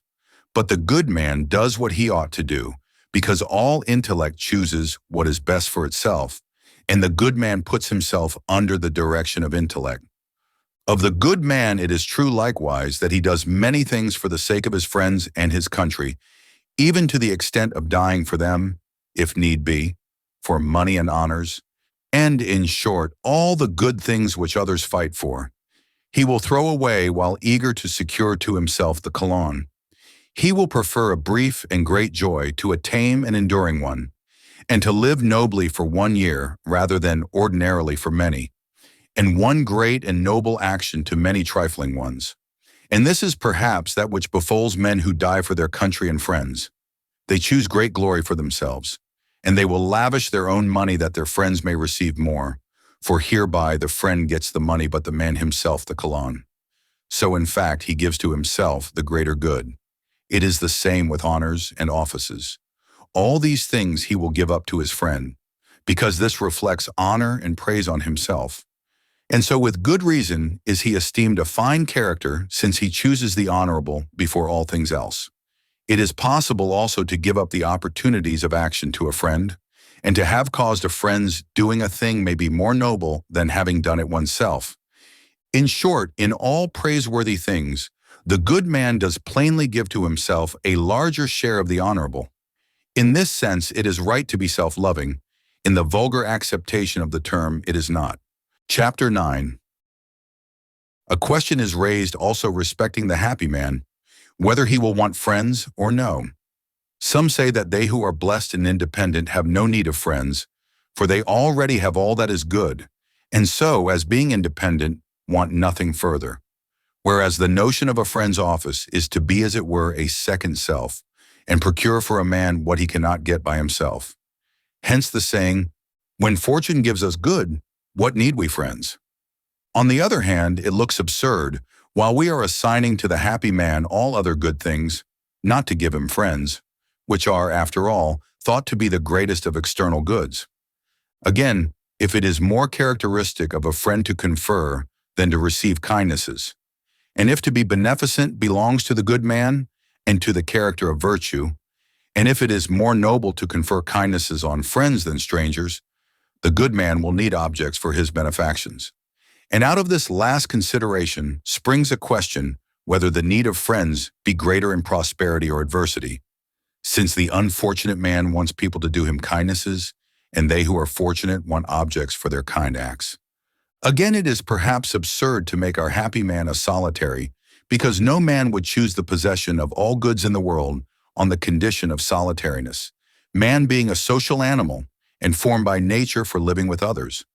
Of course, the happy man has this qualification, since he has all those things which are good by nature.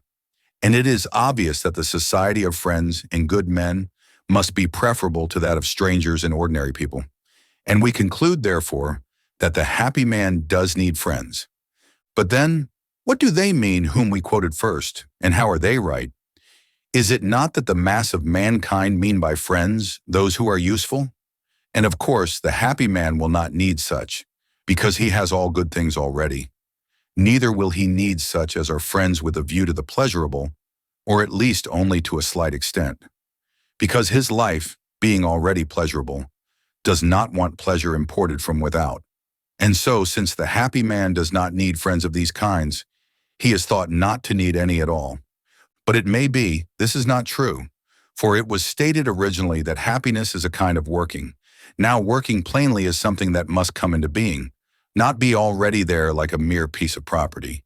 If then the being happy consists in living and working, and the good man's working is in itself excellent and pleasurable, as we said at the commencement of the treatise, and if what is our own reckons among things pleasurable, and if we can view our neighbors better than ourselves and their actions better than we can our own, then the actions of their friends who are good men are pleasurable to the good, inasmuch as they have both the requisites which are naturally pleasant. So the man in the highest state of happiness will need friends of this kind, since he desires to contemplate good actions and actions of his own, which those of his friend, being a good man, are. Again, common opinion requires that the happy man live with pleasure to himself. Now life is burthensome to a man in solitude, for it is not easy to work continuously by oneself, but in company with and in regard to others. It is easier, and therefore the working, being pleasurable in itself, will be more continuous, a thing which should be in respect of the happy man. For the good man, in that he is good, takes pleasure in the actions which accord with virtue, and is annoyed at those which spring from vice, just as a musical man is pleased with beautiful music and annoyed by bad. And besides, as Theonis says, virtue itself may be improved by practice, from living with the good. And upon the following considerations more purely metaphysical, it will probably appear that the good friend is naturally choice-worthy to the good man. We have said before that whatever is naturally good is also in itself good and pleasant to the good man. Now the fact of living, so far as animals are concerned, is characterized generally by the power of sentience. In man it is characterized by that of sentience, or of rationality, the faculty, of course, being referred to the actual operation of the faculty. Certainly the main point is the actual operation of it. So that living seems mainly to consist in the act of sentience or exerting rationality. Now the fact of living is in itself one of the things that are good and pleasant, for it is a definite totality, and whatever is such belongs to the nature of good. But what is naturally good is good to the good man, for which reason it seems to be pleasant to all. Of course, one must not suppose a life which is depraved and corrupted, nor one spent in pain, for that which is such is indefinite, as are its inherent qualities. However, what is to be said of pain will be clearer in what is to follow. If then the fact of living is in itself good and pleasant, and this appears from the fact that all desire it, and especially those who are good and in high happiness, their course of life being most choice-worthy, and their existence most choice-worthy likewise, then also he that sees perceives that he sees, and he that hears perceives that he hears, and he that walks perceives that he walks. And in all the other instances in like manner, there is a faculty which reflects upon and perceives the fact that we are working, so that we can perceive that we perceive, and intellectually know that we intellectually know. But to perceive that we perceive, or that we intellectually know, is to perceive that we exist, since existence was defined to be perceiving or intellectually knowing. Now, to perceive that one lives is a thing pleasant in itself, life being a thing naturally good, in the perceiving of the presence in ourselves of things naturally good being pleasant. Therefore, the fact of living is choice-worthy, and to the good specially so, since existence is good and pleasant to them, for they receive pleasure from the internal consciousness of that which in itself is good. But the good man is to his friend as to himself, friend being but a name for a second self. Therefore, as his own existence is choice-worthy to each, so, too, or similarly at least, is his friend's existence. But the ground of one's own existence being choice-worthy is the perceiving of one's self being good, any such perception being in itself pleasant. Therefore, one ought to be thoroughly conscious of one's friend's existence, which will result from living with him, that is, sharing in his words and thoughts. For this is the meaning of the term as applied to the human species, not mere feeding together as in the case of brutes. If then to the man in a high state of happiness existence is in itself choice-worthy, being naturally good and pleasant, and so too a friend's existence, then the friend also must be among things choice-worthy. But whatever is choice-worthy to a man he should have, or else he will be in this point deficient. The man, therefore, who is to come up to our notion, happy, will need good friends. Chapter 10. Are we then to make our friends as numerous as possible? Or, as in respect of acquaintance, it is thought to have been well said, have not thou many acquaintances, yet be not without. So too in respect of friendship, may we adopt the precept and say that a man should not be without friends, nor again have exceeding many friends? Now as for friends who are intended for use, the maxim I have quoted will, it seems, fit in exceedingly well, because to requite the services of many is a matter of labor, and a whole life would not be long enough to do this for them, so that, if more numerous than what will suffice for one's own life, they become officious and are hindrances in respect of living well, and so we do not want them. And again, of those who are to be for pleasure, a few are quite enough, just like sweetening in our food. But of the good are we to make as many as ever we can, or is there any measure of the number of friends as there is of the number to constitute a political community? I mean, you cannot make one out of 10 men, and if you increase the number to 100,000, it is not any longer a community. However, the number is not perhaps some one definite number, but any between certain extreme limits. Well, of friends likewise there is a limited number, which perhaps may be laid down to be the greatest number with whom it would be possible to keep up intimacy. This being thought to be one of the greatest marks of friendship, and it being quite obvious that it is not possible to be intimate with many, in other words, to part oneself among many. And besides, it must be remembered that they also are to be friends to one another, if they are all to live together. But it is a matter of difficulty to find this in many men at once. It comes likewise to be difficult to bring home to oneself the joys and sorrows of many, because in all probability, one would have to sympathize at the same time with the joys of this one and the sorrows of that other. Perhaps then it is well not to endeavor to have very many friends, but so many as are enough for intimacy, because in fact, it would seem not to be possible to be very much a friend to many at the same time, and, for the same reason, not to be in love with many objects at the same time. Love being a kind of excessive friendship which implies but one object, and all strong emotions must be limited in the number towards whom they are felt. And if we look to facts, this seems to be so. For not many at a time become friends in the way of companionship. All the famous friendships of the kind are between two persons, whereas they who have many friends and meet everybody on the footing of intimacy seem to be friends really to no one except in the way of general society. I mean the characters denominated as over-complacent. To be sure, in the way merely of society, a man may be a friend to many without being necessarily over-complacent, but being truly good, but one cannot be a friend to many because of their virtue and for the person's own sake. In fact, it is a matter for contentment to find even a few such. Chapter 11. Again, are friends most needed in prosperity or in adversity? They are required, we know, in both states, because the unfortunate need help and the prosperous want people to live with and to do kindnesses to, for they have a desire to act kindly to someone. To have friends is more necessary in adversity, and therefore in this case, useful ones are wanted. And to have them in prosperity is more honorable. And this is why the prosperous want good men for friends, it being preferable to confer benefits on, and to live with these. For the very presence of friends is pleasant even in adversity, since men when grieved are comforted by the sympathy of their friends. And from this, by the way, the question might be raised, whether it is that they do in a manner take part of the weight of calamities, or only that their presence, being pleasurable, and the consciousness of their sympathy make the pain of the sufferer less. However, we will not further discuss whether these which have been suggested or some other causes produce the relief. At least the effect we speak of is a matter of plain fact. But their presence has probably a mixed effect.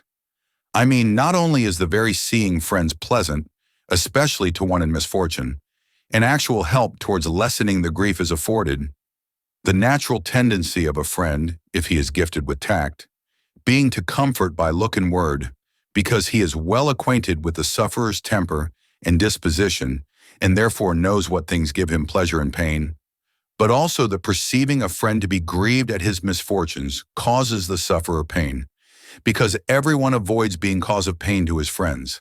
And for this reason, they who are of a manly nature are cautious not to implicate their friends in their pain. And unless a man is exceedingly callous to the pain of others, he cannot bear the pain which is thus caused to his friends. In short, he does not admit men to wail with him, not being given to wail at all.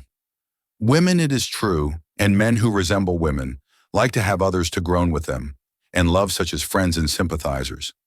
But it is plain that it is our duty in all things to imitate the highest character.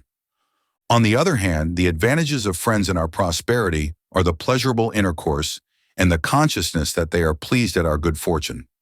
It would seem, therefore, that we ought to call in friends readily on occasion of good fortune, because it is noble to be ready to do good to others. But on occasion of bad fortune, we should do so with reluctance, for we should as little as possible make others share in our ills. On which principle goes the saying, I am unfortunate, let that suffice. The most proper occasion for calling them in is when with small trouble or annoyance to themselves they can be of very great use to the person who needs them. But on the contrary, it is fitting perhaps to go to one's friends in their misfortunes unasked and with alacrity, because kindness is the friend's office, and specially towards those who are in need and who do not demand it as a right, this being more creditable and more pleasant to both. And on occasion of their good fortune to go readily, if we can forward it in any way, because men need their friends for this likewise, but to be backward in sharing it, any great eagerness to receive advantage not being creditable.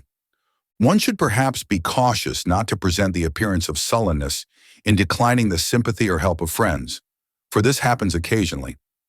It appears then that the presence of friends is, under all circumstances, choice-worthy. Chapter 12.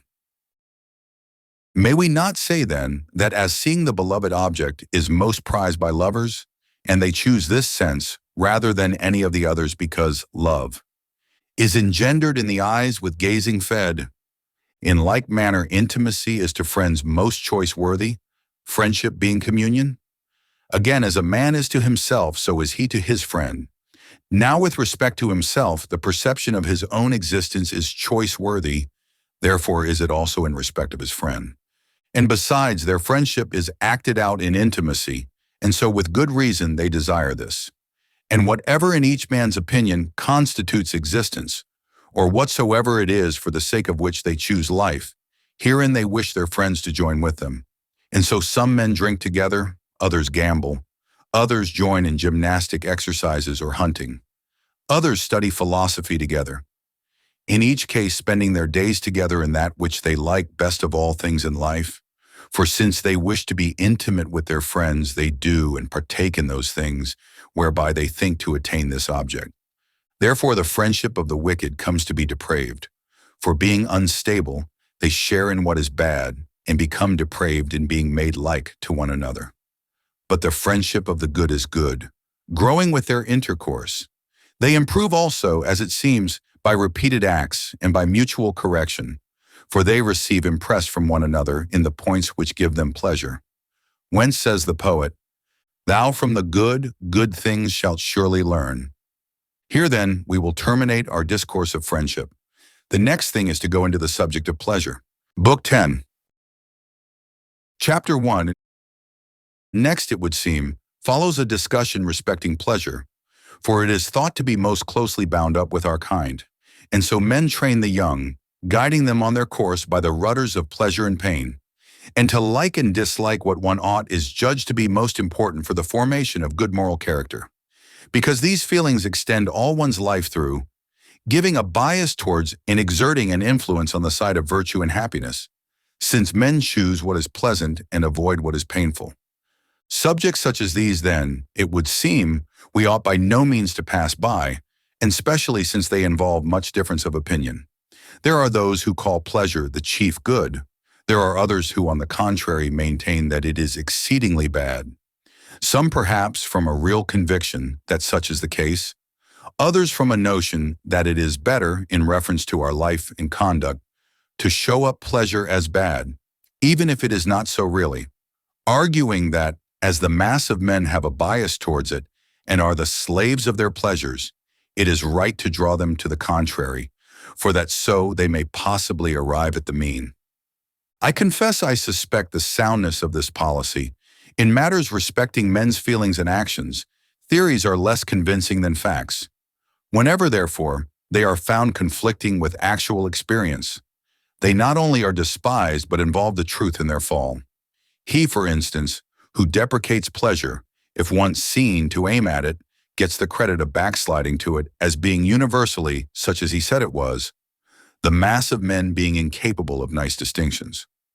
Real accounts, therefore, of such matters seem to be most expedient, not with a view to knowledge merely but to life and conduct, for they are believed as being in harm with facts, and so they prevail with the wise to live in accordance with them. But of such considerations enough. Let us now proceed to the current maxims respecting pleasure. Chapter 2. Now Eudoxus thought pleasure to be the chief good because he saw all rational and irrational alike aiming at it. And he argued that, since in all what was the object of choice must be good, and what most so the best, the fact of all being drawn to the same thing proved this thing to be the best for all. For each, he said, finds what is good for itself just as it does its proper nourishment, and so that which is good for all, and the object of the aim of all, is their chief good. And his theories were received not so much for their own sake as because of his excellent moral character, for he was thought to be eminently possessed of perfect self-mastery, and therefore it was not thought that he said these things because he was a lover of pleasure, but that he really was so convinced. And he thought his position was not less proved by the argument from the contrary, that is, since pain was in itself an object of avoidance to all the contrary, must be in like manner an object of choice. Again he urged that that is most choice-worthy which we choose, not by reason of, or with a view to, anything further, and that pleasure is confessedly of this kind, because no one ever goes on to ask to what purpose he is pleased, feeling that pleasure is in itself choice-worthy. Again, that when added to any other good, it makes it more choice-worthy, as for instance to actions of justice or perfected self-mastery, and good can only be increased by itself. However, this argument at least seems to prove only that it belongs to the class of goods, and not that it does so more than anything else. For every good is more choice whereby in combination with some other than when taken quite alone. In fact, it is by just such an argument that Plato proves that pleasure is not the chief good. For, says he, the life of pleasure is more choice-worthy in combination with practical wisdom than apart from it. But if the compound better than simple pleasure cannot be the chief good, because the very chief good cannot by any addition become choice-worthy than it is already. And it is obvious that nothing else can be the chief good, which by combination with any of the things in themselves good, comes to be more choice-worthy. What is there then of such a nature? Meaning, of course, whereof we can partake, because that which we are in search of must be such. As for those who object that what all aim at is not necessarily good, I confess I cannot see much in what they say, because what all think we say is. And he who would cut away this ground from under us will not bring forward things more dependable. Because if the argument had rested on the desires of irrational creatures, there might have been something in what he says. But since the rational also desire pleasure, how can his objection be allowed any weight? And it may be that, even in the lower animals, there is some natural good principle above themselves which aims at the good peculiar to them.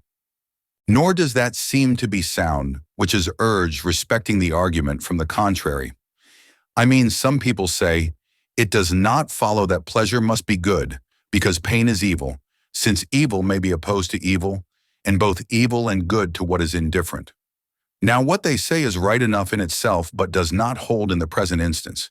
If both pleasure and pain were bad, both would have been objects of avoidance, or if neither, then neither would have been. At all events, they must have fared alike. But now men do plainly avoid the one as bad and choose the other as good, and so there is a complete opposition. Nor again is pleasure therefore excluded from being good, because it does not belong to the class of qualities. The acts of virtue are not qualities, neither is happiness, yet surely both are goods. Again, they say the chief good is limited, but pleasure unlimited, in that it admits of degrees. Now if they judge this from the act of feeling pleasure, then the same thing will apply to justice and all the other virtues, in respect of which clearly it is said that men are more or less of such and such characters, according to the different virtues. They are more just or more brave, or one may practice justice and self-mastery more or less.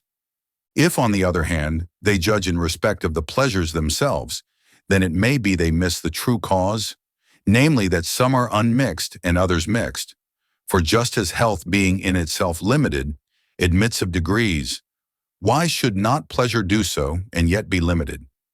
In the former case, we account for it by the fact that there is not the same adjustment of parts in all men, nor one and the same always in the same individual. But health, though relaxed, remains up to a certain point and differs in degrees. And of course, the same may be the case with pleasure.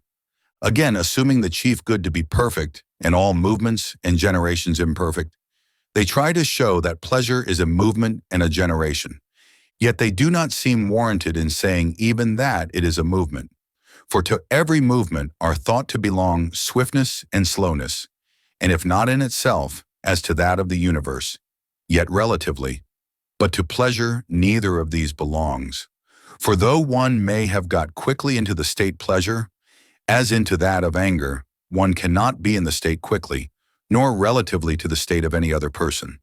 But we can walk or grow and so on, quickly or slowly. Of course it is possible to change into the state of pleasure quickly or slowly, but to act in the state, by which I mean have the perception of pleasure, quickly is not possible. And how can it be a generation? Because according to notions generally held, not anything is generated from anything, but a thing resolves itself into that out of which it was generated, whereas of that of which pleasure is a generation, pain is a destruction. Again, they say that pain is a lack of something suitable to nature and pleasure a supply of it. But these are affections of the body. Now, if pleasure really is a supplying of somewhat suitable to nature, that must feel the pleasure in which the supply takes place, therefore the body, of course. Yet this is not thought to be so. Neither then is pleasure a supplying. Only a person, of course, will be pleased when a supply takes place, just as he will be pained when he is cut short. This notion would seem to have arisen out of the pains and pleasures connected with natural nourishment, because when people have felt a lack and so have had pain first, they, of course, are pleased with the supply of their lack. But this is not the case with all pleasures. Those attendant on mathematical studies, for instance, are unconnected with any pain, and of such as attend on the senses, those which arise through the sense of smell, and again many sounds and sights and memories and hopes. Now of what can these be generations? Because there has been here no lack of anything to be afterwards supplied. And to those who bring forward disgraceful pleasures, we may reply that these are not really pleasant things, for it does not follow because they are pleasant to the ill-disposed that we are to admit that they are pleasant except to them. Just as we should not say that those things are really wholesome, or sweet, or bitter, which are so to the sick, or those objects really white which give that impression to people laboring under ophthalmia. Or we might say thus that the pleasures are choice-worthy, but not as derived from these sources, just as wealth is, but not as the price of treason, or health, but not on the terms of eating anything however loathsome. Or again, may we not say that pleasures differ in kind? Those derived from honorable objects, for instance, are different from those arising from disgraceful ones. And it is not possible to experience the pleasure of the just man without being just, or of the musical man without being musical, and so on of others. The distinction commonly drawn between the friend and the flatterer would seem to show clearly either that pleasure is not a good, or that there are different kinds of pleasure. For the former is thought to have good as the object of his intercourse, the latter pleasure only, and this last is reproached, but the former men praise as having different objects in his intercourse. Again, no one would choose to live with a child's intellect all his life through, though receiving the highest possible pleasure from such objects as children receive it from, or to take pleasure in doing any of the most disgraceful things, though sure never to be pained. There are many things also about which we should be diligent, even though they brought no pleasure, as seeing, remembering, knowing, possessing the various excellences. And the fact that pleasures do follow on these naturally makes no difference, because we should certainly choose them, even though no pleasure resulted from them. It seems then to be plain that pleasure is not the chief good, nor is every kind of it choice-worthy, and that there are some choice-worthy in themselves, differing in kind, i.e., in the sources from which they are derived. Let this then suffice by way of an account of the current maxims respecting pleasure and pain. Chapter 3. Now what it is, and how characterized, will be more plain if we take up the subject afresh. An act of sight is thought to be complete at any moment. That is to say, it lacks nothing the accession of which subsequently will complete its whole nature. Well, pleasure resembles this, because it is a whole, as one may say, and one could not at any moment of time take a pleasure whose whole nature would be completed by its lasting for a longer time. And for this reason, it is not a movement. For all movement takes place in time of certain duration and has a certain end to accomplish. For instance, the movement of house building is then only complete when the builder has produced what he intended, that is, either in the whole time necessary to complete the whole design, or in a given portion. But all the subordinate movements are incomplete in the parts of the time and are different in kind from the whole movement and from one another.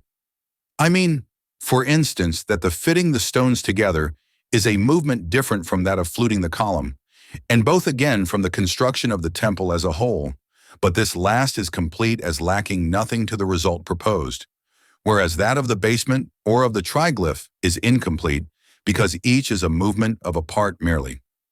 As I said then, they differ in kind, and you cannot at any time you choose find a movement complete in its whole nature, but, if at all, in the whole time requisite.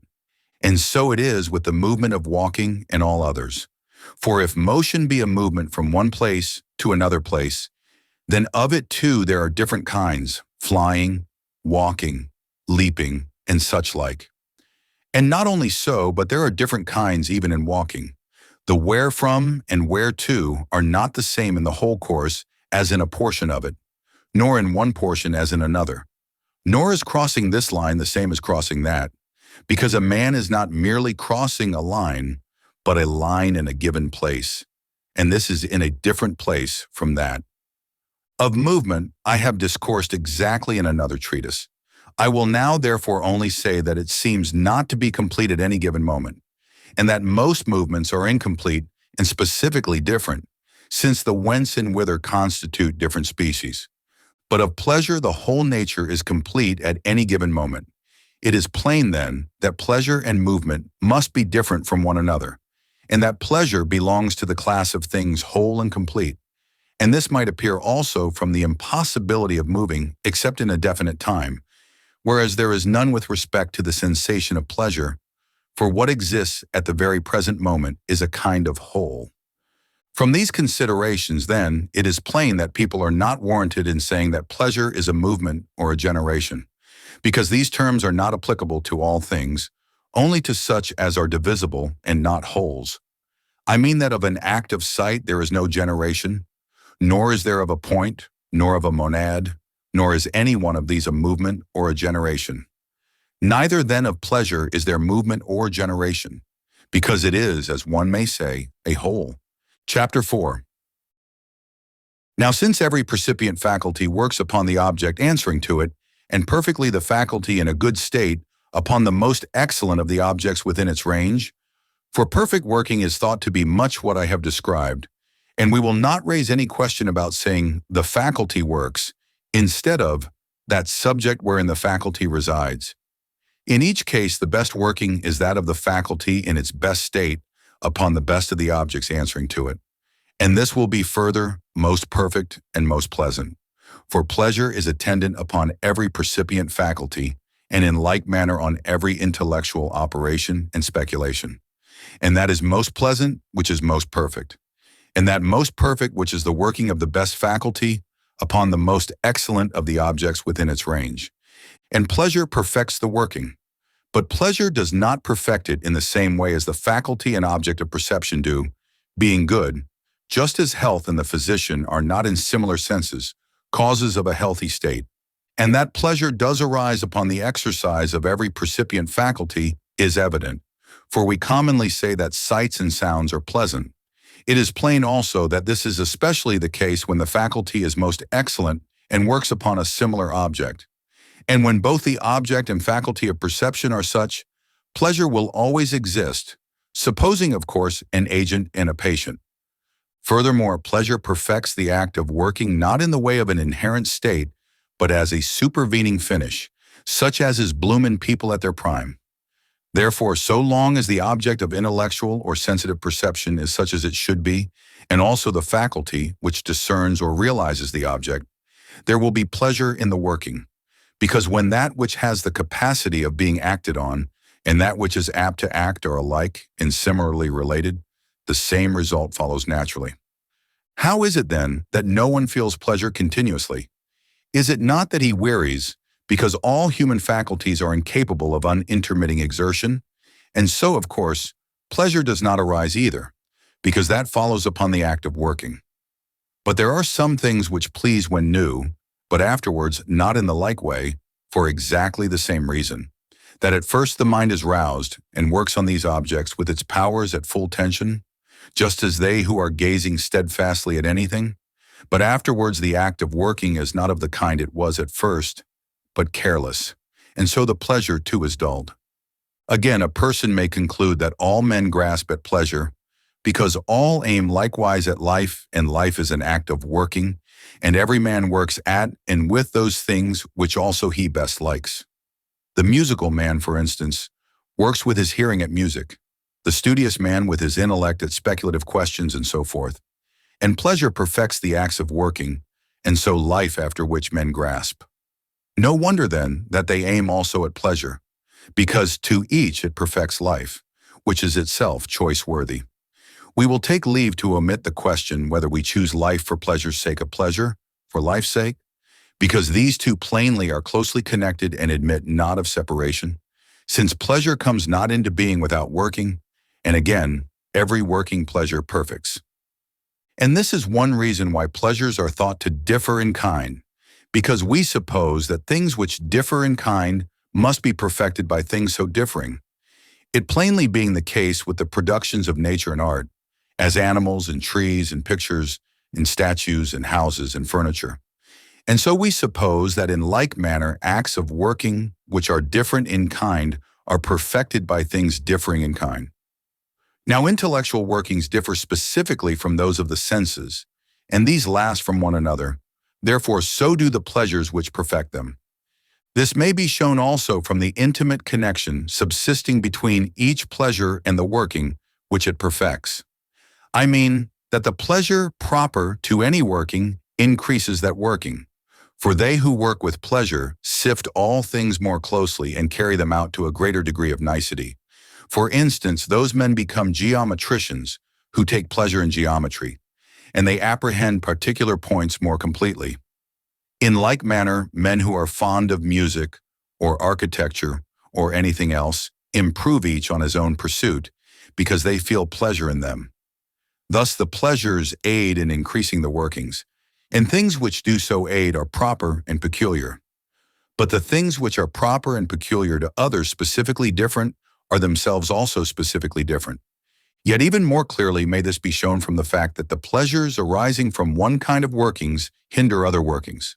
For instance, people who are fond of flute music cannot keep their attention to conversation or discourse when they catch the sound of a flute, because they take more pleasure in flute playing than in the working they are at the time engaged on. In other words, the pleasure attendant on flute playing destroys the working of conversation or discourse. Much the same kind of thing takes place in other cases, when a person is engaged in two different workings at the same time. That is, the pleasanter of the two keeps pushing out the other, and if the disparity in pleasantness be great, then more and more till a man even ceases altogether to work at the other. This is the reason why, when we are very much pleased with anything whatever, we do nothing else. And it is only when we are but moderately pleased with one occupation that we vary it with another. People, for instance, who eat sweetmeats in the theater do so most when the performance is indifferent. Since then, the proper and peculiar pleasure gives accuracy to the workings and makes them more enduring and better of their kind, while those pleasures which are foreign to them mar them. It is plain there is a wide difference between them. In fact, pleasures foreign to any working have pretty much the same effect as the pains proper to it, which in fact destroy the workings. I mean, if one man dislikes writing or another calculation, the one does not write, the other does not calculate, because in each case the working is attended with some pain. So then contrary effects are produced upon the workings by the pleasures and pains proper to them, by which I mean those which arise upon the working in itself, independently of any other circumstances. As for the pleasures foreign to a working, we have said already that they produce a similar effect to the pain proper to it. That is, they destroy the working, only not in like way. Well then, as workings differ from one another in goodness and badness, some being fit objects of choice, others of avoidance, and others in their nature indifferent, pleasures are similarly related, since its own proper pleasure attends, or each working. Of course, that proper to a good working is good, that proper to a bad, bad. For even the desires for what is noble are praiseworthy, and for what is base blameworthy. Furthermore, the pleasures attendant on workings are more closely connected with them, even than the desires after them. For these last are separate both in time and nature, but the former are close to the workings, and so indivisible from them as to raise a question whether the working and the pleasure are identical. But pleasure does not seem to be an intellectual operation, nor a faculty of perception, because that is absurd. But yet it gives some the impression of being the same from not being separated from these. As then the workings are different, so are their pleasures. Now sight differs from touch in purity, and hearing and smelling from taste. Therefore, in like manner, do their pleasures, and again intellectual pleasures from these sensual, and the different kinds both of intellectual and sensual from one another. It is thought, moreover, that each animal has a pleasure proper to itself, as it has a proper work. That pleasure, of course, which is attendant on the working, and the soundness of this will appear upon particular inspection, for horse, dog, and man have different pleasures. As Heraclitus says, an ass would sooner have hay than gold. In other words, provender is pleasanter to asses than gold. So then the pleasures of animals specifically different are also specifically different.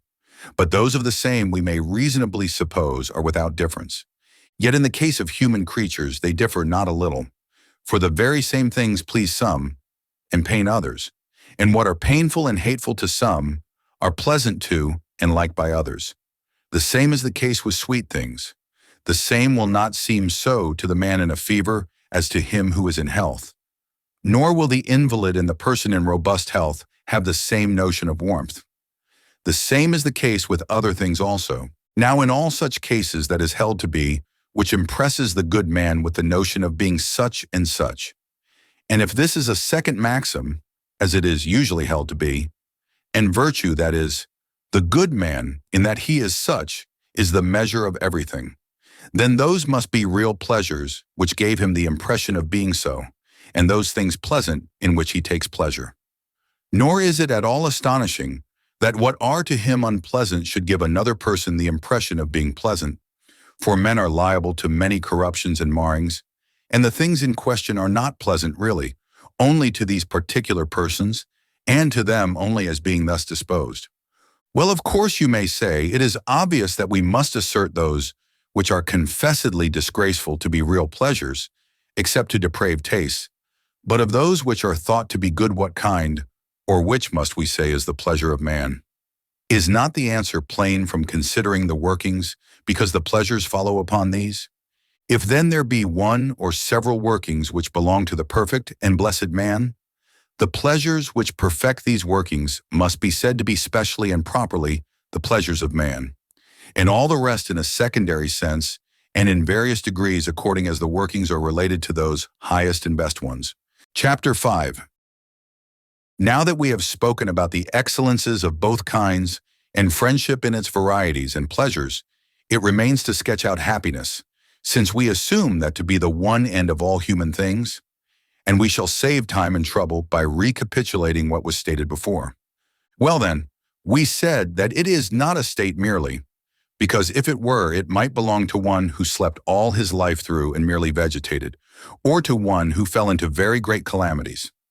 And so if these possibilities displease us, and we would rather put it into the rank of some kind of working, as was also said before, and workings are of different kinds, some being necessary and choice-worthy with a view to other things, while others are so in themselves, it is plain we must rank happiness among those choice-worthy for their own sakes, and not among those which are so with a view to something further, because happiness has no lack of anything but is self-sufficient. By choice worthy in themselves are meant those from which nothing is sought beyond the act of working, and of this kind are thought to be the actions according to virtue, because doing what is noble and excellent is one of those things which are choice worthy for their own sake alone. And again, such amusements as are pleasant, because people do not choose them with any further purpose. In fact, they receive more harm than profit from them, neglecting their persons and their property. Still, the common run of those who are judged happy take refuge in such pastimes, which is the reason why they who have varied talent in such are highly esteemed among despots, because they make themselves pleasant in those things which these aim at, and these accordingly want such men. Now these things are thought to be appurtenances of happiness, because men in power spend their leisure herein. Yet it may be, we cannot argue from the example of such men, because there is neither virtue nor intellect necessarily involved in having power, and yet these are the only sources of good workings. Nor does it follow that because these men, never having tasted pure and generous pleasure, take refuge in bodily ones, we are therefore to believe them to be more choice-worthy. For children too believe that those things are most excellent which are precious in their eyes. We may well believe that as children and men have different ideas as to what is precious, so too have the bad and the good. Therefore, as we have many times said, those things are really precious and pleasant, which seem so to the good man. And as to each individual, that working is most choice-worthy, which is in accordance with his own state, to the good man, that is so, which is in accordance with virtue. Happiness then stands not in amusement.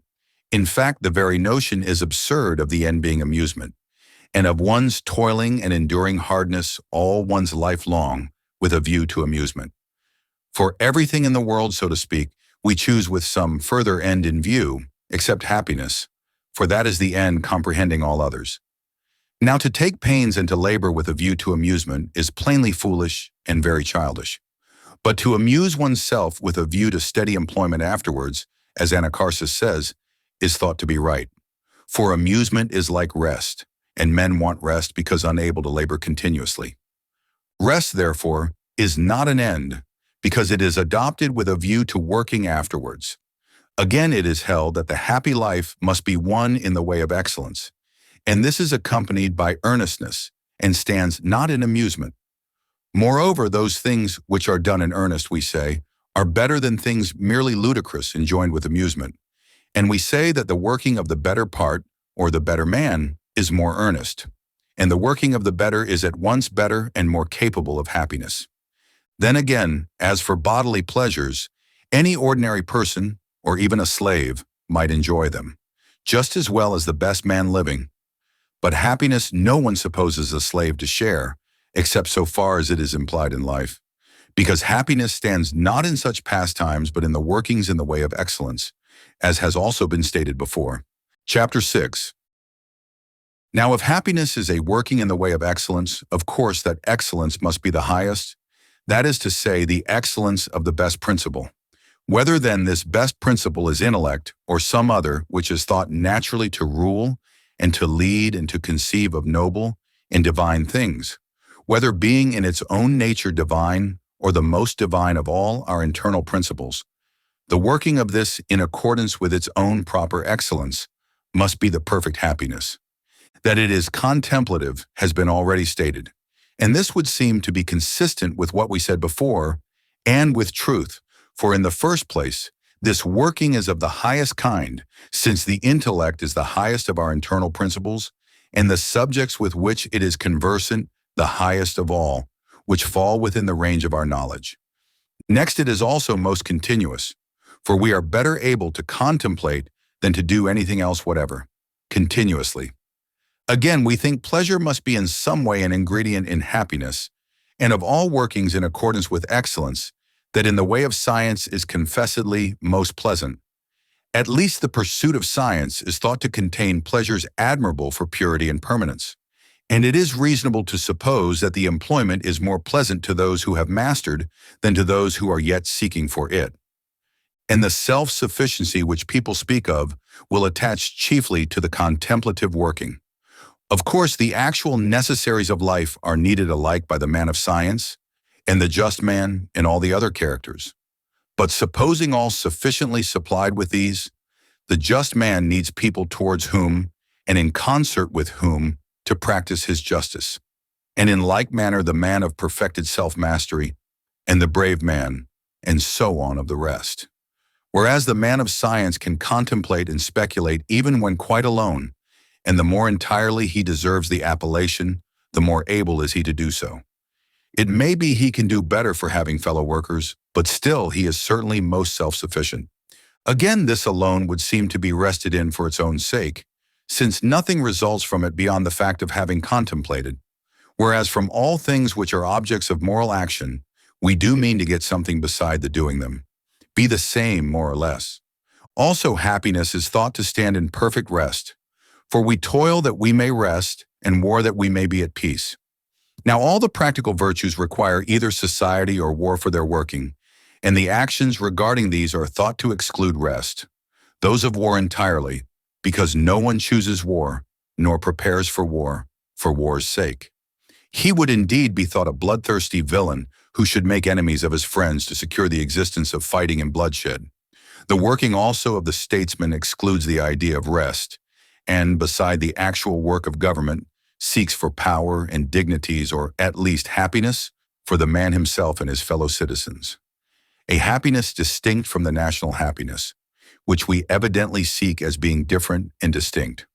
If then of all the actions in accordance with the various virtues, those of policy and war are preeminent in honor and greatness, and these are restless and aim at some further end, and are not choice-worthy for their own sakes, but the working of the intellect, being apt for contemplation, is thought to excel in earnestness, and to aim at no end beyond itself, and to have pleasure of its own, which helps to increase the working.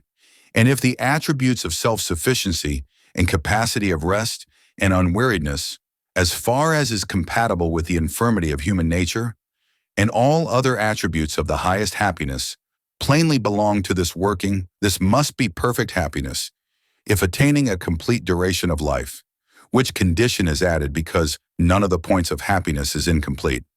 But such a life will be higher than mere human nature, because a man will live thus, not in so far as he is man, but in so far as there is in him a divine principle. And in proportion as this principle excels his composite nature so far, does the working thereof excel that in accordance with any other kind of excellence. And therefore, if pure intellect, as compared with human nature, is divine, so too will the life in accordance with it be divine compared with man's ordinary life. Yet must we not give ear to those who bid one as man to mind only man's affairs, or as mortal only mortal things. But so far as we can, make ourselves like immortals, and do all with a view to living in accordance with the highest principle in us. For small as it may be in bulk, yet in power and preciousness, it far more excels all the others. In fact, this principle would seem to constitute each man's self, since it is supreme, and above all others in goodness. It would be absurd, then, for a man not to choose his own life, but that of some other. And here we'll apply an observation made before, that whatever is proper to each is naturally best and pleasantest to him. Such then is to man the life in accordance with pure intellect, since this principle is most truly man. And if so, then it is also the happiest. And second in degree of happiness will be that life which is in accordance with the other kind of excellence, for the workings in accordance with this are proper to man. I mean, we do actions of justice, courage, and the other virtues, towards one another, in contracts, services of different kinds, and in all kinds of actions and feelings too, by observing what is befitting for each, and all these plainly are proper to man. Further, the excellence of the moral character is thought to result in some points from physical circumstances, and to be in many very closely connected with the passions. Again, practical wisdom and excellence of the moral character are very closely united, since the principles of practical wisdom are in accordance with the moral virtues, and these are right when they accord with practical wisdom. These, moreover, as bound up with the passions, must belong to the composite nature, and the excellences or virtues of the composite nature are proper to man. Therefore, so too will be the life and happiness which is in accordance with them. But that of the pure intellect is separate and distinct. And let this suffice upon the subject, since great exactness is beyond our purpose. It would seem, moreover, to require supply of external goods to a small degree, or certainly less than the moral happiness. For as far as necessaries of life are concerned, we will suppose both characters to need them equally, though in point of fact, the man who lives in society does take more pains about his person and all that kind of thing. There will really be some little difference. But when we come to consider their workings, there will be found a great difference. I mean, the liberal man must have money to do his liberal actions with, and the just man to meet his engagements, for mere intentions are uncertain, and even those who are unjust make a pretense of wishing to do justly. And the brave man must have power if he is to perform any of the actions which appertain to his particular virtue, and the man of perfected self-mastery must have opportunity of temptation, else how shall he or any of the others display his real character? By the way, a question is sometimes raised whether the moral choice or the actions have most to do with virtue, since it consists in both. It is plain that the perfection of virtuous action requires both, but for the actions many things are required, and the greater and more numerous they are, the more. But as for the man engaged in contemplative speculation, not only are such things unnecessary for his working, but so to speak, they are even hindrances, as regards the contemplation at least, because of course, insofar as he is man and lives in society, he chooses to do what virtue requires, and so he will need such things for maintaining his character as man, though not as a speculative philosopher. And that the perfect happiness must be a kind of contemplative working may appear also from the following consideration. Our conception of the gods is that they are above all blessed and happy. Now, what kind of moral actions are we to attribute to them? Those of justice. Nay, will they not be set in a ridiculous light if represented as forming contracts and restoring deposits and so on? Well then, shall we picture them performing brave actions, withstanding objects of fear, and meeting dangers, because it is noble to do so, or liberal ones? But to whom shall they be giving? And further, it is absurd to think they have money or anything of the kind. And as for actions of perfected self-mastery, what can theirs be? Would it not be a degrading praise that they have no bad desires? In short, if one followed the subject into all details, all the circumstances connected with moral actions would appear trivial and unworthy of gods. Still, everyone believes that they live, and therefore that they work, because it is not supposed that they sleep their time away like Endymion. Now if from a living being you take away action, still more of creation, what remains but contemplation? So then the working of the gods, eminent in blessedness, will be one apt for contemplative speculation, and of all human workings, that will have the greatest capacity for happiness, which is nearest akin to this. A corroboration of which position is the fact that the other animals do not partake of happiness, being completely shut out from any such working. To the gods, then, all their life is blessed, and to men in so far as there is in it some copy of such working. But of the other animals none is happy, because it in no way shares in contemplative speculation. Happiness, then, is coextensive with this contemplative speculation, and in proportion as people have the act of contemplation so far, have they also the being happy, not incidentally, but in the way of contemplative speculation, because it is in itself precious. Chapter 7. So happiness must be a kind of contemplative speculation, but since it is man we are speaking of, he will need likewise external prosperity, because his nature is not by itself sufficient for speculation, but there must be health of body and nourishment and tendance of all kinds. However, it must not be thought, because without external goods, a man cannot enjoy high happiness, that therefore he will require many and great goods in order to be happy. For neither self-sufficiency nor action stand in excess, and it is quite possible to act nobly without being ruler of sea and land. Since even with moderate means a man may act in accordance with virtue. And this may be clearly seen in that men in private stations are thought to act justly, not merely no less than men in power, but even more. It will be quite enough that just so much should belong to a man as is necessary, for his life will be happy who works in accordance with virtue. Solon perhaps drew a fair picture of the happy when he said that they are men moderately supplied with external goods, and who have achieved the most noble deeds as he thought, and who have lived with perfect self-mastery. For it is quite possible for men of moderate means to act as they ought. Anaxagoras also seems to have conceived of the happy man not as either rich or powerful, saying that he should not wonder if he were accounted a strange man in the judgment of the multitude, for they judge by outward circumstances of which alone they have any perception. And thus the opinions of the wise seem to be accordant with our account of the matter. Of course such things carry some weight, but truth in matters of moral action is judged from facts and from actual life, for herein rests the decision. So what we should do is to examine the preceding statements by referring them to facts and to actual life, and when they harmonize with facts we may accept them. When they are at variance with them, conceive of them as mere theories. Now he that works in accordance with, and pays observance to, pure intellect, and tends this, seems likely to be both in the best frame of mind and dearest to the gods.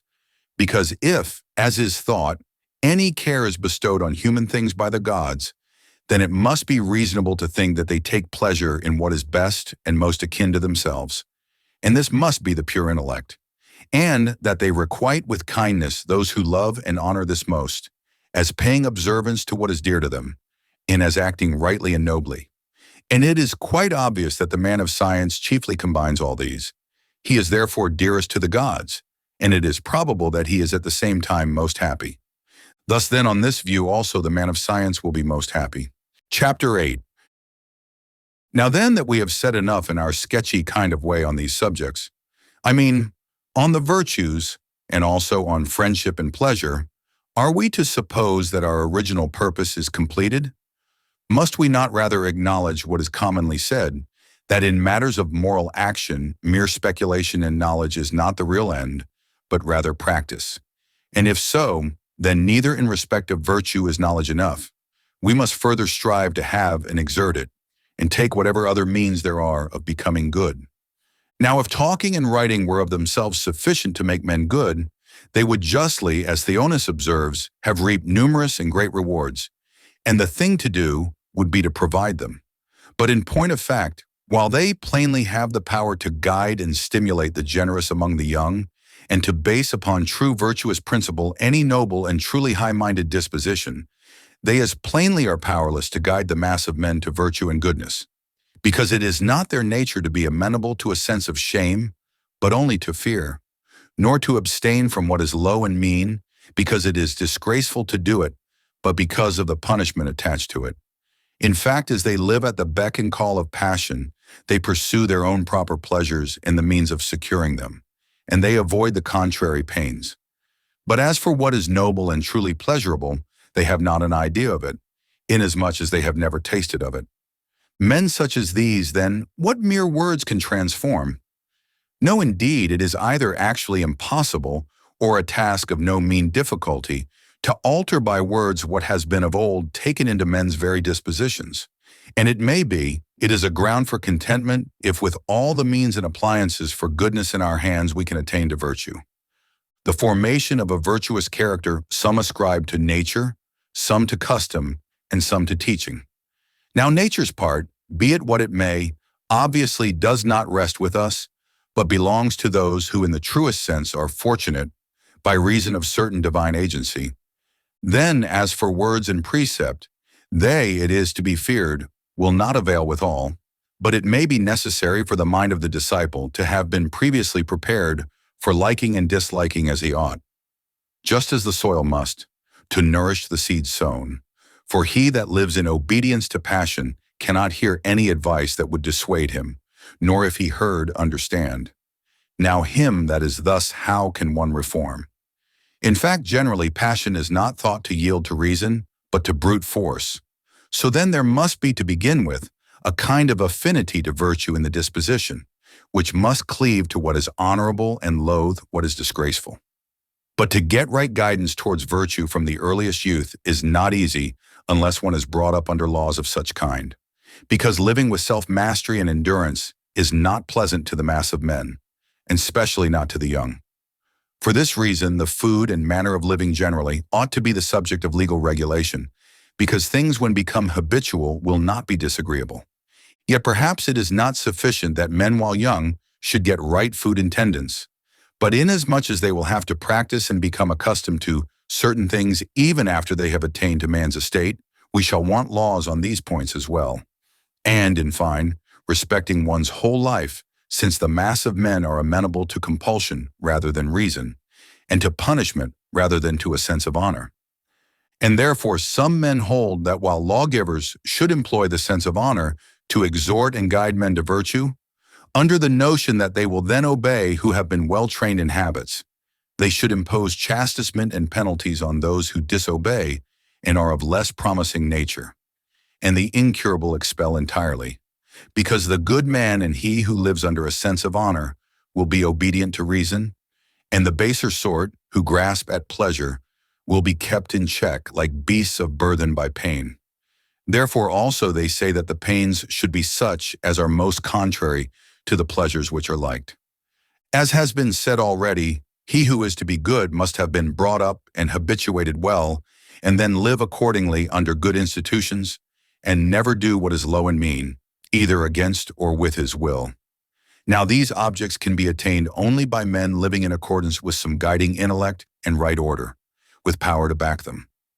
As for the paternal rule, it possesses neither strength nor compulsory power, nor in fact does the rule of any one man, unless he is a king or someone in like case, but the law has power to compel, since it is a declaration emanating from practical wisdom and intellect.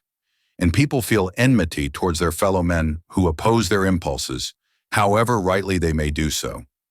The law, on the contrary, is not the object of hatred, though enforcing right rules. The Lacedaemonian is nearly the only state in which the framer of the Constitution has made any provision, it would seem, respecting the food and manner of living of the people.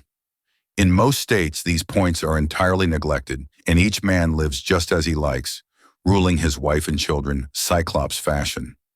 Of course, the best thing would be that there should be a right public system and that we should be able to carry it out. But since as a public matter those points are neglected, the duty would seem to devolve upon each individual to contribute to the cause of virtue with his own children and friends, or at least to make this his aim and purpose. And this, it would seem, from what has been said, he will be best able to do by making a legislator of himself. Since all public systems, it is plain, are formed by the instrumentality of laws, and those are good which are formed by that of good laws, whether they are written or unwritten, whether they are applied to the training of one or many, will not, it seems, make any difference, just as it does not in music, gymnastics, or any other such accomplishments, which are gained by practice. For just as in communities laws and customs prevail, so too in families the express commands of the head, and customs also, and even more in the latter because of blood relationship and the benefits conferred. For there you have, to begin with, people who have affection and are naturally obedient to the authority which controls them. Then furthermore, private training has advantages over public, as in the case of the healing art. For instance, as a general rule, a man who is in a fever should keep quiet and starve. But in a particular case, perhaps, this may not hold good. Or, to take a different illustration, the boxer will not use the same way of fighting with all antagonists. It would seem then that the individual will be most exactly attended to under private care, because so each will be more likely to obtain what is expedient for him. Of course, whether in the art of healing or gymnastics or any other, a man will treat individual cases the better for being acquainted with general rules, as that so-and-so is good for all, or for men in such and such cases. Because general maxims are not only said to be, but are the object matter of sciences. Still, this is no reason against the possibility of a man's taking excellent care of some one case, though he possesses no scientific knowledge, but from experience is exactly acquainted with what happens in each point. Just as some people are thought to doctor themselves best, though they would be wholly unable to administer relief to others. Yet it may seem to be necessary, nevertheless, for one who wishes to become a real artist and well acquainted with the theory of his profession, to have recourse to general principles and ascertain all their capacities. For we have already stated that these are the object matter of sciences. If then it appears that we may become good through the instrumentality of laws, of course, whoso wishes to make men better by a system of care and training must try to make a legislator of himself. For to treat skillfully just anyone who may be put before you is not what any ordinary person can do. But if anyone, he who has knowledge, as in the healing art, and all others which involve careful practice and skill. Will not then our next business be to inquire from what sources or how one may acquire this faculty of legislation? Or shall we say that, as in similar cases, statesmen are the people to learn from, since this faculty was thought to be a part of the social science? Must we not admit that the political science plainly does not stand on a similar footing to that of other sciences and faculties? I mean, that while in all other cases those who impart the faculties and themselves exert them are identical, physicians and painters for instance, matters of statesmanship the sophists profess to teach, but not one of them practices it, that being left to those actually engaged in it. And these might really very well be thought to do it by some singular knack and by mere practice, rather than by any intellectual process. For they neither write nor speak on these matters, though it might be more to their credit than composing speeches for the courts or the assembly. Nor again have they made statesmen of their own sons or their friends. One can hardly suppose but that they would have done so if they could, seeing that they could have bequeathed no more precious legacy to their communities, nor would they have preferred, for themselves or their dearest friends, the possession of any faculty rather than this.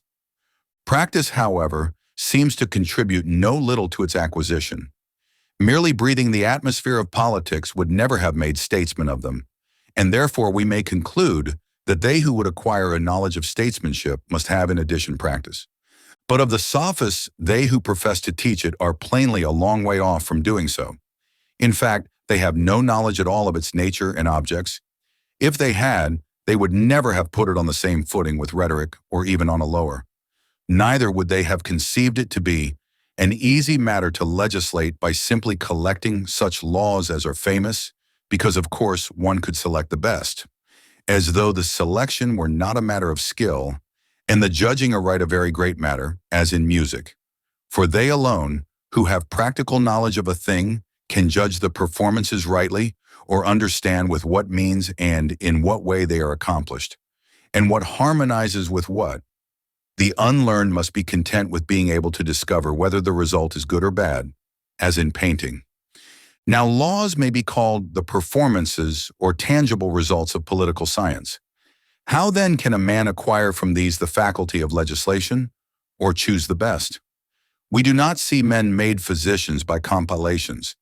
And yet in these treatises, men endeavor to give not only the cases, but also how they may be cured, and the proper treatment in each case, dividing the various bodily habits.